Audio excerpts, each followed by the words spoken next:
that it was therapeutic for myself. And Right. so, it was just because really hip hop is uh, like all music, it's therapeutic. And Okay. so it has that story element. And really, I start looking at what are the stories that we tell ourselves and Mhm. how can we take ownership of those stories to learn how to cope and master our own narratives. Okay. Okay. Okay.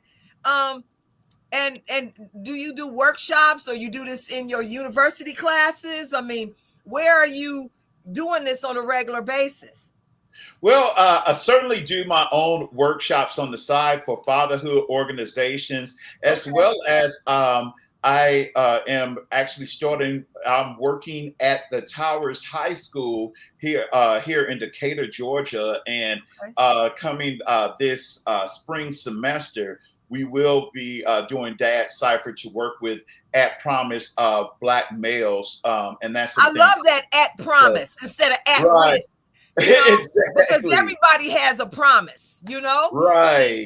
and to be able to utilize that promise versus continually people telling you that you're a risk, Correct. is a good use of language, Hey, Amen. I Amen. I appreciate that, and Yeah. also I use this in my classroom in at Georgia State University Perimeter College. So I work at the community college that feeds into the greater Georgia State University, and Yeah. what we have is a lot of students that are first generation, and a lot of times that we focus so much on the skills that we oftentimes as an education system we neglect the holistic approach of what these kids need.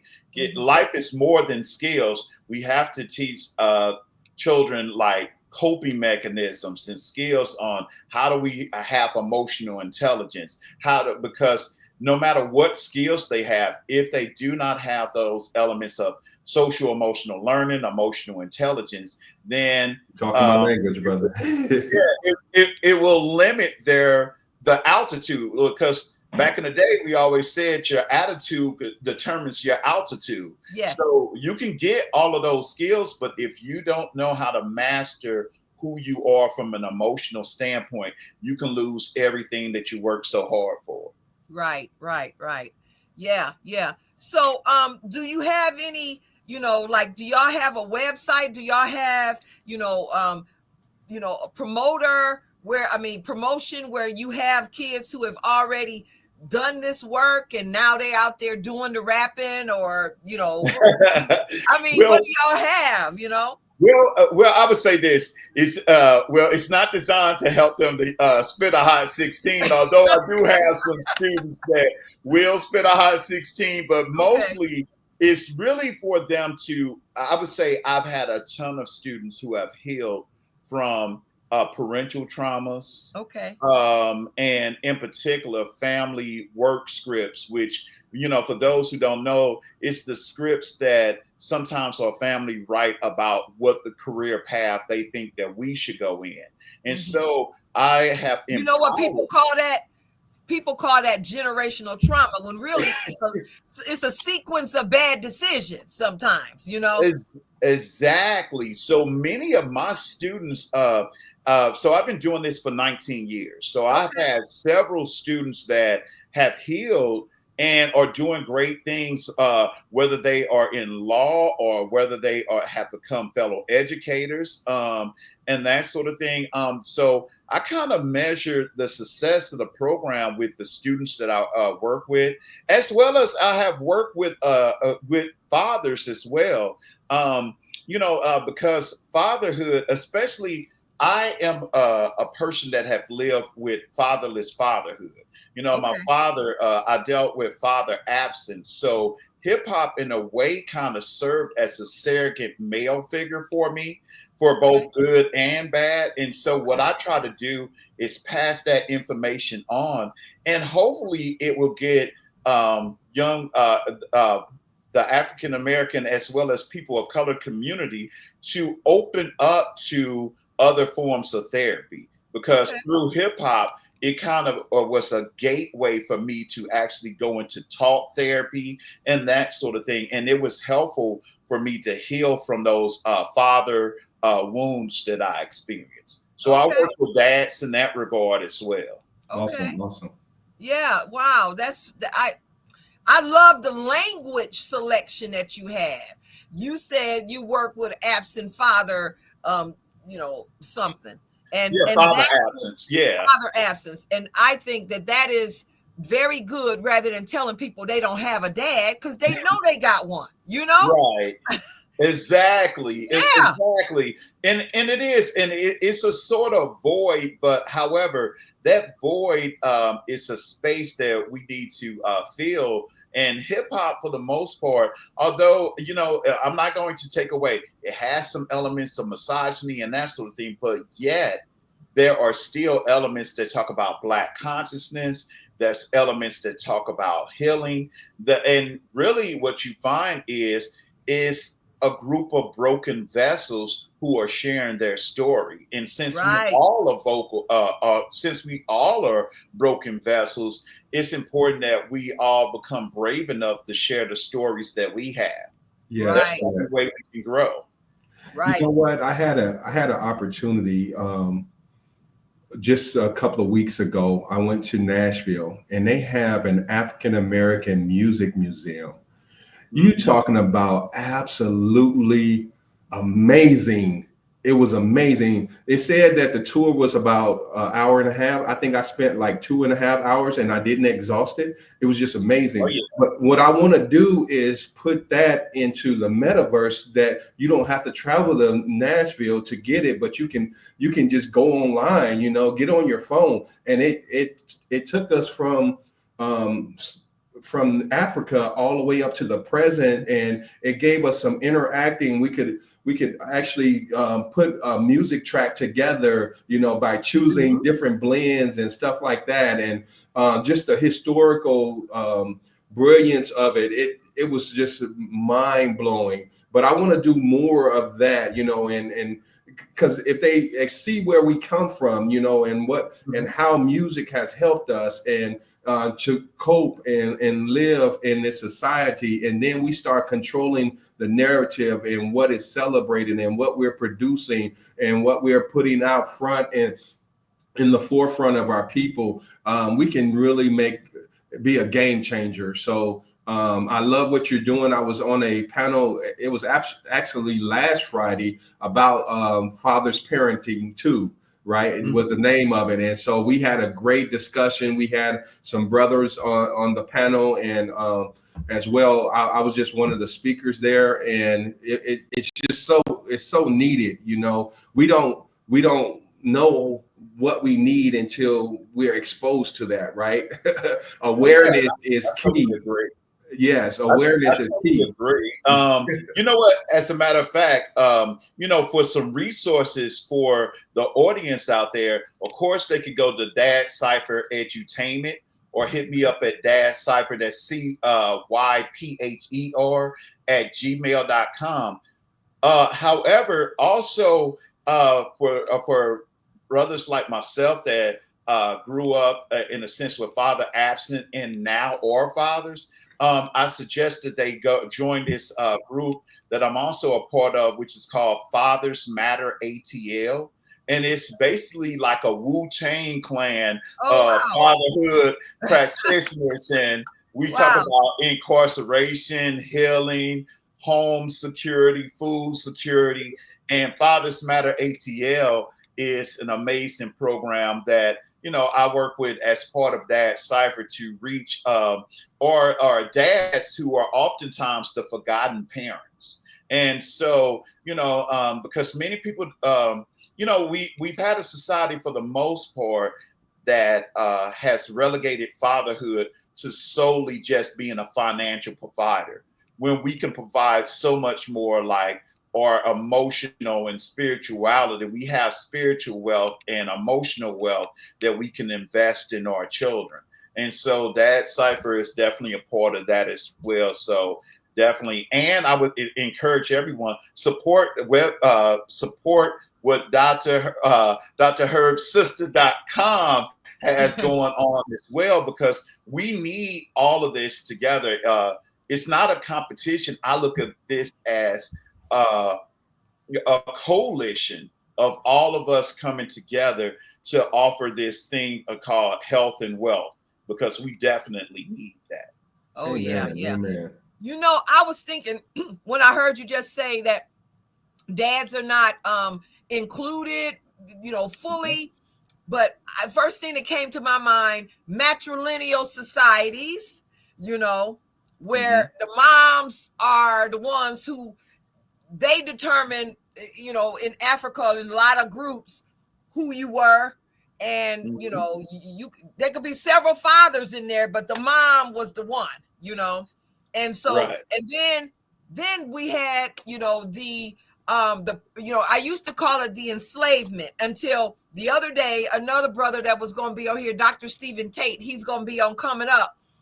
He says, well, you know what I like to call it instead of the enslavement is prisoners of war. That Mm-hmm. vibrated with me so heavily that Mm-hmm. I'm never saying the enslavement again, except to get people on the page, you Mm-hmm. know, because during that prisoners of war time, everything that went on, the mom and the women were the ones that were supposedly going to be stationary with the offspring. And Mm-hmm. I think that it had a lot to do with it. And then, you know, when you have that kind of broken down, you know, society, you're going to have a lot of derivatives that's not healthy, you know. Yes. Mm. So Oh yeah. I think that we now recognize so many of these things and we can heal them and take care of it, and it's really necessary right now.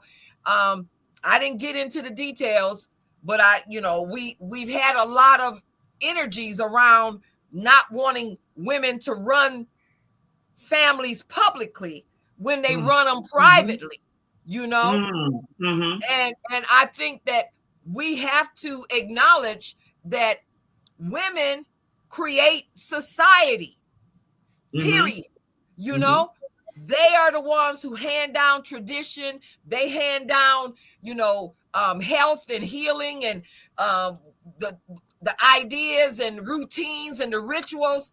That's what women do.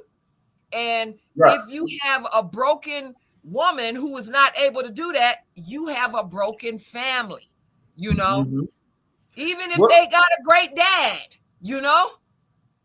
yeah. So I Well, I think it takes um, both in the community. oh, You know, we need that, and you know, it kind of remind me of this joke that Chris Rock said. It was like, you know, we could drive with one hand, but sometimes it's often better to drive with, you know, two hands to make sure that we navigate and go well. I Um, agree. you I know, agree. I'm just saying that in that situation where people don't think about it like that, I think that right. that is why. That is Oh why. yeah, Yeah. Yeah. and You know, I agree. That goes back to the Monahan reports and that sort of thing, where they basically were Even the saying Monahan report was a mess. It was a mess. exactly, exactly, and what? But see, that's the thing. You know, that we allow outsiders outside the community to infiltrate and that sort of thing. And this is one of the things that I would say that I love about with Dad Cipher. One of the things that I have is rewriting the narrative, remixing the mind. Yes. We as the people from the African diaspora have enough creative energy to Yes. start creating our own, you know, paradigm of what we want to see manhood, and what how we want to see womanhood, and how we want to see the constructions of our family.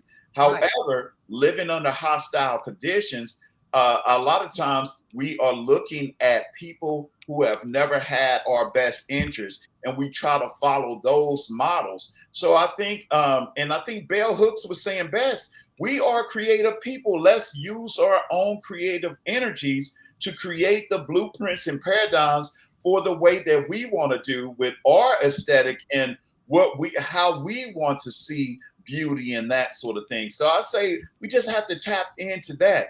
I would say the one thing that I would like to see, and this is a rhyme from Q-Tip from A Tribe Called Quest. He was Yeah. like, the thing that men and women need to do is stick together. Progression can't be made if we're separate forever. So we have to, Yes. come together and not see this as a competition, but more as a collaborative force And and you know, that sort of thing.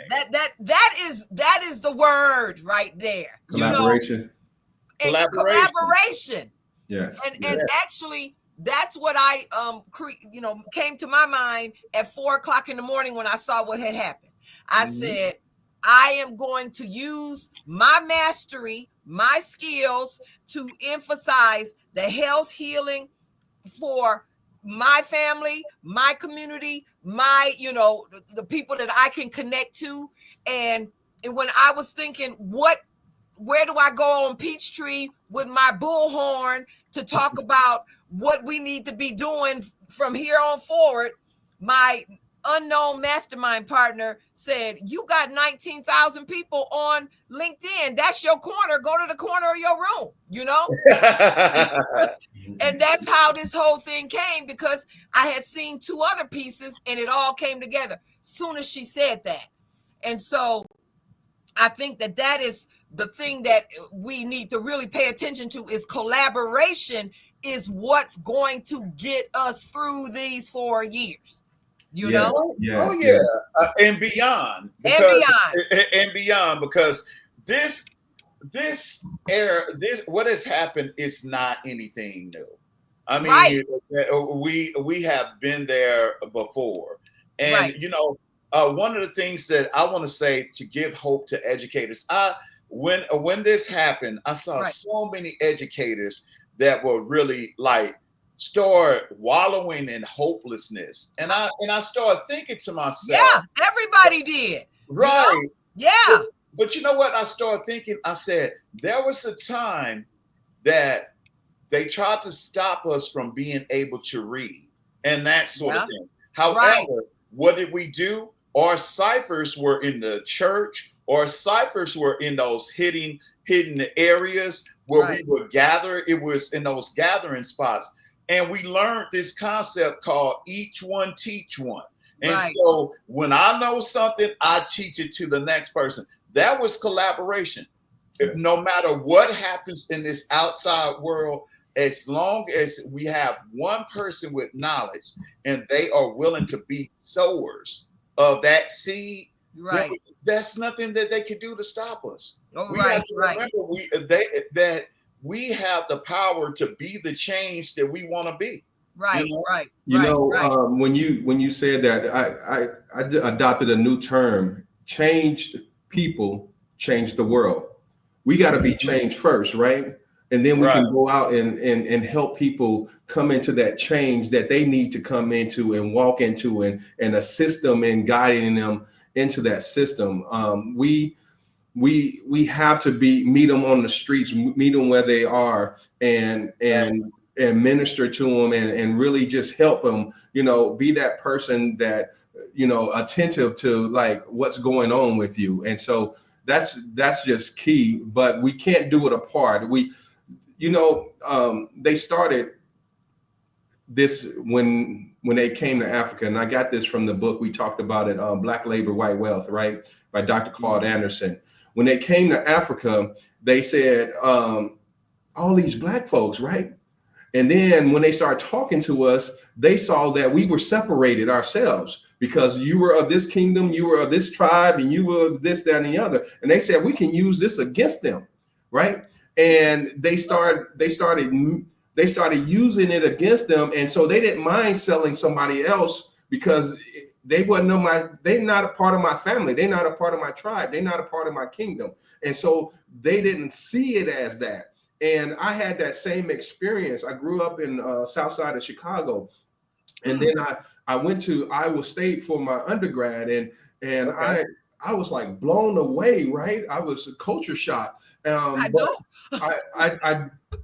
said, that's Black on Black crime. I never saw it as Black on Black crime until I came out Once I got out, I saw that, you know, being a gangster disciple, I wasn't a gangster disciple, but being, you know, around the gangster disciples and being around the Blackstones and all that, that was just separating us as a people. And I also noticed that the 8 ball that was in the hood was different from the 8 ball that was in Iowa. You know what I'm saying? The alcohol content was triple the amount. It was just, I was like, these folks are trying to kill us. But I didn't realize it until I got out and was able to look back in. And so that's what we have to do when we've been exposed. We need to go back and teach and train and make people aware of what's going on. We are so blind. We are so ignorant. But we have to make a platform, and that's what Adrulik is all about, is just making that platform so you can do what you're doing, Dr. Adolph and Sister Herb, sister, you know, that's what the platform is really all about, that we can come on a collaboration system that's not governed by the government, right? They want us to steer away from it, but with that blockchain technology, we can go around the world. We can do all types of things and have our own currency. It's just awesome. It's awesome. And have our own education system and things of that nature. So I'm super excited. I love the connection. I want to continue this conversation further. You know, we shall in the future. Yeah. We will have some, you know, but we had to start somewhere, and everybody got to get it out right now. You know, I mean, because, you know, like Dr. Adolph was saying, you know, I didn't have to go into a public space, but I didn't need to, because my daughter, who was 26, was crying for 2 days. So I know that was just representative. And then my clients, all of those women calling me crying, I already know what was happening. That's why I was ready to go out on Peachtree with a bullhorn, because I knew what was happening, you know? And and so in having y'all, hopefully y'all can connect. And you know, I will make sure y'all do, or y'all can connect with each other on LinkedIn. But we can do some stuff again for the brothers, because it's necessary. And like, you know, Antoine was saying, you do notice the problem when you come out and come back in, you know, because I'm from Flint, Michigan. I'm from Flint, Michigan. When you leave and come back, oh no, you know. So we have all Midwesterners in the house, because I was born and raised in St. Louis. All right. So you got Chicago, Flint, and St. Louis in the house. Okay, well, you know what happens is, I should have known, because I asked y'all and you said, yep, and you didn't even think about it, you know? I mean, and that's how it is. The people in the Midwest, you on the side of the road, they go, stop, give you a hand. They go, you know, whatever it is, they gonna give you a hand. And I really appreciate y'all coming on and giving this hand and explaining what you do. I love the whole terminology of Dad Cipher. Is just incredible. I love creating words. I create my own language all the time. That way I know I have a whole Google page to myself, you know? Exactly. Yeah. So if y'all don't, if you know, I'm going to be here. You know, we were having some problems with it sending out. I keep trying. That's why I was looking down, but the recording is going to be here, especially for y'all, you know, and we're going to be here on the 7th and the 13th. So it's going to be a regular thing. So whenever you have something you need to talk about, just, you know, hit me up and we'll do it. All right. And by the way, too, for those who are in the chat and that sort of thing, I left my contact information as well. I see it.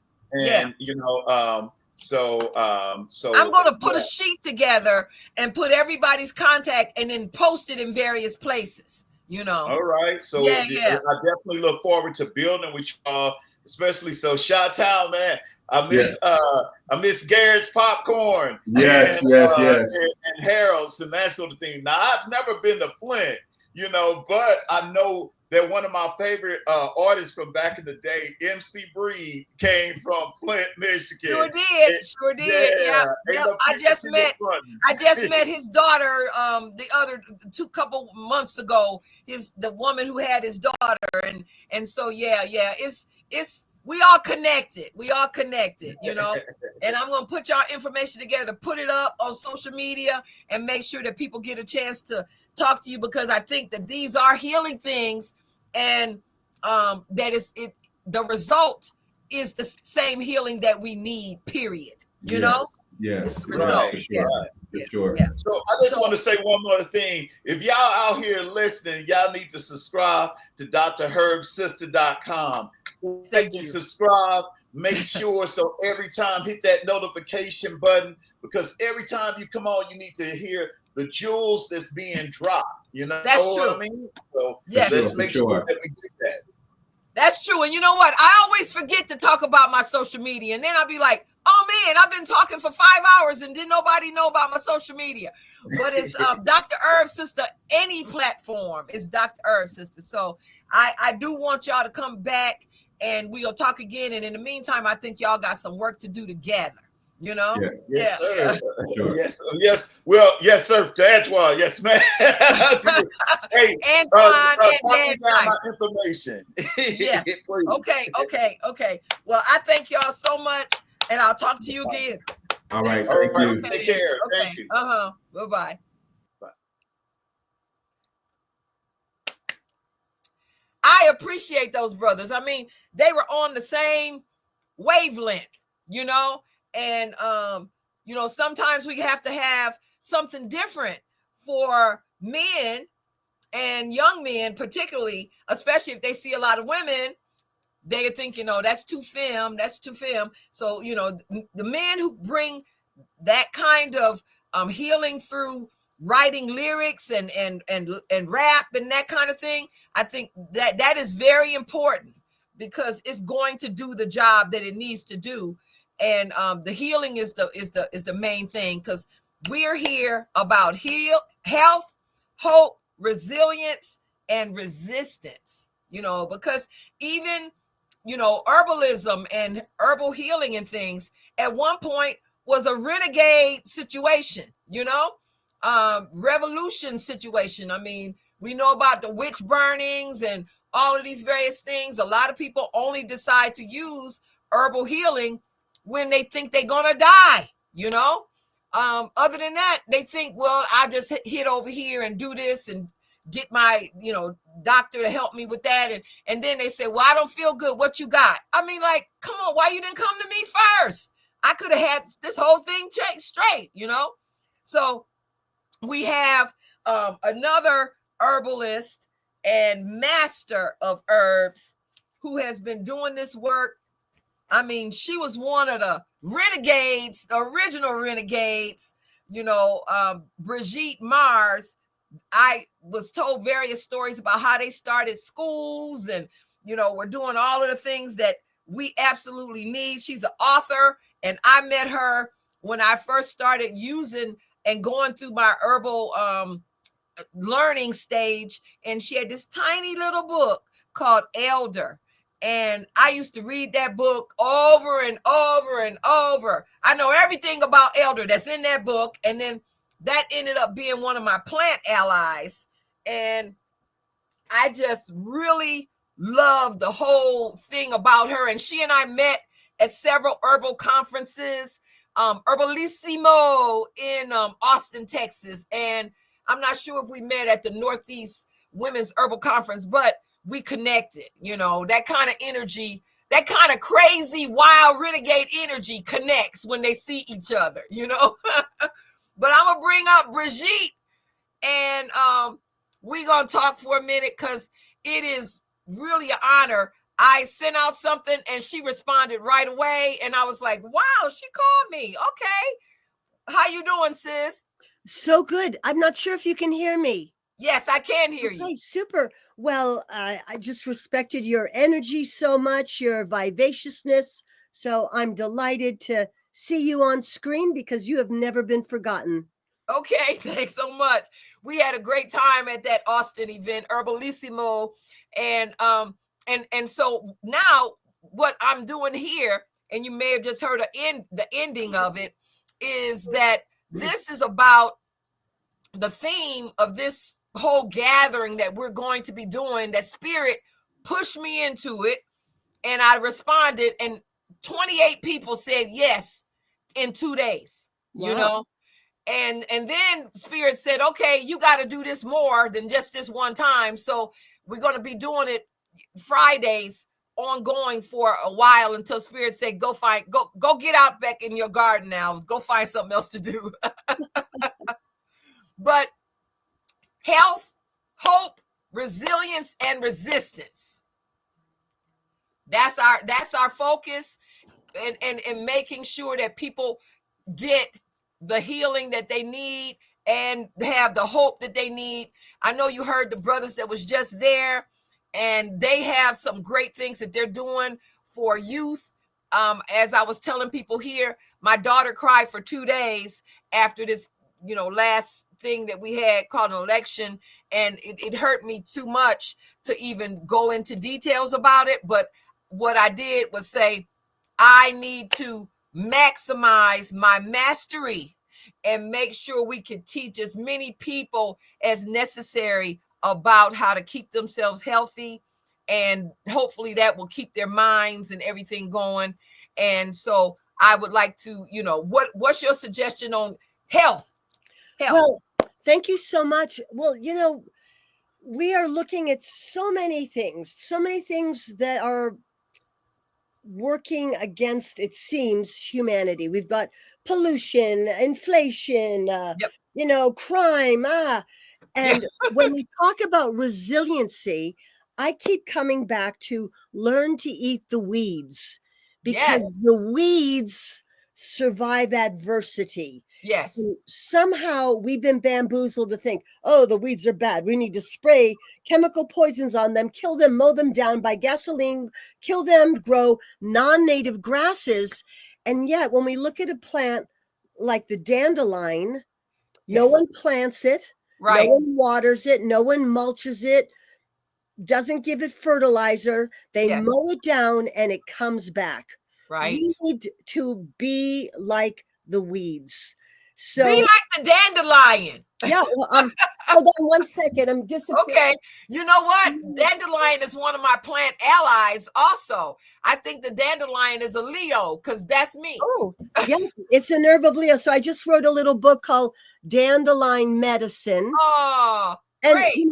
every part of it is edible. And so, Yes, it is. right now, when we're looking at all these things, people say, how do we adapt to chemtrails and 5G towers and fluoride in the water and all the things? It's like, Right. hey, the dandelions are surviving. We're going to have to adapt, because Right. computer technology, radiation, it's probably not going away anytime soon. Right. So how do we adapt? Because I'm not going to stop using a computer or a Right. cell phone. They're wonderful tools. I love that I Right. can communicate with people overseas. So I can't be a Yeah. hypocrite, but Right. I'm going to merge with nature. And this thing that we have to have these manicured lawns where we use a third of our nation's water to water grass, Right. which is non-native, and Right. then use gas to mow it down, is about the stupidest thing among many stupid things that humanity has promoted. Right. But even if you mow the dandelion down, it comes back just a little bit shorter the next time. Okay. So But it brings its cousins. It's got a whole set of cousins on the other side of it. yeah, chickweed and violet. And Right. another book I wrote is called Nettle Power, another Okay. great herb. So I so appreciate that you liked my book Elder, because when I die, I want them to plant an elder tree on my grave, because elders are said to be a habitat for nature spirits, and they provide flowers and berries that are antimicrobial. But Yeah. for me, it comes down to learn to eat the weeds. We would Right. save thousands of dollars. We would save gas. The freshness of making a salad from something that was growing 10 minutes before a meal. I mean, yeah, Yeah. you might chop it, all the health food stores, but how long ago was that kale in the ground? Right. Right. 6 weeks ago. Right. The Right. life force that you get from learning to eat fresh things is amazing. And right now, it's late November and there's not Right. so much available, but we have dried dandelions and dried nettles. Yeah. But I feel like that's a really big part of it. And, even if you don't have a lot of land, I live right downtown Boulder, but, I cultivate the little patch of earth in front of my place. Yes. And I have signs like, no dogs, please. Right. And we eat those greens. Ideally, you don't want to harvest things within 50 feet of a busy road. Right. But the use of pesticides is really an abomination to our Earth Mother. Yes, We it are is. killing national treasures. Right. And dandelions are probably the most intelligent plant on the face of the earth.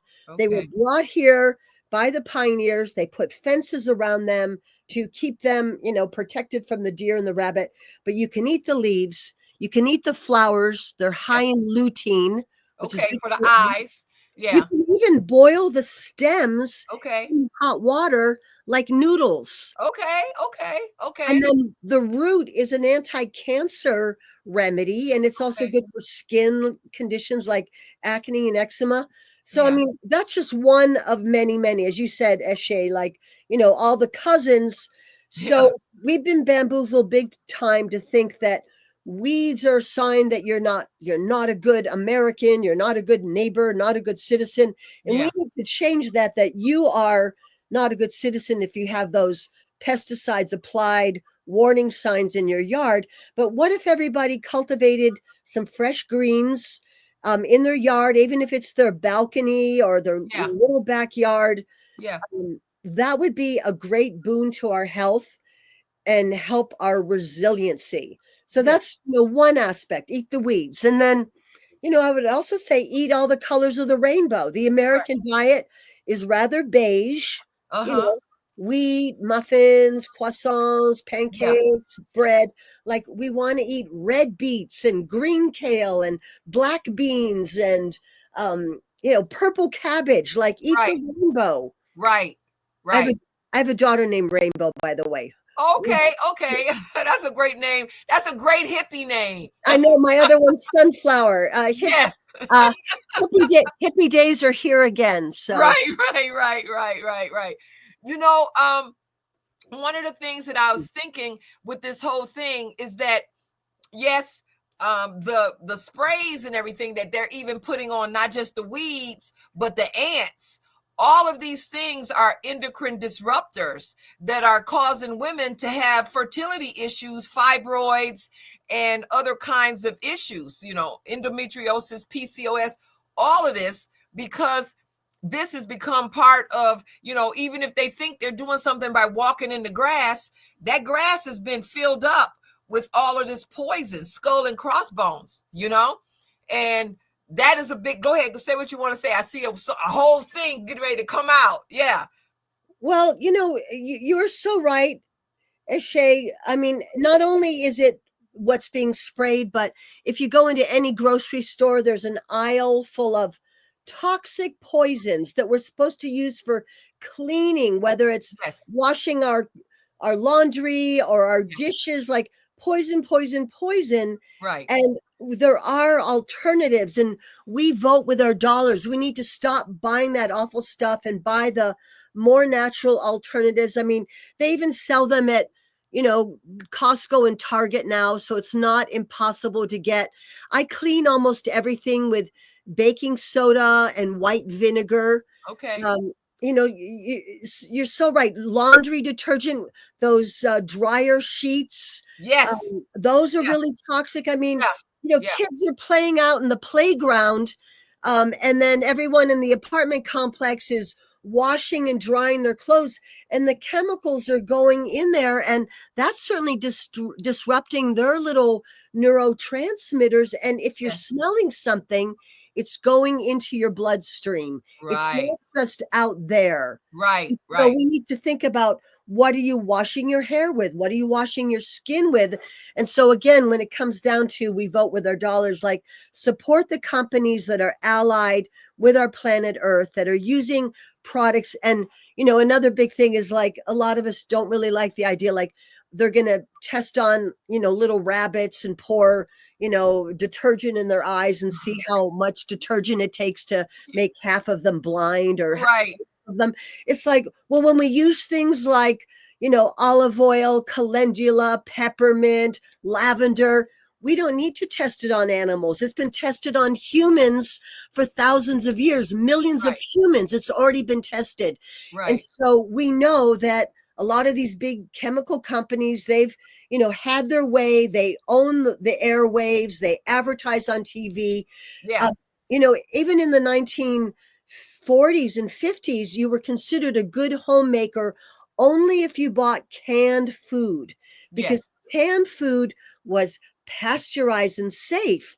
Right. But so it's a whole nother way of thinking. And I know Right. you've been thinking about this for a long time, and that's why we're here. Because Right. like Wake Up America, you go into a drugstore and they have the worst junk food in the world, all the candies and sodas with the worst artificial color, and then they sell all the drugs to help you overcome the diseases that they're causing. And the In the same front of the thing. store, huh? Yeah. Yeah, and then you watch an hour of TV and it's like, eat this food and then take these drugs as if Yes. that is normal. And there Yes. is another way. And when we use herbal remedies, we're also supporting fields of flowers growing that are Yes.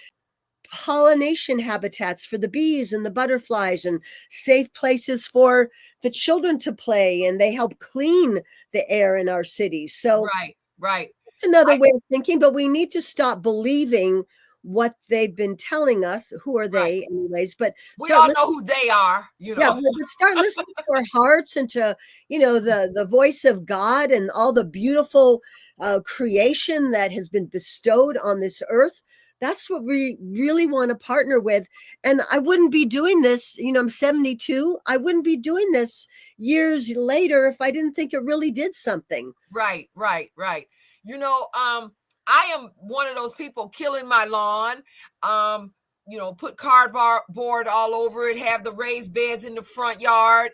Gonna have a whole wildflower garden across the at the street. So I've been actively working toward killing in my lawn and letting my lawn be natural, because I have a well.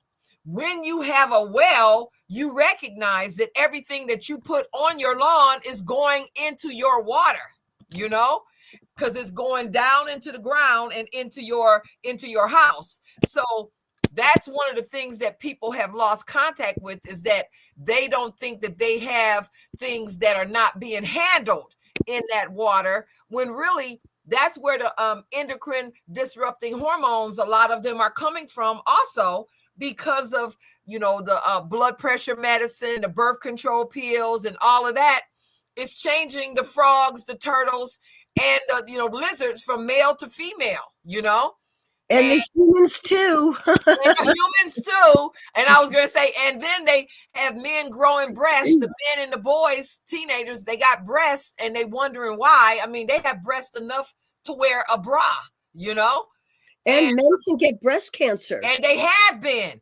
Beyonce's daddy just had breast cancer. He had a whole breast cancer surgery and everything, because these things are not just for the men. It's all of us that are here, Yeah. And when you think of the breadth of the poison, every single store in this country has some kind of spray to kill something in your yard, from the ants to the weeds, and they know that it is causing cancer, and they just keep paying lobbyists and keep paying people to keep you away from that information, So well, treating cancer is a big business too. So like, yes, first we give you the cancer, then we treat the cancer. But I put a little note here. I have an article online called "Get Off Your Grass and Create an Edible Lawn." It Right. has a lot of solutions. And so unfortunately, there's all these homeowners associations that will get on your case and send the police over to your house if you have dandelions in your yard. So what we need to do is like get on the board of the homeowners association. We need to, educate our neighbors. We need to get petitions if we live in a apartment or homeowners complex to say we would rather have a community garden and a safe place for our children and our pets to frolic, rather than worry, as you said, about tracking pesticides into the home and onto the, of course, it's a good idea to take your shoes off when you get to the front door as well. Right. but there's a lot to change, and we realize we have been bamboozled big time, and a lot of us already know this, but there's this uh, sort of this image that we need to be proper and manicured and use whatever chemical it takes. Remember, the word side means to kill. So it's whether pesticide, herbicide, fungicide, it's all about genocide. It's all about killing something. And maybe that wasn't so smart. Maybe that was really just some concept to make money. And then we could treat people for all these ailments. And, Rachel Carlson wrote a book, I think in the 70s, called Silent Spring. Right. Yes.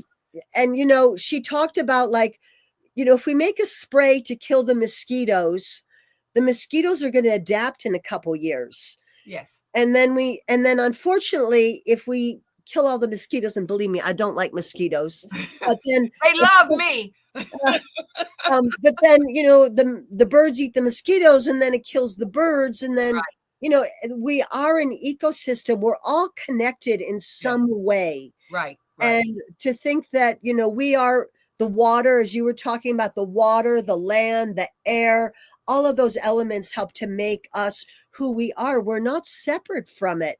And it's almost like we've tried to dominate the earth and yet dominate the wild feminine spirit that is flourishing and flowering and beautiful and abundant and pollinating. Right.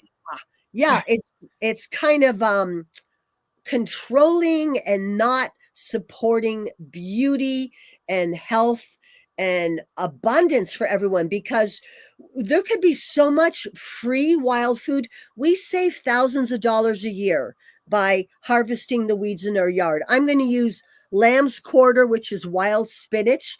Yeah. Why would I buy spinach, New Zealand spinach, when I can make lamb's quarter lasagna, lamb's quarter spanakopita, lamb's quarter pesto? I'm going to do that. And I feel really amazing. I really do. Yeah. I don't wear eyeglasses. Yeah. I'm not on any meds. Right. I get a cold. I have getting over a little cold right now, but I'm treating it with herbs, and I feel like, oh, this is going to help strengthen me for the winter. Right. So it's not, such a big deal. Right. And we just have to question authority and do what we can, even if it's our own yard, our own balcony, our own porch. There are things we can do. And I'm just so glad that you're out here educating people, because that is so important. Well, that's your last statement. We have to do what we can. That's what I looked at. I said, I have to increase my mastery, do the skills that I'm good at, and make sure as many people as possible have access to this information, and I was going to go out on Peachtree with my bullhorn. And then I was talking to a friend, and she says, well, how many people you have on LinkedIn? I said 19,000. She says, you better go to the corner of your room and go on LinkedIn and talk, and so that's how this thing kind of came together, with a couple other things that I had been rolling around with.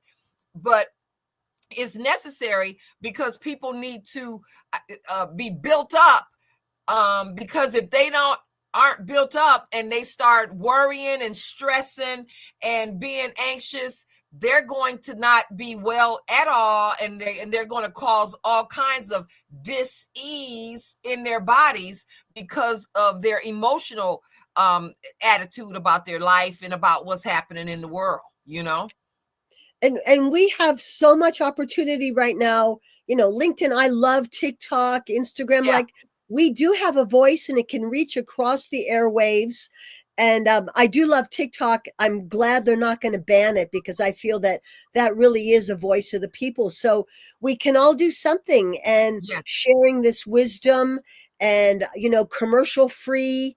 That's really where it's at. And again, know that every decision we make when we choose to buy that organic apple, that is a vote for our grandchildren's future. Even if it costs 10 cents more, it's so worth it.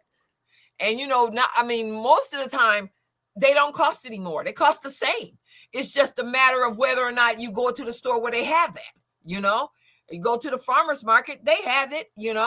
So, And, I also say the best time, this isn't my proverb, it's an old, I think it's and even an old Hebrew proverb. The okay. best time to plant a tree is 20 years ago. The next best time is now. Right, right. Yeah, Another proverb that I think comes from the culture in India is, if you have water to throw away, throw it on a plant. right. We Okay. want Yeah, to, not just depend on somebody else to do it for us, but, planting a tree, your grandchildren, your great grandchildren could be eating from that tree generations from now. that's And, true. That's true. each one of those apples has seeds in it that could make more. Although I think apples are usually cloned nowadays. Everything's kind of getting cloned, isn't it? Yes, that's true. But I saw the day that I planted three apple and pear trees, a whole family, 6 deer came to check them out. They weren't in the ground an hour, so it was sending out something to them, and they came to see where it was and what was going on, so they know where to come back to. So, but I what I like to say, when you said earlier, I say we are a part of nature, not apart from nature.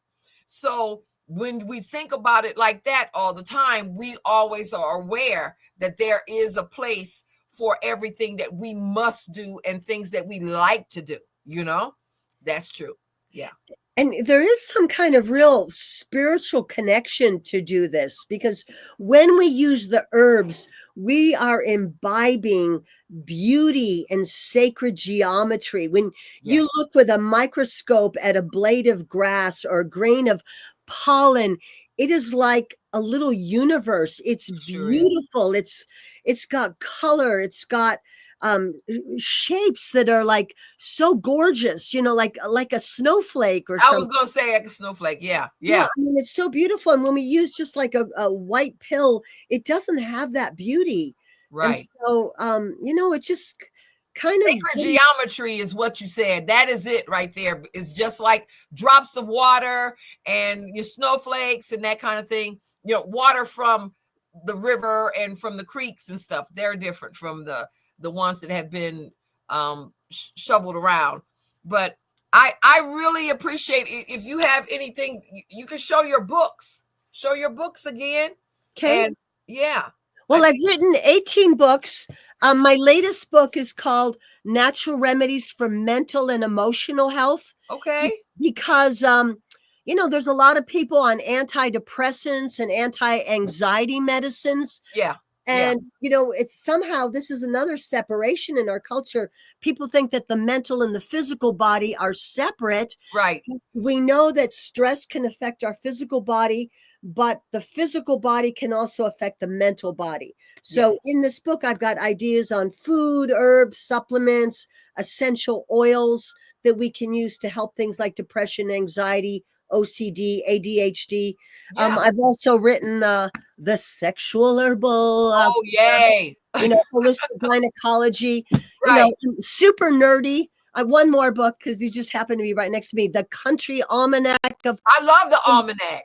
Home Remedies. So, I keep writing because I want to do something. Every day my prayer to the creators, like, I'm here to help. Let me know what I can do, Right. how I can be of service to humanity. And I can't do everything, but I'm gonna do my best. And I'm grateful for all the help and the fuel that I have to, make it so. So let's make a positive difference.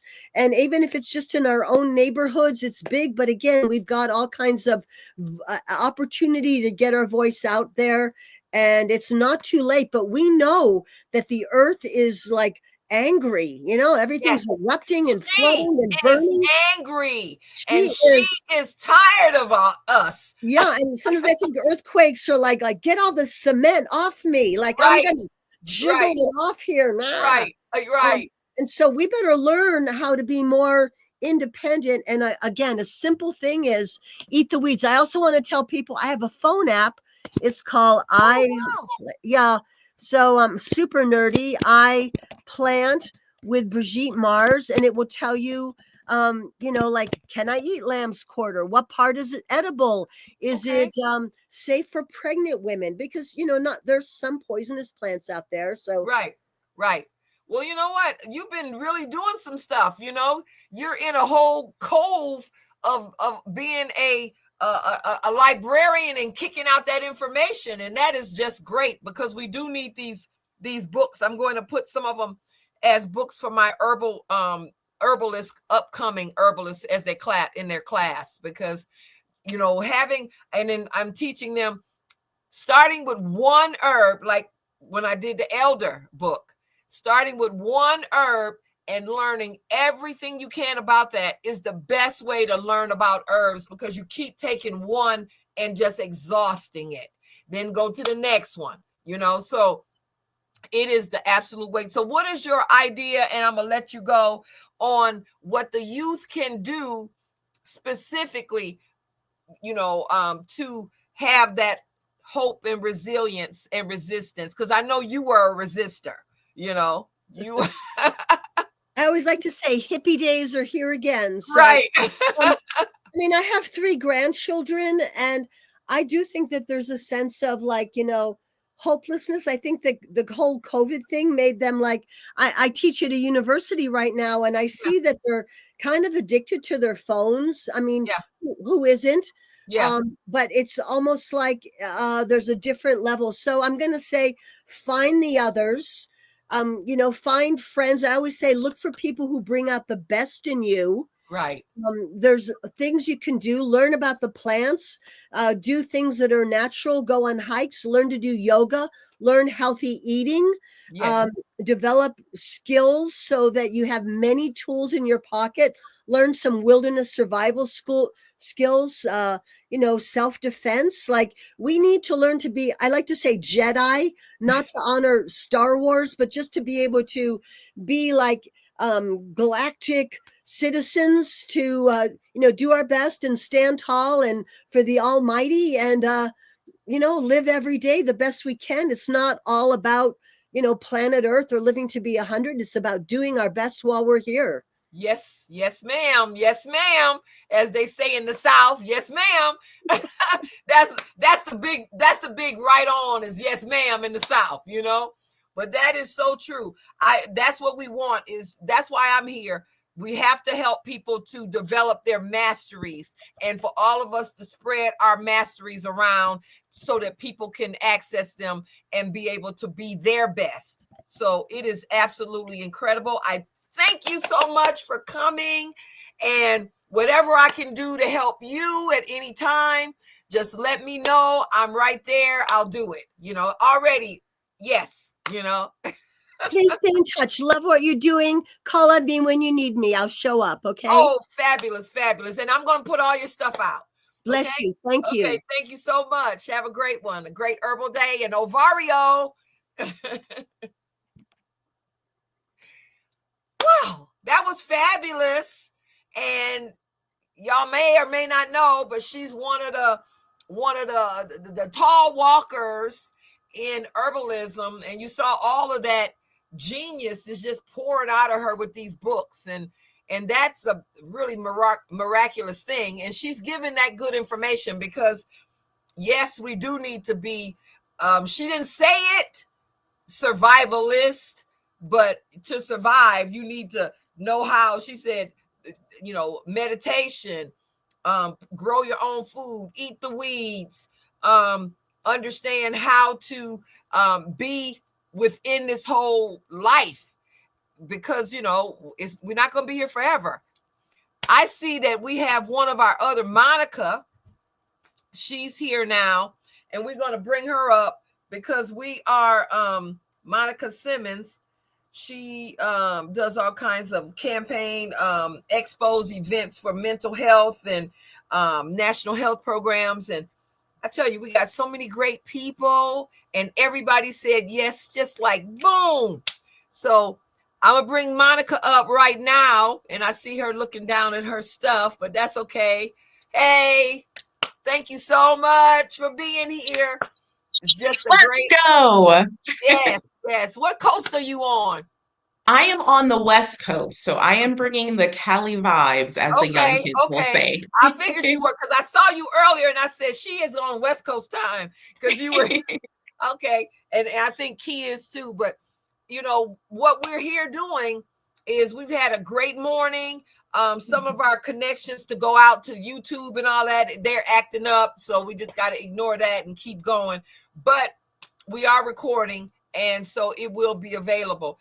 I want to talk about the health, hope, resilience, and resistance that the youth can use to be able to have more in their heart going forward. Because, you know, I had to keep saying my daughter cried for 2 days, you know, and Mm. it wasn't just her. A lot of my clients, my herbal class, everybody just devastated, you know, and what kind of strategies we could use to help people's mental health going forward. Because, you know, I don't want to be a doomcaster, but this is going to really make people sick, you know, Mhm. because of the anxiety, the stress, and the mental, you know, problems that they're going to have around this. And what do you think can be done and we can do? Yeah, absolutely. So I'm going to talk about this from a purpose perspective. So, Okay. hi, everyone. It's so good to Yeah. see you. Yeah. The first thing you have to remember Uh-huh. is that your identity, your your future, your potential is not just tied to a particular person or tied to a particular situation. Okay. And that when you have hope, like you talked about, when you have resilience, when you understand that there is a bigger calling on your life, when there's a bigger vision on your life, you won't completely allow yourself to get stuck and to stop just because something negative has happened. So, the first thing I would say, with a background from mental health and behavioral health and public health, is for those who are on the call, take some time to pause, Mm-hmm. write down what your feelings are, Mm-hmm. send it in the group chat, Mm-hmm. reset, Yes. and then I want you to think about what is your why. So, for those that are in the nursing field, right? Why did you decide to go into nursing? For those in the social justice field, why did you decide to go into that field? And then you can design what I call a purpose plan. So, that's the first thing I would say, right? Okay. Is Yeah. just pause for a second, Yes. regroup, and then remind yourself of what your why is. And there are 7 questions that you can ask yourself about, your why and where you see yourself, because that allows you not to get distracted. A big part of this aspect of what we're going through, and even the next 4 years, is don't allowing distractions to stop your destiny.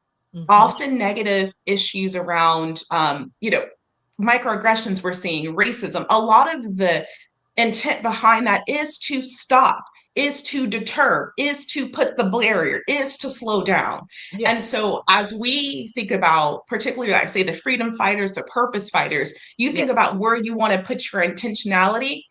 You can't let that stuff win. And the way it wins is by stopping, slowing down, minimizing, marginalizing. So Yeah. that's the first thing I'm gonna say. I'm gonna pause. What are your thoughts on that, sis? I I totally agree. You know, and that's why, you know, everyone should have a mission statement.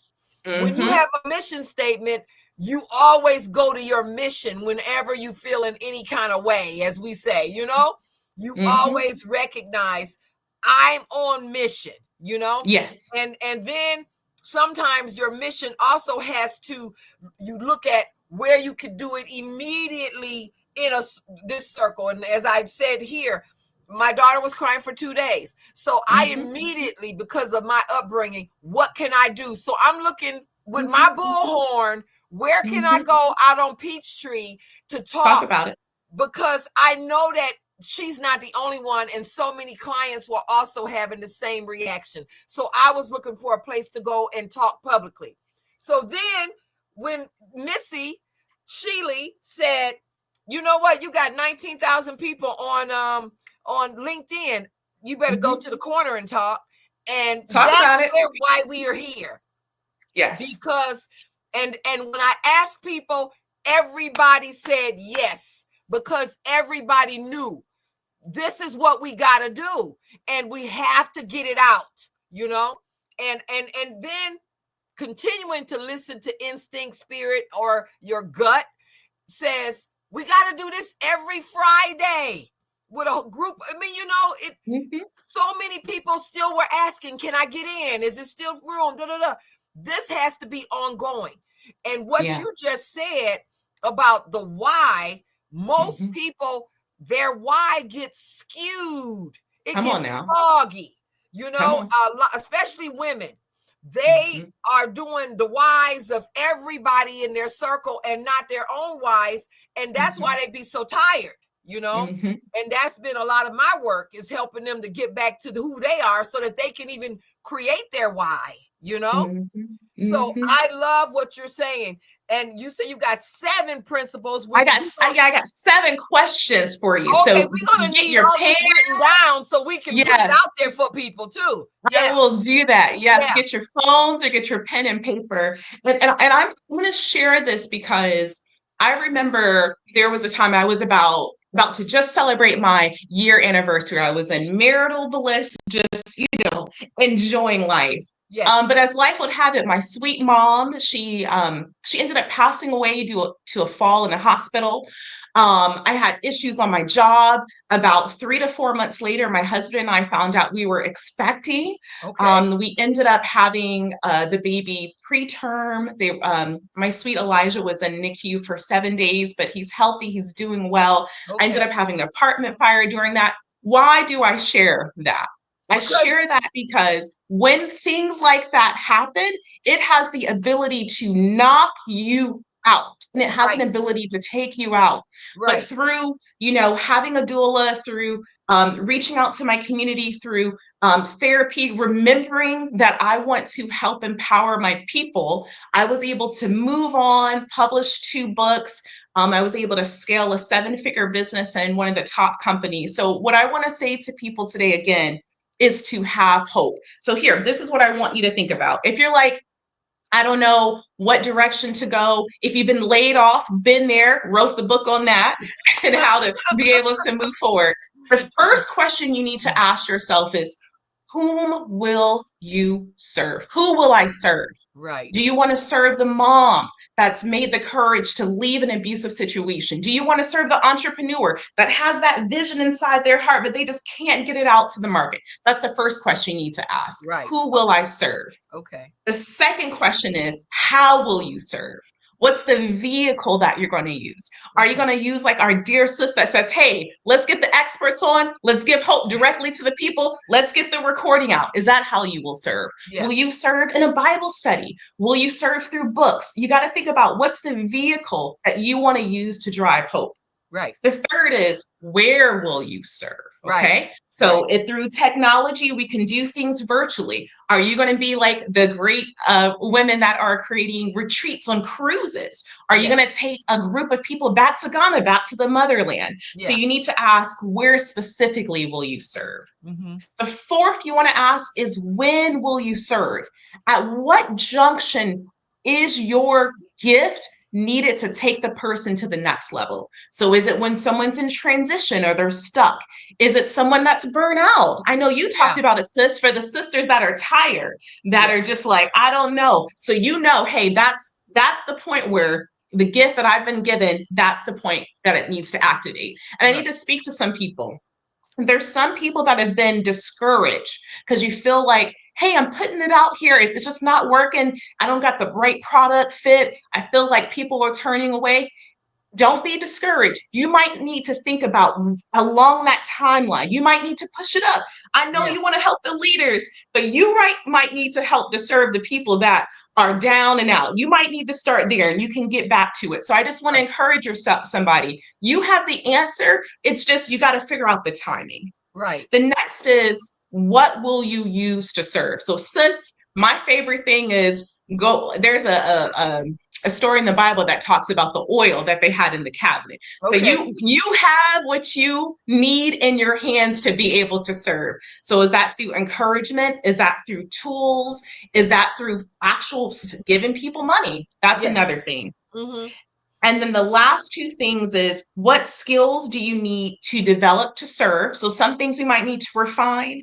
And the last one is, why do you serve? Put it in the chat. Why? Give me all the emojis. Why? So those are the questions. Just tell me Right. what you think about those. That helps you to at least get a game plan so you're not, moved here and there. When things change, you still are focused on the mission and you can create a perseverance plan around that to keep your purpose going. Right, right. But you know what? I think sometimes people's, like I was just saying, their mission gets foggy. They don't have the statement written down. They used to know what it was, but then they took on too many other people's mission. And then their mission got foggy. So then they decided, well, I probably don't want that anymore. And they don't have a secure one created to replace it. And that's how they end up feeling kind of lost, But I think that what you're saying is exactly what people need to hear, which is don't give up. No. Nope. Don't give up. You have too much in you. There's too much of your story people need to hear. For the moms on the call, you're building the next generation of leaders. Like, your presence needs to be on this earth. You see, someone just said their mission is all over the place. That's what we're just talking about. That's kind of what happens when your mission gets foggy and fuzzy. It goes all over the place, and then you can't focus on exactly how to do it. And then you don't feel like anything is being achieved because there's a lot. It's too many targets. What do you say? Yeah. So I would say oftentimes for the people that we call the multi-hyphenate, or people that have multiple gifts, right? Yes. Like, how to create journals, and how to make computers, Right. and how to code, right? Yeah. You got to ask yourself, what's the umbrella behind that? I'll give you an example. Me, I know how to create six-figure and seven-figure business inside of companies for public health. I've written books on careers. I know how to help people with resumes, but I also know how to put a dashboard together. And I had to step back and say, the umbrella with my mission is, I want to stop the debilitating effects of poverty. Because I used to live in a shelter. Me and my mom were on food stamps, and I was able to get to a six-figure career and act as a senior leader. So all these things that I'm putting out there really is under the umbrella. I don't want my people to be poor. Right. And then when they get the big jobs, I don't want these jobs taking them away. Right. So I would say, if you're saying, hey, my mission feels like it's all over the place, it might not be that the mission is over the place. It's just you have a lot of gifts. But what is the bigger thing that you're trying to do? Maybe the bigger thing is you just want to help people live to their maximal capacity. So maybe that it shows up through styling. Maybe it shows up through teaching people how to code. Maybe it shows up through teaching people how to improve their sales. But often there is a bigger umbrella behind it. Okay. Yeah. That happens when people are multi-talented. Yes. And especially if they need money, they keep going back and forth. And so they don't ever really want to focus on one thing because they need money. And if this is going to do it today, this is what they're going to do. And if they got to switch it tomorrow, that's what they're going to do. So what do you say to that? When you keep going back and forth because you need money. Absolutely. So there is a level of immediacy, like you said, that kind of clouds. Right. So you can create a bifurcated path or two path. You can set up something so you're able to get more immediate needs. So whether that's like a quick course that you do for maybe $79, maybe you put out an ebook for $10, maybe you do something part-time. But the bigger, you still need to be chipping away at whatever that bigger vision is. So I would say maybe take it and write it down. Hey, this is going to meet the bills right now, but I'm still chipping away. The danger is, don't just get stuck in the surviving and this is what's going to pay the bills, that you lose complete track of what the bigger vision was. And again, that happened to me. I was laid off from a phenomenal job. It was my dream job the day before my birthday. And I gave myself a couple of days and I said, hey, Monica, the mission was health equity. The mission was to help people. So you can do this. So I quickly stood up a consulting firm. I quickly did my speaking. I quickly started talking about my books because I remembered, hey, my purpose is not tied to a role. It's not tied to a title. It's not tied to a place. It's a bigger mission. Okay, okay. I think that I think you have something to say, as they say in Atlanta. Atlanta has something to say. Monica has something to say. You know, people have to hear this, especially when you say not only did you lose a job, but you lived in a shelter and all of these kinds of things. A lot of times people may get bogged down by the circle of people that they engage with, because nobody is really accustomed to that type of success, and they can't leave those people because they need them for emotional support, they think, even if their emotional support is not always good. You know, what do you say? Oh, that's so good. So, I got two things on that. Yeah. One, sometimes the people you, like you said, that you need to lead, sometimes are not necessarily your friends. So you might have to create two groups. So maybe there is a group where it's your cheerleaders. You got people you can talk with about career strategy. Maybe it's people you can talk with about business ideas. And then separately, you got the support group. Those Okay. are the ones that's going to hold you, that's going to hold the tears, Yeah. that's Yeah. going to say, baby, it's going to be okay. But Right. sometimes you got to separate those people, because these people sometimes they want to protect you. So if Right. you got $1 million idea, they're like, I don't know, sis, because they're looking out for you. They Right. want to make sure that you are protected. But these people are like, yeah, you need to go get the loan. You need to put the down payment. I saw your business plan. You can do it. So sometimes you might have to create two groups: the support people and what I call the personal board of directors. Those are the people that are going to help you get to the next level. Okay. Okay. That's a great idea. I think that a lot of times people are addicted to some of the people that are in their circle. You're right. You're right. You're And I preaching. mean, with the women that Yes. I've been working with, I've had to, encourage them to cut people off, Yes. because they might say they love you, but this ain't love, babe, This ain't love. you know, It's so funny you said that. I just put it on LinkedIn today. I said, some of us need to do an audit on yes, our social friends, the people you just need to do an audit. And I have friends that talk about repositioning their yes, friendships. They're like, hey, we were here and that's okay. But in this season, I might need to put us over here. That doesn't change my love for you. It yes, doesn't change my care for you. But yeah, where I'm going, I can't keep you here. yeah, yeah.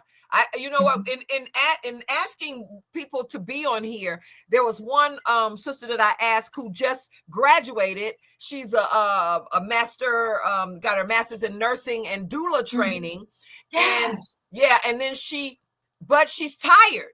And she Mm. recognized that. And so when I ask her, she says, well, you know what? I love you, but I have closed my calendar for the Come rest on of now. the year. I said, girl, you go. That's Come how on you now. do it. You Come know? on now. Yeah. You don't burn Mhm. yourself out because you have expectations of how people feel about you. Because I say that women sacrifice themselves and they endure high pain and emotional turmoil for love and acceptance. And Ooh. that love and acceptance is coming at a very high price, but they still do it because it's that important to them, you know? Ooh. Can you say that one more time so the people can hear you? That was too good to go by, sis. Run that one again. Well, women suffer high emotional pain and turmoil for love and acceptance. And sometimes even though they know it's at a high price, they keep doing it because they want that love so much. And as you just said, sometimes it's not the best love, but that's what they're accustomed to, you know? And a lot of women who have womb issues, Mhm. fibroids and those kinds of things, they have this exact problem. That's why I know about it. They've had emotionally, physically, abuse issues, Mhm. and they keep allowing it to happen because it's all they've known, you know. And Mhm. when they do stand up, people check them like, oh, you think you too good? And then they kind of like waffle a bit. And I say, you know what? You need to say, and then, Mhm. go on about your bit. You don't have it all to, go into that kind of wrestling match. Best thing to do is and go, you know? And so I think that what you're saying is just really significant. you have any other great gems to go along with the gems you already gave us? You know? So sweet. Yeah, I think the last gem I would say is genuinely like, this is not how your story is going to end. Remind yourself, this can't be how the book closes, Right. that she didn't get the job she wanted and he never got to the income he was looking for and his family was never healed. That's just what a sad story. So Right. tell yourself this is just a chapter in a larger story. I just got to turn the page. You can turn the page by changing your friend environment. You can turn the page by just creating a new goal, committing Yeah. to doing one more new thing. So Right. just know that this is not how your story ends, and we're all rooting for you, and we cannot wait to see the comeback. Okay, that's what we're pushing through. And do not let situations tell you you don't matter, because you still matter, and many of us are fighting for you every day. Ovario. That's what I say. That's my term about creation and how things work. And ovario means a lot of things, but it comes from the fact that ovaries are the beginnings, you Mhm. know? And it's hello, congratulations, you're right. I love that. It is just a term for everything you need. And you are really everything we needed right at this very moment. And we have to have you back because you, like somebody wrote in the chat, Monica has something to say. That's I what do. we It's say. been bubbling, sis, for years. And thank you for having the courage to put this together and not doing it on your own and creating space. So I just want to thank you for your obedience and the opportunity for today. Oh, you know, I once I actually realized that I said 9 a.m. to 11 p.m., which is what came out of here, and I said it out loud. I was like, oh boy, oh boy. But you know, we can do hard things. We can do hard And things. I said, just put one foot in front of the other. And people like yourself, which I really Mhm. appreciate, and 22 other people just said yes, just like that. And then the creator and instinct says this is not the last one, because people still asking, can they get on? Can they get on? So it's going to do it on Fridays. And I really appreciate what you had to say. And you have a newsletter that people can join and that type of thing, because we need to stay up with you. Yes, for sure. So I'm going to put my email, my website in the chat. I actually have a 2-day confidence affirmations, 20 affirmations that you can download. You can find me on LinkedIn, Monica Simmons. I'll put that in LinkedIn. But I would say also I have 2 books. Go get my book. It's Okay. called The Little Career Brag Book. Okay. And You Are the Prize, The Secret to the Confident Six-Figure Career. And so that gives you the tools. So if it's okay, I'll send that to you, sis, and you can distribute it to Yeah, the do you have it so individual. you can show it right now? Can you show us Oh, your I cover? do. Okay. Yes. You are the Okay. prize. Yay. Yes. Yay. Yes. Yay. Sit in the director's seat right there. Yes, That's where I you're see supposed to that. be. I see that. That's a great cover and a great Thank you. yeah, yeah. I'm Mhm. gonna have to get your services because I need some of your skill sets. Okay, let's talk, sis. I'm ready. I'm ready. Well, this is something that I'm good at right here, putting people together and making Yeah. herbal formulas and other things. But you know, people who need her services, monicasimmons.com. I mean, Yes. she has it. Like we say in Atlanta, she got something to say, and we need to hear it. So thank you so much for being Yes. here, Thank you. being on time, and that whole thing. And we're going to look to you for something else. And thank you so much. And kiss your baby. I will. I will. Thank you. Y'all have a happy And Friday. do Be you great, do you y'all. do you Thank have you. your handles for your social media, your YouTube or whatever? Because I always forget to tell people mine. And when I get off, I say, "Oh no, I didn't tell them to follow me." Oh, yeah, you're so sweet. Yes. So it's Monica Simmons, SIMMONDS _ So that's me Okay. on Instagram, Monica Simmons on LinkedIn. I also just joined Threads. So y'all come play with me on Threads. It's Okay. Monica Simmons. I give so many tips. It is such a beautiful place on Threads right now. I don't know what it's going to be later, but right now it's real encouragement. So y'all come on Threads, come follow Okay. me, and Okay. let's do Okay. this. Okay. I'm gonna get on Threads later today. Yeah. I'm gonna get on Threads. Okay, then well, I'm gonna be here till 11 p.m. So if you start feeling sorry for me at 9:30 or something, you can come back. Okay, let me do the math. I will keep that in That's mind. If you need 6:30 anything, California time.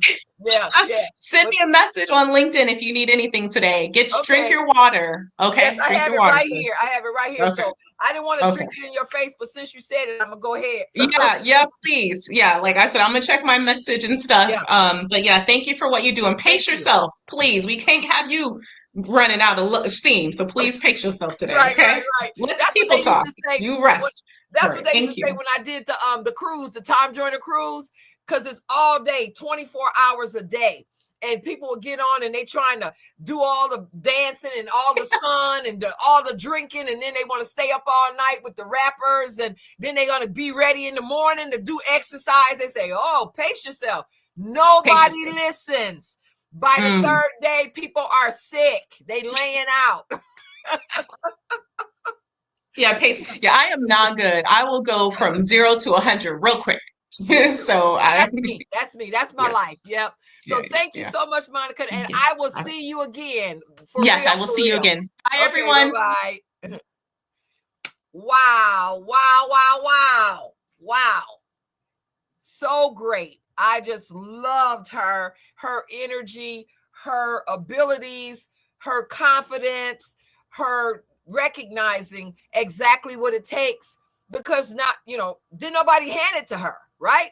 She worked for that. She brought herself to that.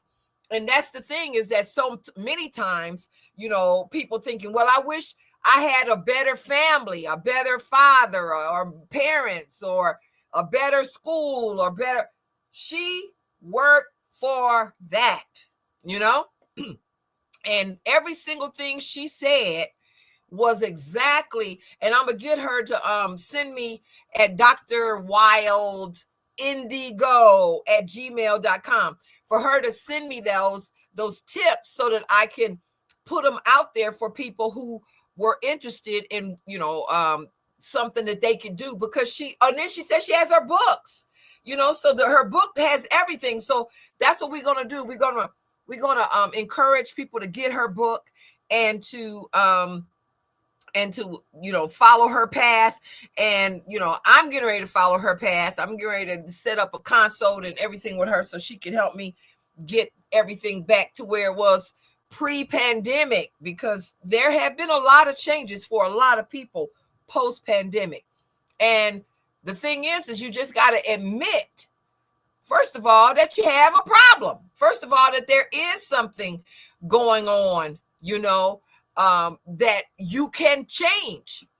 And so that is one of the great things, is having someone who has, like she said, she went from getting laid off to setting up more than a six-figure business in in a short period of time.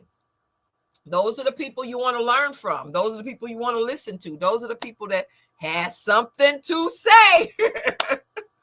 Well, let me see who is supposed to be here now, because sometimes we have the West Coast people. They're not real clear on the time. I saw a couple people came on and they didn't realize that they were coming in on California time, and we were working on East Coast time. Everything that I put out, I always put EST, Eastern Standard Time.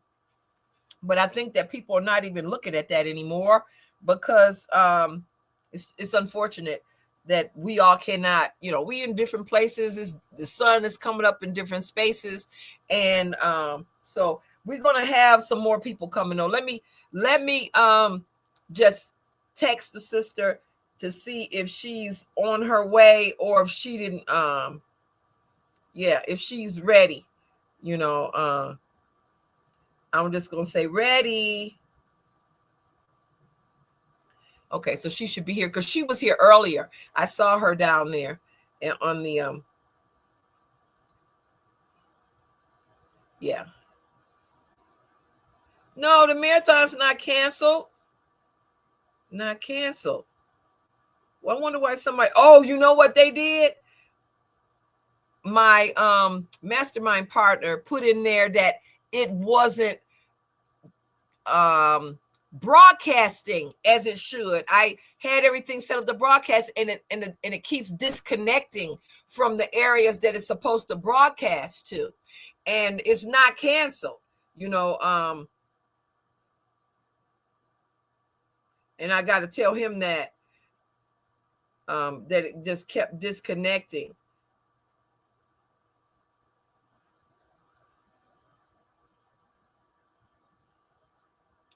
Um,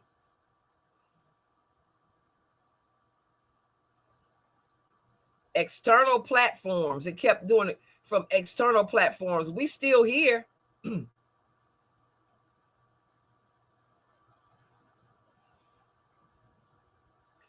Okay.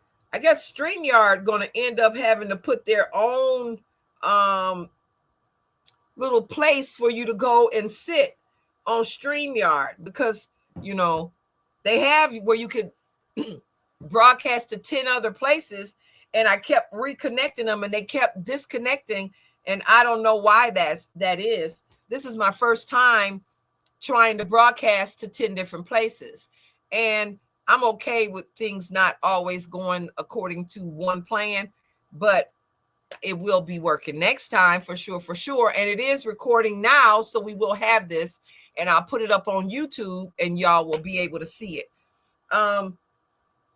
So I wanted to here we go. You know, this day is going faster than I expected. And of course, when I was thinking about this yesterday, you know, again, we were talking earlier, a lot of times our minds make things a lot bigger than they really are.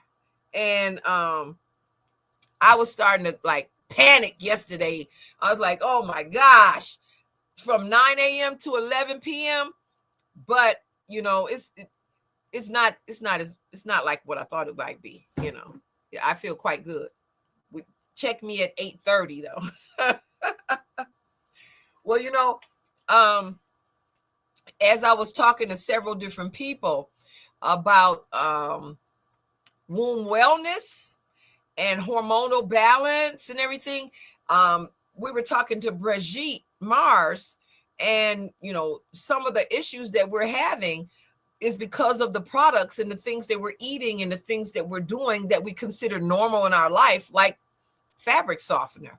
I mean, I remember, and this wasn't too long ago, how the nurse practitioner told me, well, are you using fabric softener in the laundry? And of course, I was thinking I was doing the best thing by having a good fabric softener in the clothes. Clothes won't stick to you, etc., etc. But they were giving my daughter issues, yeast infections. And they give a lot of women, because it's chemicals on a piece of sheet of paper, you know? But we don't think about that. Why? Because we used to it now, you know? But you know, some of the things that we become used to, you know, like she said, a whole row of cleansers. Both of my sons never could go down that aisle of washing powder and all of that. When we were in the grocery store, they would have to go around and meet us at the other end, because if they went down that detergent aisle, the nose would run, they get a headache and all that, because it's all of those, you know, smells and toxins and dust from all of the different things. So I really recognize that those things have issues that cause problems for a lot of people, and most people just grin and bear it. I remember growing up, my sister, every time she brushed her teeth, then she would go into a foul mood where she would cry for the rest of the morning, and then she would cry all the way to school every single day. Well, it turned out later on, because this a little girl, she didn't realize that brushing her teeth with whatever toothpaste we were using, God knows what that was giving her a stomach ache. And so then from that point on, her stomach would hurt for a long time every morning. And so that's what she was responding to by crying for that long time. It was her stomach was upset, you know. When she grew up, then she was able to use organic, toothpaste, and all of that stopped. And then she was like, wow, I've been dealing with that my whole life. I never realized that there could be something different because of the type of toothpaste that I was using, you know. um so it's a thing, and most of us are not recognizing that some of the stuff that we're doing in our families are things that are hurting our families and hurting ourselves. I was talking earlier about, not only the household cleaners, but women. Let's go there. Women have more exposure to household chemicals, and those household chemicals are endocrine disruptors. Those endocrine disruptors are causing everything from infertility to fibroids and endometriosis and CPOS and PCOS and just everything, and women, because makeup, the cleaning products, the perfume, just a lot of toxins are everyday toxins. Most of us in our houses, if you got things that you are putting inside of the electrical unit to give your house fragrance, those things are endocrine disruptors, because that little liquid, that's chemicals. That's not real roses in there. You know better, you know. And those synthetic fragrances, they contain, different compounds that affect not only your lungs and, everything, but, they build up your hormones. The little trees that you have in the car, the those so-called scent beads, which is a brand new product that people think they can't live without. You put them in your dryer, and then your clothes, you could wear them longer. No, sis, no, you can't wear it longer. You gotta wash it, and if it stays in there that long for you to smell it hours and hours later, that means that your body is absorbing it into your skin, and we only know what that'll start doing. And then we all use a lot of plastic containers, and it's not BPA free, um, so we really do need to pay attention. We took all of the plastic straws, the plastic food, containers for leftovers. We took all of that out of our kitchen, and we replaced it with these glass containers that they sell at Aldi, and they don't have them every week, but they're glass. And because it's on a European level of how they deal with their food and their grocery and everything, they have all these things thought out. A lot of the things that they sell there are recyclable, or they are something that they know is clean and clear, so that you don't add to the burden of toxins in your system. And those burdens, those endocrine morphin chemicals, they are causing the fish, the frogs, and the lizards in all of our streams, etc., to have to change from males to females. And we've also noticed these kinds of changes in teenage boys with the breasts look like they need a A or B cup bra, and they 15, especially if they eat from fast food a lot. Those things are causing them to grow breasts, men too. And so I remember when I was doing a talk at one of these community health fairs, I was saying that, and one of the uncles started punching his 14-year-old nephew, saying, oh, wow, that's why you got them breasts, because you eat too much fast food.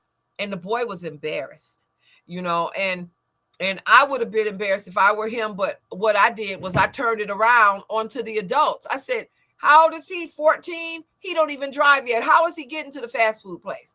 Who was providing the money for the fast food? This is an adult issue that you try to make a child issue, and it's not his fault. He's doing what he's being taught, and we have to all keep that in mind when we recognize some of the things that we're doing are not healthy. What we got? Yeah. So I don't see any questions in the chat. I don't see our next guest waiting yet. And our next guest, I'm pretty sure they got confused on East Coast, West Coast time because it's 1:00. And you know, I know she would be here. And you know, I didn't say to you guys, a lot of the people that I was able to get to come to this event, I didn't know them in advance of this event. And I think that that's pretty magnificent for us to have such a powerful lineup.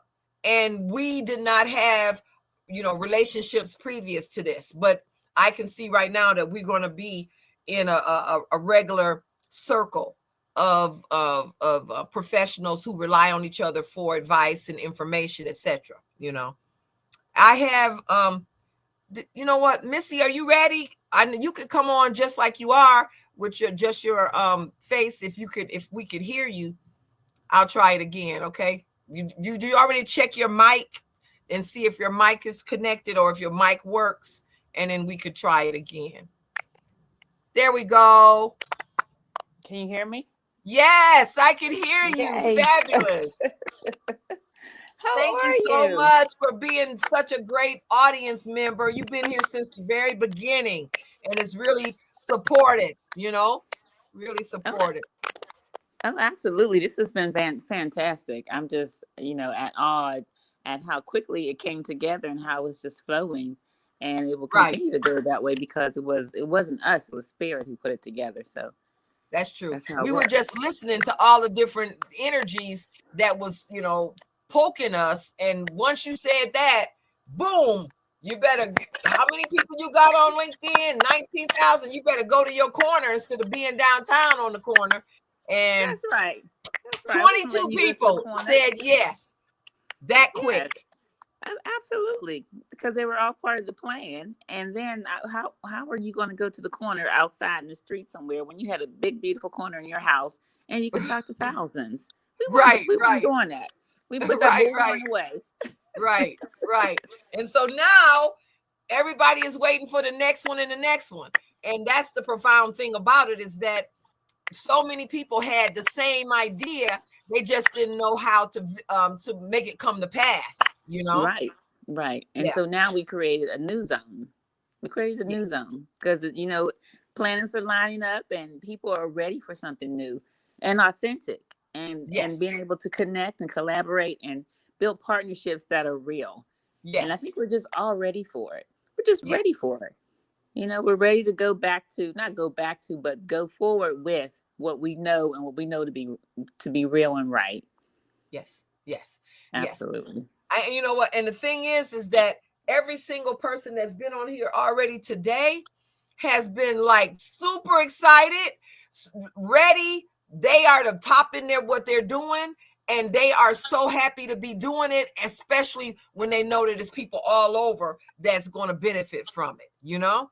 And I think that is, you know, the most profound aspect of this is that people do recognize that their skills are to them, personal to them, but it's something that everybody needs, you know? Yes, exactly. We were all given a gift, and I think our destination is to share it. Right. It's to share it. And it's a gift. So it's not hard for us to share it because it comes natural. Right. We just got to know what it is and we got to put it out there and let the cards fall where they may, as they say. Right. I think that was so important what Monica just said, is that you got to understand your why. Yeah. And once you understand your why, which is, you know, I usually call it the mission statement, but I think it's bigger even than the mission statement, because the why encompasses a lot more. And if you understand your why, then you can not get knocked down because it's you unknockable. Yeah. Yeah. You unknockable. You know, your mission can change. your why can change, but your why doesn't change as quick as your mission statement, I think, Right. because Yeah. like she says, you have the big umbrella. So when you get the big umbrella, you can take various things within that umbrella, but it's all about why do you do this, Right. And I'm learning that I have more than one why. It's not just a one like individual why. I have layers of whys. Okay. But it all falls up like she was saying under one umbrella, but there's levels to my why. Right. So it's just knowing that I have levels, and it's okay to have levels of why, I think. And especially being multi-passionate and just wanting people to win authentically and to find their genie and to move forward with that into the world. Right. I also do several things, but one of the things that I do is a capsule wardrobe coach. And the reason why I really enjoy sharing that experience with women is because it allows you to simplify your life. And we need our lives to be simplified. We need to go with the flow. We need to be in ease. And we just need things to feel good. And our wardrobe should make us feel good. True. And so I think that ties into the healing that we're all part of today. Right. We don't think about our clothing being a part of our healing, but it is. Yes, it is. It's your quiet noise when you show up. It's your quiet noise. And so it often reflects too how you're feeling or what you're going through, but in a quiet way. Like most people who are feeling down or out or, gloom and doom, they wear those colors that match that attitude, that personality, that feeling. And most people who are happy most times put on the bright colors, put on the oranges and the pinks and greens and reds and stuff. And I personally think that we should always try to figure out how to heal from color, regardless of whether we're feeling good or bad. If we're feeling bad, if we put on a bright color, we can feel better. If we're feeling great and we put on a bright color, we can feel amazing. Right. So I think we have to lean into all the things that are provided to us through nature for us to heal. Right. Mm-hmm. And to tune into our senses, our 5-6 senses, to make sure they're all activated. Right. Right. Yeah. Well, that was so good. What happened this morning with Dr. Alexander talking about the 7 bodies. Yes, that was excellent. I think that when you start thinking about your life in 7 bodies, then you can segue and recognize where you at any time, Mm-hmm. Mm-hmm. She said that, I was in that intuition phase when I talked about receiving these energies at night for inspiration and recipes and spirit from what I consider my elder herbalist in my family. And she says, oh yeah, that's a whole body that's doing that, and that same body, she said, does astral travel and all kinds of stuff. And that is true. I did not go there, but that is true, Yeah, there's just so many layers to us. There's so many layers. And that's why it's important for us to connect, because we all don't know everything. I don't know if it's possible in one life for us to know everything. In fact, even in this life, some of the things that we choose, I don't think we will know everything about that chosen profession, Right. You're right. I remember my daddy used to say, I done forgot more about this than you already know. Wow. Wow. That's them elders who I done forgot more about this than you already know. That's powerful. Yes, it is. When you think about that, all you can do is just, right. Bow down to the elder. Bow down to the elders and say, yeah, you're probably right. You did forget more than I already know, but like, teach me now whatever you know, because I need to add it to the rest of this, That's it. That is it. Absolutely. Yeah. Absolutely. So, I appreciate you being here like this. And I want to openly, as you heard me so many times saying my mastermind partner who don't know she's a mastermind partner. But this was the one of the keys in a group of things that turned the key. And I really appreciate you for that. It made a difference, and it's going to make a difference for a lot of people just from today, Absolutely. Well, yeah, I accept the mastermind partner position Okay, okay, happily, okay. happily. We got Yeah. some things to do, sis. We got things to do. Oh yeah. And you know, the brothers, you saw them, they connected right away, you know? Yeah, yeah, And they're going to be doing some things together. I can see that. And Brigitte said anytime. And I mean, you know, everybody's ready to keep yeah. these kind of collabs going. And I think that I wasn't real clear on collaborations before today, you know? I mean, you know, people say collaborations, you thinking, okay, you tell them something and then you put them over here and let them go tell them something and they go from one person. No, all of y'all can talk to them at the same time. Right. That's a collaboration, you know. And I have another woman, you know, Coach Ajay. Yes. I didn't recognize, and she kept saying collaborations. And for me to make sure that she was getting the full breadth of my my status in this herbal community with the stores and stuff, I automatically said she's my partner, as far as, you know, because that's from that other mindset that you partner with people when you do things. Well, no, they still do their stuff and you still do yours. Collaborations mean you over here, I'm over here, and every once in a while we come right here, you know? Right. We meet in the middle. That's it. Meet in the middle. And so now I have to tell her, I totally get the difference between collaboration and partnership. Right. It's not the same. And yes, you know, if it doesn't work for you, it's a collaboration and it doesn't have to keep going. It don't have to go long term. It can go one here and one there. I mean, collaboration is much more flexible and much more giving at that moment. And after that moment, you back to yourself, you know? Right. And well, you actually never leave yourself. You never leave You never yourself. leave yourself. You just come to the middle, do what you got to do, and continue doing yourself. Because Yeah. you can't leave yourself. Right. Yeah. Yeah. So you just find the like minds. Yeah. So I'm all in now for the collabs, you know. Yeah. So you got you need to tell people what your services are so that they can contract with you for, you know, costuming and clothing and, you know, shopper service and whatever. You need to tell people how to get in contact with you. Okay. Well, I'm working on my company called the Couture Code. And like I was saying earlier, we provide capsule wardrobing services to women who are looking to simplify their clothing and eliminate that quote, that thing that we always say when we walk in the closet, I have nothing to wear. Right. Yeah. So I want to eliminate that forever and ever. Amen. So that's what I do.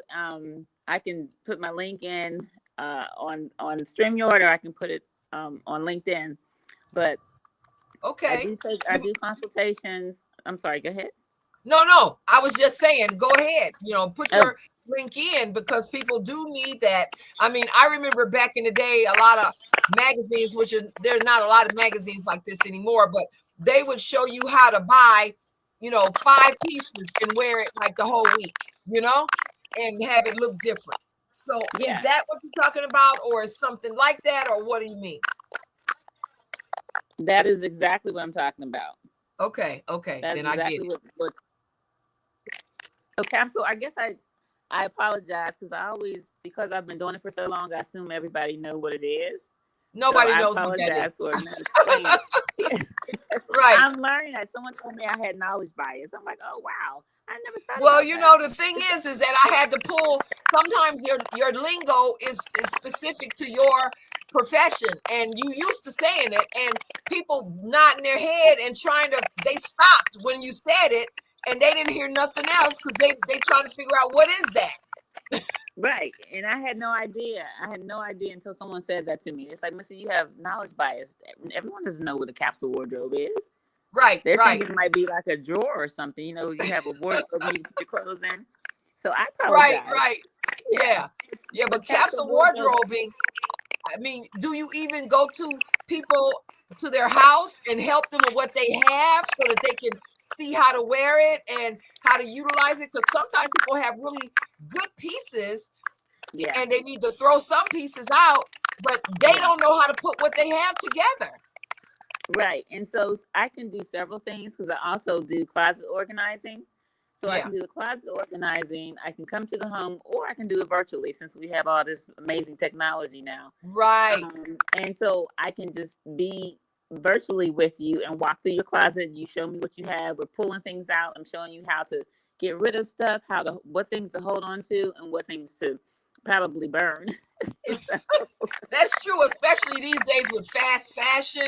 Some of that stuff don't need to go nowhere else. It needs to go right in the trash, and that's unfortunate. In the trash. Absolutely. So I can help with all that. As far as most people have in their closet a capsule wardrobe, they just don't know how to put it together.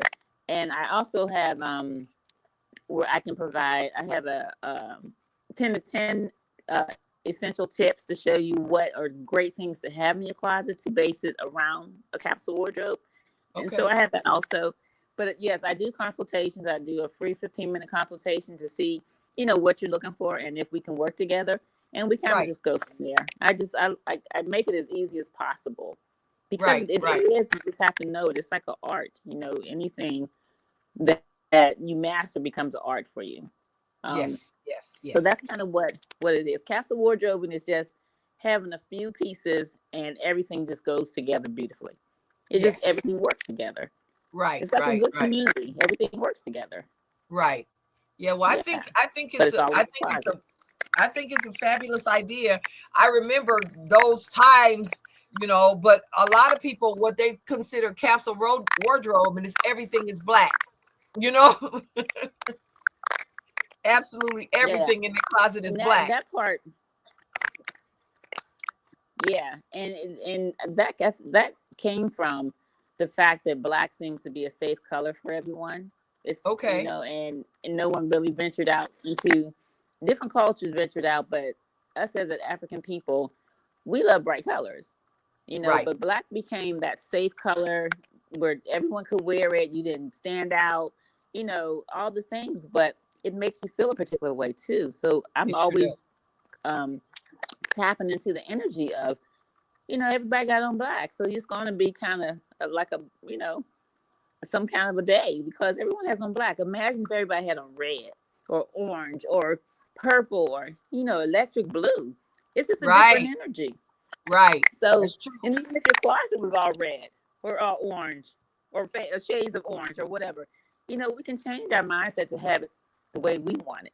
We just got so caught up in being directed by fashion, by society, and it doesn't fit us. We just kind of make it fit. Right. Everyone doesn't need to be in leggings. Everyone doesn't need to wear sage green. Everyone doesn't need to wear a rust color. You got to wear what speaks to your soul, your spirit, and that's what's important. Right. That's really important. A lot of us are walking around being imposters of our lives, as far as, especially with clothing. It's like it's not even who you are, but you're wearing it because it's the quote unquote in thing, and you don't want to miss out on it. Right. And I have to talk to a lot of women about wearing yoga pants, those kind of leggings, all the time because they feel it gives them a trim look, but it also gives you a yeast infection, because it's too much heat and moisture, and it's not good for your body to have those on all the time. It's like a wet bathing suit, you can't wear that all the time, Yeah, and people, and that's one thing too. When we lean into healing, a lot of the clothes now have a lot of plastic in it, like spandex and all the poly this and the poly that. That's like forms of plastic. And so what happens is your skin is not breathing like it used to when you used to wear all the cottons and linens and the natural fibers. So now you're getting rashes, you're getting infections, you're sweating in places you never sweated before. You have a different body odor. Yeah, different body odor from those plastics. Yep, that's exactly right. And so that's what's going on. And even like a lot of the companies, I'm not going to call out no names, but some of the companies, not a lot, some of them are getting sued because people are getting sick from their clothing. Wow. Yeah. And that's pretty powerful. Your clothes are making you sick. Right. But Right. we don't think about it because again, it's the fashion.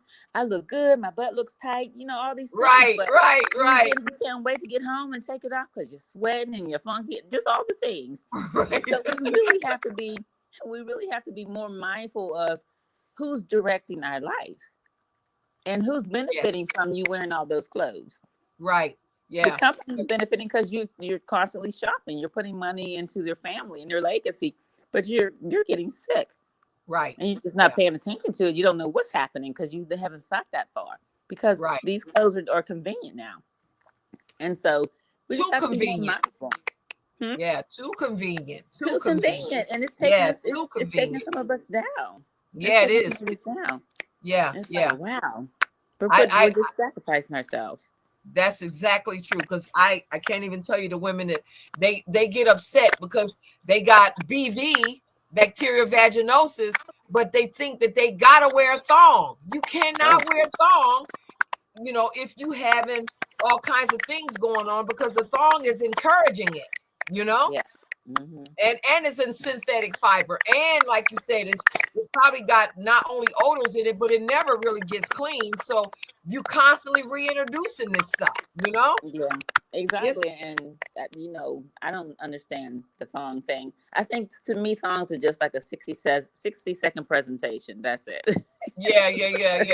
Well, So the I don't thing is understand. that if you wearing a thong in Atlanta in the heat and you got on a pair of tight blue jeans and you see the thong in the back, I'm like, sis, do you understand what's going on right here? Yeah. And see, And and that's why we need you, because we need to be educated. Again, they're following the trend. They're following what someone said on social media, but they're not following the authentic leaders who know about healing and health. And that's why we need you to show up more and more and more to teach the people, to teach the young ladies. Like, no, don't do that. That's not how we right, do it. And yeah, we need to wear more dresses and skirts. Get some air circulating. and yeah, and no panties at night in your bed so you can have more air. So All the things, all the all things. that, all of So those we need things, because that all something. is what helps to heal your body, because your body has to have air. Yeah, Has yeah. to. And some people will call that old school, but I'm like, I call it the only school because you got to go back to it, Right. because that's where all the solid information is. All this new stuff, we got people who have done something for 2 weeks and they call themselves masters and professionals. I'm like, wow, for 2 weeks, and I'm That's one supposed of to the follow reasons. you? Yeah. That's one of the reasons why I ended up even starting to do social media like this, because I didn't do it like this. I would do a little recording and give it to my social media person and go keep doing the herbs and keep doing other stuff. But when I started seeing all of these young people on TikTok lying to each other about cinnamon being a face pack, and I know that cinnamon will burn Oh, you so quick, goodness. you Wow. know, and the Yeah. various different things. And people, all of these different things that people were trying to jump on the bandwagon. I was like, that's not healthy. That's not healthy, you Mm-mm, know? mm-mm. It's So, crazy. yeah, I know sometimes I'll be looking at different conversations talking about herbs, and I was raised that way, so I've taken golden seal forever, but I know that you can't take it long. And this one lady was like, "Oh, I take golden seal every day." I'm like, "Why? You have to, if you're going to get into a herb, you need to study the herb for yourself. You can't take golden seal every day. It's like 7 to 10 days max, and then you stop, because it's healing you. It's a natural what is it? Not natural antibiotic, right? So it's yeah, like you can't take it every day, but people don't right, know that. They're right, just going off of the latest and greatest social media influencer, and they're jacking right, themselves up. So we really yeah, got to get back into studying and studying yourself, studying to show yourself approved, as my dad used to always say. So yeah, yeah. there's so many reasons why we need you, sis, and we need Well, thank you all so the very much. I'm yeah, so all the happy that people. you were one of the, you kicked this whole thing off, and everybody is so happy about it, including me. And I see that, so we're gonna rely on you to be available for people's capsule wardrobe mindset, and And maybe you could put together some pictures or something for us so that people, oh, you know what? Your AI, get you some AI women and show us some stuff in the next couple weeks or so. That would be great. Absolutely. Yeah. Absolutely. Well, thank you My so pleasure. much, sis. I really appreciate you being here. And we're going to see you again real soon. Thank you so much. I appreciate You're it. welcome. You stay Okay, then. amazing. Oh, Okay. you too. Okay. All right. Bye. Hey, Key. Hello, hello, hello. She has been so patient. Are you on the West Coast? No, I'm on the East Coast. Okay. Yes. I recognize. I said she must be on the West Coast because I saw you there and I was like, "Ooh, it's like 10:30. Is she ready already?" I was just listening in. That's all I had. I had a little extra time, so I came and supported and listened in. We can be on here all day. So yeah, all day and half the night. I tell you. Yes, ma'am. Yes, ma'am. So I'm gonna pop on and off after I get my grandbaby from school, and I'll be back on. Okay. And you don't look like you got a baby, let alone a grandbaby. Thank you. Yeah, she's gonna be 6 years old. Okay. Well, I know she's happy about Nana because Nanas are the best. Yes. Well, I appreciate you agreeing to be here. Absolutely. I'm honored to be here because when I saw the title, I was like, "Oh, health, hope, resilience, and resistance." Girl, that all ties in with trauma. That's the backbone of Reset. I help women overcome and defeat all types of trauma. Okay. So that was right up my alley. I was like, "Oh yeah, trauma, health, and wellness. Yes, let's talk. Yeah. Well, tell us what you've been doing. Well, I'm in the tech space a little bit too because I'm into AI. I'm the chief executive officer of a company called Black Girl AI, where we help girls ages 8 to 18 years old into the tech field, but especially predominantly with artificial intelligence. Okay. And so that's what we do at Black Girl AI. But Reset is what ties in what we have going on today, and I am the founder of Reset. Okay. And as I stated before, that is an organization that helps women overcome and defeat trauma. Okay. Because we all carry a lot of weight. Yes, we carry a lot of weight. Even us that have it together, we don't have it together every day. Yeah. We don't have it together every day, so we always need our sister shoulder to lean on or whatever. And like I tell my clients, in order for me to pour into you, someone has to pour into me. So I keep a mentor. Oh, we froze for a second. Yeah. That's okay. You still there. I was waiting to see if it was going to disappear, and then I have to pick up till you dial back in. But you're right. In order for me to pour into you, what? That's where you froze. Oh, okay. I said, and I tell my clients all the time, in order for me to pour into you, I need someone to pour into me. That's so true. I have to stay on my A game to make sure you're straight.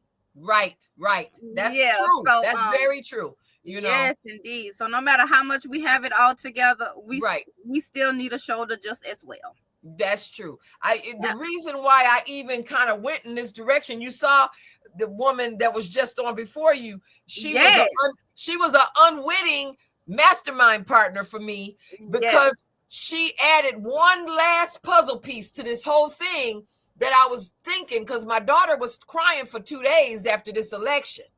Straight crying. Oh my God. And then so many of my clients, I have most of my clients are women. They were crying and they were upset. And it was just a lot of anxiety. It was heavy. Yes, it was heavy. Yes, it was so heartbreaking when I would get on social media and I would see all the images, all the pictures of all the women just crying. And I'm like, whoa, this is heavy, Lord. Lord, you know what heavy. I did? It was so heavy. I haven't watched any network television since that day. I'm off of it for the next 4 years, but I knew that I had to get out here, and I have a bullhorn. I'm in Atlanta, and I was getting ready to go down on Peachtree with my bullhorn because I know if my daughter was doing this and she's 26, what was happening downtown? My daughter's 27.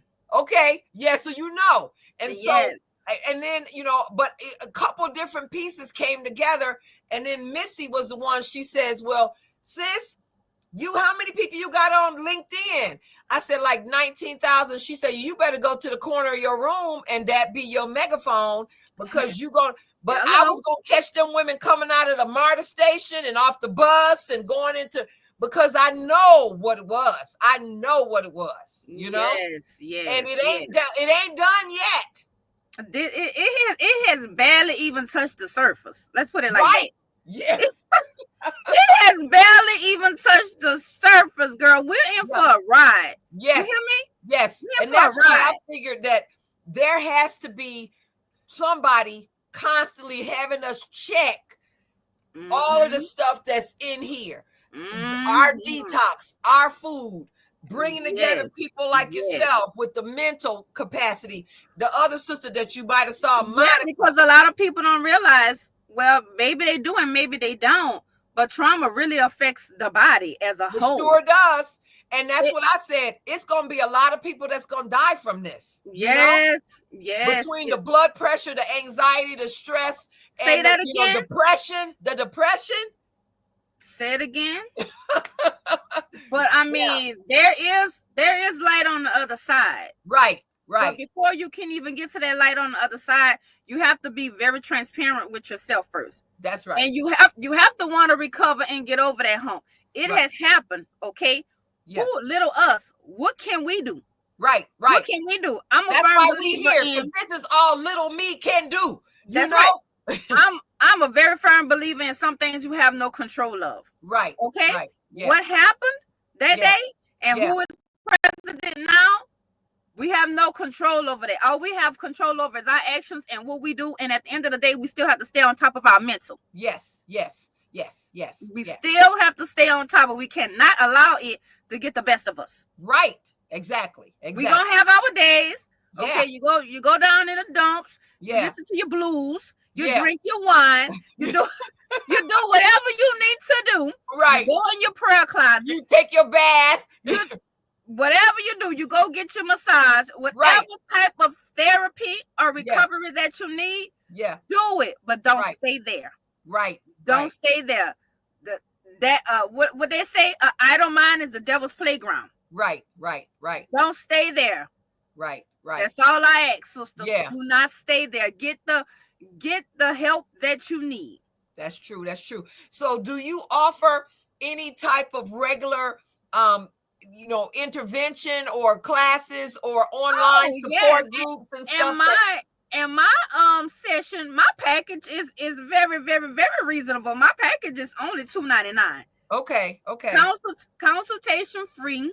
Okay. Our first meeting is 2 hours. I pour into you, and I force you to peel back those layers, and I ask you to be very transparent in everything. Right. Because in order for me to help you, I need you to keep it real. Yes. And keep it real with yourself first. Yeah. And accept and acknowledge the fact that you need the help. Right. So I know sometimes it's unrecognizable, especially when there's one topic that I love to cover because I step on toes. Okay. I love discussing narcissism. Okay. Narcissism. How would they know that? Hold on, let me get to that part. That's the tricky part. Okay. Because 9 times out of 10, the person that's being a narcissist in your life is someone who has been in your life for a long period of time. So means that person has been in your life such a long period of time, what he or she is doing is the norm. Right. You don't even know that it's narcissism unless someone happens to be around at the time and tell you, girl, sir, you're dealing with a narcissist. Okay. So because how can we tell? The signs are not easy to pick up. Okay. But it is, but it isn't. Okay. They controlling, they manipulative, they gaslight us, all of the above. Okay. Now you can know the meanings to everything what I just said. Right. But again, it's hard to distinguish because 9 times out of 10, you have been dealing with that individual, so it's the norm. So it's your mama or your daddy or your older sibling or whatever, but honey, you're used to that behavior. I've had clients that, yes, and it hurts me to my core when they say mother. Yeah. That just touches a little bit different. Right. Like, oh my God. Yeah. I've had one client in the past that said that her mother hated her. Yeah. And she did not know why. I'm like, what's going on with all this mama-daughter trauma? How could you be jealous of something that you carry for 9 months that you birth? Yeah. No matter how much, we always want our kids to be better than us. So I don't understand how they have mothers out here that's jealous of their daughters. Right. Yeah. I find that to be pretty amazing. I just don't understand that. Right. How? Right. Yeah. Yeah. I get it. Well, yeah. Wait, do you have anything could you else? Hold on a second. Okay. One moment. Hold on. Okay.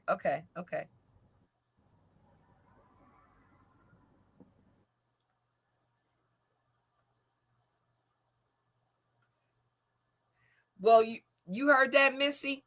That's something else right there, because my daughter had told me more than once at times that I don't seem to connect to it, but there are a lot of friends and people that she knows who moms were jealous of them. And I'm like, I was just telling Missy that my daughter was saying phantom that. I can't phantom it either, because you know what? I'll take my skin off for my baby, for my daughter. You hear me? I know. So I can't imagine being jealous. I'm trying to hold her up and do what I gotta do with my all means necessary. I could be a doctor. I don't care. Yeah. I want you to be a doctor or something higher than me. Yeah. Yeah. I want you to be better than me. Yeah. That's true. I can't fathom that. I cried, because I'm human. I know I'm the life coach. And you know what? The people who are criers are the people who are sensitive enough to be able to help other people. I don't want nobody who don't cry, because I know I can cry, Right. And that's what I tell them. I said, I cry because I take people and their feelings into consideration. Right. And that's my job.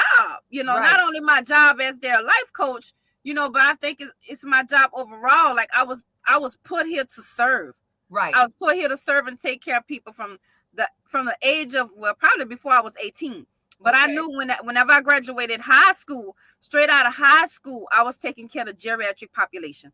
I've always took care of individuals, and still to this day, bless his heart, my grandfather is 92 years old. Oh, wow. Yeah, and he would dare not go into any type of facility. Okay.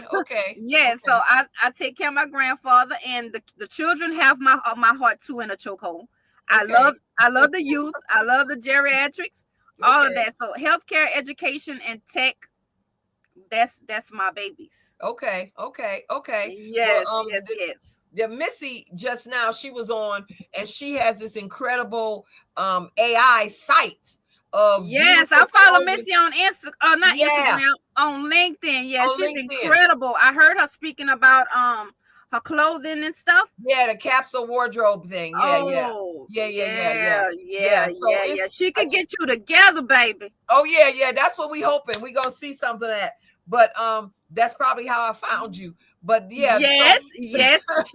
She tagged me in, and then I was like, she already know that's my jam. Okay, yeah. Yeah, she has came on a couple of my lives. I went on LinkedIn Live, and I wish I would have seen it ahead of time. I would have streamed it for us from my StreamYard. Yeah. Well, we're on StreamYard anyway. I would have connected it to my personal page for us. Oh yeah, because I don't know why it keeps disconnecting. I don't know why, but because that's what I do. I go through StreamYard and I just stream on all my platforms at one time. That's what I'm trying to do, but it's not doing it. But that's okay. We still got a recording, and That's right. We'll still put it up. Absolutely. Yeah. But I definitely want to speak to the audience, about trauma. Like, don't be embarrassed. Don't be embarrassed to get the assistance that you need. Right. Okay. Especially our men, because when I first formed Reset in 2022, my niche, and I catered to women. Yeah. But early in the year, I want to say it was for Men's Health Month. I started, and just all the things that's going on around us, I realized that our men need us as well.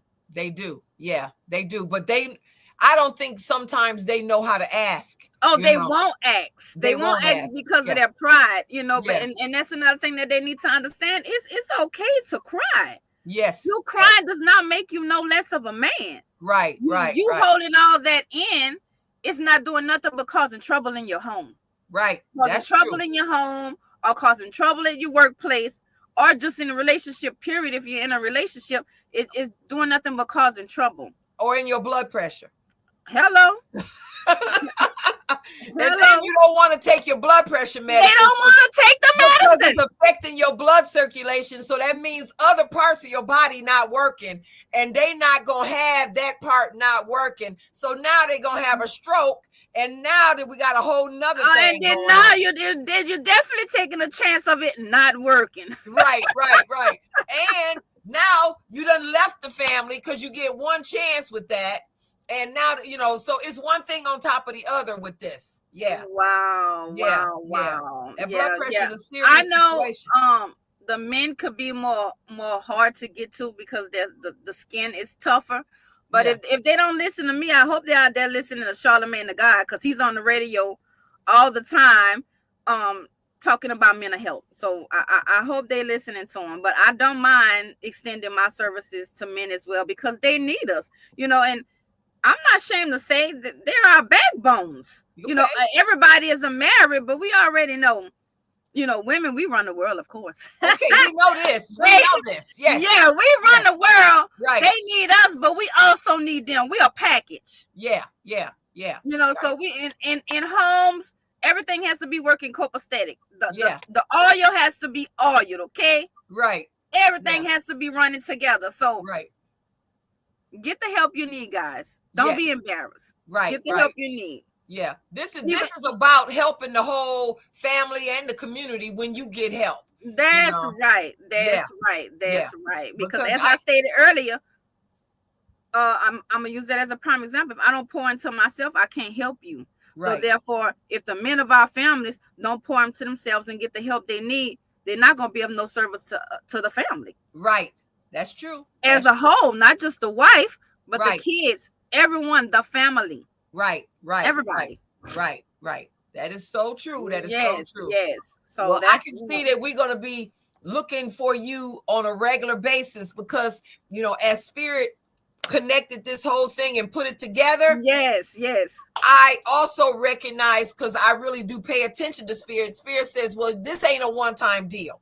You're going to have to do this. It said every day, but I cut the everyday output to once a week until we gather enough momentum. See, like today, and the stream didn't work, but that's okay. We'll get it on the 7th and on the 14th or the 13th of December. We're going to keep doing it because people so much needed this, and everybody jumped on board because they realized, just like I wanted to go out with the bullhorn, they need a bullhorn. Mm-hmm. They need an opportunity to gather people to their skill talent set that can help people. That's right. And every once a week we're gonna kind of change the title every week. Well, you know what? The title is gonna be what it is: health, hope, resilience, and resistance. Now, I love it. I love it. Because those are the themes, basically. Mm-hmm, but people can come in with different, ways of expressing that. It's not one way, Mm-hmm, hope comes in all forms, That's right. From being outside, working in your garden, and understanding and learning how to exercise, yoga programs or whatever, it's hope is all kinds of things. Resilience is all kinds of things, It is. Resilience is great. Taking ballroom dancing, that's what I'm getting ready to do. Yes. We just have to look at these things with a bigger lens. I think I heard you say earlier about the lens, Yes. And we got to look at it with a bigger lens. But like you said, it took a couple days to get this together, to help resilience and resistance. Because I love it. The thing about us is we were resisting even with the drums, even with the music, even with learning to read, even with walking for days and days You know, there's never not been resistance. I just don't have to know every single thing they gonna do every single day, because that ain't good for my mental health, period. You know? Yes, it's not at all. But you know, I just want to I love that title so much. I kind of broke it down a little bit. You know, for the ones in the audience that may not know. Okay. It starts with health, okay? Yes, it does. Health is the foundation for healing. Yes, it is. Hope, that's the mindset that drives the change. Yeah. Resilience gonna help you navigate all these challenges, what's going on around us. Yes. Resistance gonna empower you to protect your energy and advocate for yourself. Yay! I love that. Right now. Yes. I love that. It's gonna help you protect your energy and advocate for yourself, baby. Yes. And that's so good, because a lot of times people don't have the tools for self-advocacy. That's why they come to people like us in the classes that we give, because you know, I would just little nuggets that you give them so that they can understand how to handle themselves. Yes. When women would come to me and say the doctor is telling them they need to get a hysterectomy next week, I say it's criminal behavior with these hysterectomies, mainly with African American women. But I would say to them, you know what? Tell them that you got to pray on it. That's right. Come off of you. You ain't got to worry about them calling your mama's number and all your other phone numbers. No, baby. And that way you have a chance to think about it. And absolutely, you know you don't want to do it, so that just gets them off you, you know? Yes. And so it's strategies like that work for people who need more assistance, you know? And that self-advocacy, we can help with the strategies to make sure that they understand. Like even at work, sometimes people will say, I want you to do X, Y, and Z. You say, let me check my calendar and get back to you. That's right. That's another one of those things where you ain't never got to get back to them, you know? That's right. Here we have resistance again. Resistance is also about setting boundaries, honey. Yes. And reclaim control over your life, your wellness, whatever it may be. Your time is all valuable. So that goes back to resistance too, baby. Set those boundaries by all means. By all means, set the boundaries. Yes. So we have a lot, like you say in Atlanta. We got something to say, you know? That's right. A lot to say, and we gonna just keep changing the form of it, like in various ways. But I think that you can't get any stronger than that. And it didn't come to me in one day. It took several days to get that, you know? That's right. And so, you know, we gonna, but I definitely want you to come back. Do you have any classes coming up for people to take on or to check into? You got a website they can go to? Yes, I do have a website. I'm gonna put it in the chat. Okay. You know, but I also want to leave everybody with an empowerment quote. Yes. And an affirmation. I love my daily quotes and my daily affirmations, but your empowerment quote I want to leave you with is: resistance is self-care in action. It sure is. It sure is. Audrey Lorde said something like that. That's right. Yes. Always tell yourself, I matter enough to protect my peace. Yes. I matter enough to protect my peace. Yes. And my closing affirmation I'm going to leave with everybody is: healing is a journey. Yes, it is. It doesn't happen overnight. Right. But every small step leads to transformation. Yes. You are capable, you are resilient, and you are deserving of health and hope.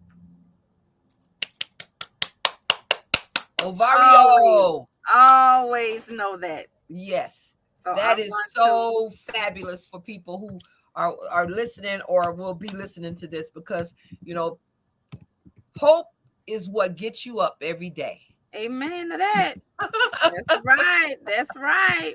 So I really appreciate, Key, all of the ins and outs that you've had today. Absolutely. And, you know, we're going to access your talent and your skills on a regular basis.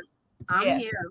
Yes. And if we even consider doing any in-person events, let me know. Yes, we're going to probably, you know, I could already see that that's going to be an in-person event. Like I said, my spaces is education, ed tech, mental health advocate, of course, healthcare, and tech, artificial intelligence. Yes, yes, yes, yes. Well, That's your girl Key. Hey, Key. Yes, I reset. really That's me. appreciate it. www.resetwithkey.com, baby. Okay, okay, okay. Well, I Yes. love it. I love it. And I thank you so much You're for very being welcome. here. My pleasure. Thank you so much. I'll talk to you again. All righty. Okay, Bye-bye, then. everyone. Bye-bye. Wow. She was powerful, very powerful. I mean, and to the point, you know, we have to have that kind of training, that kind of information, and you need that kind of support. I just saw another woman in here was saying that she needed some accountability. People like Key, who are so direct and so forceful with their knowledge, that's the accountability that a lot of people need, you know, because sometimes people think they want to do something or say they want to do something, and then the first wind blow, they offer that and they on to something else because they trying to please too many people. And you know, I would say very, you know, matter of factly, we have, I call it the good girl syndrome. We have, you know, entire generations of women who were taught to deny themselves their own time, their own everything, because it was selfish if they did things that they wanted, that they needed, that they were concerned with. They were taught to do things for everybody else. And if you absolutely don't have no time, no energy, then you can see what you needed. But it was not encouraged for women to do things without an approval from somebody to tell them it was okay for them to do that, you know? And having her talk about the, you know, the accountability and, you know, just the fact that she's helping you to reset, it can help you get rid of some of those habits, you know. And so she had, you know, Reset with Key, www.resetwithkey.com. I can see that being a great asset for a lot of women.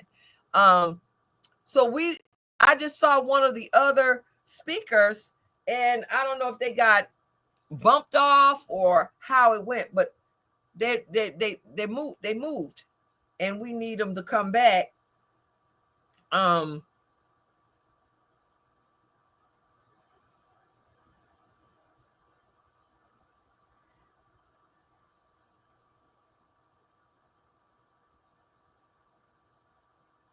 Yes. You know what? I thought I would be more exhausted after being here already since 9 this morning, talking to people continually. But what I'm finding is that these people are so incredible, each and every one of them. And it's just feeding me. It's feeding my energy, it's feeding my mind, my ideas. I mean, I'm just whirling with ideas, you know. And she just said, well, you know, if this turns into a conference, and I thought, I already thought that earlier today after, you know, we had two different brothers here who had a similar thing in just one avenue. I could see them working together. They both happen to be in the Atlanta area. But when you keep seeing those things, you think, you know what, we all should be in one place, physical. Bring all of our audiences there, do actual long or short form workshops, and really just have those, you know, individuals get the energy from us and also learn a skill, take it home, and be able to go into action with it. I think that is going to be a thing. That's going to come about, I could tell, sooner than later, you know. And I find, I used to, like I said, let me drink a sip of water, so don't think I'm ignoring you. But I used to do a lot of traveling. I used to do a lot of traveling. I was out of the area, and somewhere every at least 3 weeks a month. Well, I think now that a lot of these organizations are not having, the organizations where I was going, a lot of those organizations are not having as many functions, or some people completely let their conferences, etc., go. They haven't done them since the pandemic, before the pandemic. And so it's changed a lot out here as far as talking to people in person in these conferences and things.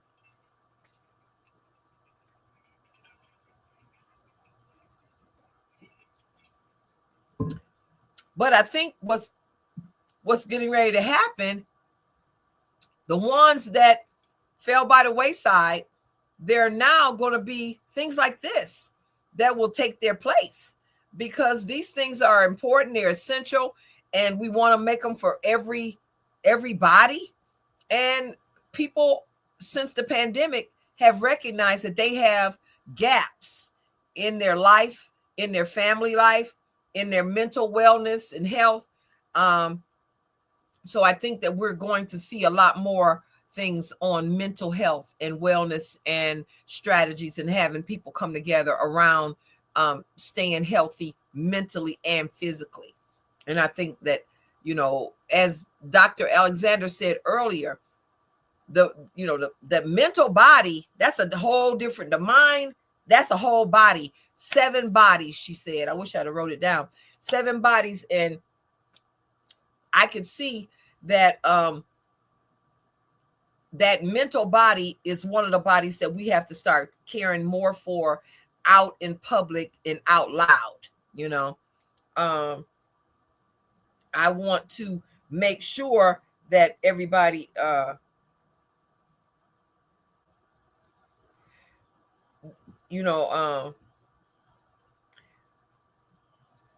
want to make sure that that's a thing that we are able to do, so that all of us can grow.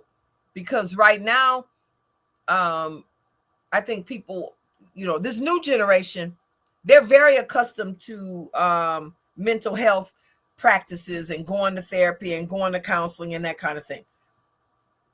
That's good. Now we have to get more into, like Key was just saying, more into men being accessible through counseling and feeling like that's an okay thing to do, and still not stripping them of their masculinity, And I think all of that is so much of what's necessary for our lives. And the pandemic brought a lot of those things to the foreground, where, I saw a report that said that, but with the school children who ended up having a lot of problems with that.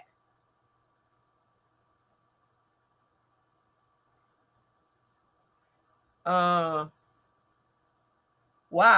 I have a people here that's saying that they're trying to come in, but they're not letting them. I don't know why.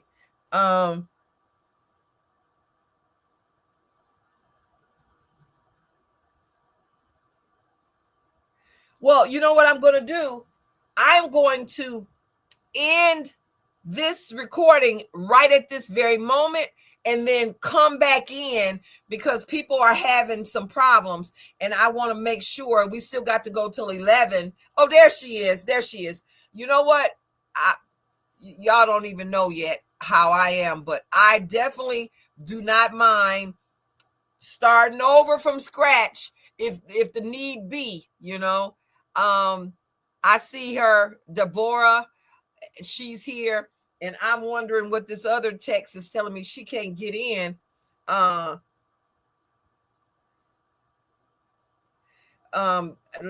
so let me bring Deborah up so that she can start talking to y'all about everything that's necessary for our health, hope, resilience, and resistance. And I really am appreciative of Deborah coming in. Thank you so much for being here today. I love your bookshelves in the background. That's my life back there.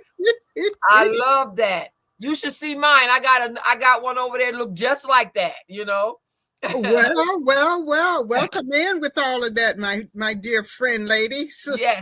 Yes. I am very happy that you're here. We have been talking since like 9 o'clock. I've been to Jamaica, been all over, and we are talking about the health, hope, resilience, and resistance that we need to be healthy and to do what's necessary for the next 4 years. And as I have said more than once, my daughter was crying for 2 days after this recent event. And, and a lot of people was walking kind of stunned. So many clients and customers were calling me very shooken up. And this was my response to what we gonna do. We gotta increase our mastery, increase people's health, increase their ability to on the mental state, so that they can deal with things. And and then they still have to be able to recognize this is not the end.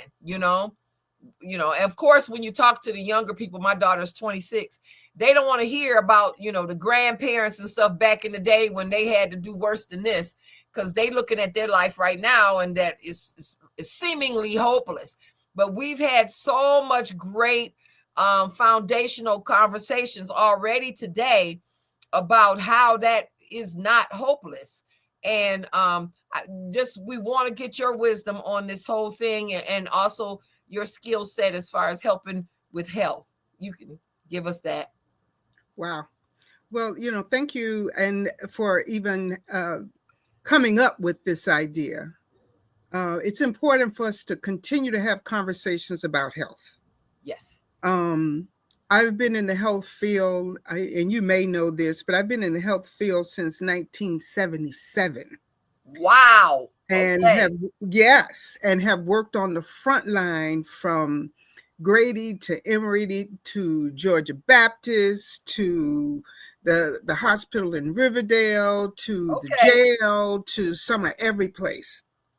And over the years, I was like, what can I do? And I've had some senseis who I've studied under for years, from people like Stephen Tates to Dr. Mark Armstrong to the brother with the CKLS to Brother Rashid. Goss. Yes, Dr. Goss, to Bernard Ginseng, to a whole bunch of people. Right. And back maybe, let's see, it's been 39 years ago, a dear friend of mine introduced me to colon health. Okay. And I'm like, what the dickens is colon health? Okay. And he's a barber. He's still around, from Baltimore. And I Brother Rashid, and I have to give thanks to him. He turned me on to what it's about to take care of the colon. Okay. And he said to me, Deborah, why don't we go up to Chicago and get some training in colon hydrotherapy? Right. And my son was maybe about 8 or 9 months old. He was still crawling on the floor. Okay. And he'll be 40 in February. Okay. And we went and studied the wood hygienic method of colon health. Okay. And that just sent me on a path of, oh my goodness gracious.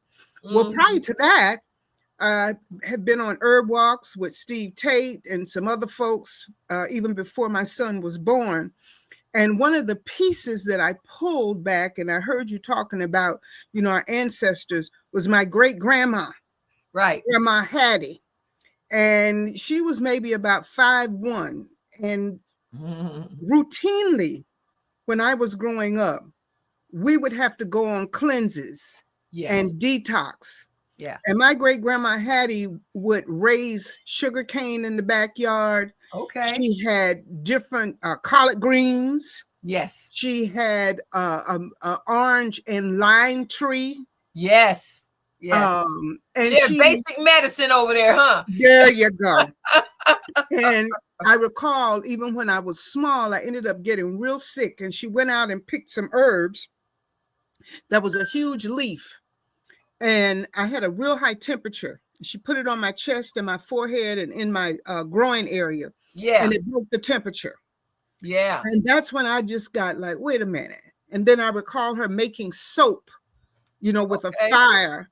And that's what we would bathe in, the soap that she made. Right. Well, I decided that I got to really look at what's going on with my health and then my folks' health. Right. Because all of the women, Ashe, yes, ended up having total abdominal hysterectomies. Yeah, but that was another thing going on too, Exactly. I mean, it's been a criminal thing that if you went to the doctor and you were an African or Black woman, they gonna take out your tooth and your womb at the same time. Absolutely. And my great grandma, they call it the Mississippi appendectomy. Yes.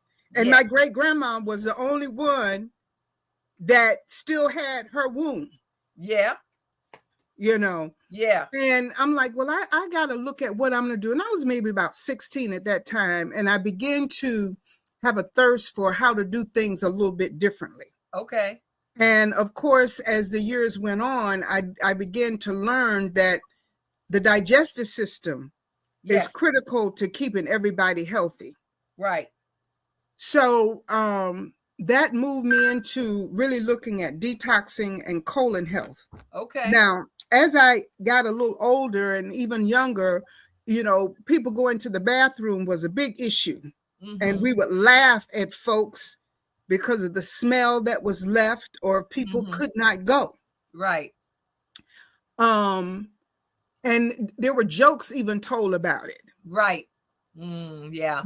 And a conversation. Yeah. And of course, after people would sit and eat Thanksgiving dinner, everybody would be running to the bathroom. And my great grandma, we only had one bathroom in her house, and because it was a shotgun house, and the bathroom was on the back.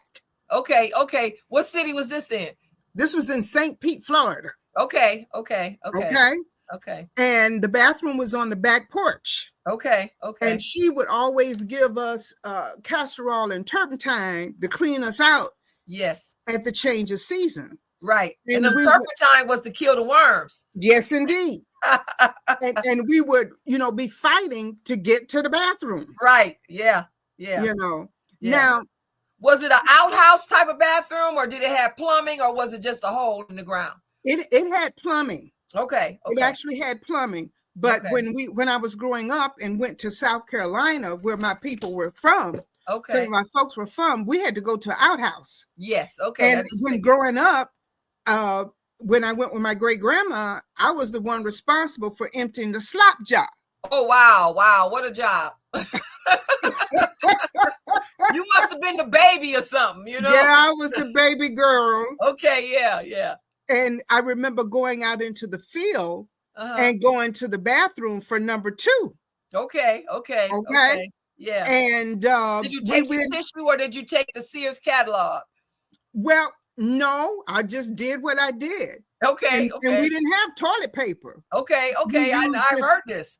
We used this tall herb that grew maybe about 5-6 feet tall, and it was very soft, and that's what we used to wipe with. Yeah. But now, you better know which one you grabbing, right? Exactly. So all of that sort of came together for me in my story. Yeah. And I was suffering also from problems with bloating and gas, constipation as I was growing up. And of course, when you get your menses, a lot of time, you would end up having diarrhea. Right. Then I learned those hormones. Yes. Yeah. Then I learned that was a natural cleansing as well. Yeah. So 39 years later, I'm still developing my mastery for the digestive system. Okay. Now, I studied iridology under Bernard Jensen. Are you teaching that too? No, I'm not. I ain't gonna do about 10 different things, girl. I done got a little bit older now. Okay. A little bit more mature. So I'm just, my specialty is detox, helping people detox, especially the digestive system. Okay. And it goes from teaching people how to give themselves their enemas, the colon hygiene, to even foods that are important for helping you to detox. Okay. So in the science of in terms of colonology, okay, all right, understanding the science of the colon, because the digestive system is really 31 feet. okay, And the end result is the emptying of the foodstuffs that we have eaten into the colon after the nutrients have been absorbed for us to be able to release ourselves into the commode. okay. Now, I've taught classes on colon health that sometimes that has lasted 2 days because it's that much information about digestive and colon health. Right. But the thing I thought about today, Ajay, was focusing, especially with us going into giving thanks, supposedly. What foods can we work with now that maybe we can change, right, and utilize to help us detox during this season? Okay. Now, I've talked and lectured about also the 6 essentials of colon health. Okay. And the 6 essentials are as follows. Mm-hmm. Hydration. Okay. Lubrication. Okay. Bulk. Roughage. Okay. Exercise. And mental thinking. Okay. Now, any disease process that we have, there's always a spiritual mental connection with whatever mental or whatever disease or dis-ease that shows up in ourselves. Okay. And we have to begin to look at that. But even studying iridology, what I learned is that the iris of the eye gives a layout of every body part, every system in the eye. Okay. The interesting part about that is the colon does as well. I had a client that came through this week, and I'm getting more male clients. Okay. And that's been a happy thing. Okay. And when I felt his tummy, I'm like, okay, now what's going on here? Okay. And he agreed, after really palpating the transverse colon, that he was having maybe a little unclearness, where the transverse colon corresponds to everything that's from the neck up. Okay. So that gives us an indication. Whereas the sigmoid portion of the colon, which leads out, innervates to the legs, your blood sugar issues, etc. Okay. So the colon has points on it that are important. So when you feel certain areas in your tummy that may be a little sensitive, the backup of the fecal material can be affecting that organ. So It's important that we stay in a mode of detoxing. Now, the one thing that I want to say is this. When we decide that we're going to detox, whether we're using foods or using herbs, you work with your detoxing for a period of time, then back off so that the body can reset. Okay. Because the body can heal, cleanse, and repair itself if we give it the right situation to do so. Okay. Yes. That's a real important piece for us to be able to understand. Right. Okay. Yeah. Now, the thing that I want to hone into today are the foods that are critical to helping you to cleanse. Okay. One of the most important foods that has lubricating effects, bulking effects as well is what, Ashe? Flaxseed or okra. Okra. I knew it one of those. Yeah. Yes, indeed. Mucilaginous. Yeah. Mucilaginous. Yeah. So okra is a food that our forefathers used to do. As a matter of fact, my mom makes a mean okra and tomatoes. And we know that okra is a what, Ashe? It's a lubricant. But it's also a what? A fruit. Oh, yeah. And there's so many beautiful seeds. Yes. Exactly. So it can reduplicate itself. Yes. Having okra in your and you diet. can use it as a musical instrument. Exactly. It can help to tone the colon, lubricate the colon, bring some water into the colon as well. So and in the islands, they use okra for women in their 9th month of pregnancy to help the baby come out better. Exactly. And one of the secrets too, what? When rectal exams are done, and you go into the rectum on a female or on a male, you can tap the inside of the rectum once your finger's inserted, and the uterus will move out of the way, because many times the uterus will drop. Okay. So now you got an infusion of the waste, and the colon really is responsible for removing waste from the system. That's all it's responsible for. Right. So even if we did the math on it, and you're eating 3 times a day, even if you're vegan. Yes, I know. Even if you're vegetarian. Right. And you only going once a day, there's a backlog. You're constipated. Right. Now, when we look at the root word constipation, it comes from a Latin word. That's a verb, constipare. It means to stick together. And constipation is really contingent upon not only how much you go, but the quality of your bowel movements. So granted, you may be going twice a day, but your bowel movements may be long and compacted together. That's a degree of constipation as well. Now, the question becomes, what, Ashe? What should the remnants of what you've eaten look like? What should they look like to let you know that your bowels are in a good space? They should be floaty and somewhat colorful. Okay. You're and the size of your foot or so, Well, you're about 50% correct. Okay. All right. You can tell if your colon is doing well if indeed the fecal material is crumbled up in the commode of a lighter color or of the color of the food that you had consumed. Okay. If it sinks, that tells you something. Right. If it floats, that tells you something. Okay. If there are pellets, that tells you something as well. And that's the area of the quality of your bowel movements. I worked with one lady some years back, and she was a PYT, pretty young thing. And she went to the bathroom once a week. I have a lot of that with women with fibroids. Once a week. Yeah. Big, and I have some people who don't go that often, but they don't hardly want to tell you because they recognize. But you know what's happened in a lot of these cases? So many times doctors have told them normal bowels are different for everybody, and that's not the full truth.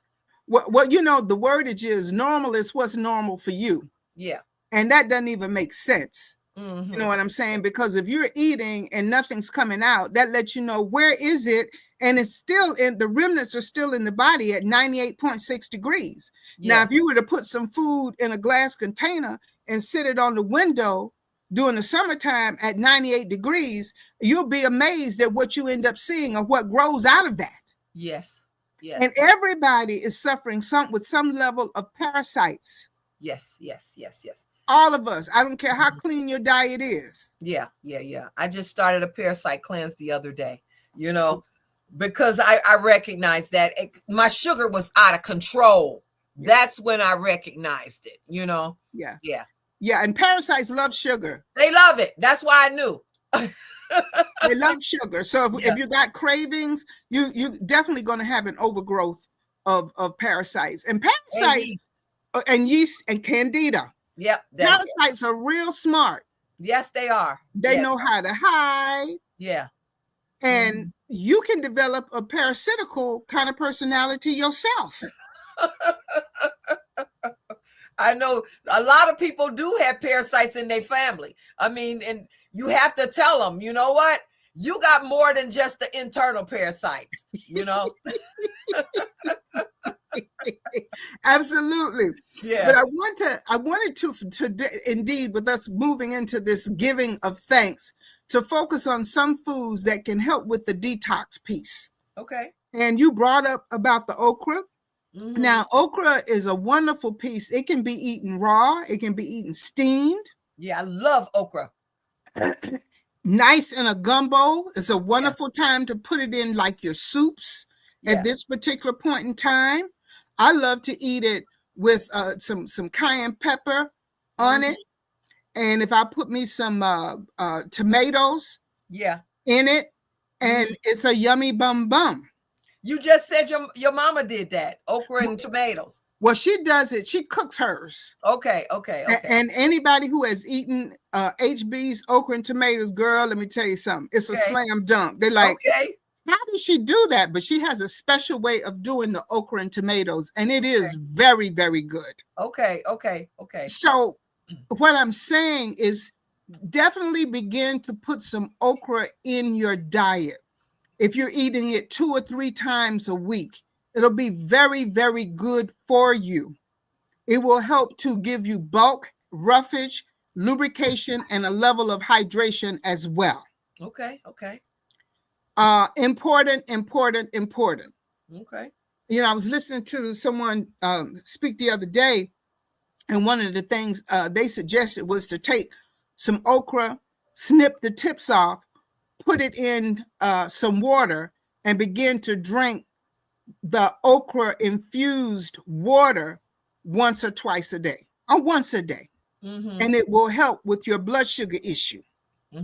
Now, I haven't tried that, but I'm going to do some research with that as well. And that's one thing I want to encourage people to do, because my background is research. Okay. As well. And I want to see what that drinking of that water infused, that okra infused water is really, really about. I'm going to tell you this real quick as you bring this up. We had an event here called Raggedy Nerves Restored.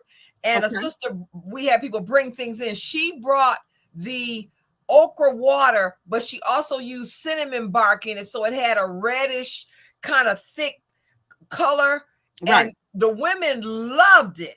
They loved it. So I'm just saying that to you about that. Okay. Well, that cinnamon is really a critical piece as well, because we know that cinnamon can be helpful with blood sugar issues. And we also know that for parasites, things like walnut can be helpful. Pumpkin seeds can be helpful. Your black garlic can be helpful as well, particularly if all of oregano. Yes. If you've really gotten to be addicted to the sugar piece. Yeah. Very important. Yeast very well. Yes. And yeast is a parasite. Yeast is a parasite, or some people call it candida. Yes. Yeah, it's very parasitical. So okra, please include that in your diet in whatever form that you want. All right. Yeah. Now, one of the other food items that Ashay has mentioned is flaxseed. Yeah. Okay. I like flaxseed because it's also a lubricant, and that goes back to one of the six essentials of colon health. Besides water, we must lubricate. We got to hydrate and lubricate our digestive system. Most of us don't lubricate. We just don't. I like flaxseed, and I'll give you all this recipe because it's something that somebody shared with me. Okay. Years and years ago. As a matter of fact, she's deceased now. Oh, wow. But she would boil some water, distilled water or spring water, a quart of it. Was that Florence? Oh, Florence came to me for colonics. I know Florence when she first I know moved you here. did. And I know Sheila as well. Yeah. And Kelly Jo Ray as well. Okay. Yeah, you know. Yeah. But Florence didn't give me that recipe. It was a sister who actually was a massage therapist. Okay. That shared it with me. And you boil that quart of water. And go ahead and take you maybe a half a cup of flaxseed. Okay. And put it in the water that has boiled. Cover it. Take it off the stove. Okay. And strain it. Okay. Once you've strained it, you can take a portion of it, like maybe a quarter of a cup, and add it to whatever you drink. Okay. And that will assist with lubricating the digestive system. Okay. All right. And paying particularly attention to the colon, because once the food items have propelled the entire digestive system and dumped into the stomach and then into the small intestines, water becomes absorbed, and by the time it dumps from the cecum, from the small intestines into the large intestines to the cecum through the appendix, the water is absorbed out. Okay. So now that waste material has hardened as it travels the 5 feet of the large intestines. Because again, the digestive system is approximately 31 feet in adults. Okay. The colon is 5 feet in adults. Mm-hmm. All right. Mm-hmm. So utilizing that flaxseed. Say that again. Say that again. The formula? No. You were saying 5 feet, digestive system, 31 feet. 31 feet is the entire digestive system, from the mouth to the anus. Good. Yeah. Okay. Okay. 5 feet is actually the colon. Okay. And the colon is real deep, because the colon has that, I call it the second brain. Yes. The cecum is the second brain. Yeah. I think women's womb are their second brain, though. Okay. and the cecum is where everything just can sit. Mm-hmm. And when people get appendicitis, that's because now the cecum has backed up. And even with doing colon hygiene, there are very few people who have emptied their cecum. When you empty the cecum, whether it's via a colonic or whether it's via an enema, eventually, once you've made certain kind of movements, it's almost a sense of well-being and almost a sexual high. Oh boy. Yeah. Okay. Getting that cecum to empty. Okay. All right. Mm-hmm. Learning to massage the abdomen is important, but that flaxseed juice reserve is very beneficial. I sometimes will tweak it and do a few little things depending on what's going on with my clients, and add some additional pieces of herbs into it, or recommend to them, well, let's look at adding this and see how you respond with this as well. Right. So now we've got the okra, we've got the flaxseed juice reserve. Okay. Those are 2 items that are very beneficial for lubricating your entire digestive system, but special attention to the colon. Okay. Because again, the water generally is absorbed out of the colon because it has to travel. Right. I see. Right. And the movement of the colon is not just going straight through. It has what's called peristalsis. So the peristalsis moves up, which is really the movement of the colon, which is like a muscular movement. Right. It moves up and it moves back. It moves up, then it moves back as it travels through the system. Okay. Very, very important for you to begin to realize about the lubrication of your foods. Okay. Another food item that's beneficial are your good oils, like your olive oil. Okay. And we want to be careful with the olive oil that we use, because a lot of it has been treated. You want to get an olive oil that has a darker color. Extra virgin. Yes, extra virgin, organic. And we know olive oil has gone up very, very high. It sure has. You know why? Because I think a lot of people were pretending they had olive oil, and when they busted that cartel of fake olive oil, what was left was expensive. Exactly. And see, it's important to read those labels as well, because some olive oil is mixed with canola oil. Yes, it is. All right. Yeah. And this is where the research comes in, where we got to start doing research and reading labels. We got to start doing that, and stop blaming other people because we aren't well. Right.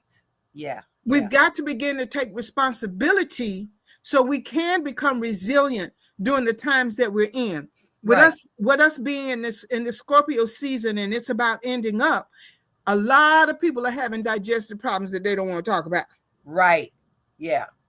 Right. Because Scorpio season will bring out some stuff. Okay. Bring out some stuff. Okay. So using these lubricating pieces will be helpful. And I remember servicing a client, this has been years ago. And when I serviced this particular client, it was a European male. Mm-hmm. And I was like, why am I feeling high? Why was I were feeling you high? He was a cocaine user. Oh, and it came from his body to your body. Yes, ma'am. I remember that. Yep, I remember that. Was that in the 70s? I remember that. that was back in the later 70s, going into the 80s. Yeah, I remember that. And see, the other thing about the colon, it's semi-permeable. What does that mean? Right. It's not like stuff can't go in and go out. Yeah. Whatever you eat goes in and go out and goes to the other parts of the body. Yeah. That's hooked into even where the specific meridians are on the colon. Right. Got it? Yeah. Scientology of the colon. Right. Very, very important. So during this Thanksgiving season, go ahead and prepare some dishes that will be very beneficial for you. And I'm not suggesting that you drench everything in oils. You know, sometimes though, for women, that's a thing that really is necessary, because you don't realize why you having cramps, why you having brain fog, why you having these various things. Those essential fatty acids balance your hormones. They change the brain fog, and they help your bowels, joints, and your womb. Absolutely. But see, this is the rub with it. Everybody's got to do their research as well. Yeah. Okay. When I have a client that comes to me, I don't matter who it is, I know that I'm going to learn from this client just like they're going to learn from me. Right. Okay. And we've got to begin to take some responsibility. Okay. For what it is that we know and do. Don't come to me and you all jacked up and you think I'm going to fix it after I done seen you one time. That ain't going to work. That's very common too. Well, clients that I work with, I encourage them, bring your own notebook, write it down. Right. So that you can do the research and learn. Right. As well. Yeah. Okay? Yeah. So lubrication is going to be a critical piece for you, for all of us. You know, you can go into talking about the different types of oils, whether it be grapeseed oil, if you decide that you're going to use avocado oil, but each one of them have different points in terms of the heat factor. Right. Of your using them. I would never fry in avocado oil. Yeah. You avocado is such a rich, nice oil to pour over a salad or over avocado. Exactly. It's so delicious. Yeah. Exactly. And some people are allergic to peanut oil. Yes. Yeah. Canola oil is not the best to be used. No, it's not. A lot of people were using overheated most of the time. Yes. It's actually a toxic oil for most people. Exactly. Yeah. And oils can become rancid. Yes.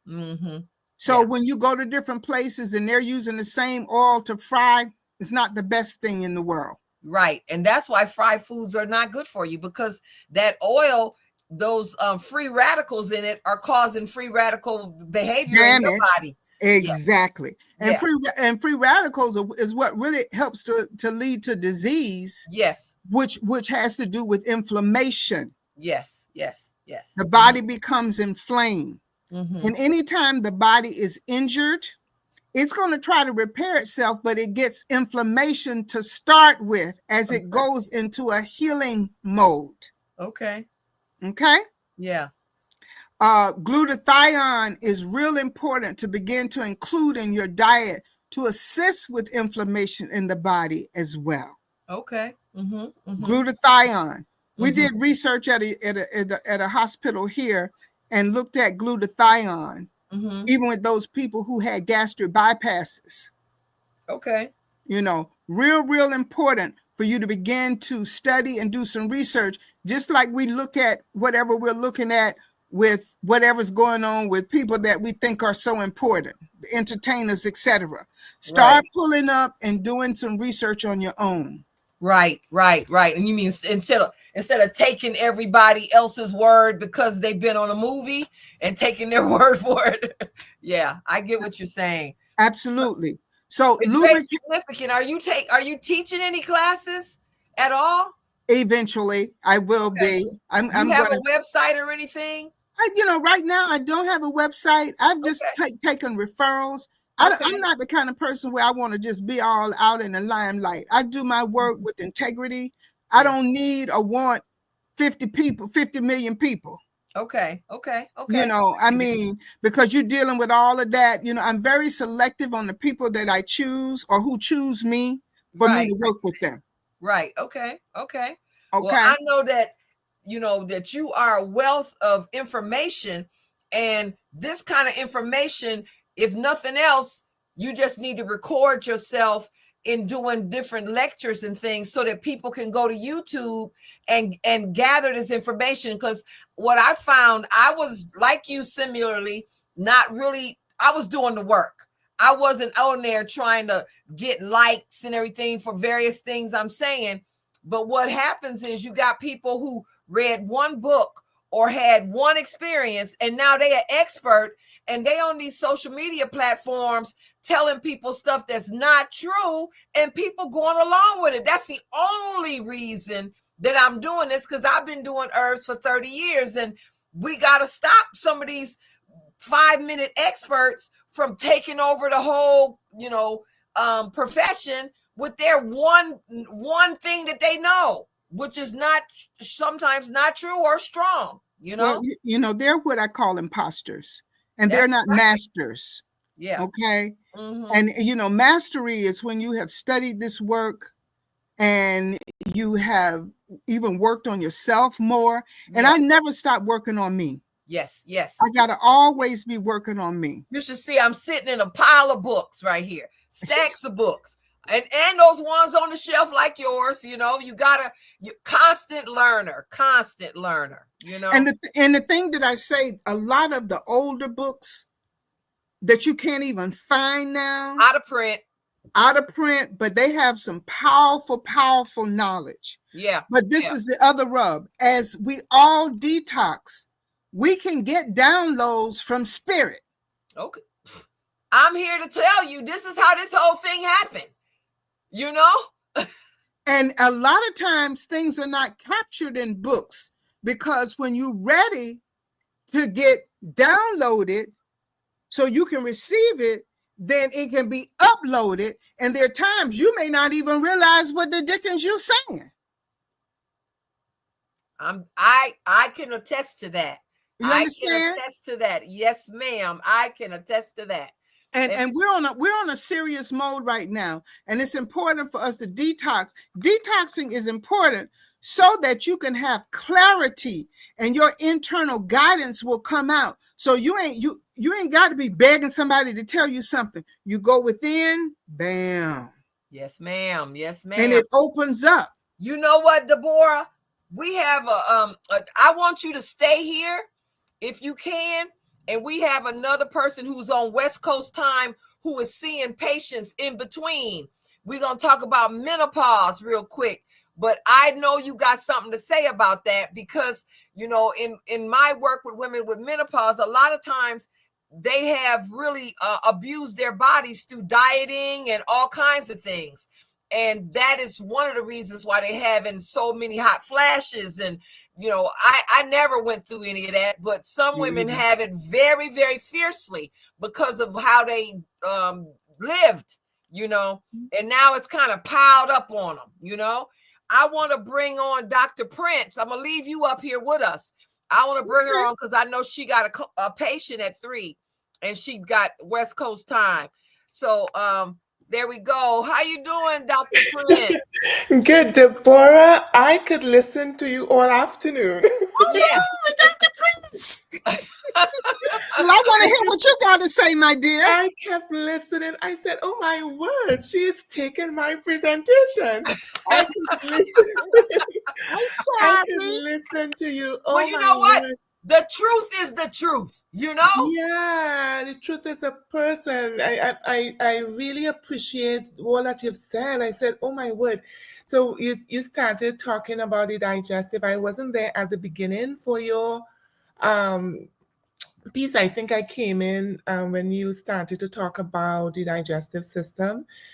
And I teach that too. The digestive system works, we have this gut brain axis. The digestive system or your gut health has to do with mental health. So I work with patients who have issues, chronic issues, and I like working with menopausal women because you have all of the issues that have not been resolved from their past showing up in their present, right?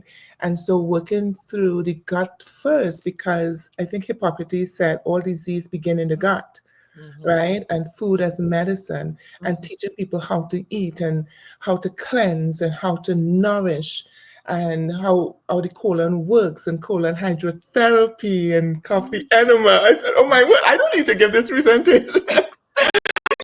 You must, Dr. Prince. Irrigation and coffee enemas and castor oil packs, and you're talking about okra with Dr. Aisha. I said, well, yeah.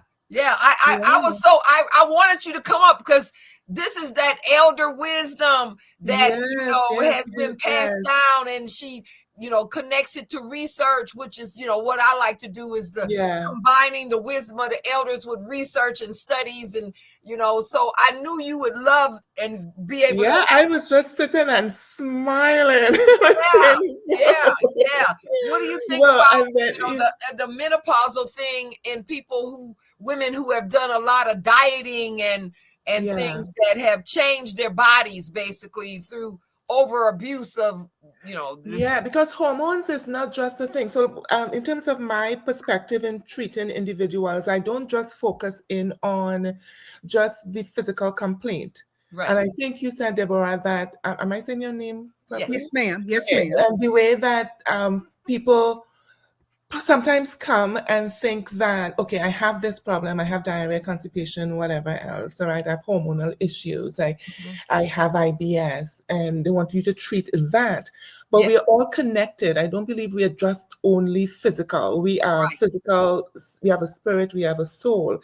And so they're all connected. We can't say, your body starts here and end discreetly there, and your soul starts there and end discreetly there, and your spirit starts there, etc., etc. So they're all intertwined. And so we need health in each area. We can't have health just in one aspect and we function holistically healthy. So we need to know how to take care of our bodies.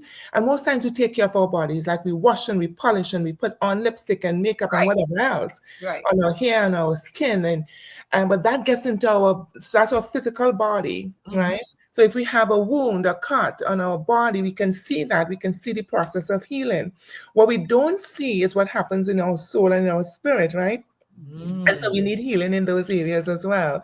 So in terms of the treating individuals who have a fluctuation of their hormones kind of go low, particularly estrogen, you have this estrogen and progesterone that is kind of disrupted. You first treating the body, we have to first rule out what is happening in the body. So cleansing is definitely a thing. And cleansing is not just taking something orally and then you poop it out. So like colon hydrotherapy, colon X will be good to kind of get all that dead fecal waste out. And then when your colon is clean, because it's 5 feet, but it's kind of lumpy, right?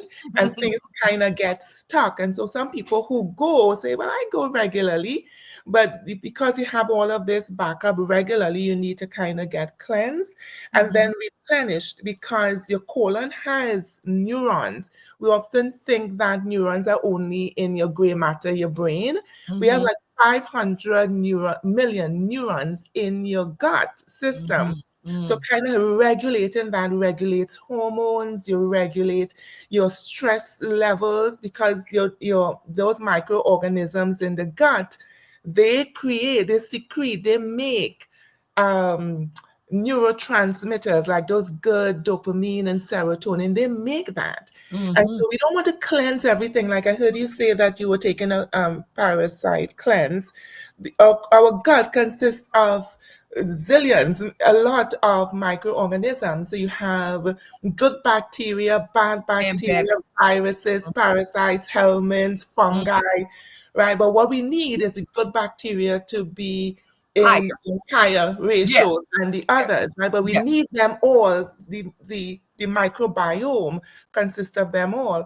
So along with the foods that you mentioned, Deborah, in terms of like oat growth, where you have lubricant and the mucilaginous property of that to keep the stool fluid and soft is really important. And so I would also add probiotics. Of course. Particularly when you get a colon irrigation, to kind of repopulate your gut with probiotics. And you will want those that are in the billions, right? So like maybe 32 strains. Like in our gut, we have like over 150 species of these microorganisms.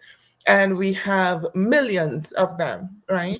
So if you repopulate your gut with those probiotics, when you're looking at the content, it's not the milk your plate yogurt, right? It's those that have like 32 plus strains, and those have like millions of 100 million CFUs, so that you can repopulate your gut. Because those microorganisms, you're taking care of your gut, takes care of your physical health. All aspects. I think you were talking about, Deborah, you're talking about the meridians. And so that's an ancient Chinese medicine in terms of acupuncture and the meridians and how they operate, right?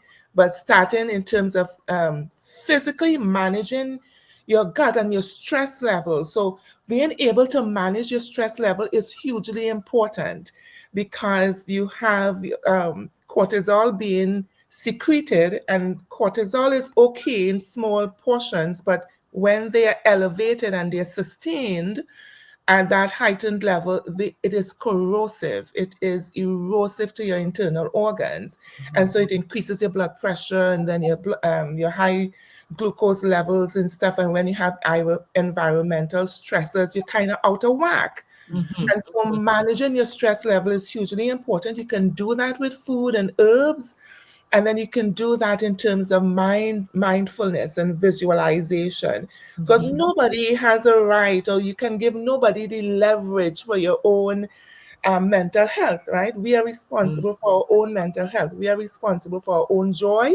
We are responsible to nurture and manage that. So whatever news is in the environment, or whatever stresses we have to have the skills to learn how to navigate that and manage, and to keep our stress levels at a place where we can navigate life. So Absolutely. Yeah. So well Absolutely. said. Yes, so well said. And I like what you said to Deborah, in terms of everything that you share. I think this is a wealth of information, and it comes with an awesome responsibility to share that, right?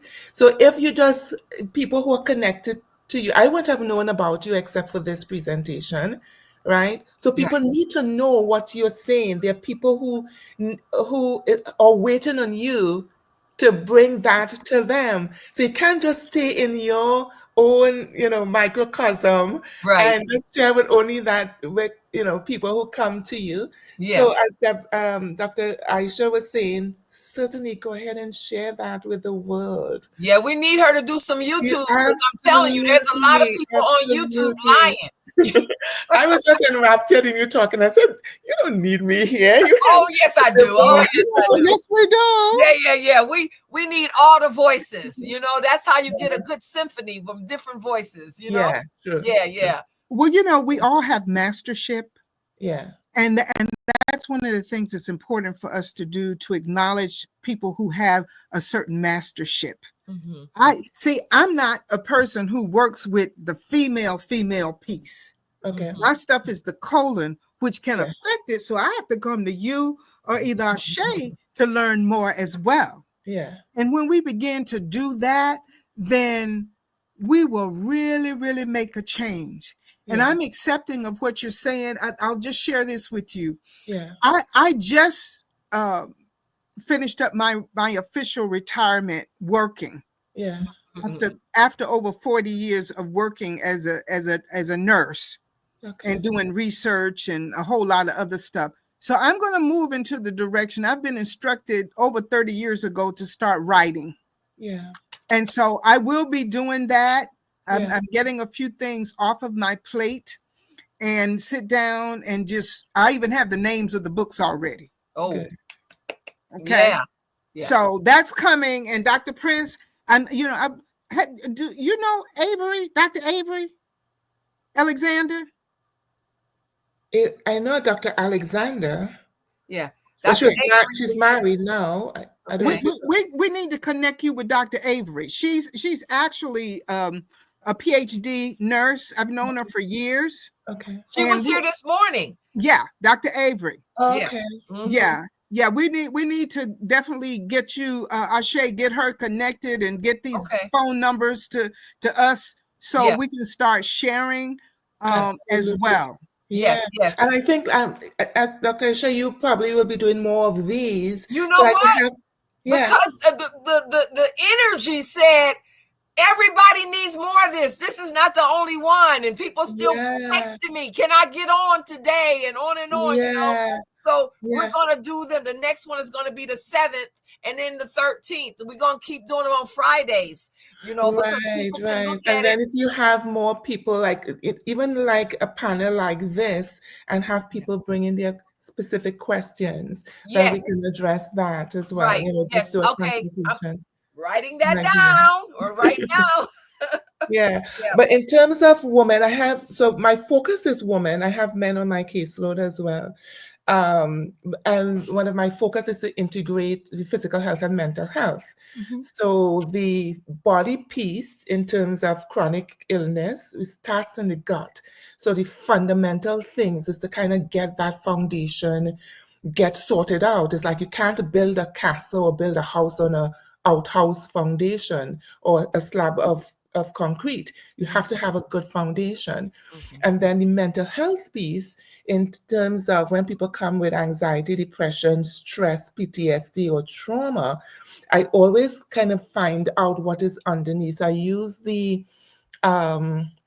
metaphor of the iceberg. And the iceberg is 1/3 above sea level, and 2/3 is below sea level. But what is really showing up, and 1/3 is like the symptoms that you see, whatever it is, right? Whatever label or diagnosis it is. But what is underneath is what is driving that, what the symptoms. And so doing a deep dive is important. So then we go back and we see things of trauma history that has never been resolved. And how some people have learned to do it is just to grit your teeth and bear it, or not say anything or dust it out. It doesn't matter. And then have that stiff upper lip or have this facade that they go through life with. But I have patients decades older than me who are still dealing with things that are from their childhood that has not been resolved. So resolving all of that, because emotions are held in our bodies. And in women's wombs. And in women's I heard you say wombs. that too. But in the sense of, and I believe that in the sense of whatever you're feeling with, you can label it and name it and know what it is and locate where it is in your body as if it is stuck in your body. And to have that resolved and to have that stagnation moving can bring healing. And then there's this spiritual piece, because we are not just a physical body, right? Because when your body is dead, you just see the corpse, but you know the person is not there. Right. Addressing that foundational piece too to make a holistic person. So I'm not just giving a pill for your ill or another herb for some kind of illness. We have to get to the deep issue, and it takes a while, and it takes dialogue to kind of addressing that at a fundamental level, so that it's not just a band-aid approach. Is really to address things, and it doesn't have to be painful. But people live in pain, you know, whether chronically or not. And I say, okay, so you have pain when you are not dealing with this stuff, and you have pain when you're dealing with this stuff. Right. Which one you want? Better out than in, right? Right. But you know, the pain that brings healing is a good kind, right? To bring about. But yeah, you're absolutely right. And I think that an ancient Chinese proverb I was reminded of that says, who neglects diet and just wants like medication, it wastes the doctor's time, right? Okay. Wastes the doctor's time, because it has to be a collaboration. You have to do the work. It's not a magic wand. It's not a magic pill. Right. And the work can be done. And I think with every one of us, like you're right, this orchestra, putting our piece in, we have this beautiful symphony of health that we can really, you know, help people with. Yes. I'm so happy that I met you, you know, and you know, I got my little Trini life and then my other life. But you know, the thing is that people are looking for something, and we have to be there when they start looking, we're there. Yeah. And I think, you know, you're right with that, because we kind of get lost in our own cocoon and think everybody knows. So sometimes I say something really simple and it seems to be like the first time they're hearing it, or they didn't think about it. And so we can kind of get lost in our own circles that everybody knows. And so we really have to teach. And once the person is willing, that kind of collaboration is where healing occurs, right? Because we can't do it for them. The integrity of their choice and learning new skills and learning new habits and putting those things in place to do that. Yeah. So if there's one thing that I would want to endorse is, in addition to what you said, Deborah, is the probiotics, to have that in. And to have as a foundational, because you did mention glutathione, and for inflammation, glutathione is one of those master antioxidants. But there's a host of other things like herbs. Oh, they are magnificent. I love herbs. Turmeric is a really good one too. You need to add black pepper for it to be absorbed in your body. Otherwise, you're just buying expensive stuff. But it helps with the absorption of it. So a good multivitamin, and not those ones that don't have like a third-party testing. You look for a multivitamin. I was just about to say a liquid multivitamin, because I have some patients who have difficulty swallowing things. But you can have a multivitamin, and look for a multivitamin that has over 300 micro nutrients and micro minerals, and a multivitamin, a multi-mineral, probiotics. And if you can't make your sauerkraut or your kimchi or any kind of fermented food, you can buy that, but get some good probiotics so you can get a supplementation of that. Vitamin D and zinc together. And if you're taking vitamin D, buy it with K2, because vitamin D helps with the absorption of calcium, and K2 tells the calcium where to go. Go to the bones and your teeth, not to your soft tissue. So those fundamental basic things to kind of get digging some foundation. And if it's not done, like if somebody has some bad habits, we can change and change slowly to build those foundation. Because you can't ignore it and keep building a great structure Right. on a faulty foundation. So we need to make that change. And I'm glad I have Deborah in as Yes. Yes. and Yes. you, Dr. Isha, as Yes. well. Yes. You To know what kind I of call it? I say you can't wax a dirty floor. You gotta. right, It's Gotta right, scrap simple. it. right. And it's little by little, right? You don't Mhm. like a 1,000-mile journey starts with the first step. So it's little by little until the momentum is built and people learn new habits. And we can literally change our brain chemistry Mhm. Right. through food. We can literally change our brain chemistry. We see it with SPECT scans, what anxiety does to the brain, what depression does to the brain. And Right. so we can change that. Our body feels everything, but we now need to now go down in a deeper level to kind of correct some of the faulty things that we have adhered to and replace it with more functional stuff that would be beneficial to our holistic health. Right. Right. Right. Well, you know, one of the things I generally encourage people to do is that this is not a one-shot deal. Right. Right. Lifestyle. Yeah. Well, it's more than lifestyle. It's Yeah. giving love back to yourself. Yeah. Yeah. You understand? So when you begin to give love back to yourself, then it can make a big difference. My graduate work was Okay. psychiatric mental health. Okay. And counseling Yeah. is one of the key things that must be done. But one of the things I tell my clients all the time, look, work on this part. Now you come back to see me later. Start a 90-day plan. Yes. Work on things for 90 days. Right. Then reassess. Begin to write things down so that you can remember. And Yes. see, a lot of people find it difficult to take the time out to write things down, to assist them to remember. Because most people, especially now, it's difficult for them to remember, Dr. Price. You know, it's Yeah. And they difficult. young. And Uh, they young. And because everything is coming at them so fast. Right. You understand? So I'm so glad I think it's the social media stuff so Yes. often because you really do have to not just look at video. You really have to take the brain and eye and hand and write things. And if you don't, it does change your brain and how you process things. Yeah. I have all kinds of journals and books that I That write. is so important, absolutely important, Yes. because it's not taking care of yourself. Like I say to people, oh, so you tell everybody else you love them. Mom, I love you. Brother, I love you. Husband, I love you. But you never really say I love you to myself, and people can't say that, right? Really look in the mirror and say to themselves, calling themselves in the first name, they think that they are a fraud because of the mindset or whatever self-esteem issue that got really traumatized and screeched to a halt. Yeah. And some people say to me, I'm so busy, I'm tired. I said, okay, everybody has 24 hours. It's Yeah. really how to cut and you dice it. And if you can't take care of yourself, you can't take care of anybody else. You can't give from an empty cup. And we don't just want your cup full, we want it overflowing so that other people and gushing so that people can benefit. But remaining full mentally is a solo project, it's a quiet project, it's not a group project. So you have to find time.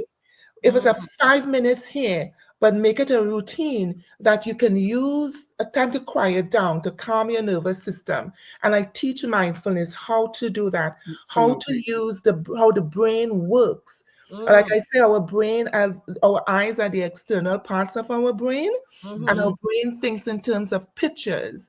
And so you give your brain a picture, and the neurons begin to fire, and the neurotransmitters create a picture in your mind. The picture has a signature, an emotional signature. So, like if you're thinking of something negative, something that's distressing, you would feel bad in your Yes. body. Yes. You would feel sad. Yes. You would feel depressed. Yes. Yes. It goes back to the thought. Right. And so the thought has an emotional signature. So changing that thought and replacing it with something else and creating a space where you can meditate on that, then you give the brain an instruction. I want more of this feeling. I want Right. more peaceful. But yeah, you have to take care of yourself and just teaching those fundamental things, teaching people how to manage their emotions, through using how the brain works. Manage their hot flashes, manage their stress levels, manage their anxiety and depression and PTSD and panic attacks. That didn't just come up from nowhere. It came up from deep. But it's almost like you have an inflated balloon and you stick it on the ocean floor and think it's hidden, right? But when there's a shift in the sand, everything pops up. And that's what we see with emotional stuff or mental health.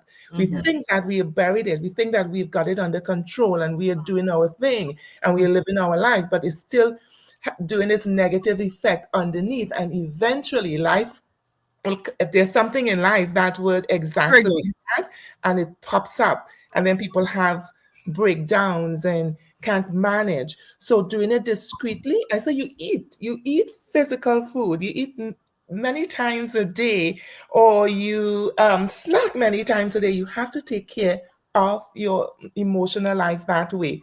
Punctuate your day with teaching how to relax and calm this nervous system. So I teach mindfulness, I teach how to use your breath, I teach how to use the brain so that your body can relax and be in parasympathetic.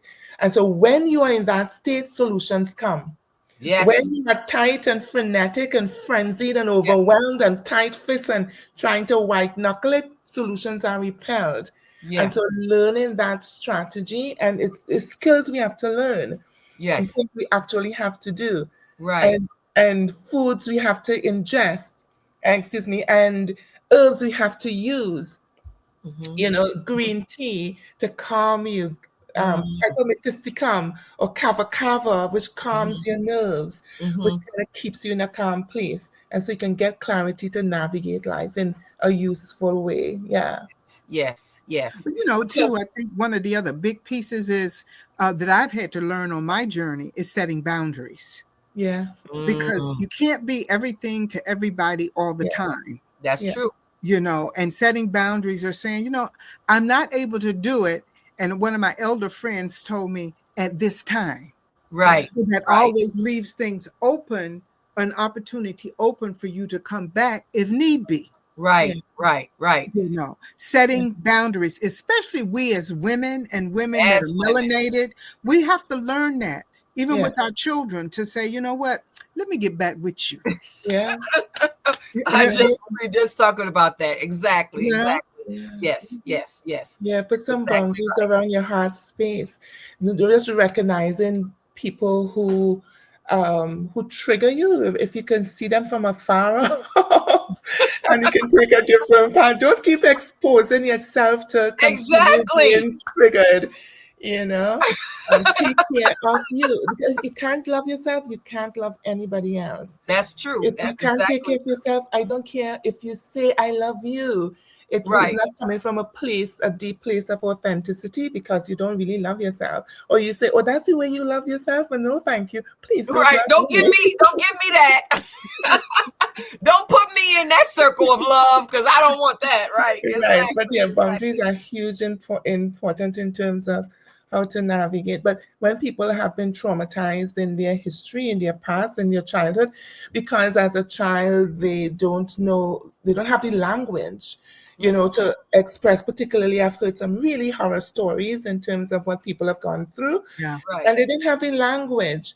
And it's almost like they're still screeched to a halt in a dark room and in a fetal position and very defensive, and don't have no correlation with their emotions. They don't know what that is. And so begin to teaching them again how to be able to establish a safe place around your heart.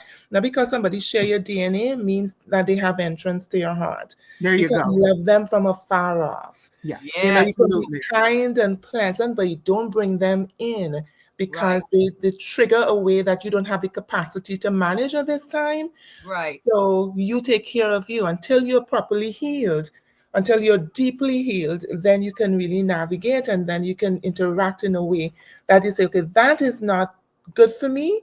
Right. And so I'm going to love me enough to say, no, thank you. I really appreciate that. And then So teach that. Oh, there's such a spectrum of it, right? In terms of Right, what health is. It's not right, just a template or a cookie cutter, right. right? People And it's come with not their just own. taking something. It's not Yes, just yes, yes, yes. yes, And when you start working with people and you're asking them various questions and they wondering, what does this have to do with the fact that I'm bleeding? Well, I right. gotta know all of this so I Yeah, can figure out why you bleeding like this, yeah, yeah, yeah, And then I say, oh, you're a police officer, or oh, a coordinator of 40 people. Oh, you a social yeah, worker or a teacher. I mean, yeah. there's certain jobs just high Stress stress. levels, yeah, yeah. Yeah. And it's But always causing problems in the body, right, from right. That's where our constipation emotions just to are. bleeding. Yeah. Yeah, yeah. Cortisol levels are through the roof. Yeah. You Yeah. know, Yeah. and that has to be managed. That is like not an option, or Not an option.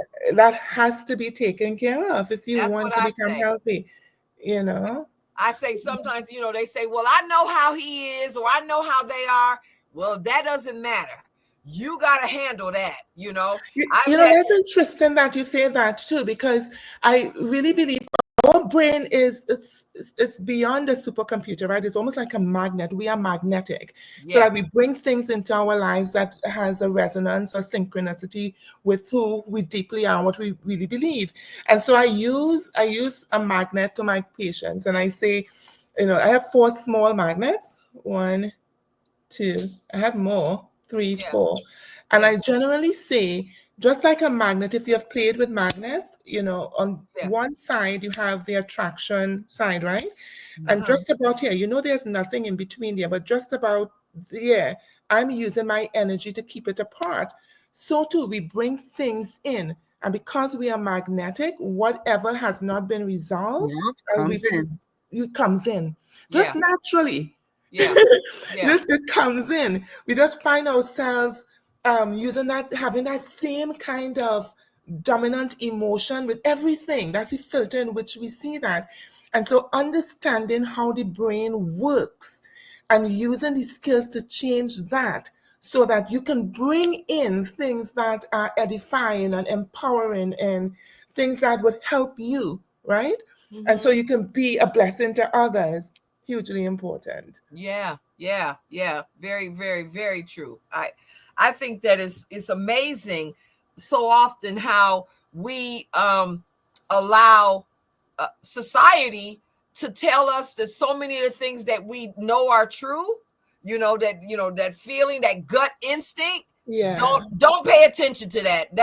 Don't worry Right. about that. Right. And I think that we sometimes they call it women's instinct or gut instinct, but I follow mine very, very closely because Yeah. it has not led me wrong yet. Right. And Yeah. people don't pay attention to their They've emotions. been they've been educated not to. You Right. know, I did what you said just now. I took last Wednesday as a receive the idea day. Yeah. As a creative day, because I know that when I'm working on something, if I give it space, it comes. Yes. And so Yes. I just had to stop everything else and just wait because it's coming today. You know, Yes. Yes. Yeah. and but that's trusting yourself. Right. Right. And so many Yeah. of us have been taught not to trust ourselves. And you're right with that too, because, and even with the social media, you have all of this coming in. You have this fire hydrant of information coming in, Yeah, and just activity, and no time to calm down to be with yourself, right, right? right. People can't stand themselves. People They don't can't. want to be. Have you seen people driving in a car? One person is driving and everybody else is on their phone, and it's 4 people in the car. Yeah. You want to be with people, and there you are with 4 people, and all of y'all are on your phone.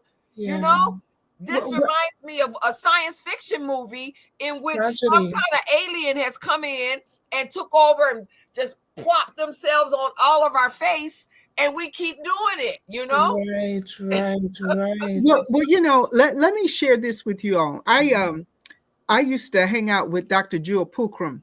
Okay. And one of the things that she taught was this: every action moves you to a state of being. All right. Now, what does she mean by that? All of us want to have a certain state of being. Yeah.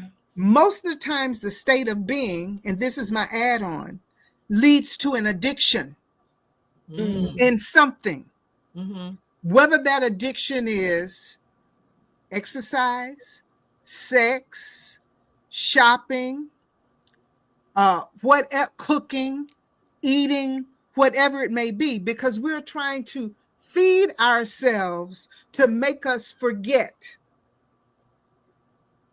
What we have to learn to do, this is my piece, is to learn how to remember instead of trying to forget. One of the practices that I do is at the end of every day, when I'm lying in the bed, I'm massaging my belly, and I'm going back through my day.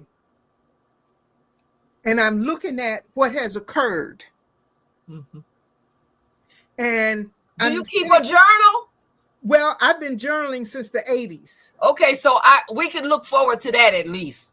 Yeah. And I'll sit back and I'll look like I'm the director, and I'm looking at how I interact with myself, how I interact with everybody that crosses my path, and I cross theirs. Okay. And then I say to myself, what is it that I need to learn? Yeah. Then at that point, I forgive myself. Yeah. Oh, yeah. And then I'm full of gratitude. I love that. I love that. And just give thanks. And that's a principle we've got to learn how to do. And it takes time, because I've had issues with some folks. Yeah. And I've had to say, okay, you live long enough, you would. Right. You will. Yeah. I had to say, Deborah, hold on now. What is it in you that you have in this issue? Yes. Yep. Yeah. And that helps to turn the tide for me. But I still have to keep working at it. And I have to keep standing in the truth. Yes. I can't add anything other. I love that expression. I train people. It's not the question of why, like, why is this happening, but what is this about? How how is that this affected me in this way? And it's often that the reason why you're being triggered and another person may dust it off is because there's something in you that resonates, that matches with that. So then you find out, what is that about? How is it that I reacted that way? It's not that person, because if you plop you up and put you in Hawaii or a Caribbean you're gonna do the island, same thing. Exactly. You'll find another person. Same game. Different name, same game. Exactly. A different cast of characters, same emotion. So it's not them. When we focus on them, we take our power and we place it elsewhere, and then we disempower ourselves. But when we realize, what is that about me that had me reacting that way, then that's more instructive. You're absolutely right, Deborah. Just and then feeling it. Yeah. And releasing it. We have to. How do you release it? How do you release it? Well, breathing is important for me, and going outside and walking. Transferring it. Yeah, working with the plants is real helpful for me. And even getting in the kitchen. Yeah. And preparing something that may be different and original. Yeah. And it just helps to displace that. And the other piece is laughter. Yeah. Learning how to just laugh, and even laugh at myself. The younger I get, the more I laugh at myself. I'm like, ooh, you ought to be ashamed of yourself. And, I've even gotten to the point where I've told people, you know what? Stop talking to me. I had enough for the day. That's no more conversation. I'm out. Deuces. And laughing. My work family took me to an event I had never gone to. I told them when I was getting ready to retire, well, before I retired, I said, listen, I want to go to a strip club and I want to eat sushi. Okay. And they said, You do, Mr. Barr? I said, yeah, and I've been saying that for 10 years. Okay. Well, I had an opportunity to go to a club that was similar to that, and you talking about laughing. I had so much fun. It was like, and that even eased up the whole idea of leaving a position that I had been in for this go round like 25 years. It was a lifestyle period. Yeah, but it just eased me up, and I looked at the pictures and I just hooted. Okay. You know, so laughter, comedy is hilarious. There are times I'll even pull up Bernie Mac and Cat Williams so I can just holla, holla, holla, holla. Right. So laughter is real critical for us as well. Yes. Music, laughter, gardening, and he said transferring energy to the planet, you know, and it to us, you know, I am a water baby. That's why I know I'm an island girl at heart.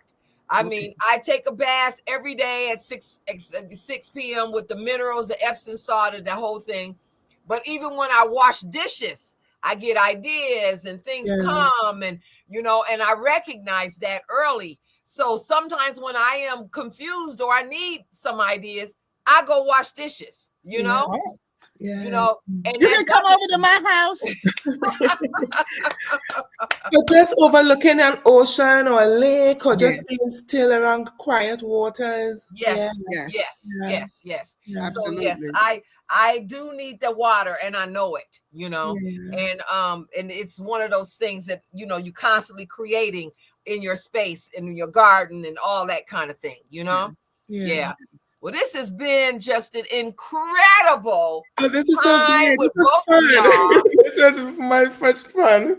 Yes. And it turned into something. That's what I'm saying about that instinct and that, you know, following that energy. I see you, she's here. Y'all got vibes.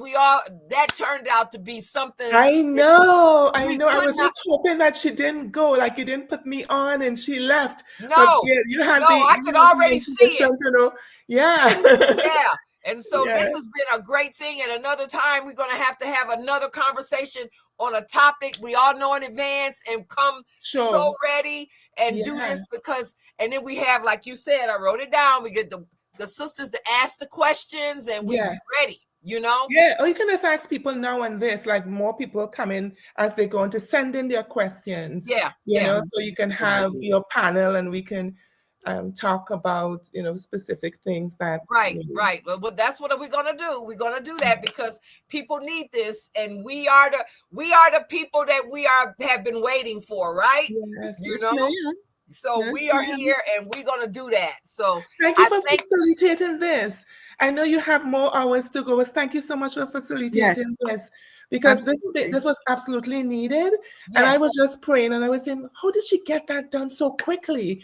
Because I just got one message in my inbox, and then I said, yes, I'm interested. And then you said, Friday, really? This big magnitude of this thing?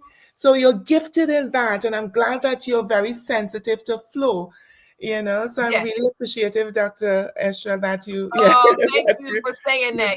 I know you're going to be here for a couple more hours. So I just until 11 p.m. I know. You've been talking for a while.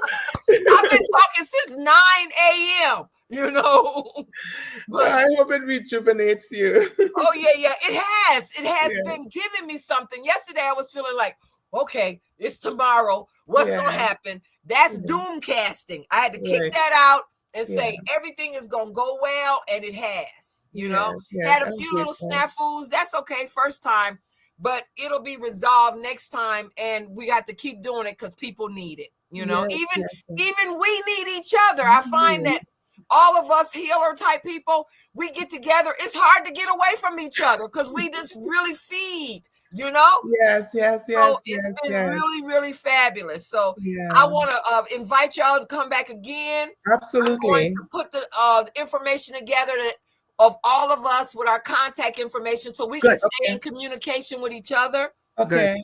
And we will continue on with this healing in another day at another time. And I just love that y'all came, and I just love that energy, and love that you so passionate about who you are and that you recognize it and you do you know? Thank you so much. And Dr. Prince, has been a pleasure. Please get that information over to us. I'm gonna get it to you, Deborah. So I can reach out to you. You're in California? I'm in Arizona. Where in Arizona? I am in the Phoenix area. That's where my son is. Oh, okay. Oh, that sounds like a visit. Yeah. Please get I'm with gonna me, give my it to dear. you this evening or in the morning. I'll have it all set up and I'll send it to everybody. Okay, right, thank you so much. Take care. Okay, then. Talk to y'all later. Uh-huh. Ovario. Peace. Okay. Can you believe that? Oh my gosh. So fabulous. So amazing. I'm so happy. So happy. So you know what? I have Dr. D on. She's gonna come on right now because the other person that's supposed to be on is not here. And I gotta go to the bathroom, right? Yeah, you've been here since 9 o'clock. Thank you. You can go. You have my permission to go. So Dr. D, if you still there, I think Dr. D is in Guam. And so it's tomorrow for her. And I could she could just come on up. I know she logged in so she could be ready at her time, and her time is not until like 6 or something. But I need her to come forward. And let me text her on a WhatsApp. So there you are, sis. Fabulous. I want you to come on up, have a talk. I'm gonna give you the whole stage because I need to run to the bathroom and get my water filled up. So I am very happy that you were able to make it. It's a great time for you to be here. You heard the other sisters. It just flowed. Yes, that's it the way flowed. And I go ahead, explain who you are, what you do, all of that, and let me pop for a minute to go and handle the bathroom business, and then I will come back. Okay? Okay, sounds good. Okay, thank you. Okay, everyone, how are you? I hope you're having a fabulous time. I'm hoping the energy will keep going on. I can feel the vibe all the way here. And I am a metaphysician. I was a trained chef and other things. I was a trainer boot with Queen Afua. So I have a Reiki master. So I have a background of many things, and I have a PhD in metaphysical. So I wanted to talk to you guys about color therapy and vibrational therapy. I had this great speech. I also wanted to share some beautiful recipes with you because of the time and the energy. And I wanted to explain about what my focus was today, and it is orange. And the reason that I pick orange is that it actually has a wave vibration. Orange has a smell. Orange also can be eaten. So these are the senses: we smell, we see, we hear, we touch. So those vibrations are very important when you're doing work of healing for self or others. So I thought, okay, well, let's get this together. I prepared a little, a little information that I want to read for you that I was like so prepared for. Talking about orange and what it does. And orange is basically a joyous color. When you think of orange, you think of the sun, you think of the rays. You feel the rays on your skin when you see the sun in the sky. It has orange rays. It's on the color spectrum. So that is what we do in color therapy. We might have you wear orange if you're depressed. If you're sad, we might say put orange in a room. So let me, I want to go back to what I have written down. I wrote it down. Orange represents a vibrating energy, intellectual, It's a color of surprising and enthusiasm. It brings joy physically and attracts friendship. And I'll tell you why. You guys can't see, but when I go walking out, I wear these. You see how bright these are? Oh, yeah. Okay. And I got that from living in Thailand for over 3 years, wearing this color, because orange was not my color. So I learned when I wore orange, people would come up to me and say hi and how are you, Swatika, you know, and getting in. When you're in that environment, it seems inviting. Swatika for you guys is Thai for hello. And when I would get them, I say Kapkunka. Kapkunka is thank you. So when you get that, you're wearing orange, you're feeling the vibe, and they love it. At least that's the vibe I got when I was living in Thailand. They love it. They welcome you, and then you have a smile. So when you smile, it's always Kapkunka or Swatika. And it's not that you're belittling yourself as you're bowing your head, you're giving honor to them.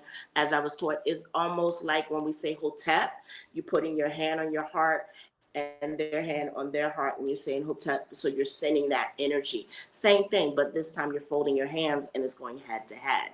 So this is a vibrating energy. It's a wonderful energy that that I continue to put in my life. When I think in orange, I basically would have never worn orange unless I lived in Thailand. So I'm thankful for that. And I want to explain about the frequency and the wavelength.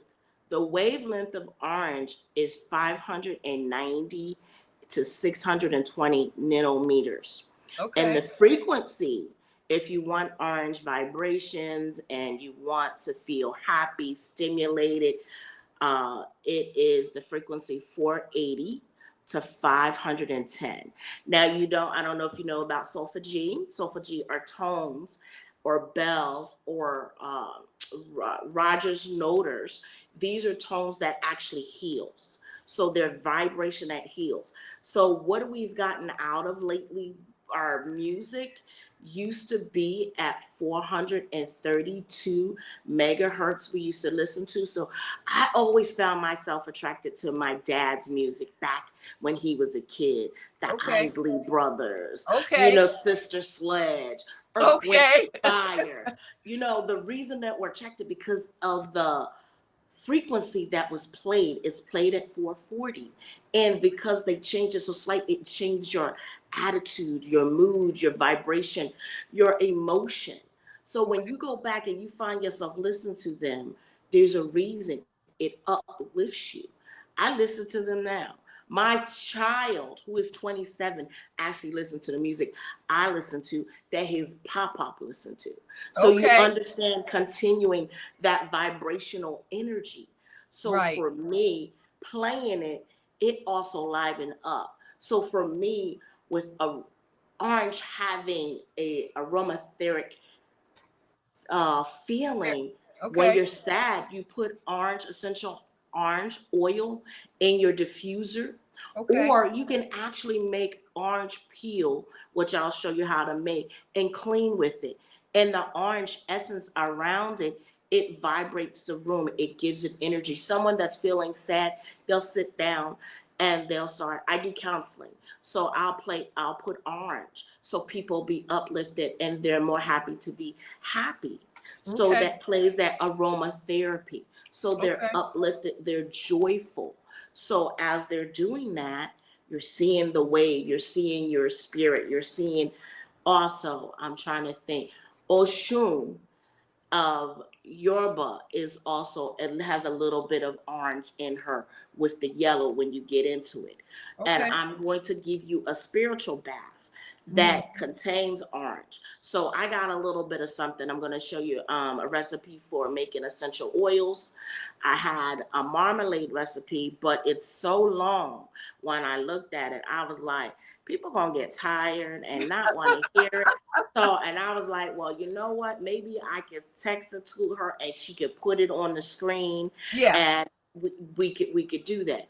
And that's how my mind worked. Like, okay, because my focus is, I'm focusing on orange, and the reason I'm focusing is orange. We need some enthusiasm, we need some joy, we need some courage. But orange also has a spectrum of red, but it stimulates your appetite.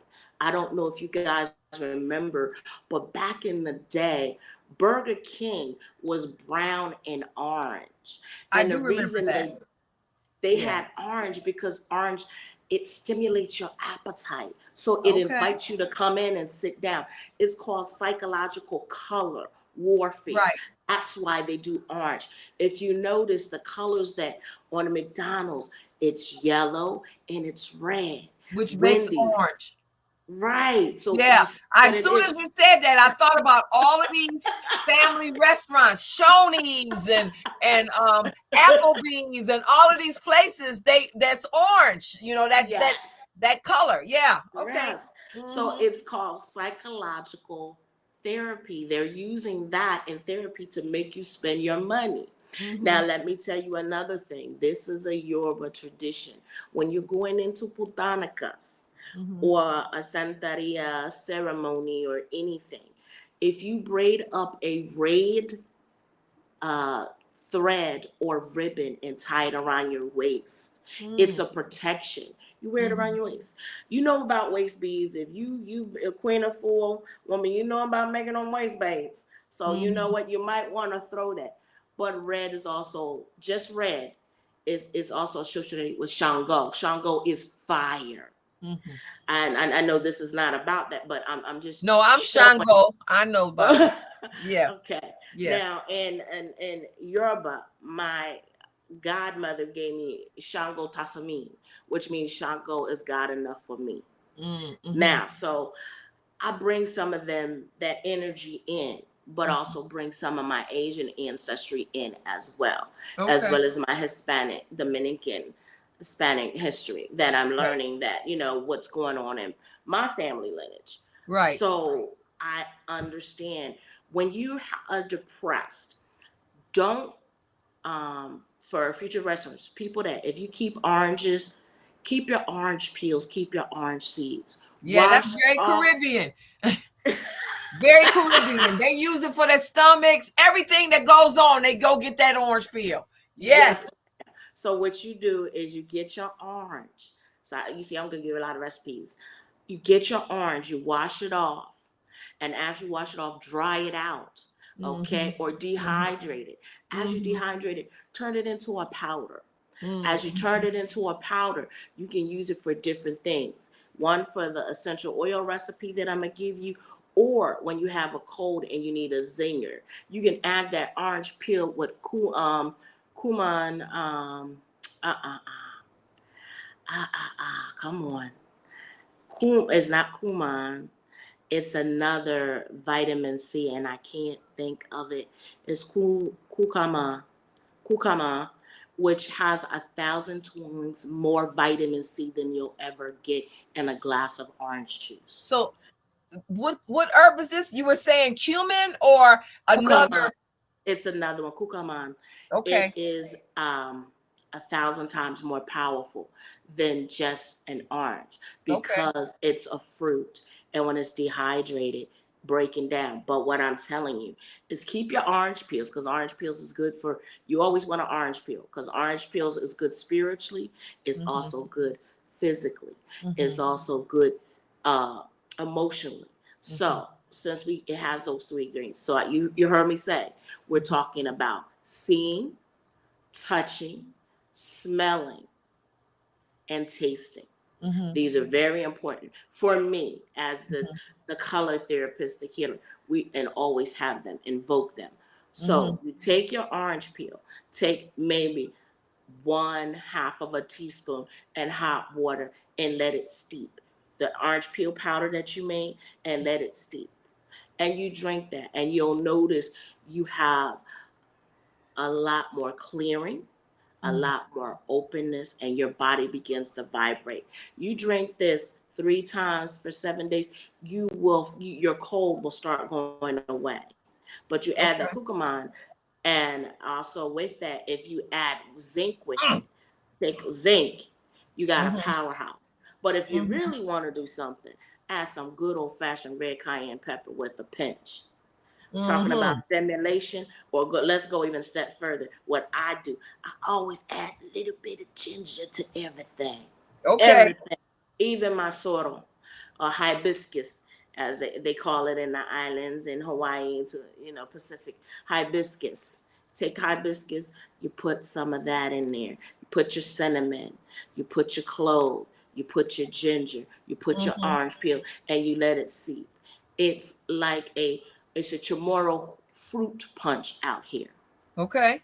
Just for you guys to know. So not only are you tasting, but you're healing the body, and it's helping the lymphatic system. Okay. It's helping the adrenal system. It's helping removing the toxins out the body and moving the radicals out of our body. Just that tea itself. Okay. But I'm always like you were saying. I like that you said you're an island girl. I can't help it. Wherever I go, I wind up on somebody's island. Okay. And we were talking about that.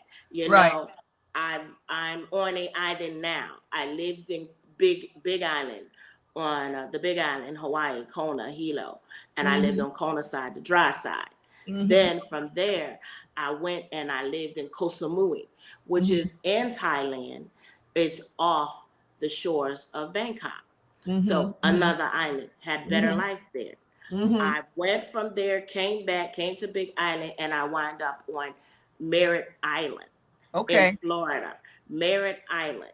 Another island. I didn't get it. I see you, island girl, too, huh? Right. Right. I didn't get it. And then it was like, okay. And then I went there to Arizona, and my energy was like totally different from me. Oh, yeah. And I was like, okay, what's going on? And not only not an island, it's landlocked, and they don't even have their own water. Right. So I said, okay, no problem. So then I moved, what we call TJ, Tijuana, and Carmen de Playa of Mexico. So you see how I go. So, but guess where I was? Carmen de Playa is the water. Yes, then I went from there, and then I lived in Mérida, Mexico for 3 years. Right. So guess what? Water. Progreso, where I'm at, water. Right. I was like, okay, I came back to Cali for my son, and then I was like, okay, where am I supposed to go? First, I'm looking in the Virgin Islands, and then I'm looking like where you Puerto Rico. Right. I'm in Guam. Right. Spirit told me to come to Guam in 2012. I ignored that because my big brother was like, no, don't go there. Blah blah blah. Okay. Where am I at now? I'm on an island, and this island I dreamed about 32 years ago. Okay. And I actually seen the property. We were just talking about it, myself and the other sisters, of following spirit and learning to trust their spirit and trust your instincts, because they never wrong. Really, what ends up happening is when spirit tells you something, then you sit there and you try to use logic on it, and you destroy the spirit given information. You know? Yes, ma'am. Yes, ma'am. Yeah. I see that our other person has come up too. Okay. So if you want to give us your last recipe, then we're going to go ahead. Okay. Yeah. Okay. My last prep recipe is basically what you do is you're going to get a total of 10 oranges. You're going to dry them. Okay. And you're going to dry them after you peel them, or open them, or what are you going to do? First, the whole fruit or just the skin? Just the skin. We just want just the skin. Okay. You're going to dry them. And you're going to put them in a powder. And after you do the powder, it'll become a powder form in a food processor. Right. You're going to get 1 cup of oil, avocado oil, jojoba oil, almond oil. You can get olive oil. Okay. And you're going to let it actually soak and actually stay in there. You know what? It hasn't been working. So if you go ahead, sis, continue to talk. You know, yeah. I'm sorry. That's okay. So you take the oil and you let it sit, and as it sits, you put it in the closet and let it ferment. Well, you know, you can come in and out if you like. Ferment, then the Okay, longer then. that it Okay, has thanks. the orange smell and the powerful. So like I said, you can use this oil not Yes. only on your body. After sat for a month, you're going to whiff and smell it. Okay. The longer you let it sit, the more it has a smell. And you can also take the same recipe without the oil and get some vodka Okay. and let it actually sit in the orange peels, and it'll smell like orange peels. Then Okay. you take it and you drain it. Both of the Okay. oils and the vodka you're going to drain. Okay. And you can use that. Now the vodka You you're will use using, that for stomach aches and what? spiritual, anything. Like you want to spray your room, a spreader spray and Lysol that actually damages our nose members. You Yes. spray it in your house, spray it Okay. on your couch, you Okay. put it in your car. That's can be, or you can actually take a bath with it. And that's what I was going to tell you. Take the oranges, take 5 oranges, some 1/4 of vodka, some cinnamon sticks, and you put them in the bathtub. Now you can put them in a cloth, the cinnamon stick and the oranges, so they don't mess your drain. But you need to remember when you're taking this bath is for abundance, because you're actually doing what we call a Oshun bath. Okay. So Are you when slicing these oranges? Are they whole or what? they're going to be whole, you can slice them because you're going to take the orange and squeeze the orange juice all over you. Oh, yeah, they got to be Yes. open. You're cleaning your energy with these orange peels. Okay. And that's it. So that's why I say keep the cinnamon in the bag. And if you can get a cheesecloth bag or a nut milk bag, take it and put it in there. And as it boils, you just take it and you wash and you let it stream over your body. Wow. And you do this for 5 days. Wow. 5 days in a row? 5 days in a row. Okay. And make sure as you're doing this, light a yellow candle, because you're giving this to Oshun. After you finish it, you finish with that. You take the orange and the cinnamon peels, you take it and you put it in a plastic or a brown paper bag, because you're going to give it back to Oshun, and you're going to give her 5 coins, and you're going to put some honey in it. You put the honey in the bath too. That's good. But you're going to give it all to her, but you're going to do the honey and light the candle in front of the oranges that you did. Each time you're going to use 5 oranges. So in a total for 5 days, you're going to use 5 oranges. So that's 25 oranges. So you're going to her and you're giving her this offering. And are you taking this whole thing when you finish with it and putting it in your compost, or are you burying it, or no, you're giving it back to Oshun. You're going to go to Oshun. You want to go to the ocean? No, that's Yemaya. No. Oh, Yemaya. Yeah, okay. We're talking Oshun. You're gonna give it to the river, and you're gonna give thanks, because she's gonna start blessing you. Okay. I bet you start getting blessings. So I done gave you a lot of different recipes. Okay. Well, well, you know what? We're gonna have to talk again. We have our professor here, and we really enjoyed your spiritual energy lessons, herbal lessons. It's been like incredible. And we're going to have you come again, because of course Spirit told us we have to do this every Friday from here on out, because it was so many people that responded so quickly, and they still asking, and we on now, and they still texting, so and calling and everything. So I totally get.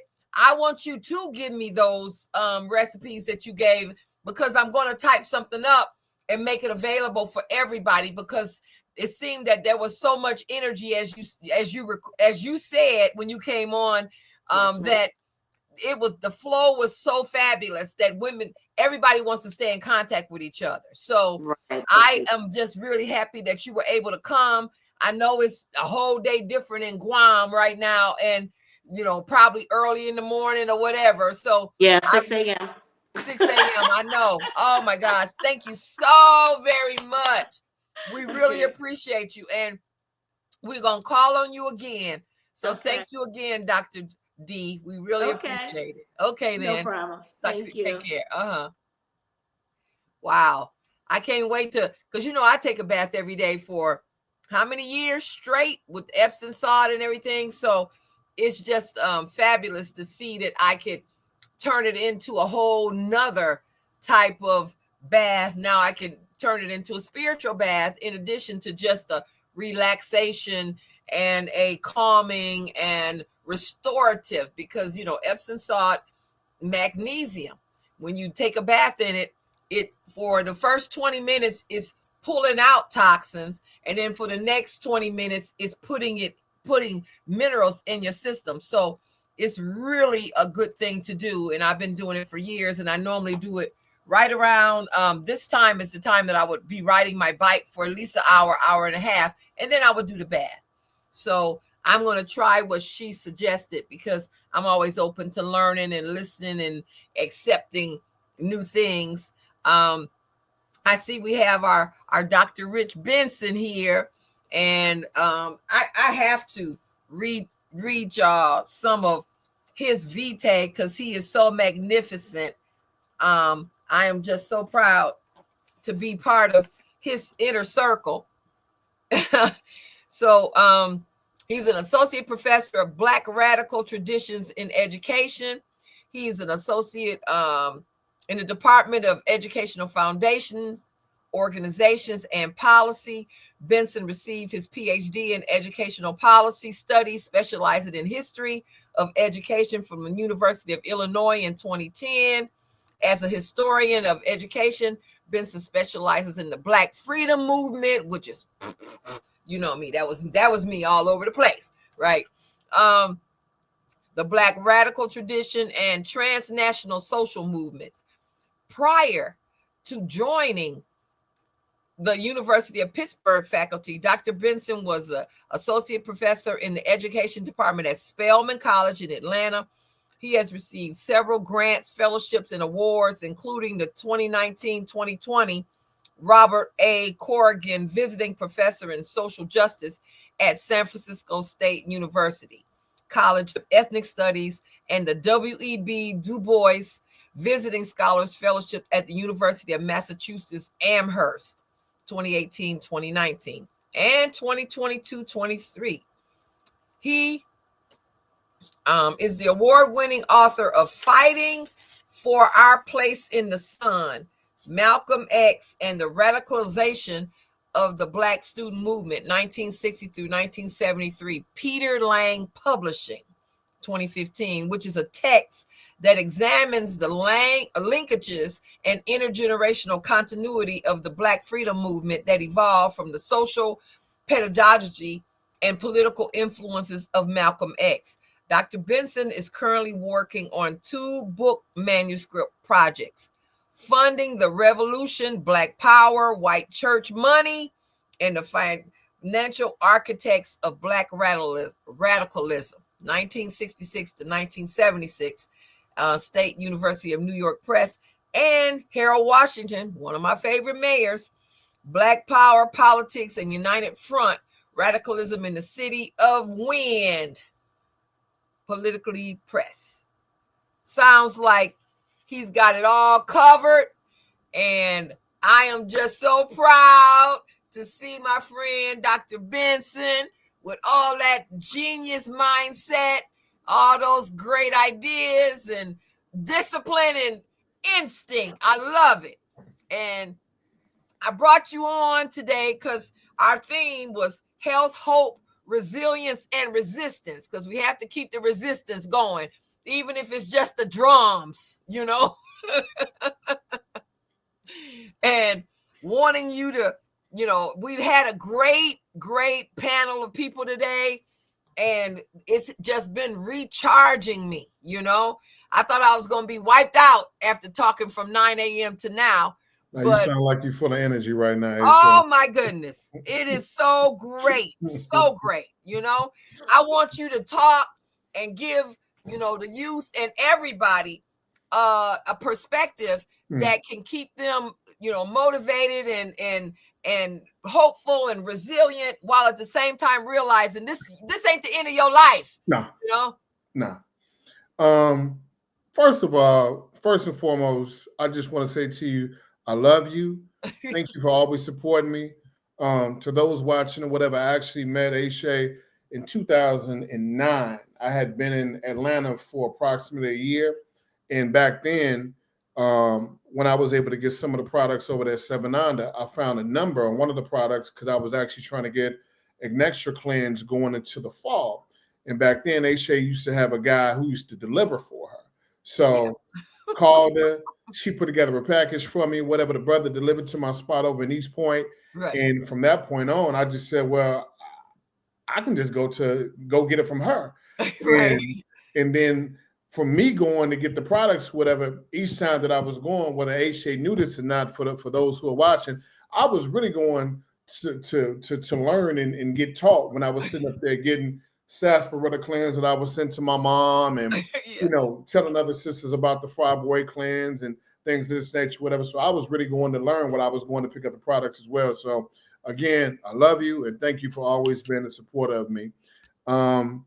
Thank you for having me, because one thing as of late, and you know how it is in terms of being a teacher, you just find yourself in positions you didn't really ask to be in because the information, is coming from the divine. I don't even think it's coming from us, it's coming through us. Right. And people want to know different things. So, well, brother, how are you able to do this? So I see that you're doing this particular thing. I see you drinking out of this type of water. I see that your skin looks a particular way. I see that, you meditate, you turn your phone off to this nature, what leads to other conversations, just talking about, overall health. And I'll just say that, I've learned so much over time because of me learning about, myself, and whether it's weight loss, whether it's cleansing, the power of fruits, vegetables, and things of this nature, how to incorporate herbs into, your diet. I mean, I learned from Aisha, if nothing else, that, this is, a general lifestyles. You're never thinking about having to go on a diet. Your particular diet is that of which you're consuming all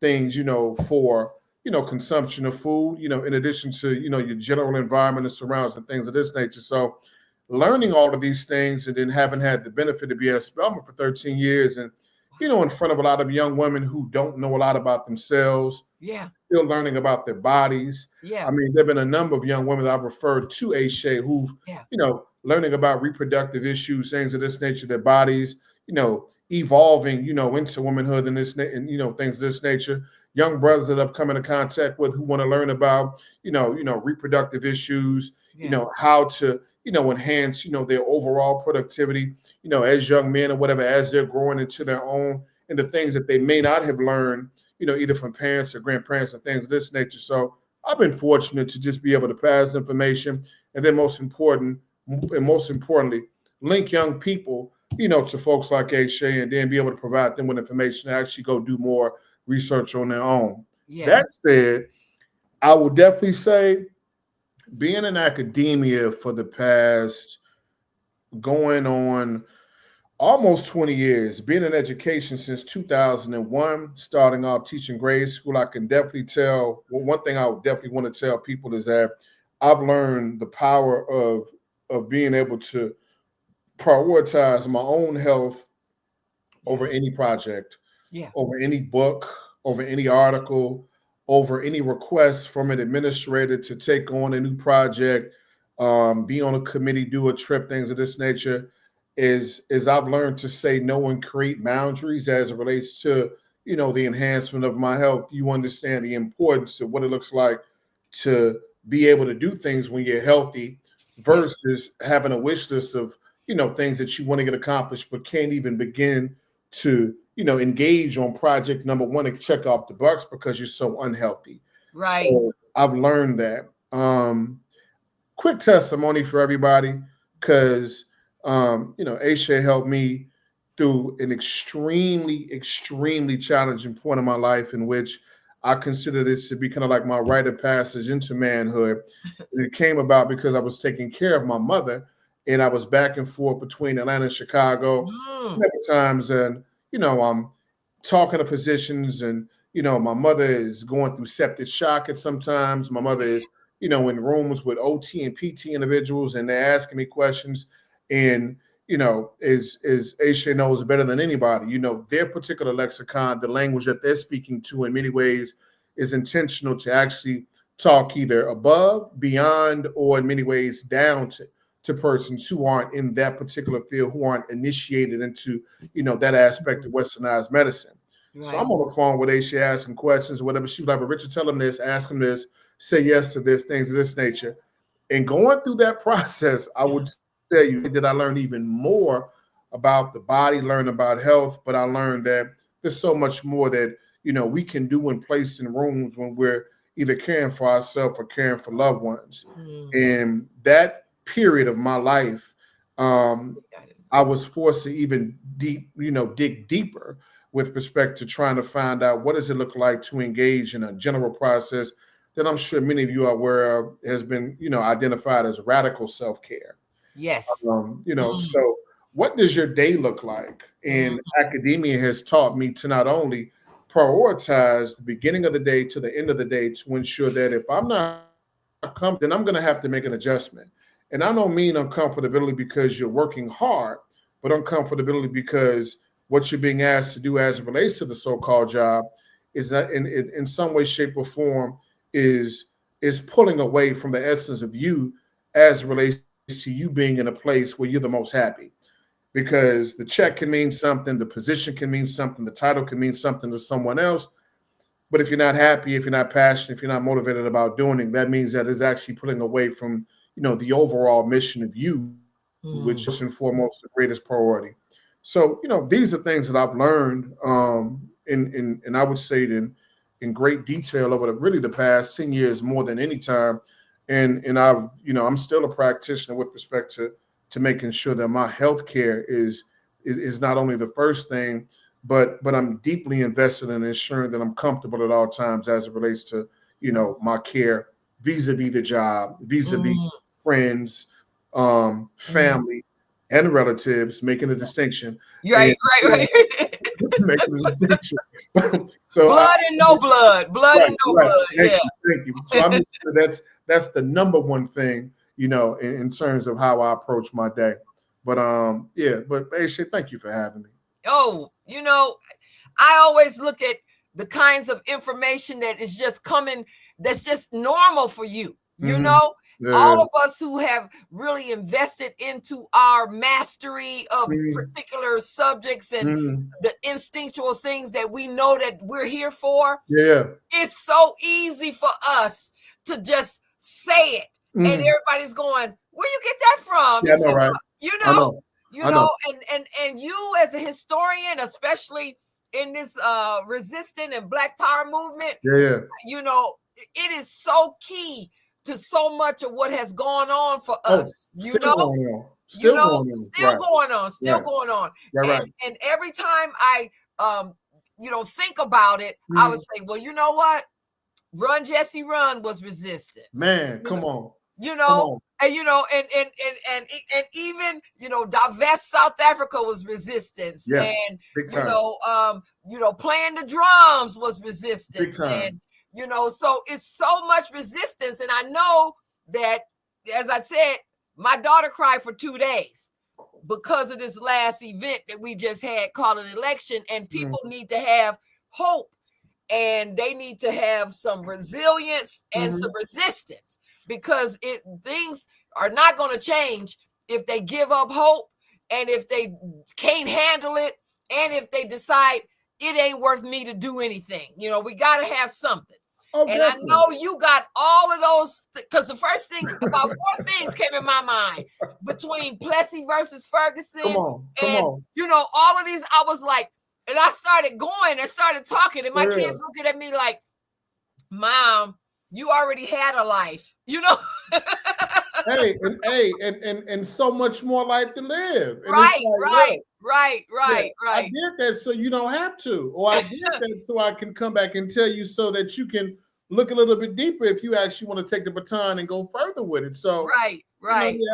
So but no, they should be blessed to be able to say that you had, the very exciting life that you've been living, because like I said, I've learned so much about you. So I won't dig too deep into the weeds, but it's funny because working at Spelman for that amount of time, and then having, a lot of, close sister friends who I really adore, they'll say something about something. I say, well, you need to get in contact with, with Aisha. She's like my aunt. And then I'll say, that's my Atlanta herbalist. You know what I'm saying? I got one for sure. And they'd be like, how do you know this? I'm like, because though I'm not, a woman, I'm definitely learning from someone, because one day I would have daughters, I'd have a wife. Right.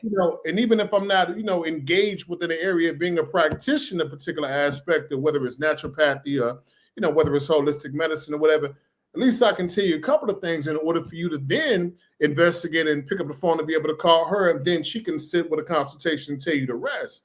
Right. But, on so many levels, it's like, okay, well, I had to learn, and, and then most importantly, that has allowed me to, even, I would say, put other folks on their aspect of a health journey in order for them to begin to heal themselves. Right. My sons are the same way. They talk to women, about they cycle, and you don't have to suffer, and you're in pain, and there's not, my mama can help you, Yeah.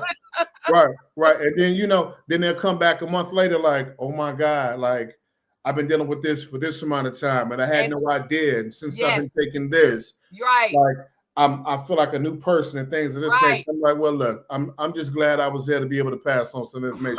Right. It's just really, it doesn't matter how old you are. Oh, women, not at all. Not at all. Particularly us, we have been taught to suffer. Oh, yeah. We have a high tolerance for pain and discomfort, and we maintain that no matter what. We think on some level that is who we are.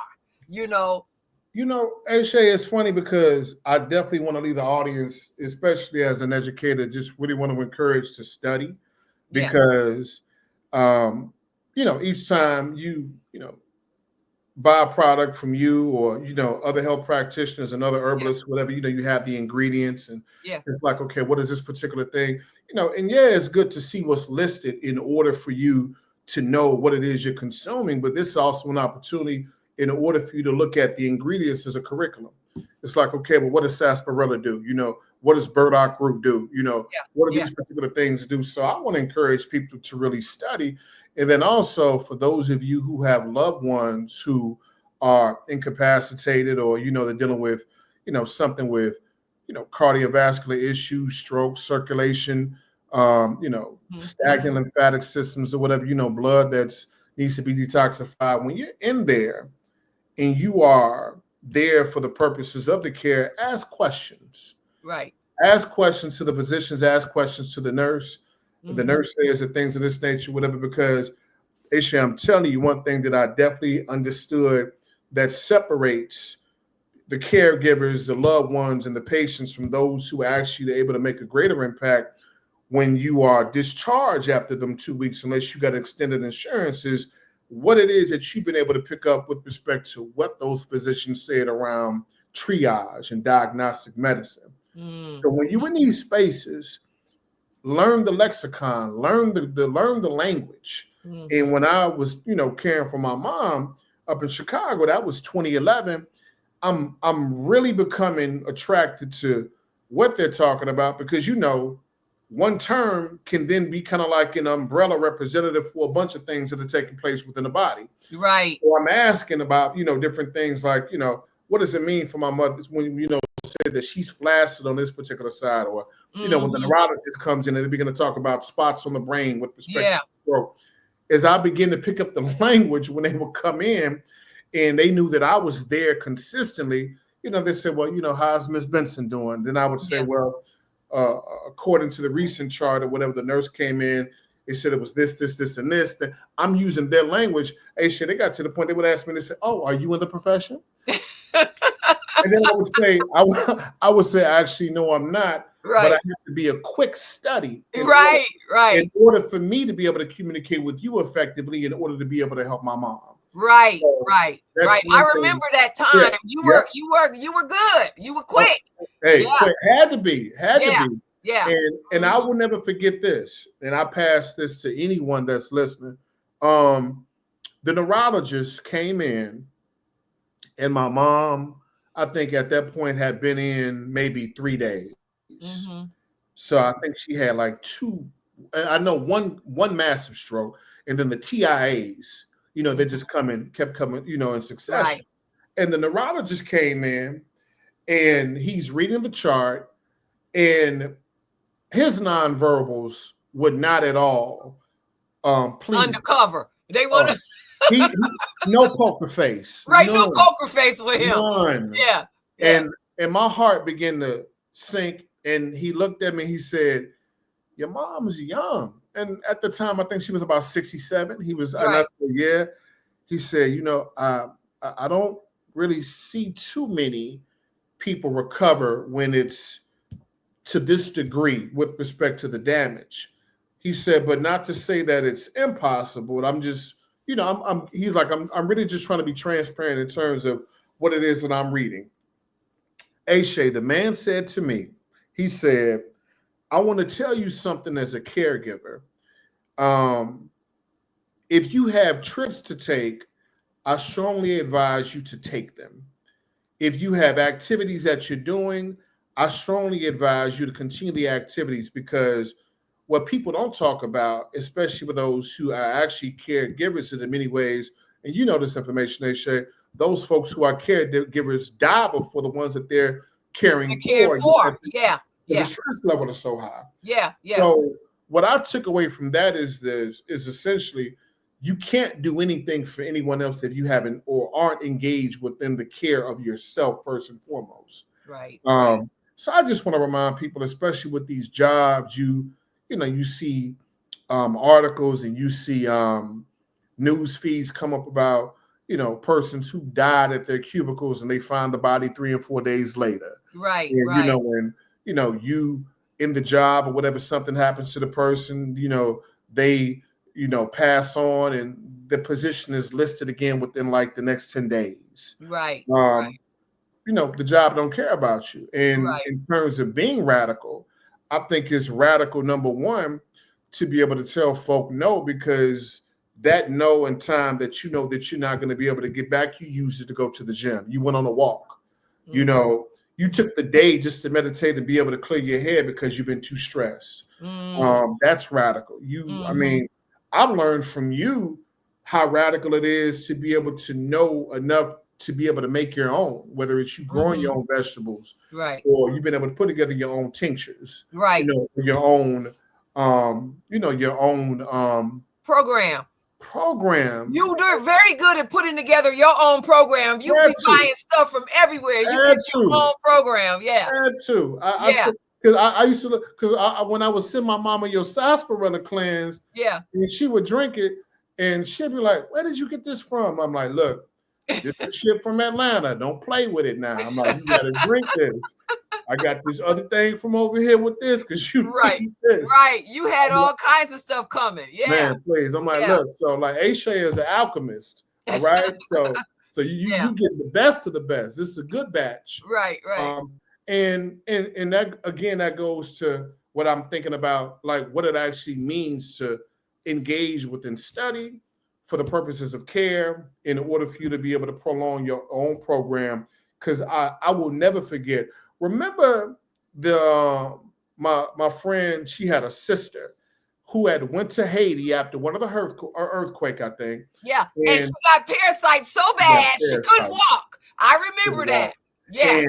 And all of her colleagues after months still couldn't walk. Right. And I was like, well, look, and the first thing I heard parasites. I'm like, well, I got this, this Aisha's parasite thing, whatever, look like the coffee grounds. Right. And I was like, look, send this to your sister. Right. And then the next thing you know, the sister was walking within like a couple of days. Right.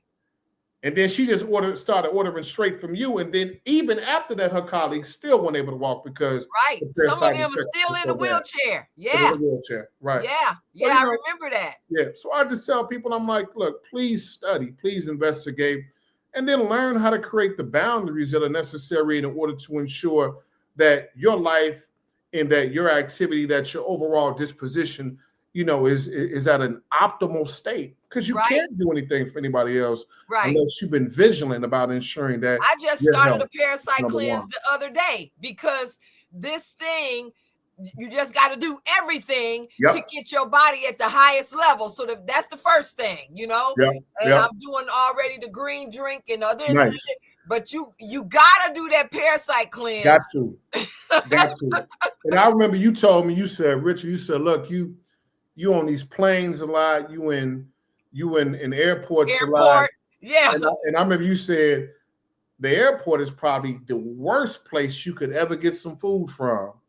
Because even if you think that your drink is a vegan drink or, is this, because they come into contact with so many people coming from so many different places, off of this plane, off of that one, the rate of cross-contamination for bacteria, parasitic infections, and viral loads and everything else is so high. It's like you do better by just packing a banana, an apple, put it in your bag. But you said, don't get anything from the restaurants. So say, you know what? She's exactly right. So, And at that time, this is before people did gloves. Yep. I wore gloves Yep. no matter what time of the Yep. year it was Yep. to go through the airport. At the airport, exactly. Yep. So, so I leave folks with those things. I say, become more invested in growing your own. I'm this audience, without question, I'm sure is well aware of that. I don't really have to, speak to the choir in that way. Just a gentle and friendly reminder. But those are some things that I definitely offer around radical care, especially coming from somebody who's writing and reading and teaching about radical errors as well. Yeah. I appreciate you being here.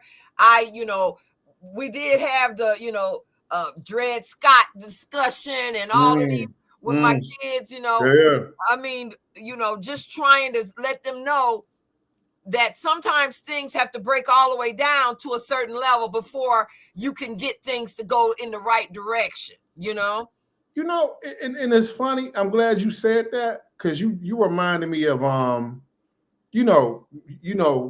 love affair between New York and Philly. So right.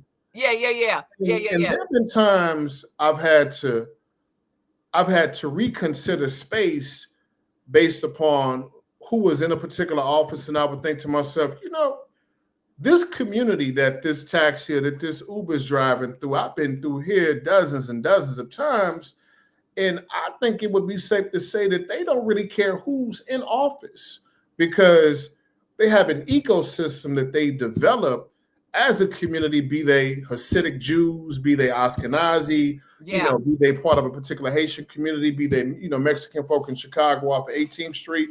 Right. And, these folks are self-sustaining in such a way where they understand that they built a constituency, and their grocery stores, their banks, everything down to their toy stores, their dollar stores, and their communities, they allow them particular latitude that goes beyond any political party, any senator, any congressperson. Those persons, and at the end of the day, with that type of cohesive structure of persons, based on strong ethnic lines, we got to go see these people at some point, even if they didn't vote for us. Right. Which is what many of us need to be reminded of, because at one point, better than I do, this is what we did do. Right. So we just have to be reminded, the sky could be falling over there in terms of that might work out okay for some of us. Right. Exactly. and it's fine, because we've already built this ecosystem in such a way that it's self-sustaining. Yes. So, and then that goes back to, what have you done, you meaning as a community, to be able to ensure that, the barter system within your space, whether it's, this person has particular goods and services, et cetera, you've grown this fruit, you're trading out, et cetera, to be able to keep the dollar within this space, in addition to the programs that are being disseminated in and around for health, whether it's healthcare, whether it's childcare. And, and that's what we did at one point. I think we just got to remember that the ice is still not colder on the other side of the fence. Right. So I just think we need reminders in many ways. This is a good reminder right here, because I immediately said, I got to emphasize and hone and expand my mastery Come and on. teach it to my family, Come my on. community, Come my on. people, Come my on. circle. Oh, yeah. And then because I'm from Flint, Michigan, Come what on. you gonna do? I said, this is it right here. Bring these people together.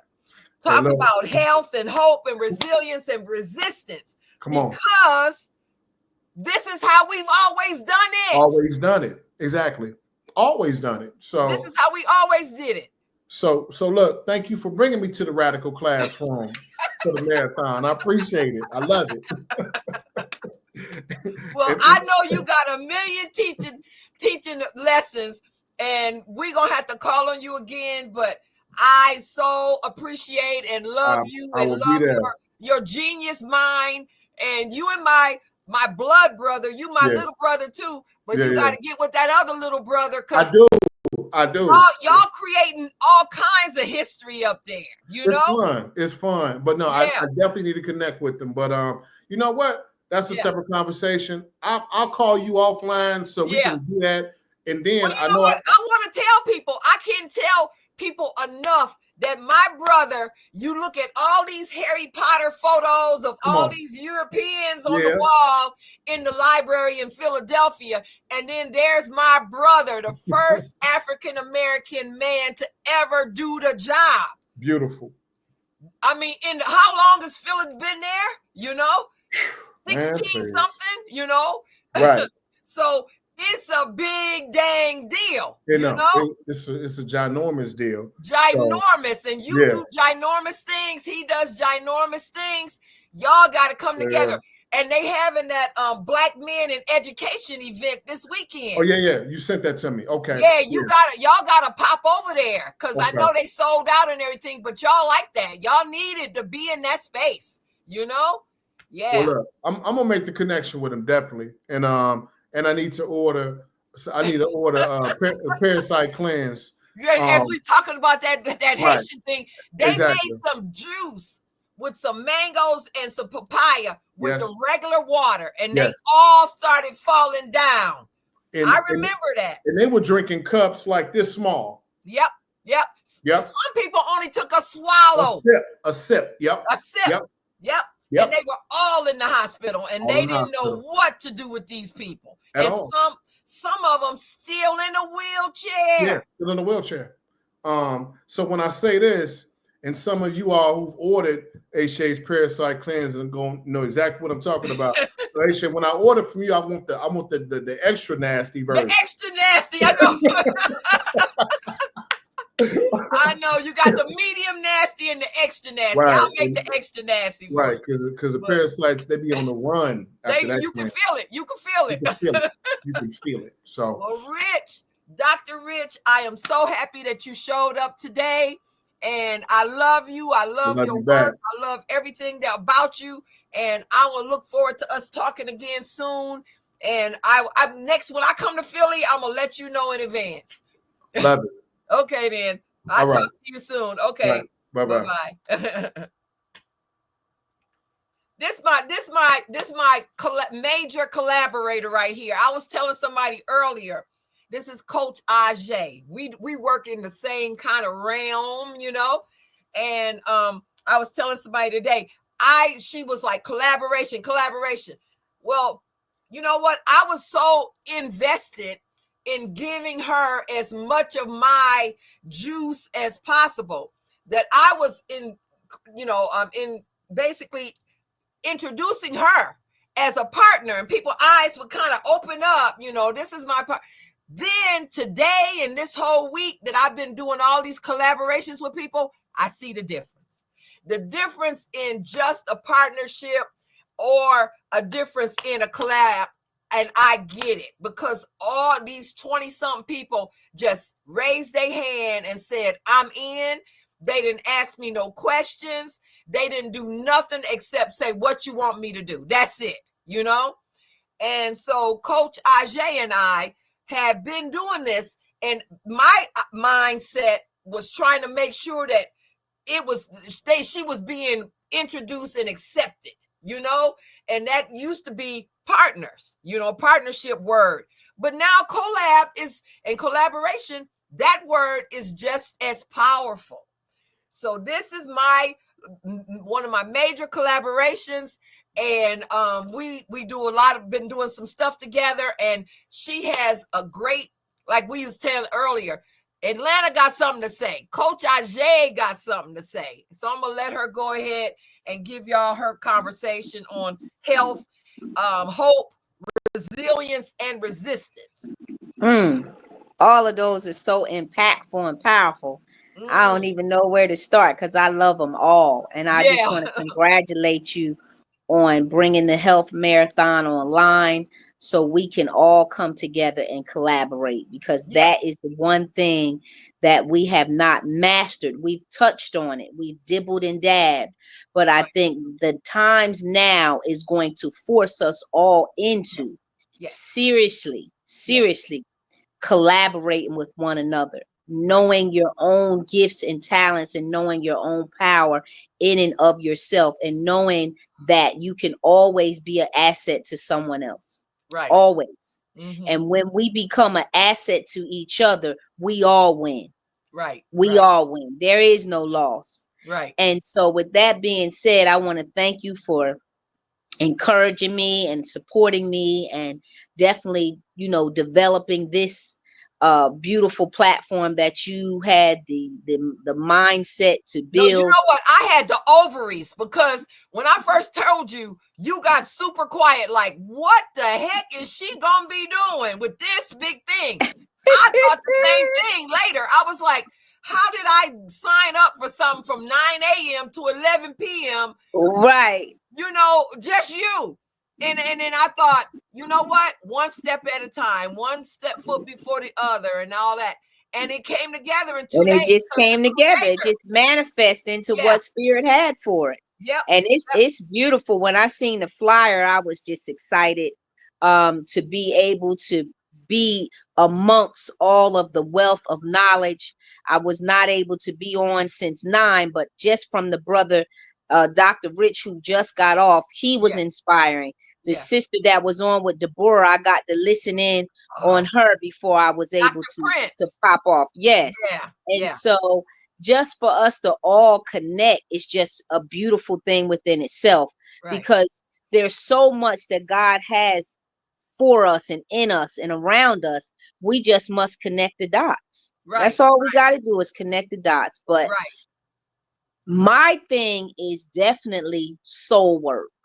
Yes. Okay. I'm a soul coach. I'm an inner health and wellness soul coach. I Okay. tap into the soul, because we Okay. can talk superficially and physically and mentally and intellectually about a lot of things, financially, but as a people, I think we leave the soul out a lot of times.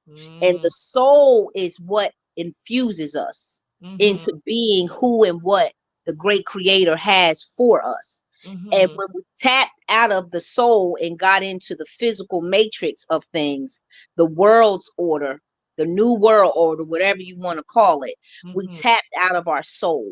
And Mm-hmm. so now we must get back into alignment with our souls. It's our souls that will guide us. I heard you talking to Dr. Rich about, definitely it's time for us to armor up. It's time for us to armor up in a Mm-hmm. lot of ways. And the thing that I think we need to armor up strongly in is our health and wellness, and Definitely. not so much physical health, because yeah, we're vegan, we're vegetarian now, we're doing, a lot better than what we was in that area. People working out, Yeah. people are transforming and transitioning into better habits. But Mm-hmm.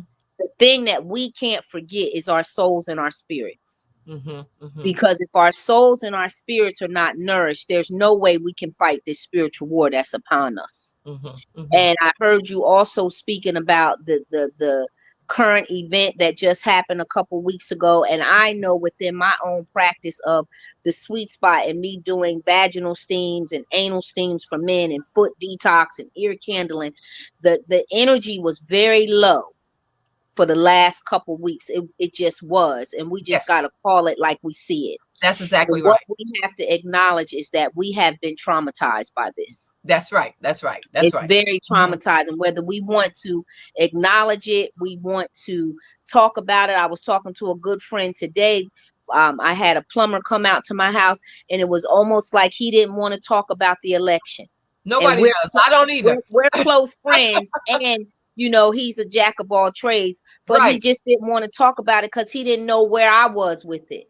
But regardless of where we feel that people are, we have to acknowledge that something happened on November 5th. Right. Right. Right. Something happened on November 5th that has affected us all. Right.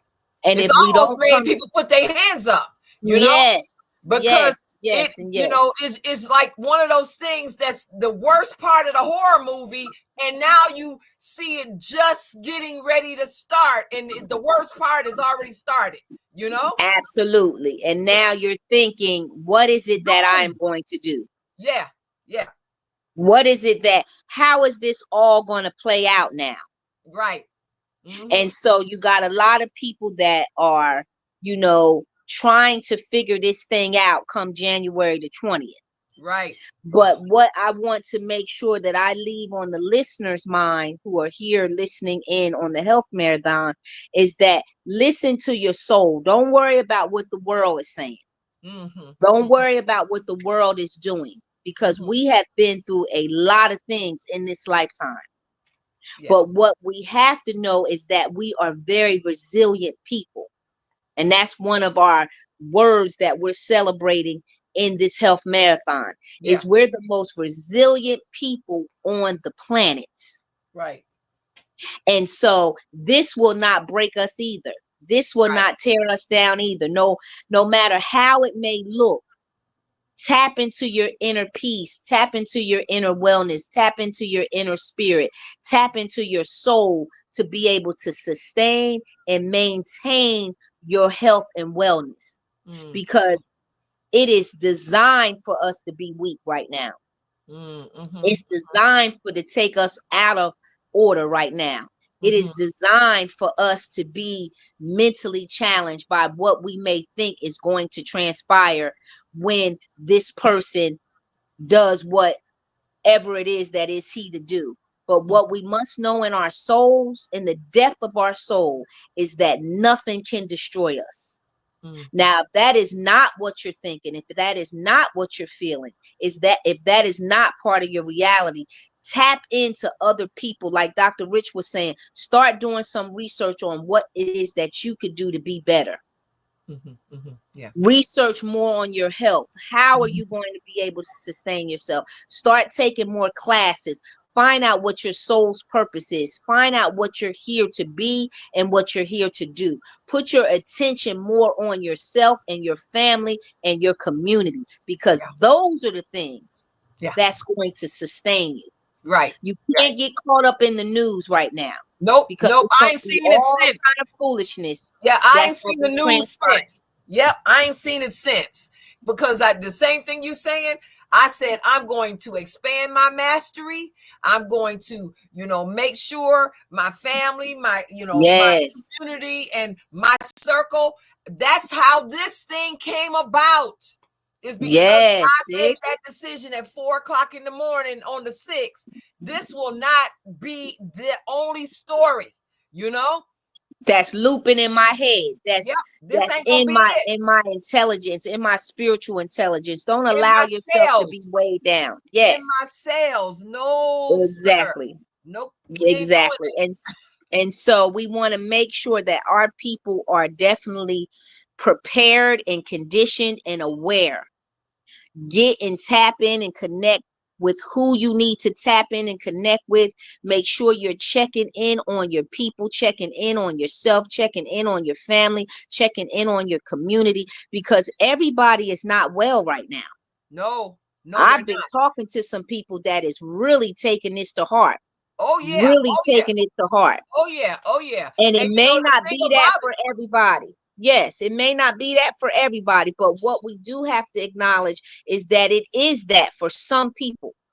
A the lot thing of people I is met. that I recognize that this thing here is, and I'm not trying to doomcast, but this thing here because your emotions and your feelings and everything is connected to your physical, this thing here is going to have people's blood pressure up, anxiety, depression, Yes. all of this, and that can kill you. Yes, and it's designed to do so. And it's designed to do so. And so my message for resilience and definitely withstanding all of this, and we this is just the surface. We haven't even seen anything right now. We ain't started yet. Right. But prepare yourself mentally, physically, and emotionally and spiritually. What is it that you need to be focused on? What is it that you need to be being intentional about for your health and wellness right now? That's just what I want to be able to bring the message to the audience, is check in on yourself. Check in, because I'm telling you, things are going to start moving in such a way that you may not get the opportunity to check in, to deeply and be devoted into checking in on yourself. Things are going to be very, very surprising in a moment. Right. Yeah. They will. I mean, it's Don't going. think It's you can't intended. still get surprised, because you can. Right, because you Yeah. can. And I know we've seen a lot. We've been through a lot. But we ain't seen nothing yet. This is all designed. This is all part of the destiny of what is supposed to come about. And I heard you said something that was so phenomenal, that things sometimes have to be broken all the way down. I'm talking about all the way down to the smallest compound, for us to be able to rebuild ourselves, to recalibrate ourselves, to rejuvenate ourselves, to definitely replenish our souls. We have to let things break all the way down for that to happen. Right. And so this is just something that's an ingredient of what it is that we must prepare for as a people. And hopefully everyone is utilizing their power to be able to properly prepare for what is to come. Right. That is why it is very important for you to build strong support circles. If you don't have an outside support circle, and this health marathon is one of them, this is created to be a support circle. You're coming in contact, you're being exposed to a lot of different levels of wealth of knowledge. You should be writing down everybody's name from 9 o'clock this morning until right now. You should be getting everybody's contact information, everybody's name, and you will not be able to say that you didn't have the tools to build the necessary network that you need. Right. You have it, because Dr. Eshe is bringing it to us all, so we can, what she said, collaborate.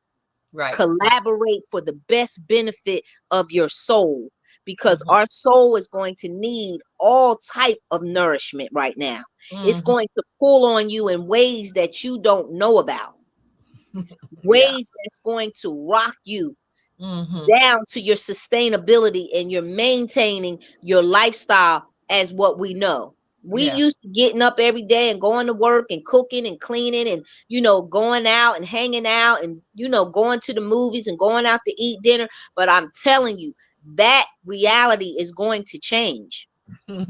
It's going to change, family. And you have to be aware and awoke and prepared for the transformation and the transition that's coming. If you're not prepared, family, I'm here to tell you that you're going to struggle. You're going to struggle. It's going to be very, very. Some of them already said it's going to be some hard times. They already said it. Yes. I'm not, like I said, I don't want to doomcast, because I know this. No, but we do want to be aware, though. We do want to be aware. And we had some trauma specialists on earlier today who were giving tips, and I'm going to gather everybody's website information, books, phone number, all of that for all of the practitioners to have, because so many of us have collaborative things that we can do. Absolutely. That's the power. That's the power. And that is the kind of thing that's going to pull us through. That's what's going to pull us through. That's We what's got up. to get our armor and our tools and our arsenal. We got to get prepared. That's the one thing Like, that causes us a lot of strife, is that we're not prepared for when things come about. We see things happening all around us, but for some reason we don't take it serious. We don't take it serious. But I'm telling you, I feel it in my spirit, in the depth of my soul, right. that this is the time that we got to really lock down into what it is that we need to do as a collective and a united people. Yeah. And we can't be sick while we're doing it. We Right, can't right, be right. drinking while we're doing it. We can't be drugging while we're doing it. We can't be over sexualizing it while we're doing it. We Yeah. can't be acting like we out of our minds while we're doing it. We can't Mhm. be doing any of the things that we've been doing. We Yeah. can't do anymore. Right, And right. if you haven't got the memo, I'm giving it to you. I'm sending it to you right now. It's If the you, for memo. some reason, you didn't get the memo, you're going to have to transition and transform everything that you've been doing, family. Everything. The Yeah. way that you interact with your family, the way that you speak, the way that you act, all of your habits, all of your mannerisms, your thought process, the way you get up in the morning and do your daily regimen, all of that's going to have to change in order for you to be able to get through these times. If veganism is something that you're looking at, tap in, connect with someone that can help guide you. If fitness, soul work, spirituality, whatever it is that you feel like you need to sharpen, this is the time to sharpen the iron. Yep. This Iron is not a sharpens time for iron. us to play. Right. Iron sharpens iron. Yeah. Iron sharpens iron. So you Yeah. need to get with collaborate with other people that's sharpening their iron and has Yes. their irons in the fires. Your Yes. iron need to be right in the fire, touching their iron. Yes, yes, yes. And that's what I decided that day. No, I got a plan, and that ain't it. That is not it. Because if you don't have a plan, you planning to fail. Well, somebody else got a plan for you. If you don't have your plan, somebody got a plan for you. And we all know that there's been a plan that's being orchestrated right now. It's a plan in motion. Yeah. And so I definitely want people to tap into their soul. What is it that your soul needs? I run a wellness studio. I've had it for over 10 years, but we deal with the meditation of the mind. We deal with the calming of the soul. We deal with the healing of the spirit, because we don't spend enough time with these things, family. It can't always be about securing and chasing the bag. That's not what this times is about right now. We've done that, right? And Black people are doing very, very, very well right now in a lot of areas, and we need to be proud of what we have overcame. But there's more to come. That money is not going to be able to sustain you in a lot of areas. What this plan that has been rolled out for us coming up, it ain't going to be about the money. It's going to be about where you are emotionally and spiritually and mentally. Are you well in those areas to be able to sustain and maintain what these people have developed for us? Yeah. And we know that we're a resilient people. We have resist some things that no other people, I think, could have got through what we've gotten through. But now we got to step it up. And the only thing that's going to carry us through is our holistic health and wellness. If your well-being is not in order, if you're not grounded in nature, if you don't have, if you're not spiritually developed, if you're not, if you don't have a strong support circle, people who are there to build you up and not bring you down, this is going to be a very trying time for you. And I More don't feel trauma. like, yes, I don't feel More like our people could could receive any more trauma, but there's always more trauma to come in ways that we have no idea of. Right. And so my message is to make sure you unite with people that's like-minded, that you get with people that love you unconditionally, people who are not here to tear you down. You need to be around people who build you up, people who are positive minded, people who are uplifting, people who are motivated, people who aspire to be their higher and better self and can help you be your higher and better self. Mhm. Otherwise, you have to detach your energy from that energy. Mhm. So Right. there's going to be a lot of work to do because everybody ain't going to be just at their highest right now. Mhm. But you need to find that for yourself.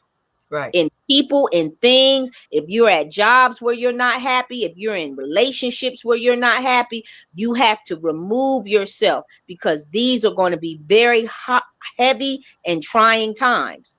And the question is, what condition is your soul in right now? Mhm. Mhm. I need everybody to take away, let that be their takeaway. What Okay. condition is your soul in right now? That may not be something that you can answer right here, right now, and I don't want you to. But as an inner health and wellness lifestyle coach, I want you to be able to have a takeaway to go sit with. Is my soul ready for what is to come? Mhm. Mhm. And only your soul can give you the answer. This is not something you can Google.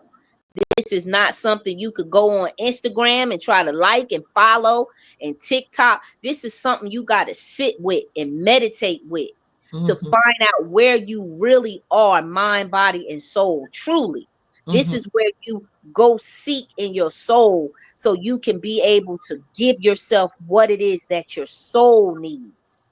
Yeah. Yeah. Just like you go out and eat every day and you bathe every day and you work every day and you do all of the things that's in your routine and regimen. But what condition is your soul in?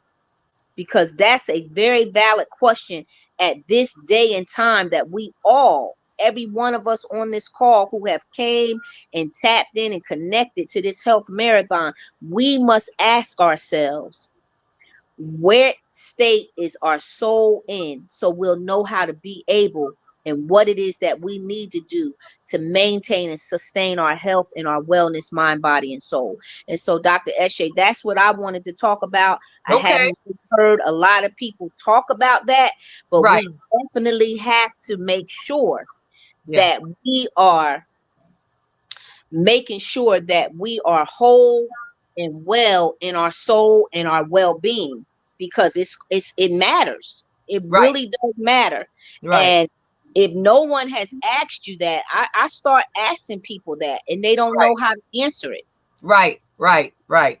I totally agree that there's a lot of self introspection that we need to do, which means that you need to sit in quiet and with your journal and get ready to answer some questions and let some stuff come forward, because keeping up with the latest whatever is on is not going to help you come up with your plan when it's time for the answer. You got to have the answer. And see, that's what happened here, is that event occurred. I already had two other pieces to this, and then I spoke to Missy, and because I was looking at, I need to go out on Peachtree with my bullhorn, because if my daughter crying, I know some, and all my clients calling me and they crying and they upset. I know what's going on in other places, so I need to go down there on Peachtree with my bullhorn and talk, so that people can get some soothing and get some information and get some connection and understand, And once soon as I told her that, she says, "How many people you got on LinkedIn?" And I said, 19,000. She says, she looked at it. She said, "I think you got 20, and you need to go to the corner of your room and do that talk from the corner of your room." And that's how this whole thing came, because once I started asking people, within 2 days, we had 24 people who said yes. So Awesome. everybody was connected to that instinct and to that inner voice, that God voice, that whole thing. And they were also recognizing, I need to get out here with this information in this voice too. So Because it's needed and it's necessary right now. And yeah. knowing about herbs and how to mix herbs in together. Herbs speak to the soul. Right. Herbs have a spiritual intelligence that we need for our souls. And Right. so herbs, teas, spiritual baths, detoxes, grounding in the earth, centering, balancing, spiritual development, meditation, Yeah. All of those things are going to be Music. what you You need. gotta Music, put music. sound therapy, Yes. yoga, Yes. Pilates. There's Dancing. so many aspects of Yes. how Yes. you can All of keep that. yourself well, but Yes. you're definitely going to have to transform and transition a lot of the reality that you've been participating in before now. Yes. I Before think now, so. you're I going, and if you're not tapped in, I'm telling you, find where you need to be. Find right. where you need to be. Otherwise, you're going to be It's pulled like get into to the the shelter. This is what you say. yes, This reminds me of growing up in Flint, Michigan, where we would have drills, and you hear X, get to the shelter, and this is what you're yes. saying: get to the shelter. Be ready, have your Be stuff ready. ready. Yeah, yep, Be yep. ready. That's the message. Have your soul, your mind, your body, your spirit. Be ready because Right, there is things to come. And I know it may not be a wanted conversation. I know a lot of people is walking around on eggshells about it, but get with your tribe, people that you can confide in to really allow your soul to really communicate what it is right, that's going on with you right, and get all of that, because it's a time that we can't hold any more heaviness. We can't right, hold any right. more We burdens. didn't get our therapy from the pandemic. We still use. Right. We still need that therapy. We So still we. traumatized from COVID. Right, Absolutely. right, right. There's So still we people who's this is our just coming third big outside. this is our third big major trauma, in a row and in no counseling. So we got to make sure that we also look at that, getting counseling, I you was know? getting ready to say that's Yeah. another arsenal. If Yes. you need counseling, if you need Get it. therapy, whatever it is that your soul needs, make sure you can afford yourself, give yourself permission, give yourself allowance to Permission. give what Yes. your soul needs, Yes. because you're not going to be able to go without this time, family. Nope. You're not going to You be can't able to go skate through without this. this time. Can't skate through this. Well, we You got need your, Dr. Mark here. I know you know Dr. Mark. And I do. yeah, and he's here also. Ajay and I are doing what we call the Wombniverse tour, and we going all over the country, going especially to smaller places, smaller towns where people don't have access to the type Yes. of information that we working on, that we work on with womb wellness and her, coaching with this inner soul healing and this kind of thing. So we are going to be, we still looking for new locations to go to and everything. So if you're interested, you can contact me through the Wombniverse tour at Gmail, and we will get back to you, because we really are. This is what we do, and this is not just what we do. This is who we are. So Absolutely. it's our mission. So we're gonna come to you, and we're gonna have everything that you need, and you're gonna come out, in a whole different space. So I appreciate you. I'm so happy that you were able to get back on. I know you have a busy, rebuild, because she just moved from a huge place to another spot, and that's Yes. that's like starting again, and so Yeah, for 10 years we had the sweet spot, the original sweet spot, right, since 2014, and then we just moved here in 2024 about a month and a half ago. So it's still right, an adjustment, right, but it's good that the community knows and trusts what I've been able to sow seeds in, and sow seeds in people's souls. So souls are always going to follow me, because that's the work that I do. I do soul work. right, I do right, right, soul work. And right, it's so beautiful to see people transform in the soul. right, We right. make a lot of changes and a lot of adjustments, but when you see the soul transform right in front of your eyes. We had a lady yesterday who been going to Emory Cancer Center for a year. She Yeah. has a mass pushing on her kidney. She had a tube and she had a stent, and they have not been able to do anything in a year, but she's had 5 surgeries Wow. for them to try to collect tissue, for them to sample it to see if it was cancer, just to see what it is. And in 5 surgeries, they haven't been able to come up with not one thing. Okay. She done steamed 4 times Right. since July of this year. Okay. And she's had the tube and the stent removed as of last week. Oh, wow. That's what they say, a praise report, right? That's the praise. Yes, the mass has shrunk considerably. She Okay. got her doctors asking exactly what is it that you're doing. Right. And she Yeah. said, I am vaginal steaming. They said, come again. She Okay. said, vaginal steam. They said, say it slow. Because we don't get it. And she said, herbal vaginal steam. I'm Right. sitting over herbs where they are going concentrated into my skin, into my pores, into my blood, into my tissues, and into my organs. And it is shrinking this mass where they could take out the stent in the tube. So that is our testimonial as of yesterday. Yay. And I'm so Great. proud that the Most High has called me to do this work where I could sit at the feet of my community. Yes. And help them take their power of healing themselves back. Yes. Yes. Because we all have the power to heal ourselves. Right. But we must tap into the soul. Right. So right. peace and love, family. I'm so thankful and grateful to you, Dr. Eshe. And I appreciate your time and your support and your development and your support of me and my movement and my holistic womb wellness movement.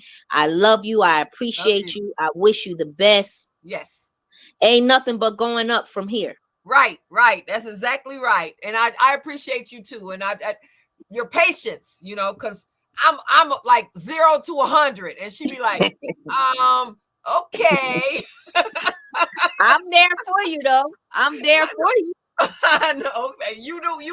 You just quiet for a minute while she decides. While I process, because I got to process. Yeah. She said, okay, call me back.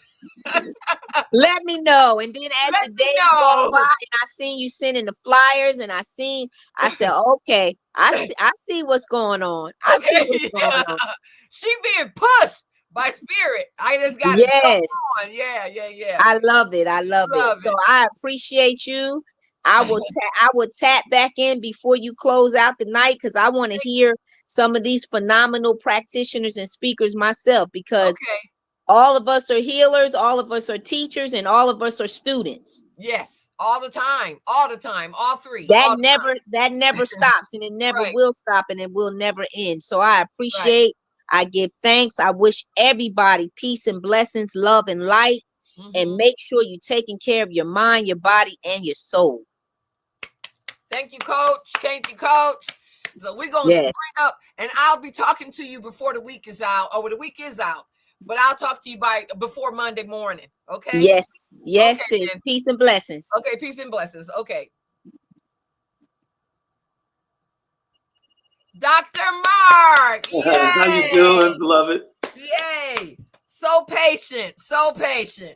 And I think 5:03, just 3 minutes after, but what you see is what you get. We are doing a health marathon on health, hope, resilience, and resistance. Yes. And all of those are necessary, as you well know, in your life and lifestyle and your practice, for us to heal and for us to sustain the healing and for us to continue to grow in our healing. Sometimes people, they get to a certain point, they get their herbs, things are feeling good, they looking good, then they decide they stop. And then they wonder why things start reversing. And you thinking, you thought that was you, right? No, that's the herbs. That's the process. That's the program, you know?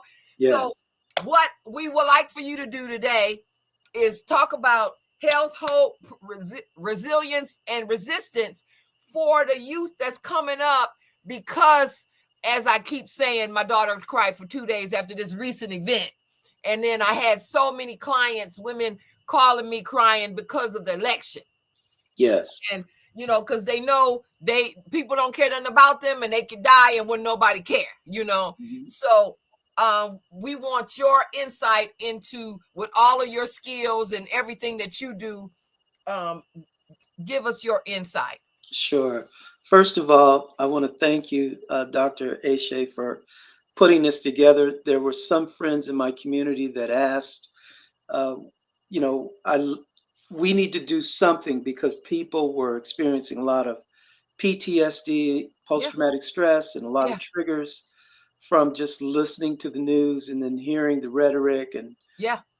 and a lot of young people are doing what I call observation and association and teachings. Those three things govern our thinking. So they see the parents, they hear the community, and they internalize the information. Mm. So we have to reverse that. And this is time for us to look at how do we free our consciousness, because we're very conscious people. And I developed a technique about 20 years ago called mind management, and people have caught up with that. But I was Right. one of the first to get a copyright on that, Okay, I remember that. on Yeah. mind management. And I would do classes. We have 45 students learning these techniques. And I'd Right. like to share a few of these techniques Sure. because Yes. there's a modern day opportunity for us to actually heal during this time. Okay. And the healing is going to be, as we just heard the coach say, from Yeah. within. Mm. And so it starts with meditation. Okay. It starts with meditation, creating quiet time Mm. where we can go inward and listen to our inner self. Now, some of us need movement meditation like Tai Chi or Qigong, but you need a little guidance to get into the subconscious mind. And every Saturday we practice something called Qigong. Okay. And Qigong is, Qi is energy and Gong is movement. In the African culture, Za is energy, Mana in the Hawaiian culture, Qi in the Chinese, Ki in the Japanese. So every culture has an energy signature. Our energy signature is movement and dance and sound and Yes. light. And Yes. when you add those properties together, you make Qi. And that will get you into meditation, a movement meditation, a movement of the mind, a movement of the spirit. And then we must make time to journal, to write, to allow the inner wisdom to come out. Once we tap into that stillness, we need to be able to express it so we can remember the lessons from the ancestors. And the last thing that we do is visualization. You have to set an intent of what you want the outcome to be and then visualize that. It's actually a form of engineering. And in the Bible, it says, be not as though it was. So you speaking life into existence. We don't worry about the WOWs or what they do in politics. When you focus on that, you manifest that. We are given the opportunity during this time to focus in on the grandest version of the greatest vision we have ever held for ourselves. If we teach each other and our community to focus in on the grandest version of the greatest vision we have ever held for ourselves, we can transform our lives. It starts with the individuals, then it starts working with the family, and then we start working with our community, and then we change the world. Now, this process is a little slow process because you have to work with the most important one, your true self. Right. Tell the truth so you can heal, right? That's it. And there's two of you. Yeah. There's the true self and the false self. Mm. The one that knows what the herb sister is talking about, Right. and the one that buys the herbs and won't take it. Right. That's the false self. The false self is the one that feels the healing detox from the chemicals that you put in, the plastics, the poisons, the drugs, the chemicals, the fast foods. And then when you start cleansing, don't listen to that false self. Stay on track with the true self and go through the process so you can get the victory. Right. Now, when we're willing to, put on our big boy pants and our big girl britches, Right. then we'll change. And it starts with the individual, and then we start with our families, and then the community, and then the world. So visualizing things is very important. Not to listen to the news more than 10 minutes a day. I've turned the news off since that moment, and I Yeah. don't intend to put it back on because look at what we did here in 2 days. Look Yes. at what else needs to be done. And, Yes. that what's going to go on over there is going to have me talking and cussing all Yes. night. And I don't need to do that. My blood When pressure I is say the good. news, I Yeah. mean weather. I Oh, the mean, weather. Yeah, I have the weather app. Yeah. yeah. When it comes to local things that Right. pertain to your day-to-day operations, Right. you Okay. give yourself 10 minutes. I had a Yeah. lady that actually had a stroke following this presidential election. Oh, I know. From CNN in the morning to at night, she had already seen what the electoral vote, but she was upset when the popular vote stroke. Blood pressure went up so high, she Yeah. threw a clot. Yeah. So we can't I look at know. that Yeah. very long. You Yeah. have to manage yourself Yeah. and focus your attention on what you want. And if you'll do that, you'll change your life. The last thing, and my time is short, and I want to just thank you again for the opportunity, is a mastermind support systems. I took a group of students through a Yes. 7-week mastermind class. And out of that class is consciousness. We learned 17 principles. We applied the principles every day. And there's something to be said about the consciousness of the group.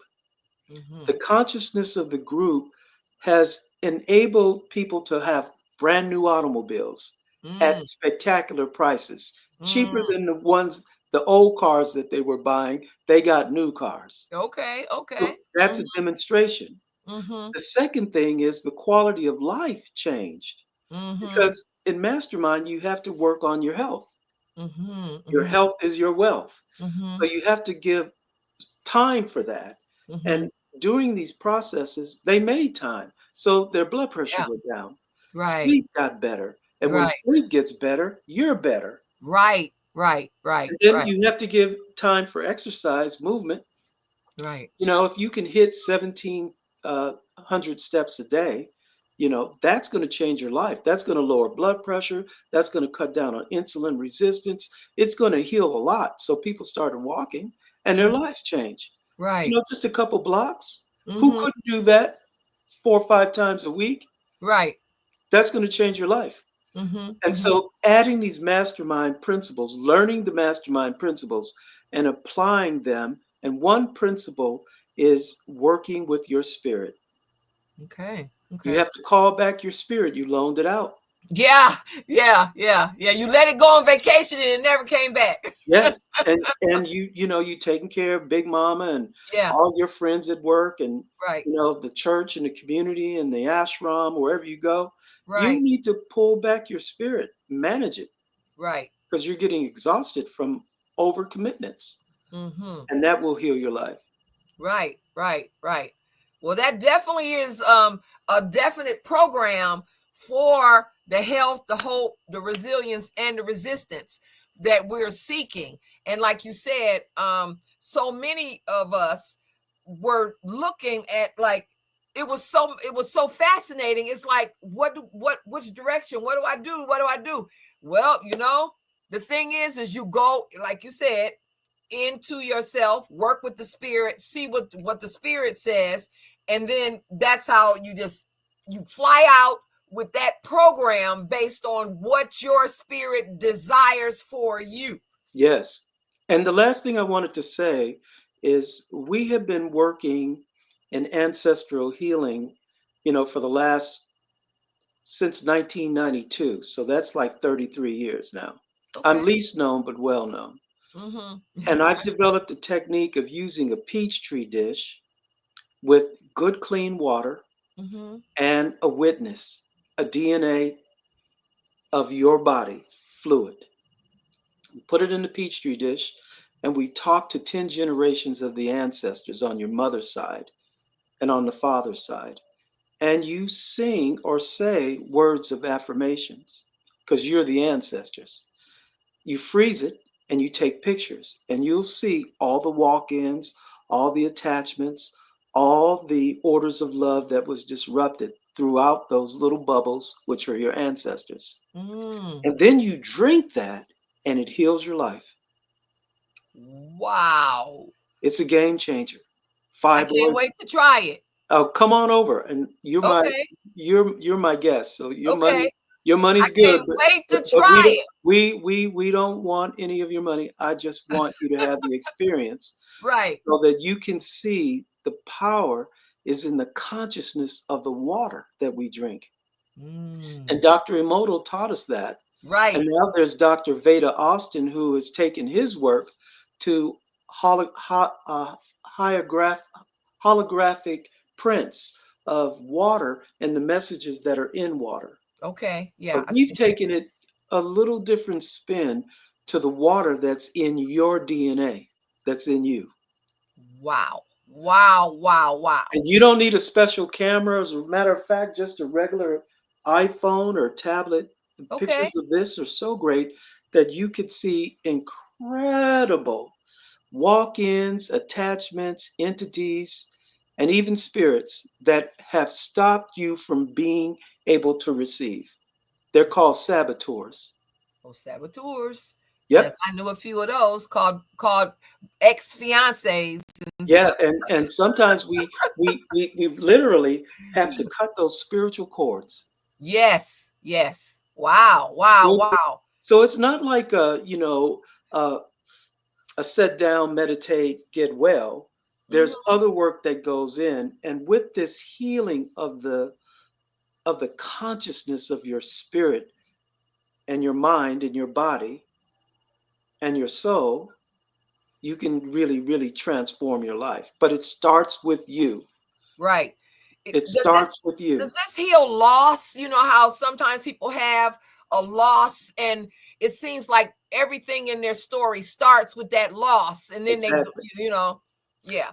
People have great pains, Yeah. and I heard from our coach that some people never got out of slavery, and it's still post-traumatic stress. Even me, when I see some catastrophic accident, I'm praying it wasn't a black person shooting everybody up.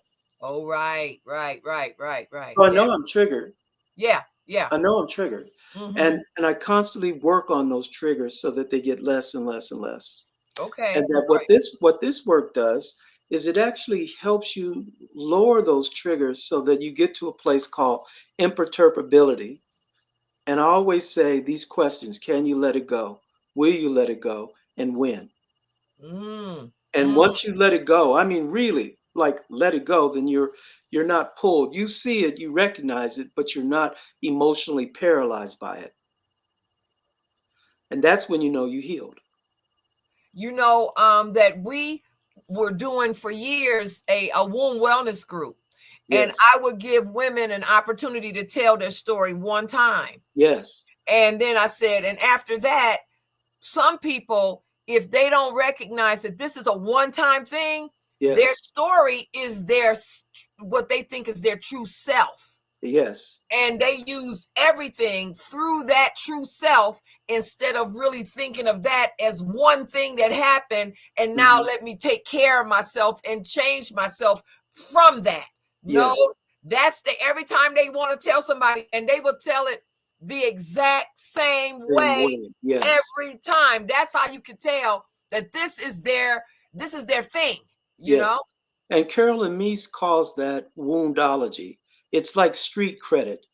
Mm-hmm. They can suck all the air out of the room unconsciously by sharing the same story, and they get energy from the story. So it's currency. And Yes. what we want to do is what you did. You want to acknowledge that, but then do something about it. And Right. sometimes it's not easy to do something about it. Sometimes it's just a matter of transforming that energy. Right, right. And And that's why we would say tell the truth so you can heal, because a lot of times women would not admit that this was, like you said, currency for them. yes, I mean it's a sad kind of currency, but sometimes in psychotherapy, and we go from therapist to therapist, there's not an interruption of the program, so it just keeps spinning. And in Chinese medicine, it's called the destructive cycle. There's two cycles. There's a regenerative structure, a creation structure and there's a destructive structure.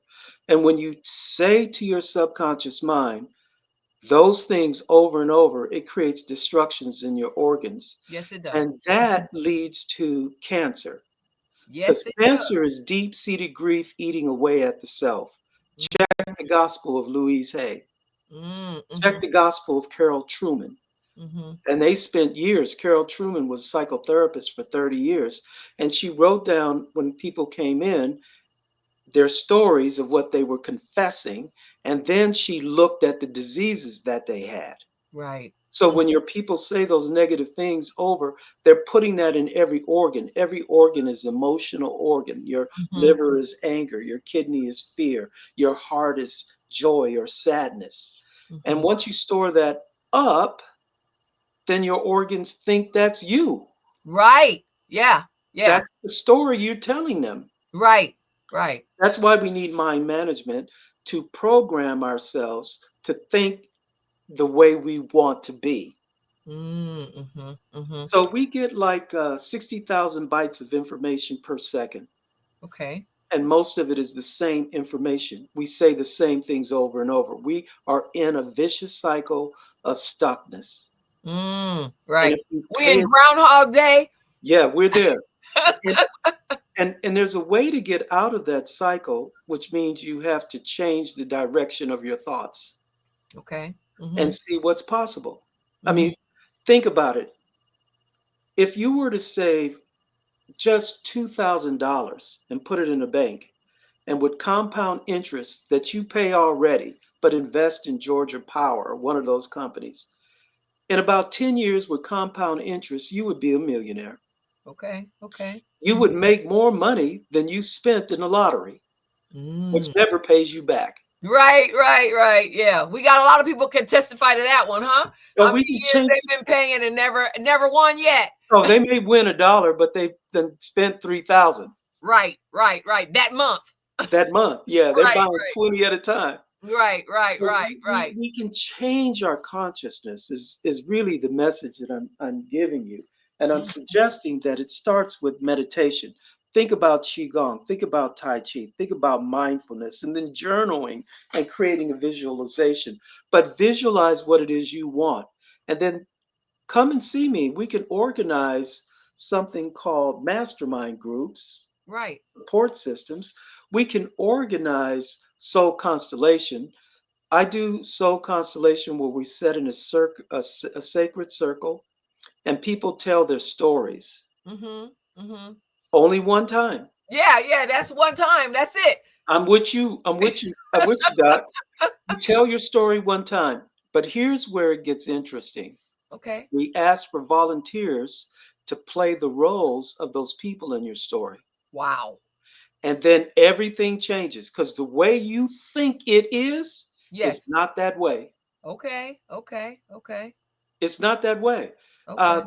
There are people that have fathers that live 2 miles down and they don't even know it. Okay. Okay. Okay. Why is that? Just because of hidden loyalties, mothers and aunts and uncles swear never to tell the truth, and yet they know it. But the energetic imprint of the truth keeps showing up. Where 2 blocks down is this man who's the coach and coaches his son. Right, right. That exists every day in our community because we're divine people. Okay, okay. And once we wake up to the truth, we'll begin to see the truth. Okay. Wow. That's the soul constellation.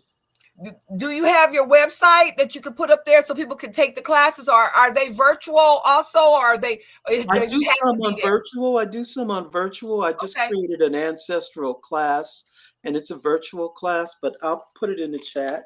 Okay, okay, because I'm gonna write up a synopsis of people's websites and that kind of thing so that people can access each other, because a lot of people have also found their collaborator that they need to be working with. So yes, it's really turned into a wonderful thing. And after this one, we have so many people who were still trying to get on that we're going, Spirit said you got to do this every day, but I, of course, modified it to Fridays for a while. So we're going to do it every Friday starting on the 7th from 10 until 12. Oh, And that's so, great. yeah, because you wouldn't yeah, you would believe the amount of people that's saying, oh my God, can I get in? You know, when is this? Is there any room? Can I get a slot? So we're going to make that a thing, because I see too that most of us cannot finish talking to each other. We so interested in being with each other and thirsty for the knowledge that we can't stop, you know? Yes. Yeah. So I see you got, how do you say that? Ahimki. Ahim, okay, Yes. ahimki.net. Yes. And they can find your classes and your information and everything there. And because I'm interested in that ancestral one. I think that sounds like a I'd wonderful. like to train you in that work. A I would person, love to do it. my teacher is Kreto Mutwa, and Okay. I learned from that great Baba. Okay. This ancestral work, it's different than the soul constellation. Soul constellation is a little psychotherapist, Okay. psychotherapy, but soul constellation is ancestors. And when they show up, healing happens. And you know, this morning I told the story of how growing up with my dad and all of his stories about healing in the family. And of course, he used to give us the 3 6s, that patent medicine Oh, and yes. the kind of things that is going to work. But when I told him that I was having somebody talk to me at 2 o'clock, 3 o'clock in the morning, and that they were giving me lists of herbs and giving me ideas and all kinds of stuff, and he got real quiet. And I said, I thought he went to try to get me some help, because I figured he thought something was going on. But Yes. then he says, well, before you were born, your Aunt Henrietta and your Uncle Peter Brown in Utica, Mississippi would minister to the people with baskets and jars of herbs and go up and down the dusty roads. And those were the people that I had seen that were been talking to me. And I slept with a book under my pillow, and I still do, because they tell me all kinds of stuff. But like, Yes. I'm the one that was next in line for that herbal knowledge thing. And that's what I'm saying. I do follow instinct. I do follow intuition. I do follow spirit-led dream things. And I would love to learn that. I would Yeah. love to The learn it. soul constellation is already in you. The ancestors are already part of us all, Yeah. and they would love for you to help facilitate their stories being told by the group, Right. by Right. the group. And once you set in a circle, once the person tells their story, they sit down, and Yes. then they pick people that look like their aunts and uncles, and Yeah. they shut up, and the movie starts. Oh, wow. Wow. It Wow. is And it is even when I unbelievable. do consults, sometimes that's not me talking. No. I don't give everybody the same, program or whatever. This stuff is coming, Yes. just zooming out. And I'm saying it to them. Sometimes they get back with me and say, what did you say? I write some of it down. But I say, you know what? If you didn't write it down and I didn't give it to you, then it's gone, because somebody works with me on Mhm. these things, Now, here's something that I'd like to have the listeners listen to. Okay. It's called the med bed. Okay. So you're in this theta chamber, and this bed is spinning around 13 revolutions per minute, Okay. and it's connected to these auricular points in your ears that go to the brain. Wow. And your eyes are seeing lights, but that you make because you're in theta consciousness. Okay. And at that point, any intent that you have, you'll see manifesting in your life. And whatever vision you have, you'll get it because your subconscious mind is in agreement with your good. There's no saboteurs in that. Most of us will say, well, I want to be married, but I don't want somebody who's not good.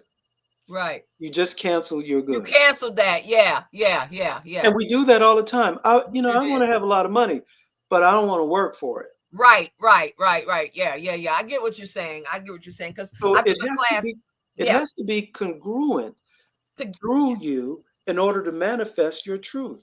Right. Right. As Bishop Barbara King taught us, it works if you work it. It works when you work it. I understand that. It That's works when definitely you good. work it. And we're just saying a few principles that you would learn to get you out of the WOWs, the worries of the world. Isn't it worth your time to learn a few principles that you could use to change the quality of your life so that situations you've been putting up with clear up in the process of life itself? That's what's available during this time. It's a new beginning. I It's a don't see new it. beginning. I Yes. see it as an opportunity for a golden era of consciousness. Right. Right. I see it as a new beginning for sure, because I know that I scraped the deck Yes. and put out all new things, you know? Yeah. And I I in contend. my office today, I took the broom and I swept the porch Right.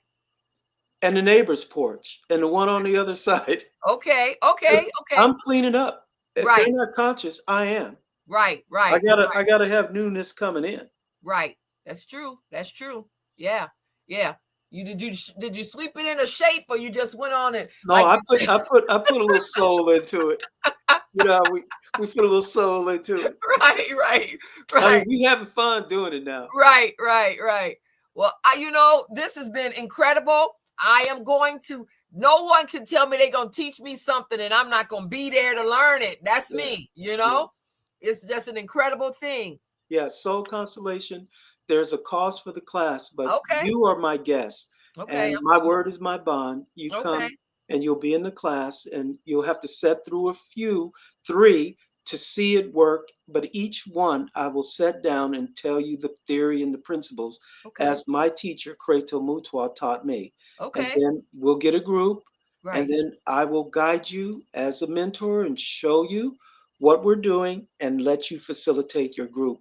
And after three of your own group, you got it. You got the principles. Wow. I cannot wait. I cannot Yes. wait. Well, I Oh, love your work. amazing. I've always loved what you do for the community. Oh, And the thank fact you. that you are a vessel, that you heard the call and you stepped up. It's not easy putting this on, the way it goes on all this technology. And you are just doing it with ease and joy. And I would like to just bless you this way. Oh, thank you. Thank you. I really appreciate that, because this whole thing, because I listened, it came together in 2 days, Yes. and Yes. 28 people just said, yes, Yeah. I I will do mean, it. I'm hard to reach and you got me. I Spirit got you. got me. You got me. And I was delighted. I was like, well, at 5, I'm going to be on the show. Okay. Well, I am so happy. Thank you so much for being here. And we're going to continue this work. Anytime you have a moment and you want to come back and give people, that information or any kind of information, then we were more than happy to hear it. I'm going to make sure that people take your class, because I really want to learn this thing, Yes. I really want to learn it. And I can just already see where this is going, I can Mhm. see where this is going, Yes. Yeah, you have it. You have everything you need to be very successful using these techniques. And the world, our community is looking for it. Yes, yes, yes, yes. Thank you. Thank you. I appreciate it. Yay, everybody. Yay. We'll see you again, Dr. Mark. Yes, love. Thank you. Okay. Wow.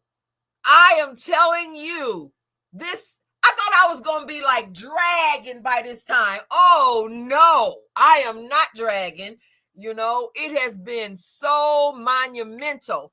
All of the energy from all of these healers and all of their insights. And it's just been incredible. I'm wondering if I'm going to be able to go to sleep when we get done at 11. I feel like, and it's too late to run around outside. This has been an incredible time. Well, I see that we have another one of our speakers here, and I'm going to bring her up.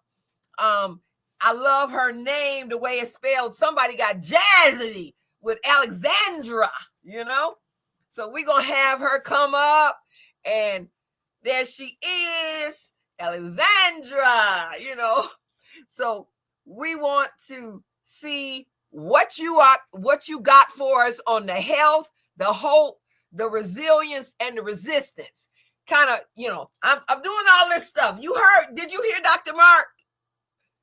I mean, give us your voice. You check your mic. On it. Gotcha. On it. Yay. Yay. That was just like incredible. Like, I gotta try that chamber, the spin. That sounds real good. I need to bring my business to life. Oh my, it's so much good stuff going on out here. And I am so thankful to meet you and to learn of you, because we need all these voices, all of it coming together is like so rejuvenative. And we're going to do the same thing with the community and with everything that we're doing. So if you could go ahead and talk about how we could have health, hope, resilience, and resistance for our youth and for our community, because I had to keep saying my daughter cried for 2 days after this recent result, and I knew that if she was crying, it was people downtown crying, and I was about to go down there with my bullhorn and stand on the corner down on Peachtree and just talk, because so many clients called me, so many people were just like this, just messed up, and we just really need I've gotten so much information today, but sis, please give us your magic here on how this can work for people. Absolutely. You're speaking to literally something that I had to sit with myself. I tell you, I woke up the next day and I just had to write. I just had to get it out. Yes. Because the feeling of truly just disappointment. Yeah. Supreme disappointment.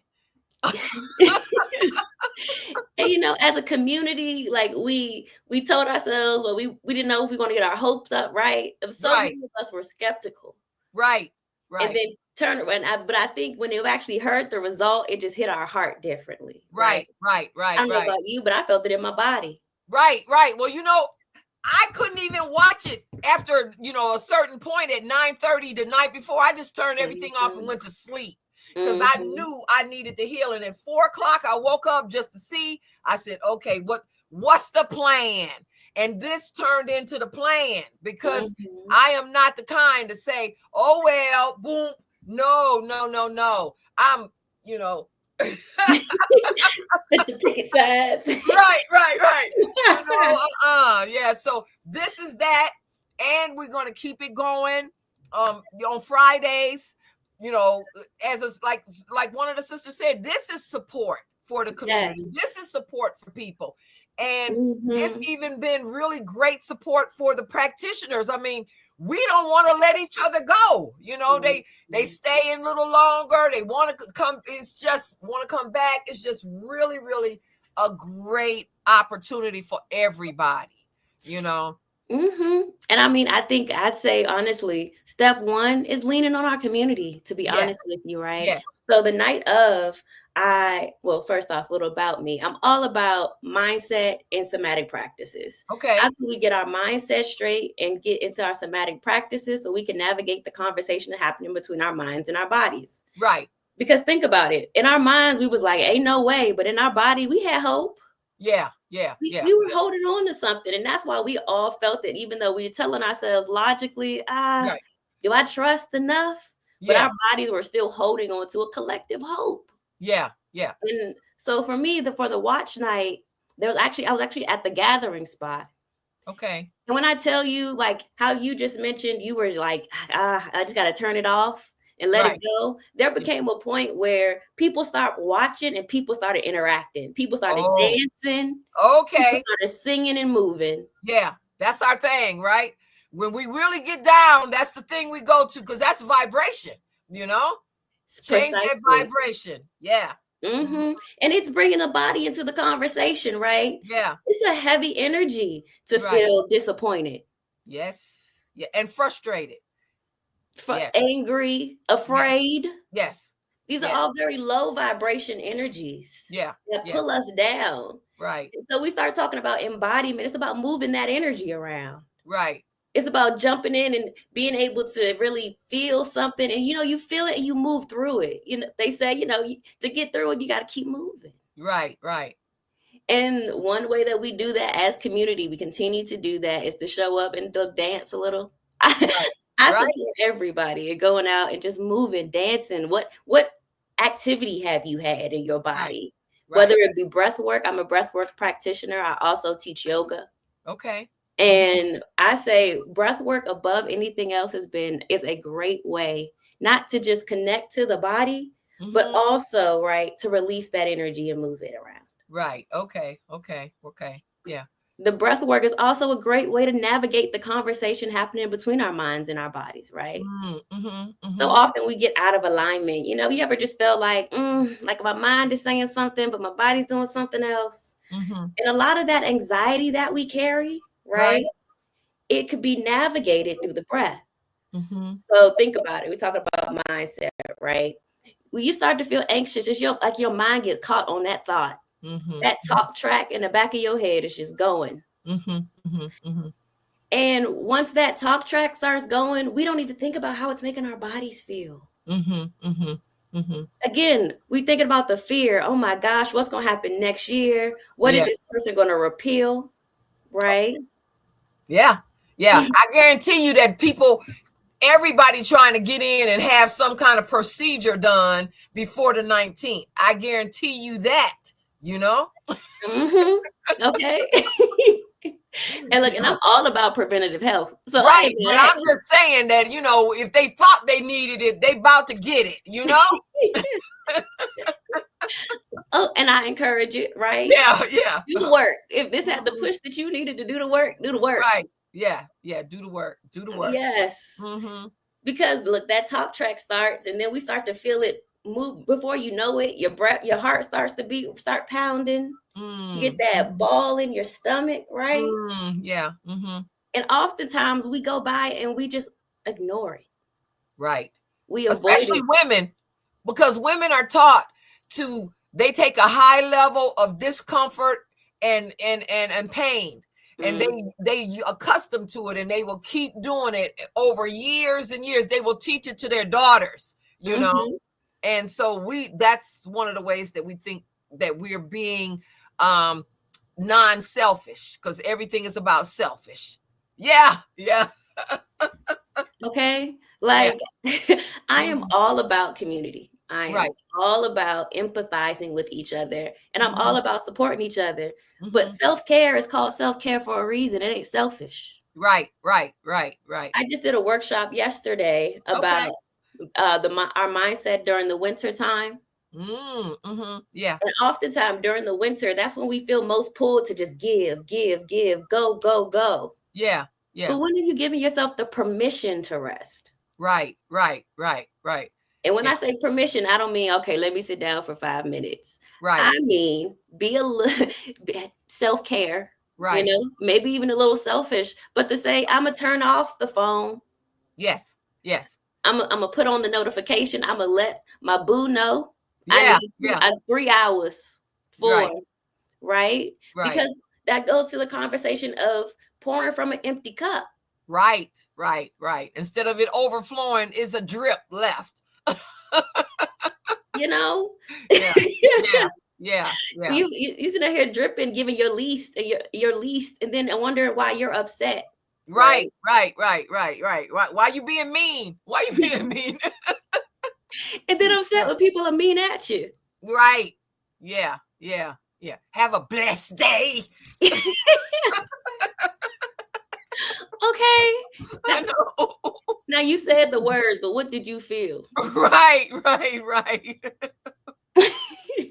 And so this self-care conversation, I feel like in stress management is so undervalued. It is. That's why this is all about maintaining that information on a regular basis, so that people have that spot, that place to go, instead of just grabbing the CBD or just having the doob or whatever. They can have some systems that can work for them, that they can rely on and that they feel comfortable with. And you can't You can't do your CBD in the road, down the street. I don't want you driving and doing it, but you might think you can. Let me know what street you on, so I won't go over there. Yes. Yeah. And then we think that little 5 minutes of the CBD is going to change something. I say, if anything, and I preach this so heavily. Yeah. If you need a reset right now in 5 minutes, do a belly breath. Okay. So the thing that a lot of people don't realize is, give us the belly breath instructions. Give us the belly breath instructions. A lot of people don't realize that we're breathing incorrectly. Yeah. How we actually breathe like we're having a baby. We're gonna need these short little dog pants. Most of us. Look, okay. Yeah. When you think about you having a baby, you are not calm. Right? No. You're not calm. You're trying to get this over with. And everything in your body is on the same page. Right. We're trying to get this over with. We're in action. Something is going on, and I have to be alert. Right. Yeah. But it's those short breaths, actually, they literally tell the brain that we can't relax. We call that a chest breath, right? Okay. When only gets to right. And you ever notice that when you hear people breathe like that, you start to feel anxious? Oh, yeah, I have noticed that. And you know what I do? I get up and get another chair. I go sit somewhere else, because that's their style. That's how they roll, Yes. And we talk about holistic awareness is such a thing. I talk about the mind-body connection, but that's navigated through the energy. Okay. We feel it. I'm all about vibes. So yeah. So let's talk about this belly breath, right? Right. I'm ready. In some way, some places we call it diaphragmic breath. Okay. I know that one. Okay. One of I like to consider it let me move back a bit. Yes, I did too. Did you know I just moved back a little bit? Yep. I'm ready. So as we're talking about this, we want to make sure we have a nice long spine. Yes. Feel secure in our base. Grounded in the pelvis.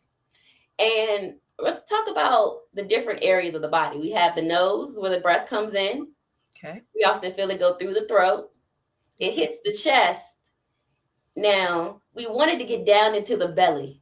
Okay. So I always recommend putting your hands on your belly when you're doing our belly breath. Now, I'm going to tell your hands on your belly, but I want you to get to the underbelly. Okay. Is it under the navel or on the navel? Under the navel. Okay. Right at the top of what I'd say that spot between, if you know chakras, I'm sure you do. Yes. Our root and our sacral chakra. Right in there. Okay. Where we really want to bring the breath to. Ooh, that's deep, huh? Yeah. And I got to readjust my seating now. Yeah. And that's why that spine is important. I actually teach some people you can go ahead and lean back. Yeah. To create that space in the belly to get the breath all the way through. Right. Okay. And when we want to have a balance, we want to bring balance into our lives. We have something called a balancing breath. I call it a water breath, right? Okay. And we are counting our inhale to our exhale. We want it to be even. Okay. A lot of times we're breathing out real quick. Yeah. Yes. But in actuality, it's that exhale that tells your body to ground down and settle. Okay. So let's try it out. Okay, I'm ready. Yeah. Your position, shoulders up, back. Relax them down. Go ahead and get settled. When you're ready, we're going to do 4 on the inhale, 4 on the exhale. Okay. For 3 rounds. If it looks easy for you, I'll push you to 4 rounds. Okay. So when you're ready, let's start. Okay. Inhale in. 1, 2, 3, 4. Exhale out. 1, 2. Keep pushing. 3, 4. Inhale in. Fill that space back up. 3. Keep going. 4. Exhale out from the underbelly. Yeah. 2. Keep going. 3, 4. I see it on your face. Inhale in. The deepest inhale you've taken today. It's all been deeper. Yeah. Okay. Because originally what I did is I just yanked that breath in and held it for 4, not realizing, yes. Okay, I'm ready. Okay, we're gonna do it. Okay, one more, or 2 more. You ready? Okay, so remember, we're trying to bring it in, and it could be a nice long breath down to that underbelly, to the pelvis. Yes. So inhale in, 1, 2, 3, 4. Exhale out, 1, 2, chest, nose. Inhale in, nose, chest, belly, underbelly. Exhale out, 1. You got this. 2. You got this. 4. Okay, release. We're gonna have Louis Armstrong lungs, huh? Yeah, absolutely. Yeah, because that first time it was a little difficult for me to actually pull it and enough to get to 4. So that means that I need to practice that on a regular, Yeah, absolutely. That's a great exercise. And like, not only are you creating the space in your body, right? You're also moving that energy around. Oftentimes, our emotions show up in our hips. Yes. Our emotions show up in our bellies when we get butterflies. Yes. Right? Yes. And then we don't know what to do. Yes. So some of that nervousness can actually literally be moved with the breath. Okay. That fear, we can actually start getting into it. I've done breathing sessions before and people start crying. Yes. Simply just because we're moving a stagnant energy, a fear, a block here that we're holding on to, usually in our hips, in our belly. And it also helps to calm the mind. Yes. I don't know if you noticed, but I can literally hear the difference in your voice now. Yes, I can. I can hear the difference. Because I was on fire after Dr. Mark and Coach Ajay, and I was just like, that's what I said. Am I going to go to sleep at 11? I mean, yes. So I do feel the difference. I do feel the difference. Yeah. Look, and now if you want to do that breath, you want to go to sleep at 11, do that breath. Right. And there's other breaths and types that we can do for energy, and there's breath work that we can do to calm us down even more. Do you do these classes online? I actually do one-on-one coaching, but I do teach, and I incorporate it into my yoga. And if that's a suggestion, I'll sure get online. It definitely is a suggestion, because I know a lot of people that not only will I send to you, but once people take a class, once people learn that they're breathing incorrectly, then they will say, you know what, I need a maintenance. I need breath work maintenance after I've learned, and on and on. Sometimes you can tell that people are breathing incorrectly because when they're speaking to you, they run out of breath before they can finish the sentence. That's one of the ways that I notice it. And sometimes I do it, So I think it's one of those things that people will really relate to, because we know that the quality of our lives is based on our blood flow, and our blood flow is based on the amount of oxygen that we take in, Absolutely. Yeah. And even when you say, like, you notice that people, they don't have the breath to finish the statement. Right. That's usually also a sign that mentally their mind is everywhere. Okay. Right? Yeah. They're literally chasing their thoughts around. And that breath work, again, brings us down back into the body and calms the mind. And then we can start talking about reframing our thoughts, reframing our mindset. Because at the end of the day, you can only control your mindset. Right. You can't control anything in this world except how you see, perceive, and internalize information. Right. And react. Absolutely. Right. Yeah. That's why I took myself off the news, because I know me. I'm with the sign, so let me do something else with that, so that people can benefit from my masteries and the herbals and the detoxing and all of the things that's going to be necessary for them to have the resilience to be able to deal with that, So yes. Absolutely. And I've had to do the same. Like, you can find me on socials as under Embodied Ally. Okay. But in all actuality, like, these last few days, I've had to take a step back. Right. Give myself the permission to feel myself back up. Right. Find my pleasure. Right. Find my outlet in my community. Right. Do my self-care so I can hold space for other people. Right. Let me get this thing, because it's one of those things that I use in a lot of my classes right here. Ooh, Oh, that's good. That was real good. Yeah. Permission granted. Yeah. Because people don't give themselves, particularly women. Yes. They don't give themselves permission. They always waiting for an authority to give them permission. And authority, they're the authority in everything else except certain things that they really want. Then they wait for permission, you know? So I use this in my seminars, in my classes. I get everybody to make one for themselves so that they can have it sitting somewhere and see it all the time, so that they can continue to give themselves permission to do their life. Yes, I might have to get one myself. That might be my stick, my sign. Because even I say, even the men that I work with, I know we're talking about women are. No, we're not.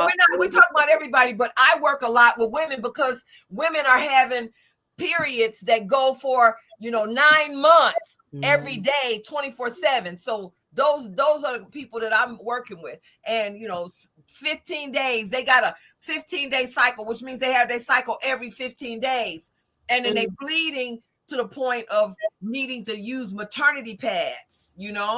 So these are the people that I'm working with. So, of course, that's what my first reference would be. And especially when you want to figure out, why did this start? And during the consult, I figured this out. And a lot of times it's because they have not given themselves permission for anything. Yeah. Yeah. And you're right. I mean, there are a lot of women that we just feel like we can't. Right. And I do work with men as well. And I'm realizing that men feel like they have to exchange this performance to be this, to feel the space of masculine, to be the father, the husband, to be the man. It's almost an exchange of their power, of their perception, this performance they have to be consistently in. Right. Yeah. And so I call that the representative.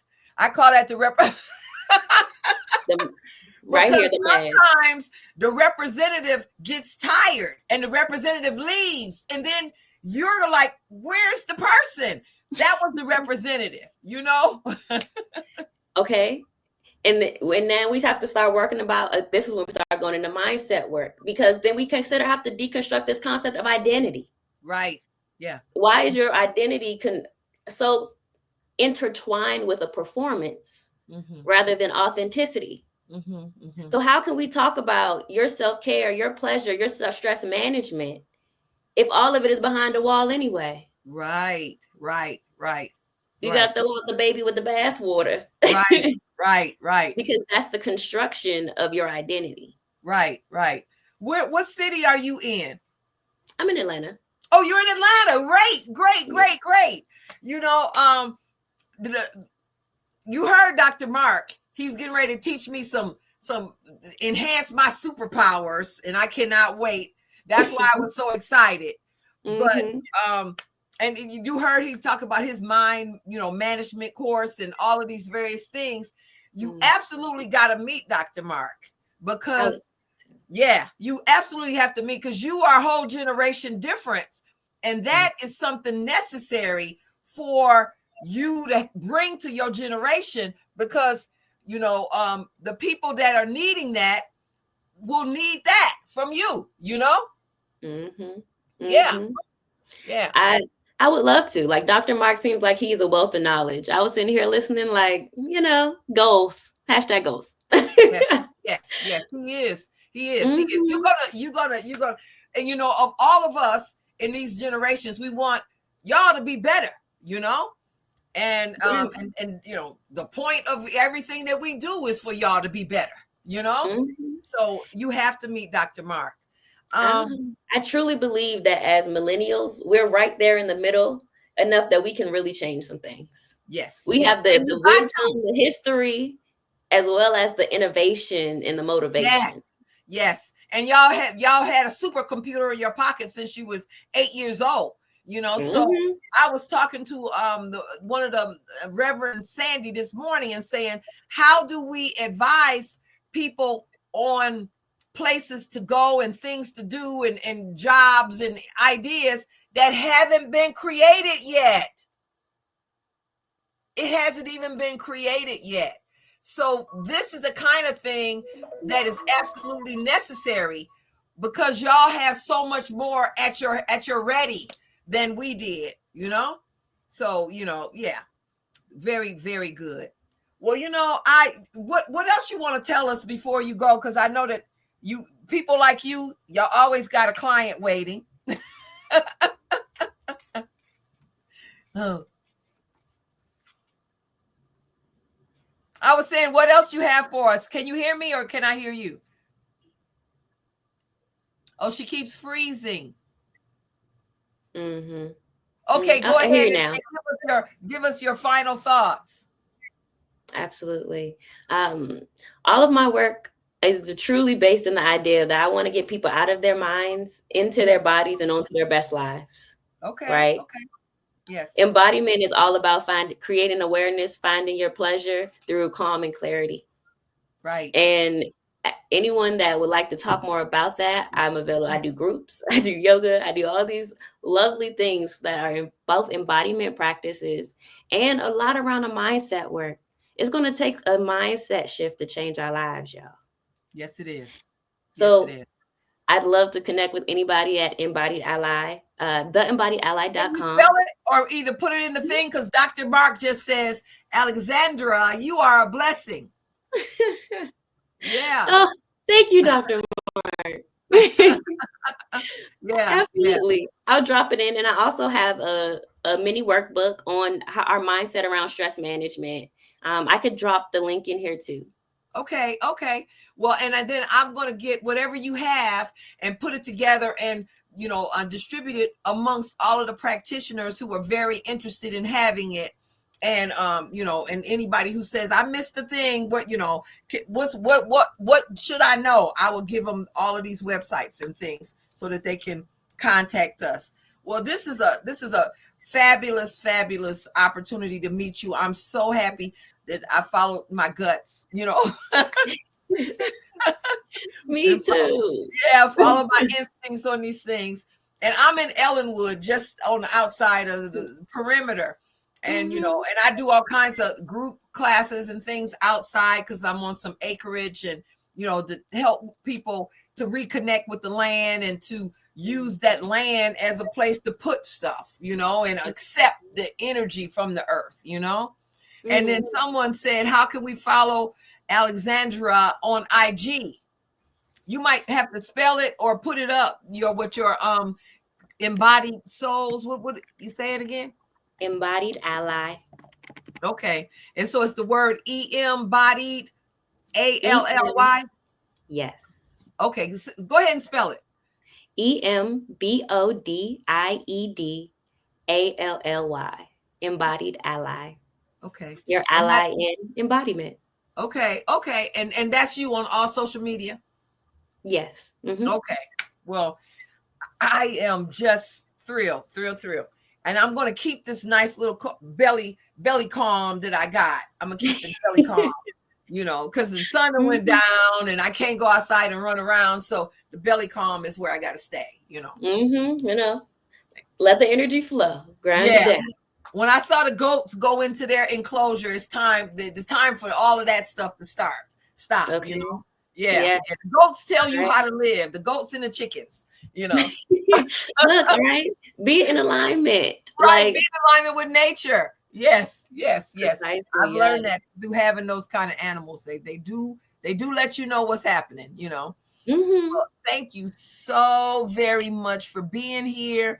I really appreciated your whole presentation, and I'm going to be talking to you again and having you at some of the physical events that I do here in Atlanta area, because women need to hear you. I would love to. Yeah, I also do I call it a soulful self-care exhibit, where I teach people how to use their senses to calm their mind and body. Okay. Do it. Okay. Yeah. Well, we want you. We want you. We want you. So I'm going to talk to you soon.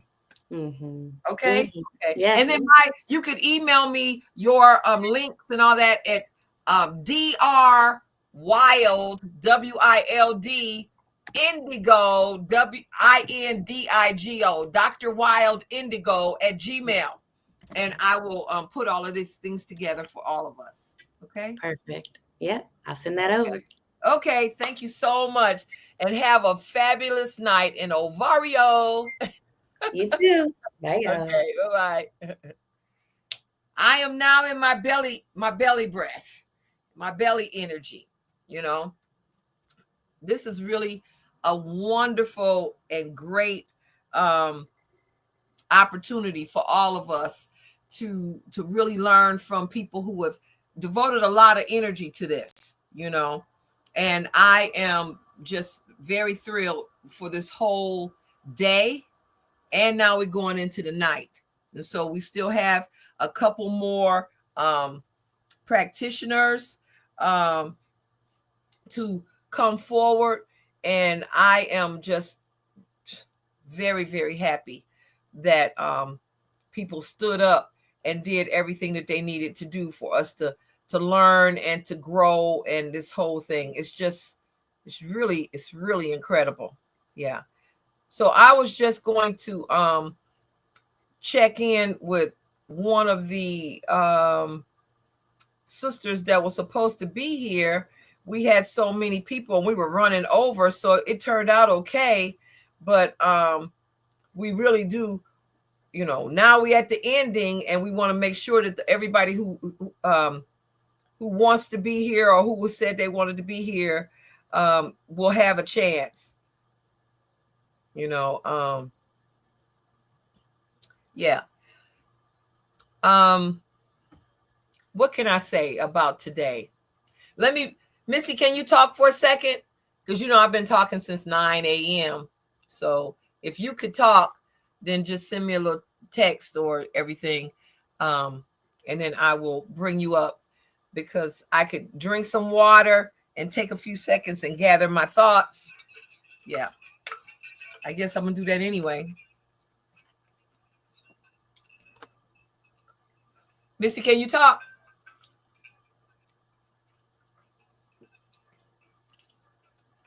I guess she's in a place where she can't talk. That's okay. One of the things that that I find that's a theme across everything and every one of the practitioners is that private time. That's what I used to call it to my kids when they were growing up. We would take an hour of private time every single day.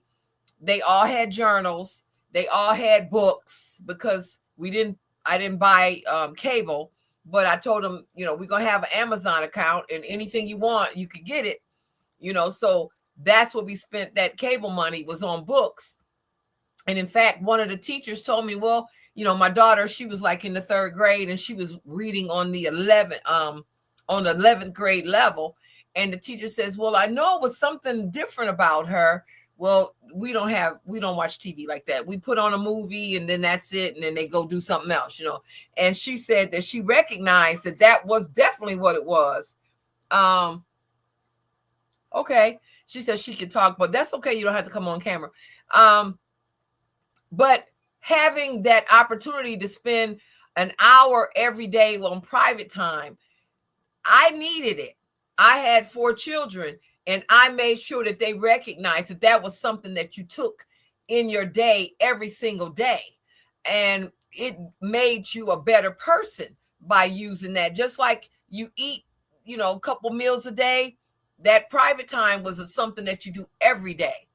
And I think that my children still, every once in a while, they'll say, well, no, I'm in my private time, which means that they're not going to be talking to you right now. They're going to get back to you when they finish with their private time. And I think that that's a good parameter, you know, for people to have, to be able to tell people, I need to deal with me. I need to work with myself right now. In fact, one of the women who I asked to come on. She just finished her master's in nursing and doula training and midwifery. And I asked her to come on, and she says, I love you, but I have closed my calendar for the rest of this year. I said, you go, sis. That's how you do it. You just go ahead and tell people, you know, I'm done for the year. And I said, and I'm going to tell people that so that they can use that, because that is an incredible story, is to have people. I mean, people don't do that these days. In fact, when I was helping women with strategies to avoid hysterectomy, one of the things, you know, if doctor says, okay, let's get you set up for next week for hysterectomy. And I say, oh, you know what you do? You tell them, you know what? I got to pray on that. Oh, that backs everybody up. They give you all the time you need. They're not calling your old number, your house number. At that time, people had 2 phones, your mama's number, your work number. So they don't call you. You can determine when you want to get back to them when you tell them that. And that is, you know, I still use that because a lot of women who are having womb issues are not the best advocates for themselves. That's kind of part of what the issue is that they don't have their voice, and they don't tell people what they want people to know. And they have been a lot of times victims, sometimes sexual abuse, sometimes emotional abuse. And it all kind of builds up in their womb, and they don't speak up. And that can turn into anger. And sometimes they are, you know, people that you don't know are nicer than they present to you, because they always seem to be ready to fight first and then talk later. And so, you know, so often when I because I work with this population mainly, I have to just let them know, you know what? I'm from Flint, Michigan, and we say whatever it is we think. Midwesterners, they just say it, you know, and that's how I am. So, you know, if you get offended, you know, I'm sorry, but this is how it goes. You know, this is how I do. And then later on, they'll say, you know what, if you're not ready, don't talk to Dr. Herb, sister, because she is not going to hold any punches. She going to tell you the truth. And that's what I want, because as you know, we're talking with Dr. Mark, you got to tell the truth so you can heal. And if you don't tell yourself the truth, you're not going to get far with the healing. It's going to be a scab that is always easy to peel off, always easy to fall off, always a problem, you know. And, you know, deep healing, I'm seeing with all of these practitioners today, the meditation part and the quiet, silent part is some of the foundational aspects that, you know, too bad we need to motivate people to really work with the meditation. I was thinking we need to motivate them to teach it in school, but I just realized what we're talking about here.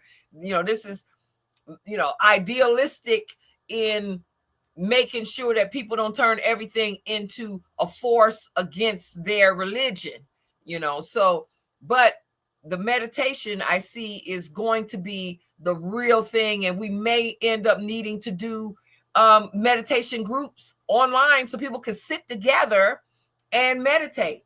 I think, you know, the loneliness factor for a lot of people is still very prevalent.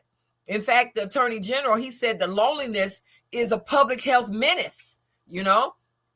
And so even though we, you know, want to do a lot of things online, and I think it's very important to do things online, especially medicine and you know, visits, doctor visits and stuff. I think, you know, the pandemic showed us that a lot of things can be handled online. I think that doing some meditation and some, like Dr. Mark was talking about, mind management, and Alexandra was talking about, you know, her program, and it seemed like a management of the mind and the breath. These things need to be put in a place where people can dial in, just like they go and get the remote and click and watch whatever else it is they want to watch. They have to be able to click to the healing that's necessary. and click to the healing of people that they know and trust, not just some rando they done found on YouTube. That's one of the reasons why I'm even doing more video, because I always felt like, I'm too busy to do that. I'm doing the real work. But then people who have no work to do, it's, the kind of work that myself and, Dr. Mark does, a whole nother level. We're working in office hours, etc. And you got randos on TikTok and Instagram lying about what a master they are in, the mind management or other things.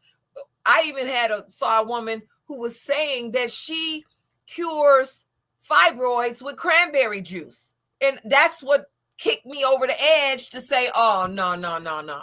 Because one woman that came to me, she worked with her and she spent a year with her working with this cranberry juice, trying to heal fibroids. And the woman actually ended up getting a hysterectomy. And it hurt me, it hurt me to hear that, because, in a couple months, I can see results, but a year, we could have had that whole body cleared out, And, I had a woman who did a consult with me. She lived in Liberia. I love Liberia, the whole story. And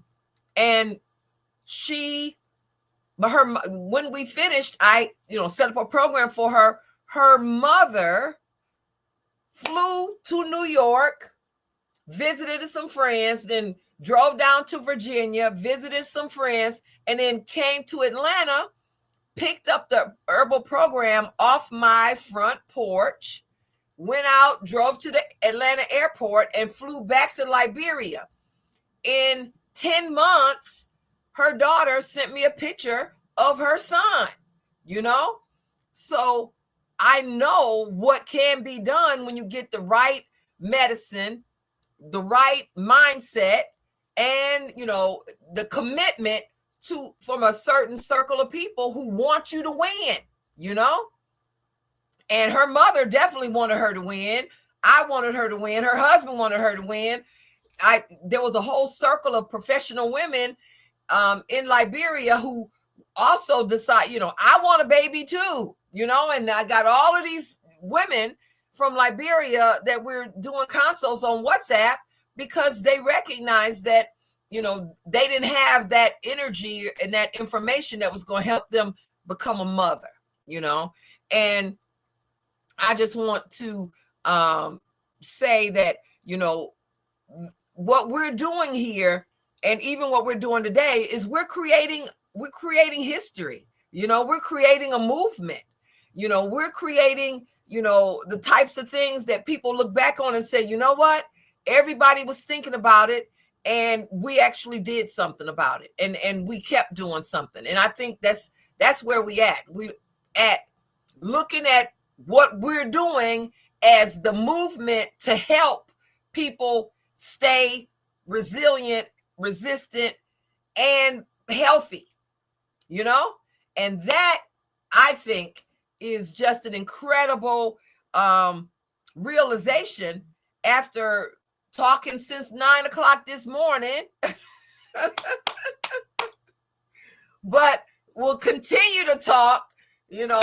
Of course, I was always that talker where your parents got to go to the bathroom to get rid of you, because you're going to follow them everywhere they go. That was me. So I remember my mom, she used to go in the bathroom to get away from me, I'm sure now.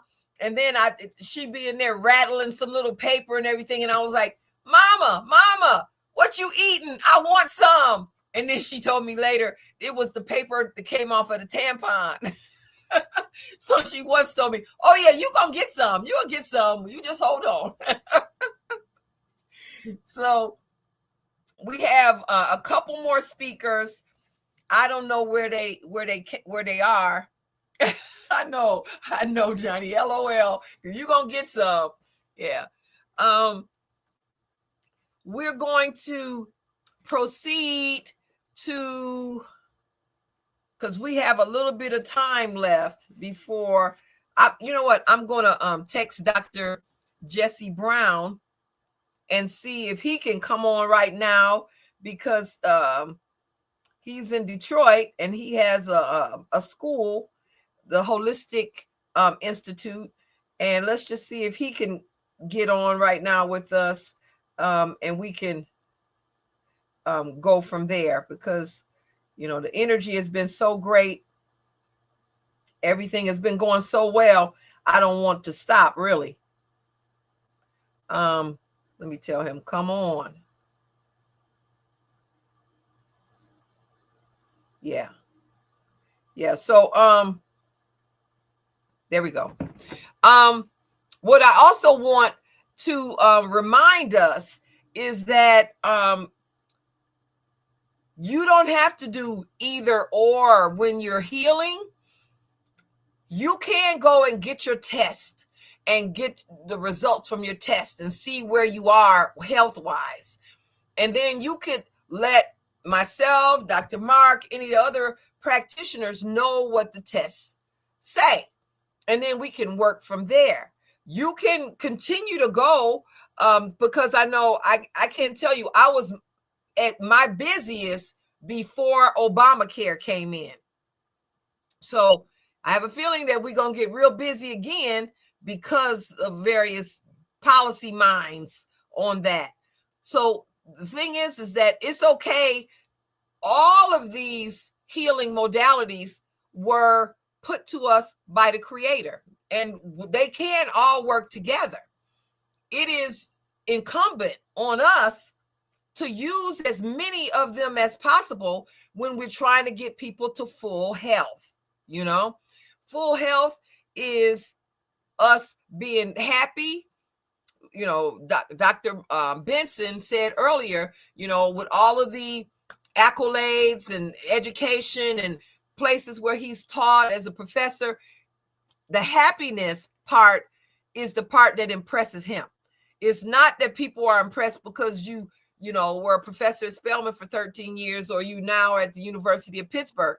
The happiness part is the part that impresses him. And I think maybe not, that a lot of people recognized during the pandemic that much of the stuff that they were doing was kind of rote. They were doing it like a robot. They were doing it because they had to do it, or that they were in the rhythm of doing it without really giving it a clean thought, a fresh thought. One of our speakers earlier said that every once in a while, you kind of have to go through your friend group and see who is in the inner circle and who you need to kind of put over here based on, y'all philosophies, your support, all of that kind of thing. And they do that on a yearly basis. And I think that is I think that is a really good opportunity for people to pay attention to how they need to be living, is who you need on your team, who you need to rely on when things are, when you have that, that downturn, and what kind of systems do you have to help yourself when you have that downturn. Normally at this time right now, I would be in my mineral bath, after having rode my bike for an hour and a half or so. That's every day. I had decided that I was going to ride the bike today, this morning, at the initial, outset, but then I realized I had to be in those clothes all day. So let's not do that. But at some point, we're going to say, okay, everybody, put on your workout gear, your jump rope, your bike, your whatever, and we're going to work out together for, an hour in the morning. And then we're going to have our talks while we're working out, So there's a lot of different ways that this can go. And I'm looking forward to all of the, manifestations that it can do, yeah. You know what? I was a little too efficient at some point because people didn't even realize they had the login information. Can you hear me? Yes, I can hear you. Yeah. Okay. Yeah. So this has been fantastic. Like, I can't believe it's like 6:30 already. I know. I was thinking the same thing, I was like, you know what? I thought that this was going to be overwhelming and exhausting, and wasn't going to be enough, enough for us to have. But it's been everything, Yes. And your energy is everything. I'm like, give me whatever you had and put it in the bottle and let's give it to everybody. Well, you That's know what? amazing. I made sure, I said, this is one of those days when I cannot decide to take my stuff later. I got to take it first thing, make sure it's keeping on. I take that, that Ultimo 44, very good for energy, and it's an antioxidant. I take, a protein shake with green drink. I take the sarsaparilla. I take, minerals, trace minerals. I just every single morning I have and I take golden seal. I take beetroot. I take a formula that I have that's called multi-circulation, and that gives you energy too. So I have like a 20-minute. It could almost take over your breakfast if you don't have your breakfast sitting right there. Oh wow! You need Yeah. to maybe do a mix called the health marathon mix, energy pack.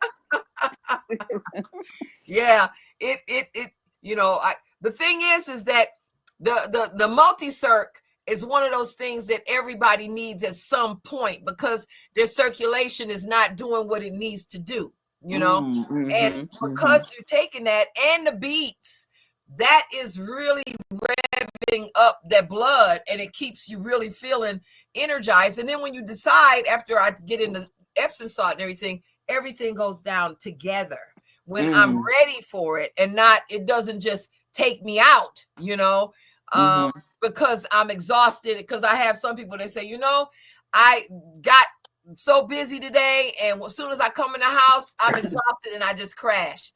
Yeah, I sometimes will make sure I keep going for a little while before I get in the tub or before I eat, because then that's when I'll start going down. But other than that, it'll last you the whole day. It'll last you as long as you want it to last, Wow, nice. Yeah. So what do you, because the holidays are coming and a lot of people are going to be eating the things, what do you have that people can order to keep themselves healthy during the holidays? Okay.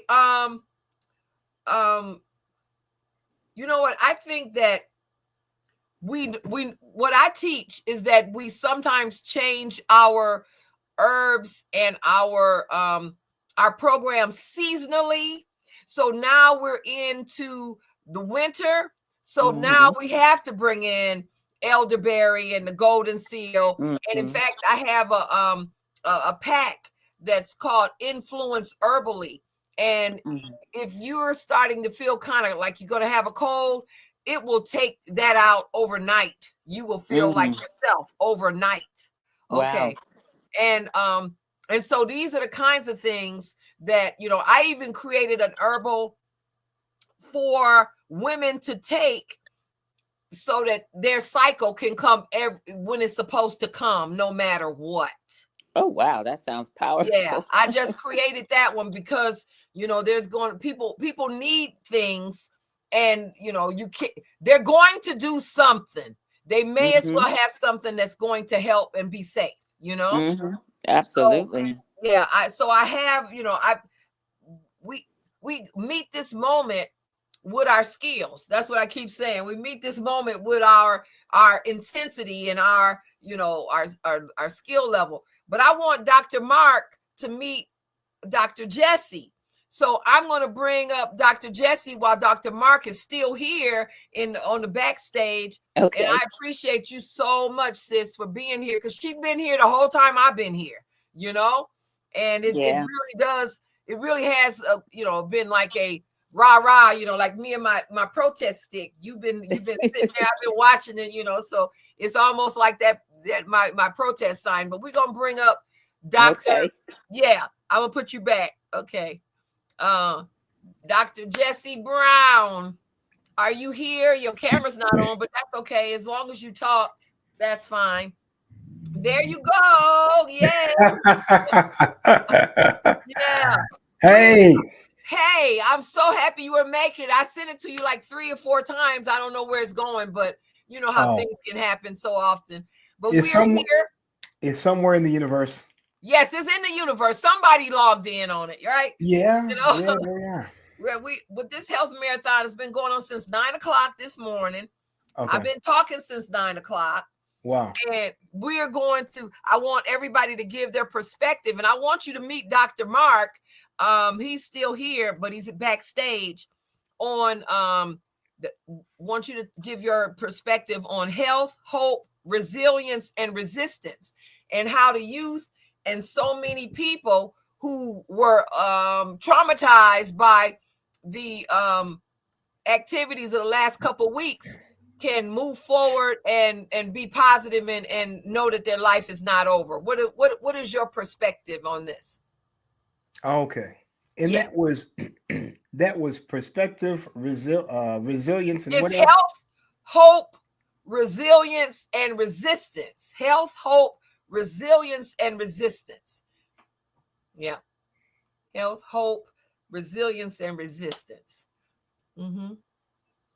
All right. Okay. Well, all right. Well, I'm going to share something. I'll just say this by way of introduction. Okay. I'm a traditional naturopathic doctor. I'm in Detroit City. Okay. The world famous Detroit City, and a lot of firsts and a lot of innovation. Yeah. Of many types, and of course, it being one of the senior cities, and I want to say one of the areas where a lot of health, holistic, a lot of resistance. You know, we've had Mother Parks, made this her home. Mm-hmm. Reverend Dr. Martin Luther King Jr. gave his first I Have a Dream speech in the city of Detroit. Okay. And so many other things have happened here, so many firsts and innovations, and of course 1967 rebellion. So we're not foreign to politics, controversy, rebellion, resistance, or even statements of health and hope. All of that resides here. And some people say if you can make it in Detroit, you can make it anywhere. Okay.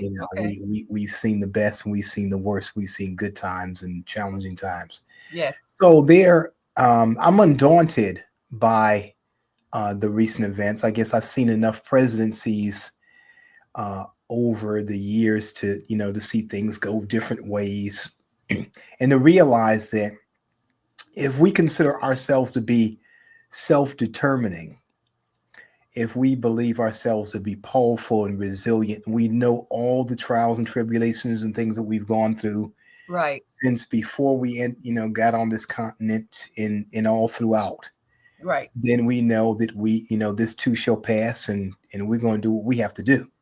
Mm-hmm. It's the wild crafted herb, the one that has stood the test of time, that is the most resilient, right? Right. Dr. Herb, sister, okay. Yes. So, in terms of health, so there's going to be some disruption a bit. Robert F. Kennedy Jr. is in there, and he's talking about the ills and the problems with vaccination, and I'll say it's opening a conversation at that level that really has not been embraced before. Challenging, controversy, but it opens the door for some other things to happen. So I see the response that is going to come from our community is going to be one that's going to say, hey, if you want to disrupt education, okay, we're going to have to we're going to innovate, whether we do homeschooling or whether we do supplemental or whether we do African-based learning or something. We're gonna respond in kind, right, to the disruption. Our health is going to, if there's something that changes in the affordable health care, also known as Obamacare. Right. We're going to do what we've been continuing to do, right, and that is taking responsibility for our own health. Right. You know, the express mission of the Holistic Training Institute. I'm the director of the Holistic Training Institute, which is a state licensed school for natural health training. And our mission is training healers in every home, in every family. It's self-responsibility. Since the earliest, Proactively.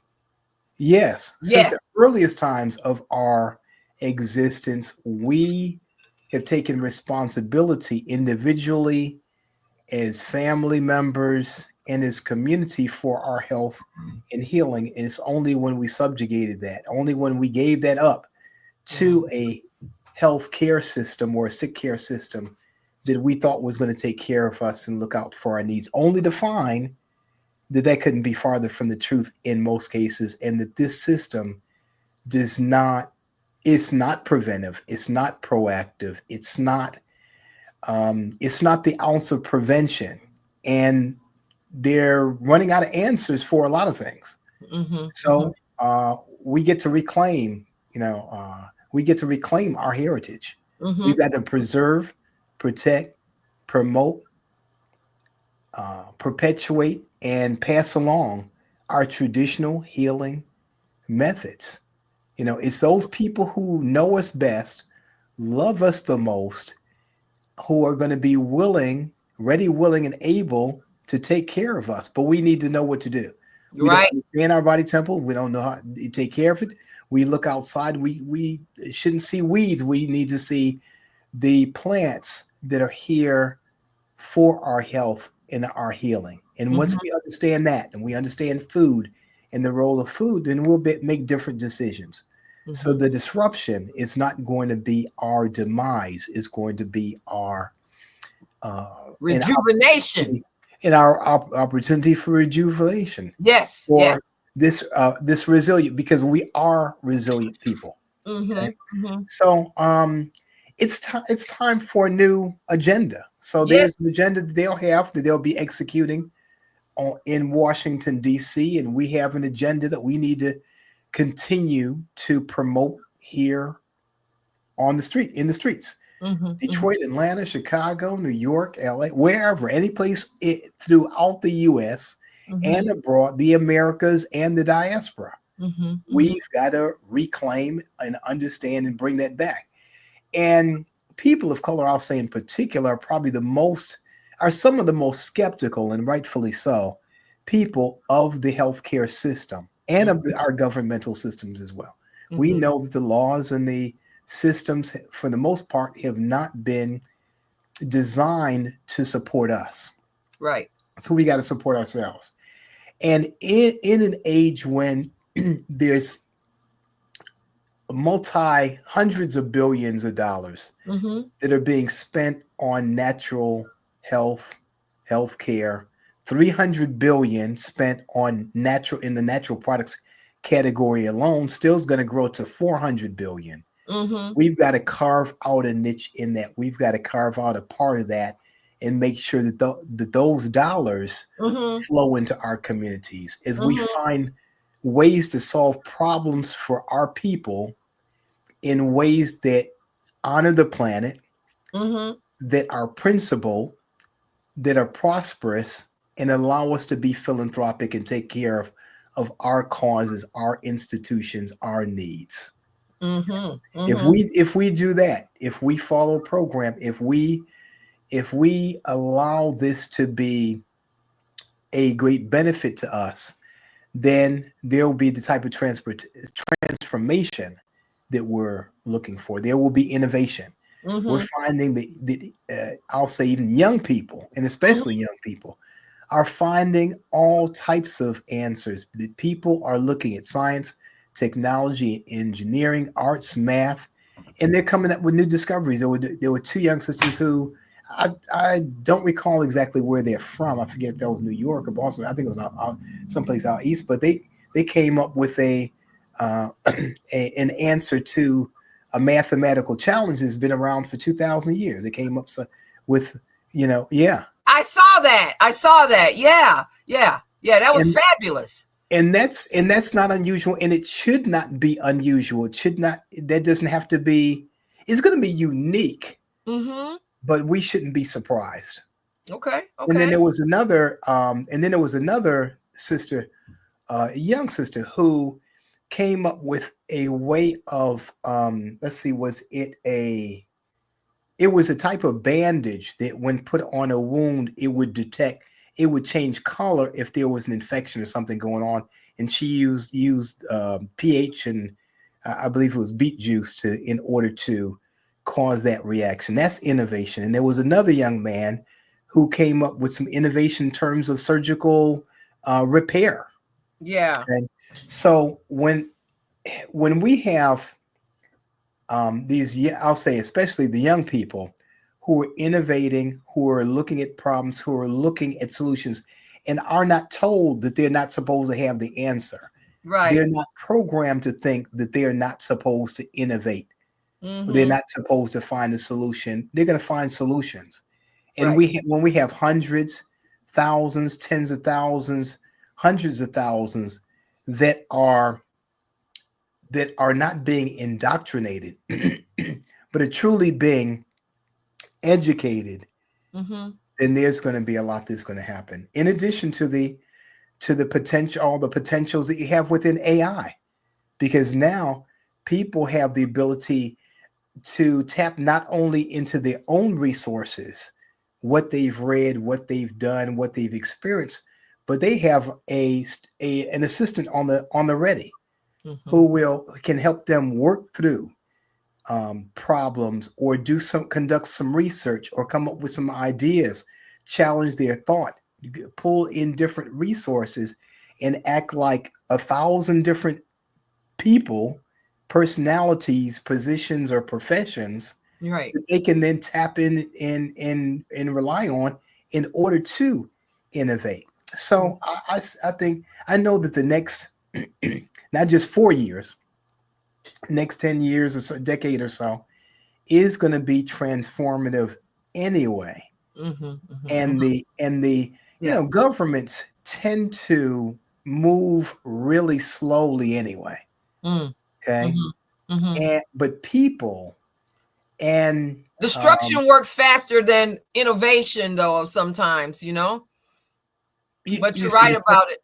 I said destruction usually works faster than innovation sometimes, but sometimes, in some cases. But governmentally, it tends to, it takes time, even before, somebody get an idea, and then they, propose a bill, and then it goes through the process, and this and that, and it's got to go through the agency, and it's got to be funded, and all these different things that need to go on in normal cases. And some of the things that we need to happen much more quickly. Right. We need faster movement, and things are being sped up. So health is going to change. I do see hope. The resistance is here. There's, what has not been measured, and what has not been acknowledged is what's been going on at the grassroots in the communities all across America and abroad. Anyway. Right. Okay. People are ready for change. Our communities are ready for change. And that's going to give rise. I think it was Baird Rustin who once said that, sometimes we don't make the changes or move as we need to until there's enough resistance, until there are enough challenges. So we get pushed, huh? So we get pushed. Yeah. And there's also this expression, I don't know where this quote came from. It says, "We the willing, led by the unknowing, are doing the impossible for the ungrateful." We've done so much for so long with so little that we are now qualified to create anything from nothing. Yes. That's part of our story in our history. That's true. That is very true. That is very true. Yes. So yeah, go ahead. Question? No, I was going to ask you. So, if you, I think you told me you had grandkids, or if you had a 26-year-old, what would you tell your 26-year-old? I would tell him to learn as much as he can, and to rely on on himself, and I would say and good counsel as well. Because so many times our young people are influenced by social media. And there's the best, there's excellent information out there, great information out there. You have, all types of resources that you can tap into.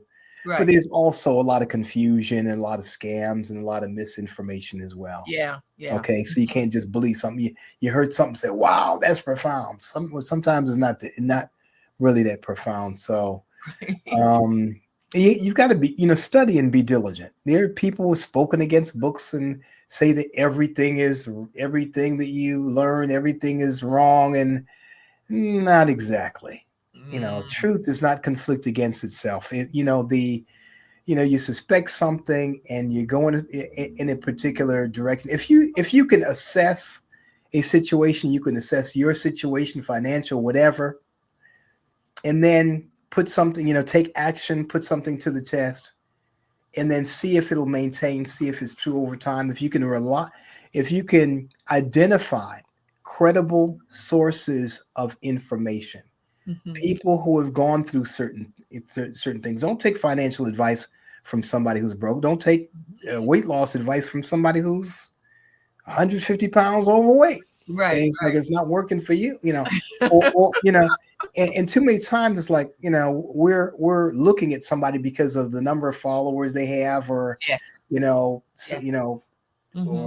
whatever the type of applause they get, as opposed to understanding and being able to identify credibility, good sources of information, things that make sense, accepting some mentorship, not having to learn strictly from your own steps or path.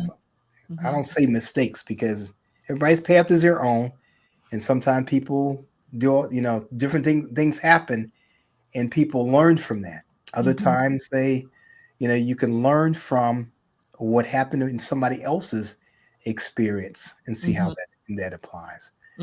We've got an obligation as the mature citizens. Yes, I've got grands. I've also got great grands. Okay. I didn't realize. I've got great grandchildren. Okay. Okay. I know. Well, good to see them. Maybe the gray. Okay. Get you get to meet them. They was coming anyway. Yeah.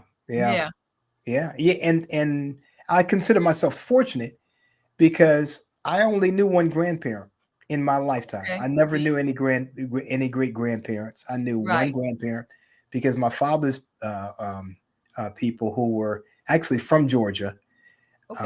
They were from Fitzgerald, Georgia. Down south.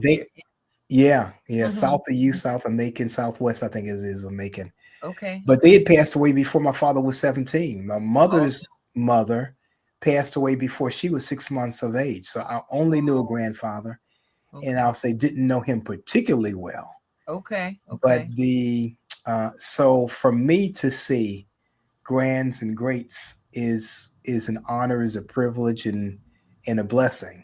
That I don't take for granted. But if that's going to continue, especially at times when we're too often we're burying our children, we're getting sicker sooner and dying faster. We need to right that trend. We need to correct whatever's going on this carrying us off path. The health disparities that exist amongst people of color. So how do you get the strongest people that came to the United States, and these people become the sickest, die sooner. Right. That's like the proverbial, what do you call the canary in the coal mine. You know how they used to carry, at one point they used to take canaries down into the coal mine, and if the canary dropped off the perch, right, it was because there was gases down there that could kill them that they weren't smelling or detecting. Right. And they knew to get the heck out of there. Right. Well, people of color are the canary in the coal mine. That should be a warning, an early warning system for everybody to say, wait a minute, if you got the strongest people, the people that got the mitochondrial DNA, the people that have the longest history on the planet, if they're dying prematurely, that does not bode well for everybody else. If you've got a Helen Lax, you know, the person who sells the immortal Helen Lax, whose cells still exist and have been used for every major surgery, every major Harriet. Excuse me, Henrietta Lacks. Yeah, Henrietta. Henrietta Lacks. I know you meant. I know Between the two of us, we got it right. Right. Okay. Yeah, I'm looking at the book right there from here. Helo cells, the Henrietta Lacks. Yeah. But if you know, they came from those cells came from a woman of African descent. Right. Okay. So there's so much that's tied to our history, our culture, the necessity of our survival. Okay. In terms of on so many different levels. You know, we are vital to, you know, the survival of the human race. Okay. Humans as people, you know, so in everybody's lives, you know, are important. Our lives, Black Lives Matter, yes. You know, people of African descent are very vitally important. And when we solve problems for us, for people of color and the underserved, we're solving them for everybody else as well. True. Yeah. True. And if it works for us, it will definitely work for anybody else, you know? And there we are. And we respond well. You know, we come from the earth and we respond well to things that come from the earth. And when we can find low cost, affordable, accessible solutions to the challenges that some of life and health's biggest challenges, well, that's great for everybody, and including the planet as well. Right. Because we're not just getting sick; we're being poisoned. Right? That's exactly what it is. That's exactly what it is. You know. Yes, indeed. Yeah. Dr. Mark, did you have a question? I want you to meet Dr. Mark. You know, I hope he's It's Dr. Mark. Yeah, Dr. Mark. Yeah, Armstrong. He's okay. I see him backstage, but I don't know if he's walking around listening or if he can access his computer. But I want to. Oh, there he is. I want y'all to meet. You know, so I'm present. Dr. Mark Armstrong. I'm here in Atlanta, Georgia. Yes. Oh, you're in you're in Atlanta as well. Right.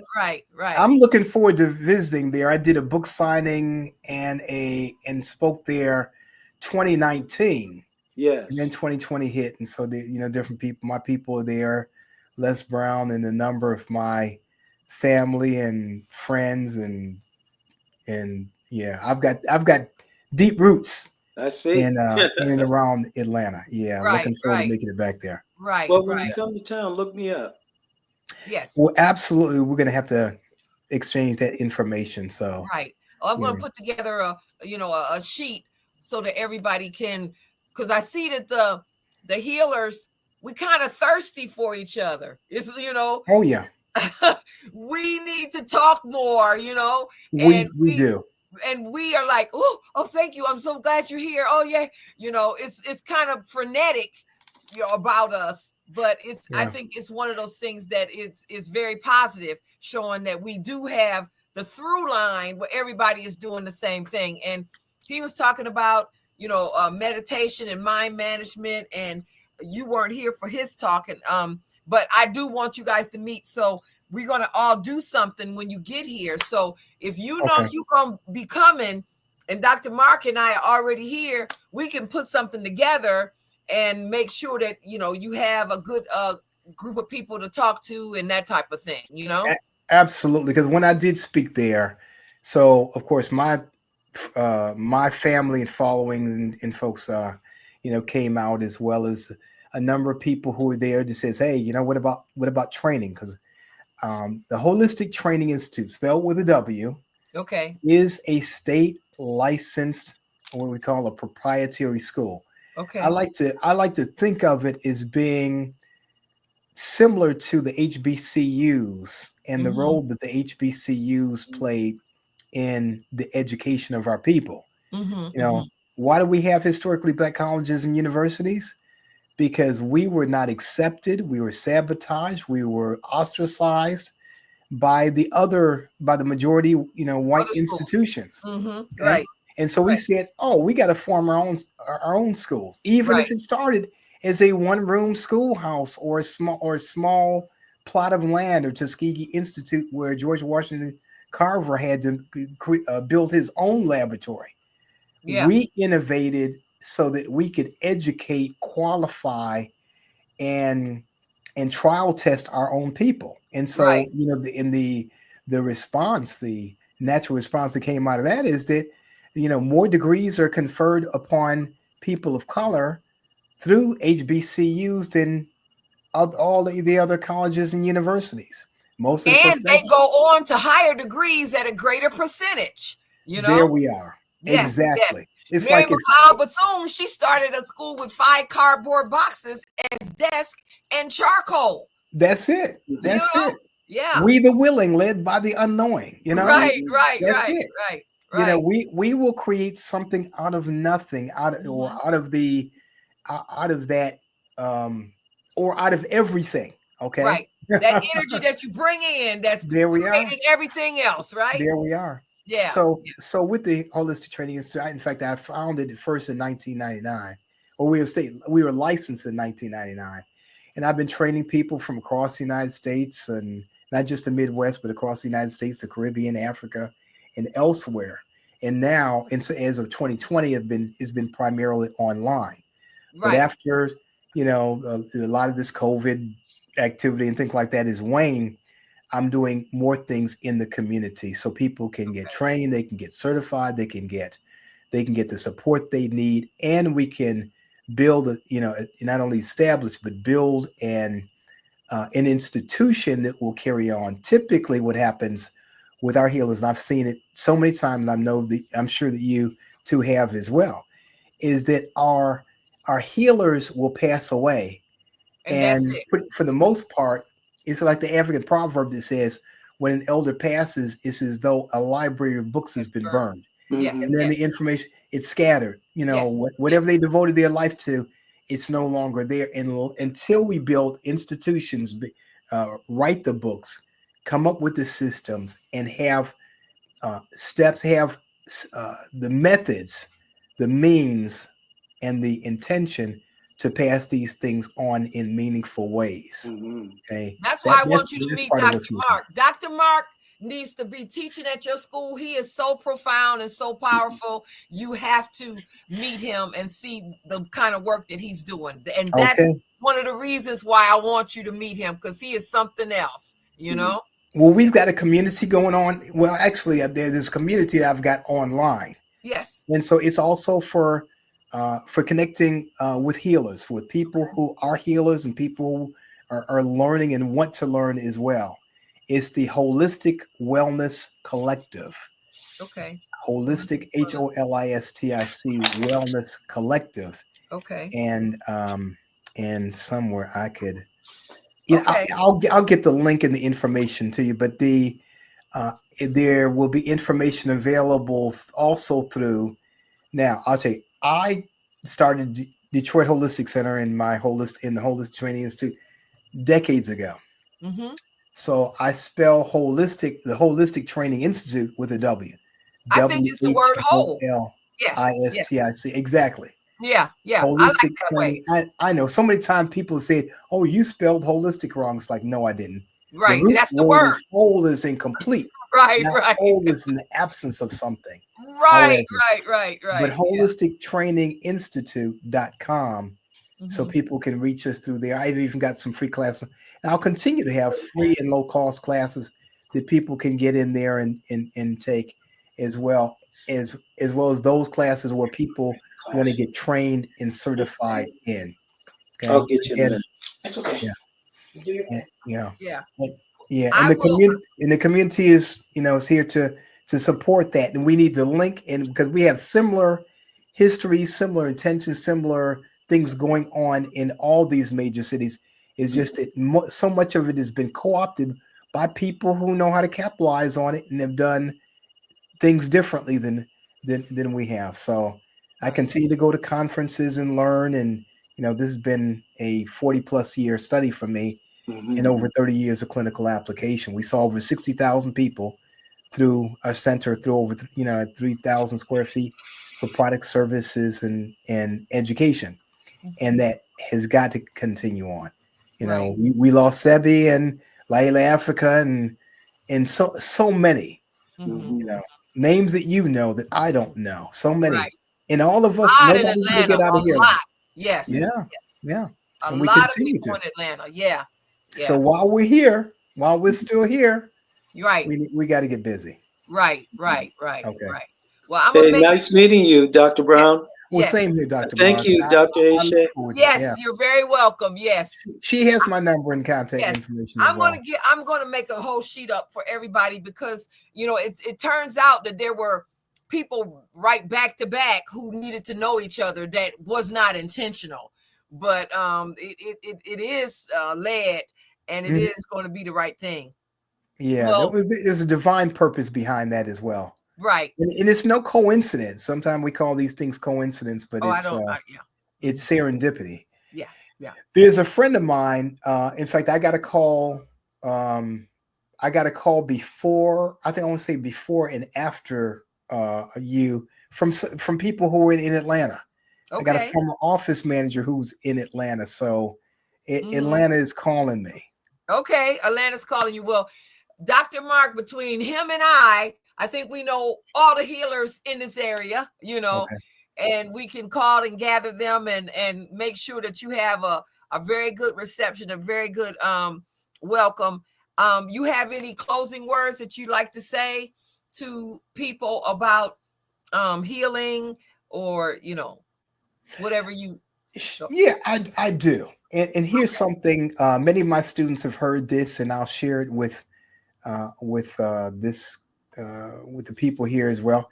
And that is, I say, you have genius in your genes, okay, and diamonds in your DNA. Okay. You are brilliant and resilient. Okay. Too often we look to, they're looking for problems in the gene saying, oh, this disease, that disease is genetic. But we don't look for the genius in there. We don't look for what Henrietta Lacks is in there. We don't look for the strength and the power that has gotten us through all these millennia, to today. We don't look for that. We look for weaknesses. And if you look for weaknesses, you're going to find it. But if you look for strength, you're going to look for strength. So you got genius there, and we have resilience. We have this stronger than diamonds or any substance known to man. Right. We just got to do things that are going to foster that, bring that out, and allow that to be prominent in our development, in our learning, in our application. So I thank you for the opportunity to be here and to share with whoever hears this, and I guess there will be a recording of this, and this will continue on. And I look forward to seeing you face to face and coming to Atlanta and us spreading this as far and as wide as we can, because there's no time of greater need than right here and right now. That's exactly right. Well, we really appreciate you standing up, stepping up, and building us up. And we want to continue to support you. I'm going to put out your information. All of the people there's some people sitting here, but there are going to be more people that's going to hear this, because we put it out in so many avenues and they're waiting for it. So thank you so much for being here, and we really appreciate you and just love what you're doing for everybody. It's just that great. Thank you so much. It's my pleasure. Yeah. Take care. Okay, take care. Fabulous. We have so many great healers. It's just been a day of greatness. And I want to just continue to say that it's one of those things that you couldn't imagine that this was going to happen, really. You couldn't believe it until you actually were here. I put her on the screen, Missy, because she's been here all day. She's been here since 9 o'clock this morning, just like me. And, I thought I was going to be totally wiped out, because of all the talking and all of the, energy transference and everything. But I see that working with healers, the transference is actually at another level. It is reciprocating and is growing and is building versus just pouring. And so I now recognize that, it'll work out fine. It'll work out just fine. I'm texting some of our healers that are supposed to be here because one person wasn't able to make it, and I'm texting some other people to see if they can just come on early, and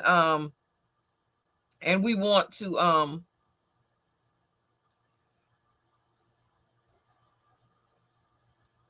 but I still think that even though it happened as it did, it's still great. It still went very well. I am very proud of having, the connection with these people. I'm just, but as Dr.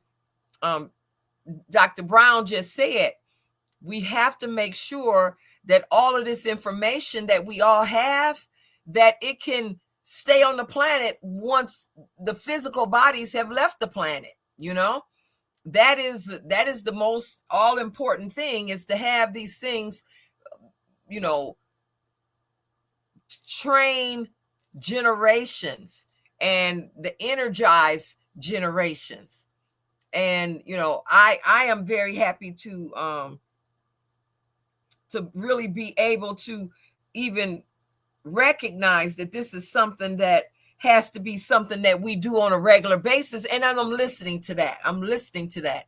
So we have a couple people who are on their way in. It looks like it might not go all the way to 11. If these two people come, then if these two people come, then we will kind of close it up a little earlier, and then that means I still get a chance to get in the tub. Yeah, it's a good thing. Let me see.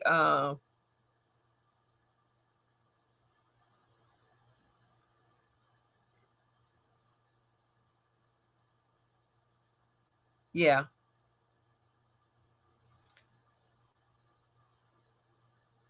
I'm trying to make sure that the people that they have the link right there to come on into the backstage right now. So I just asked 3 people to come on now. So we should have someone any moment.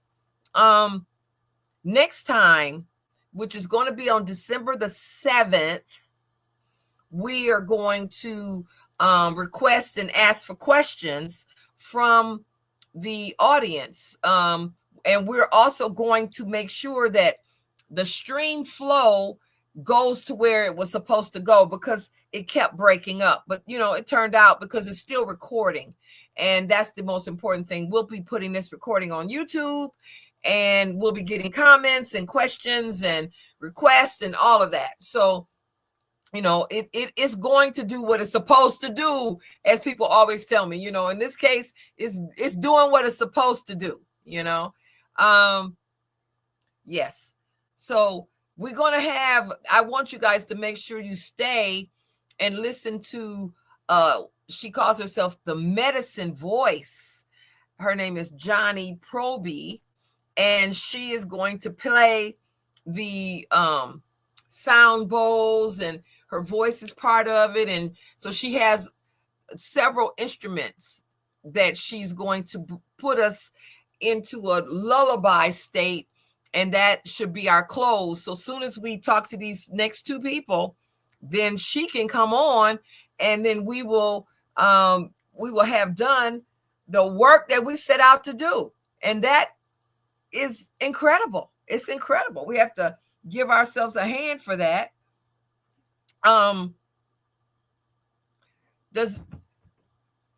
Did you have any comments that, okay, I will get set up now? Okay, thank you. Because it looks like that we're gonna, it's not gonna be 10:30 for you. It's probably gonna be 8:30 for you to go ahead and do your medicine voice. Looks like it's going to be 8:30.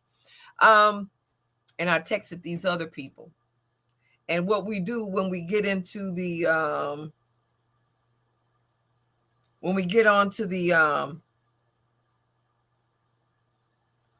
onto the part that we need in long term is that we just edit this part out so people won't know that we had a little gap.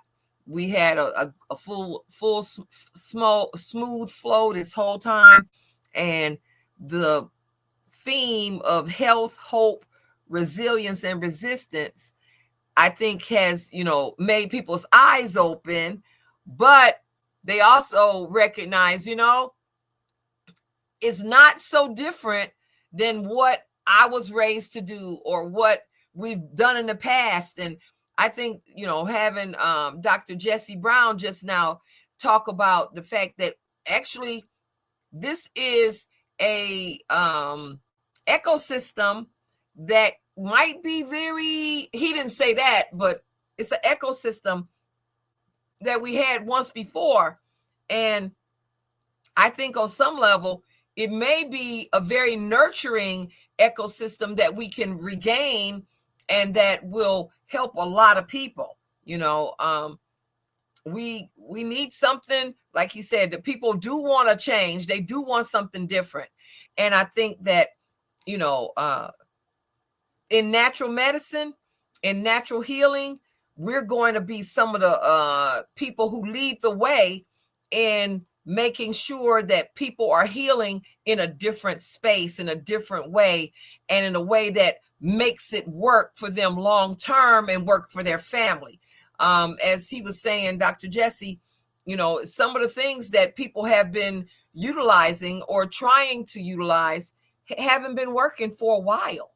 I know a woman who actually, she wasn't my client, but she had 12 fibroid surgeries, 12. And I didn't get a chance to talk to her, but I was like, if it didn't work 5 times, why is it going to work 6 times? If it didn't work 4 times, why is it going to work 5 times? I mean, this is the thing that I was saying earlier about helping people to move forward in advocating for themselves and making sure that they recognize that the self-care is number one in health. Everything else comes around that, but you can't do anything. And about 4 or 5 of our healers today said that, almost every one. You can't get anywhere, you can't do anything unless we put that first. And that's making sure that you are eating some of the good foods that you should be eating. That's making sure that you have, as Dr. Mark called it, body movement. I call it straight exercise, Some people used to call it going out in the yard and picking them greens and picking them vegetables and getting them ready for the dinner, or weeding. It's a lot of forms of exercise that we can do that can be very constructive to our health, Also, the meditation. I didn't think about meditation that much because I spend quite a bit of quiet time with myself. But now I'm going to make it a point to look at it as meditation and, try to go in that direction. And I think that, I'm going, I always ask my clients whenever I'm working with them, how significant is their spiritual life? I mean, are you a church going person? Do you pray? Do you meditate? What do you do to relieve the, like, Mark called it the worries of the world? I think that's a great thing, worries of the world. Because at first I thought he was saying WCW, which is still crazy, WCW, that wrestling. When I first heard it, that's what I thought he was saying. But I think that in all of the things that we're doing now, like I said, when I recognized that that had happened and that, you know, the disappointment was at hand, I recognized that, you know what, increase. And I don't know if I recognized or if it just came to me, because I woke up at 4 o'clock in the morning, and being up at those kind of hours and those kind of times, that's when you get the spiritual energy. That's when you get the instinctual God voice and, you know, gut instinct, because you haven't had an opportunity yet to bring in all of your yeah buts, you know, all of your logic and education and, you know, scientific balance and that kind of thing. You don't have time to do that at that time of the day. That's why it's a good time to wake up and meditate and journal and everything, because that is unfiltered energy of what your soul and your spirit wants. And that's why I do it. And on Sunday morning at 4 or 5 o'clock, I don't think it can get quieter in the atmosphere than 5 o'clock or 4 o'clock on Sunday morning. You know, such a great time to go over your goals, your mission, your, you know, what's working for you, what's not working for you, is 4 or 5 o'clock in the morning, especially on a Sunday. And I think that this week is going to be particularly poignant for me, because I've had so much poured into me today. You know, Alexandria and a couple other women were talking about how we need to be poured into so that we can pour into others. And I think that is one of the excitements that I'm experiencing here, is because having this many healers and all of us so excited and so, you know, available and so ready to share, it's pouring into me. It's pouring into each other. And we are excited about being together, you know? And now I'm seeing that, you know, y'all heard it. Dr. Mark is going to teach me some super stuff, and y'all going to hear about it, because I'm going to go right into action using it. But I am excited about learning at another level. You know, I took some kinesiology at, you know, one point. I worked it for a minute, and it was very valuable. But I think that my circle went around it, because I felt that some of my own skills, particularly being able to feel what people are thinking in a consult or feeling, I can feel that. I mean, that's why I kind of live in the woods, because I don't want to feel what's going on with my neighbors in their house. And I can feel that, you know? So I think that this is going to be that next level of energy. And you know, one of the reasons why I know, right, one of the reasons why I stopped using kinesiology, I had an opportunity. I went into Sevenanda, the health food store. And, you know, whenever, you know, you go into a health food store like that and everybody know you're a healer, you normally get a little crowd around you pretty quick, because people have questions and they want things from you. So you see all these, you know, yeah, that's what these are for. This helps to guide and protect your energy, and you need this. Well, this one guy came over to me, and he says, you know, I'm having something going with my arm. So I did, you know, this Himalayan 8 on his arm. And his arm was super hot. And I did it across his head, the Himalayan 8, and, you know, on his spine, just really working this energy. Well, I have to tell you that my arm got so hot that has never happened to me before in doing any type of healing at all. All of that heat came, and he was hot, and now my arm is hot. Turns out, I found out about a week or so later that he had been bitten by a tick, that he actually had Lyme disease. And that energy of the Lyme disease, when me doing all of this energy work, I was taking it on, and my whole shoulder, whole arm, all up to my ear was hot, and it stayed like that for a day or so. That's when I realized that you don't just take on, people who come to you in public and ask for you to do something for them. You need to get more information. If I had known that he had been in the woods and camping out, and I think it was in like Connecticut or New Hampshire or one of those places where it's at that time particularly, it was an overload of ticks, Lyme disease ticks, that I would have reconsidered.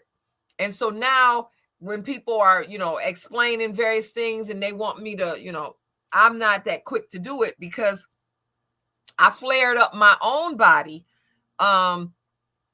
because I recognize that I have that kind of healing touch before I even took the kinesiology. But what we need to understand a lot of times is that dis-ease has energy too, and it has a power also. And, you could be a very powerful healer and still, like people did with COVID, it was, a viral thing, just like colds. And, even if you're a healer, you're still susceptible to colds, viruses, different animal, different thing, so that's kind of one of the things that I really wanted to work with people on, is we have to recognize some of the things that are important for us to do, and some of the things that we need to do in a certain order. And I'm from 0 to 100 all the time, most of the time, so I'm not trying to think of what steps I need to move through to get to, a process. I'm 0, 100. So I've been learning more and more how to take that down a notch,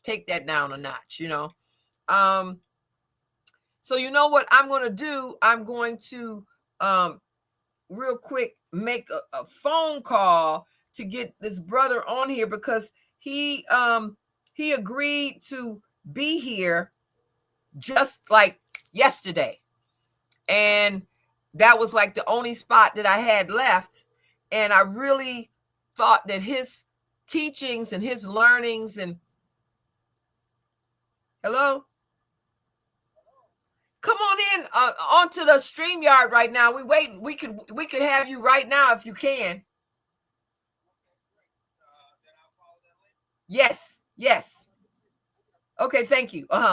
He's coming on right now. I think you guys are going to be very pleasantly surprised, or not surprised. He is a very learned teacher, mentor. He's a great teacher, and I'm trying to connect everybody to everybody, because now that I see what the power is that we have stirred up here, I want y'all to get all of it. We have another woman. I don't have her phone number, but she works in pain management. And I know a lot of people who have chronic pain. She is somebody that is very necessary in these times. And, we got to get her out there so that people could not have to be on these opioids and everything, because, pain is real, and some of it can be managed mentally. The rest of it is nerves and excitement of the nerves and all of that. So we do want to make sure that we are giving people resources that they can use to be able to change their life, enhance their life. I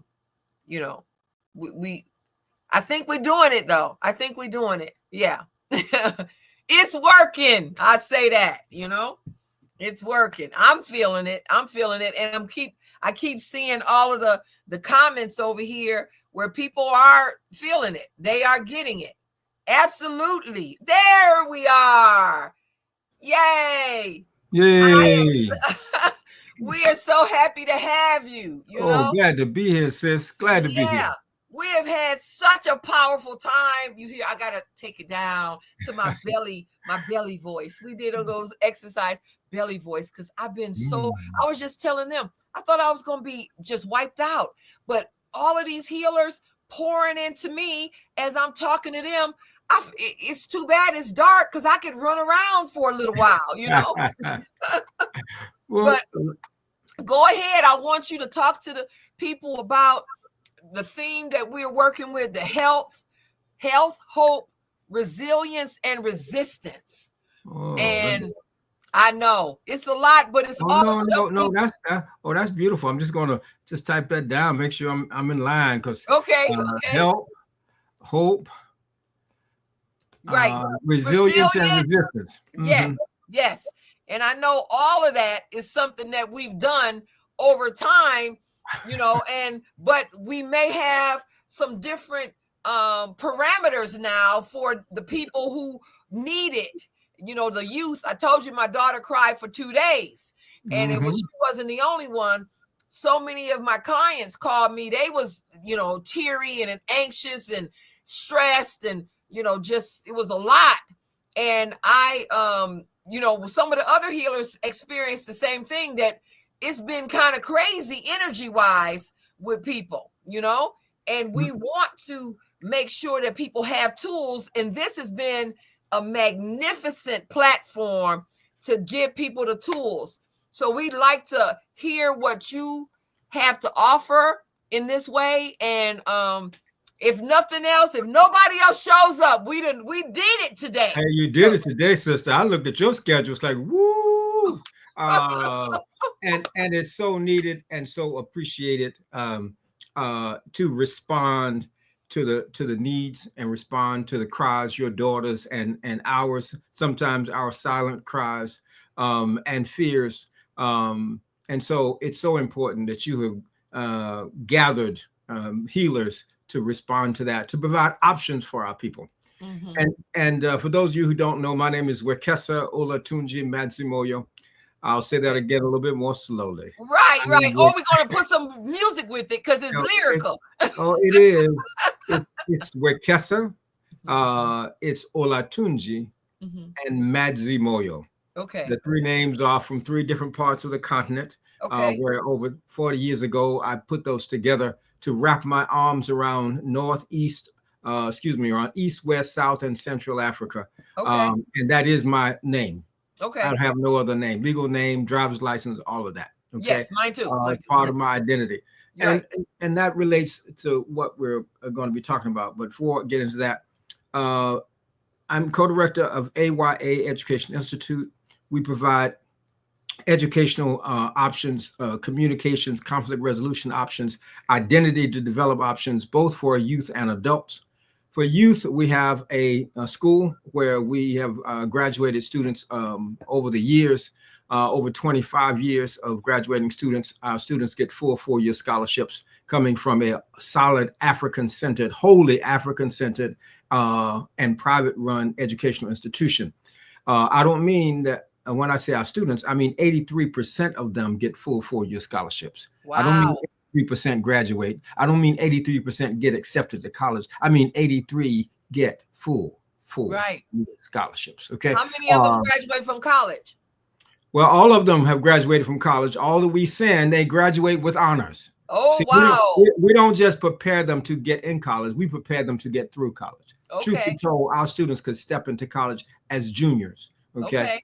And they'll be all right. We don't encourage that because we know the emotional transitions that also need to be made. And so, but that's what we do with our youth. For adults, we have warriors, healers, and builders, conflict resolution, leadership development, organizational development. And we've been doing that for years, and we're helping our people respond. When COVID hit, we did something similar to what you're doing. We started on. We were on 3 or 4 times a week, responding, providing information that was being obscured in the national media, and providing also a safe place for us to talk about what we needed to talk about to help get our people through that. That's called Ngolo Zandiakina. So I just really resonate with your response to this crisis, and I appreciate being a part of it. Now, when you and I talked the other day, and I want to shout out to Ross Kofi who helped you get to me, right. My brother. And I've gotten similar calls, and that is, well, what are we going to do now? Okay. Yeah. So the first thing that I think we need to do, and this is a healing part, right? And it won't be easy. It is to stop the illusion-delusion dance. I'm going to say it again, and I'll break it down. Okay. We got to stop the illusion-delusion dance. Now, first, let me distinguish between an illusion and a delusion so that you can get it. Okay. Because if we don't do this, then our efforts, will support the delusion, right? And we will get nowhere. So an illusion is a projected fake image. It's designed to deceive. Okay. Now, that may be deceiving for fun, like a magician pull a rabbit out of her hat. There it is. All right. That's deception, a fake image designed to deceive for fun. Now, it also can be designed to deceive for more nefarious reasons, but that's a fake image. That's an illusion. Okay. Now, a delusion is a denial of reality. Okay. Delusion, that is, there's something that I see that I don't want to see. Something that I see that scares the daylights out of me. Okay. Something I want to avoid. But the problem with standard avoiding, if I'm trying to push something down so it doesn't pop up, right, I still know it's there because I'm pushing on it. Right. Okay. Instead, we concoct a delusion. That is what we see. We tell ourselves we see something different. Okay. We delude ourselves, and we can spend our time and energy denying reality. It's easier because we're responding to something else that we've created as a reality. Okay. That's called delusion, a denial of reality. Now, the illusion-delusion dance is if the person, the deceiver, projects an illusion, normally reality will break the illusion. If I think there's a mirage and I go and grab some sand, well, once my hand hits it, and certainly once it's in my mouth, this is not water. Okay. Right. Right. The reality breaks the illusion.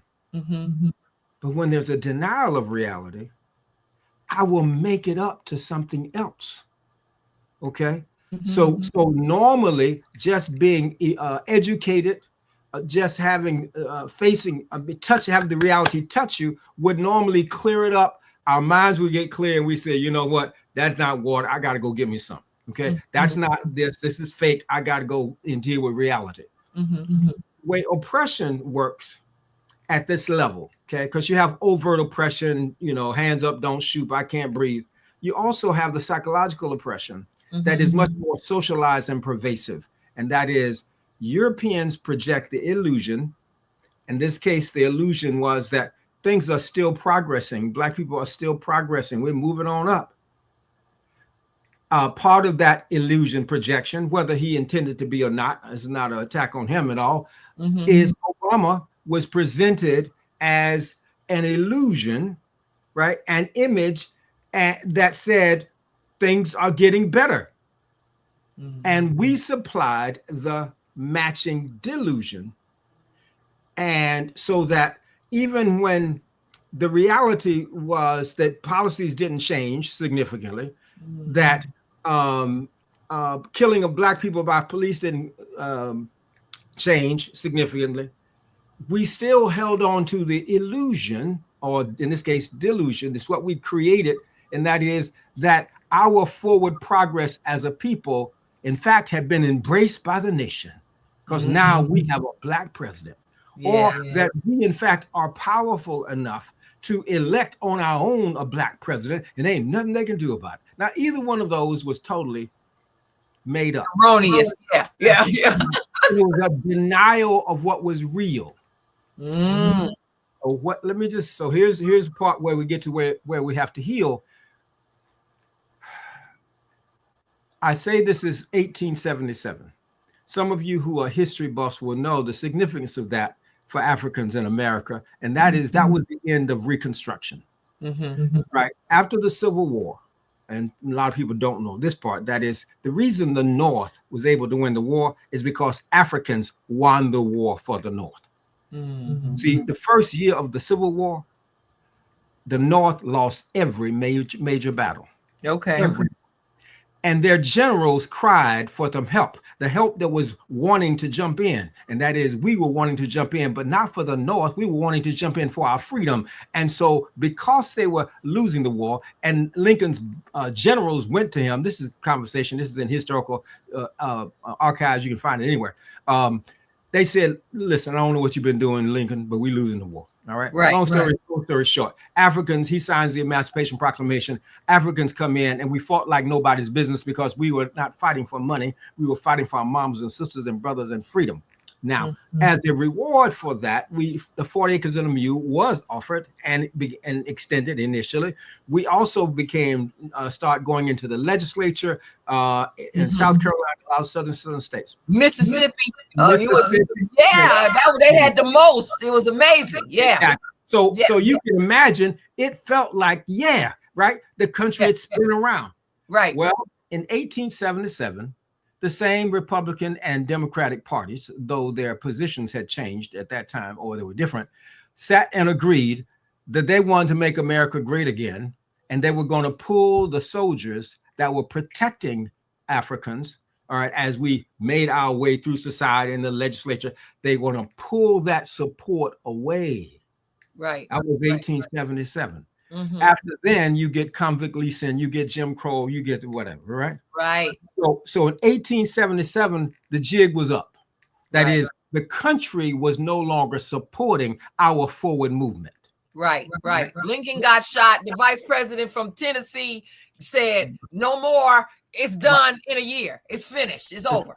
Right. So now, for us, African Americans in this era, that indication that the nation was no longer going along with our forward progress as a people happened with the hanging Chad elections. I know. Yes, okay, we did. Because along with the hanging Chads, there was voter suppression. Right after that, you have Katrina, Trayvon Martin, and what I'm saying is that was the reality. Okay. That was the real. That told us, if we were not denying it and deluding ourselves, that would have told us, okay, y'all, we're gonna have to get serious about this stuff, because while we're glad about we made this kind of progress and that kind of progress, the jig is up. The country is moving in this way, and I don't mean just a little bit, and I don't just mean a little fragment of old white folks who are gonna die out. No, the whole country is moving. White folks, right, are moving against us, and we have no friends with the Asians and other folks like that. All right. Right. Well, think about that. If that was 2000, and we would have said, okay, we got to do things differently. Right? We got to be serious about stuff. We start raising our children differently. What kind of support for our independent institutions would happen differently? Oh no.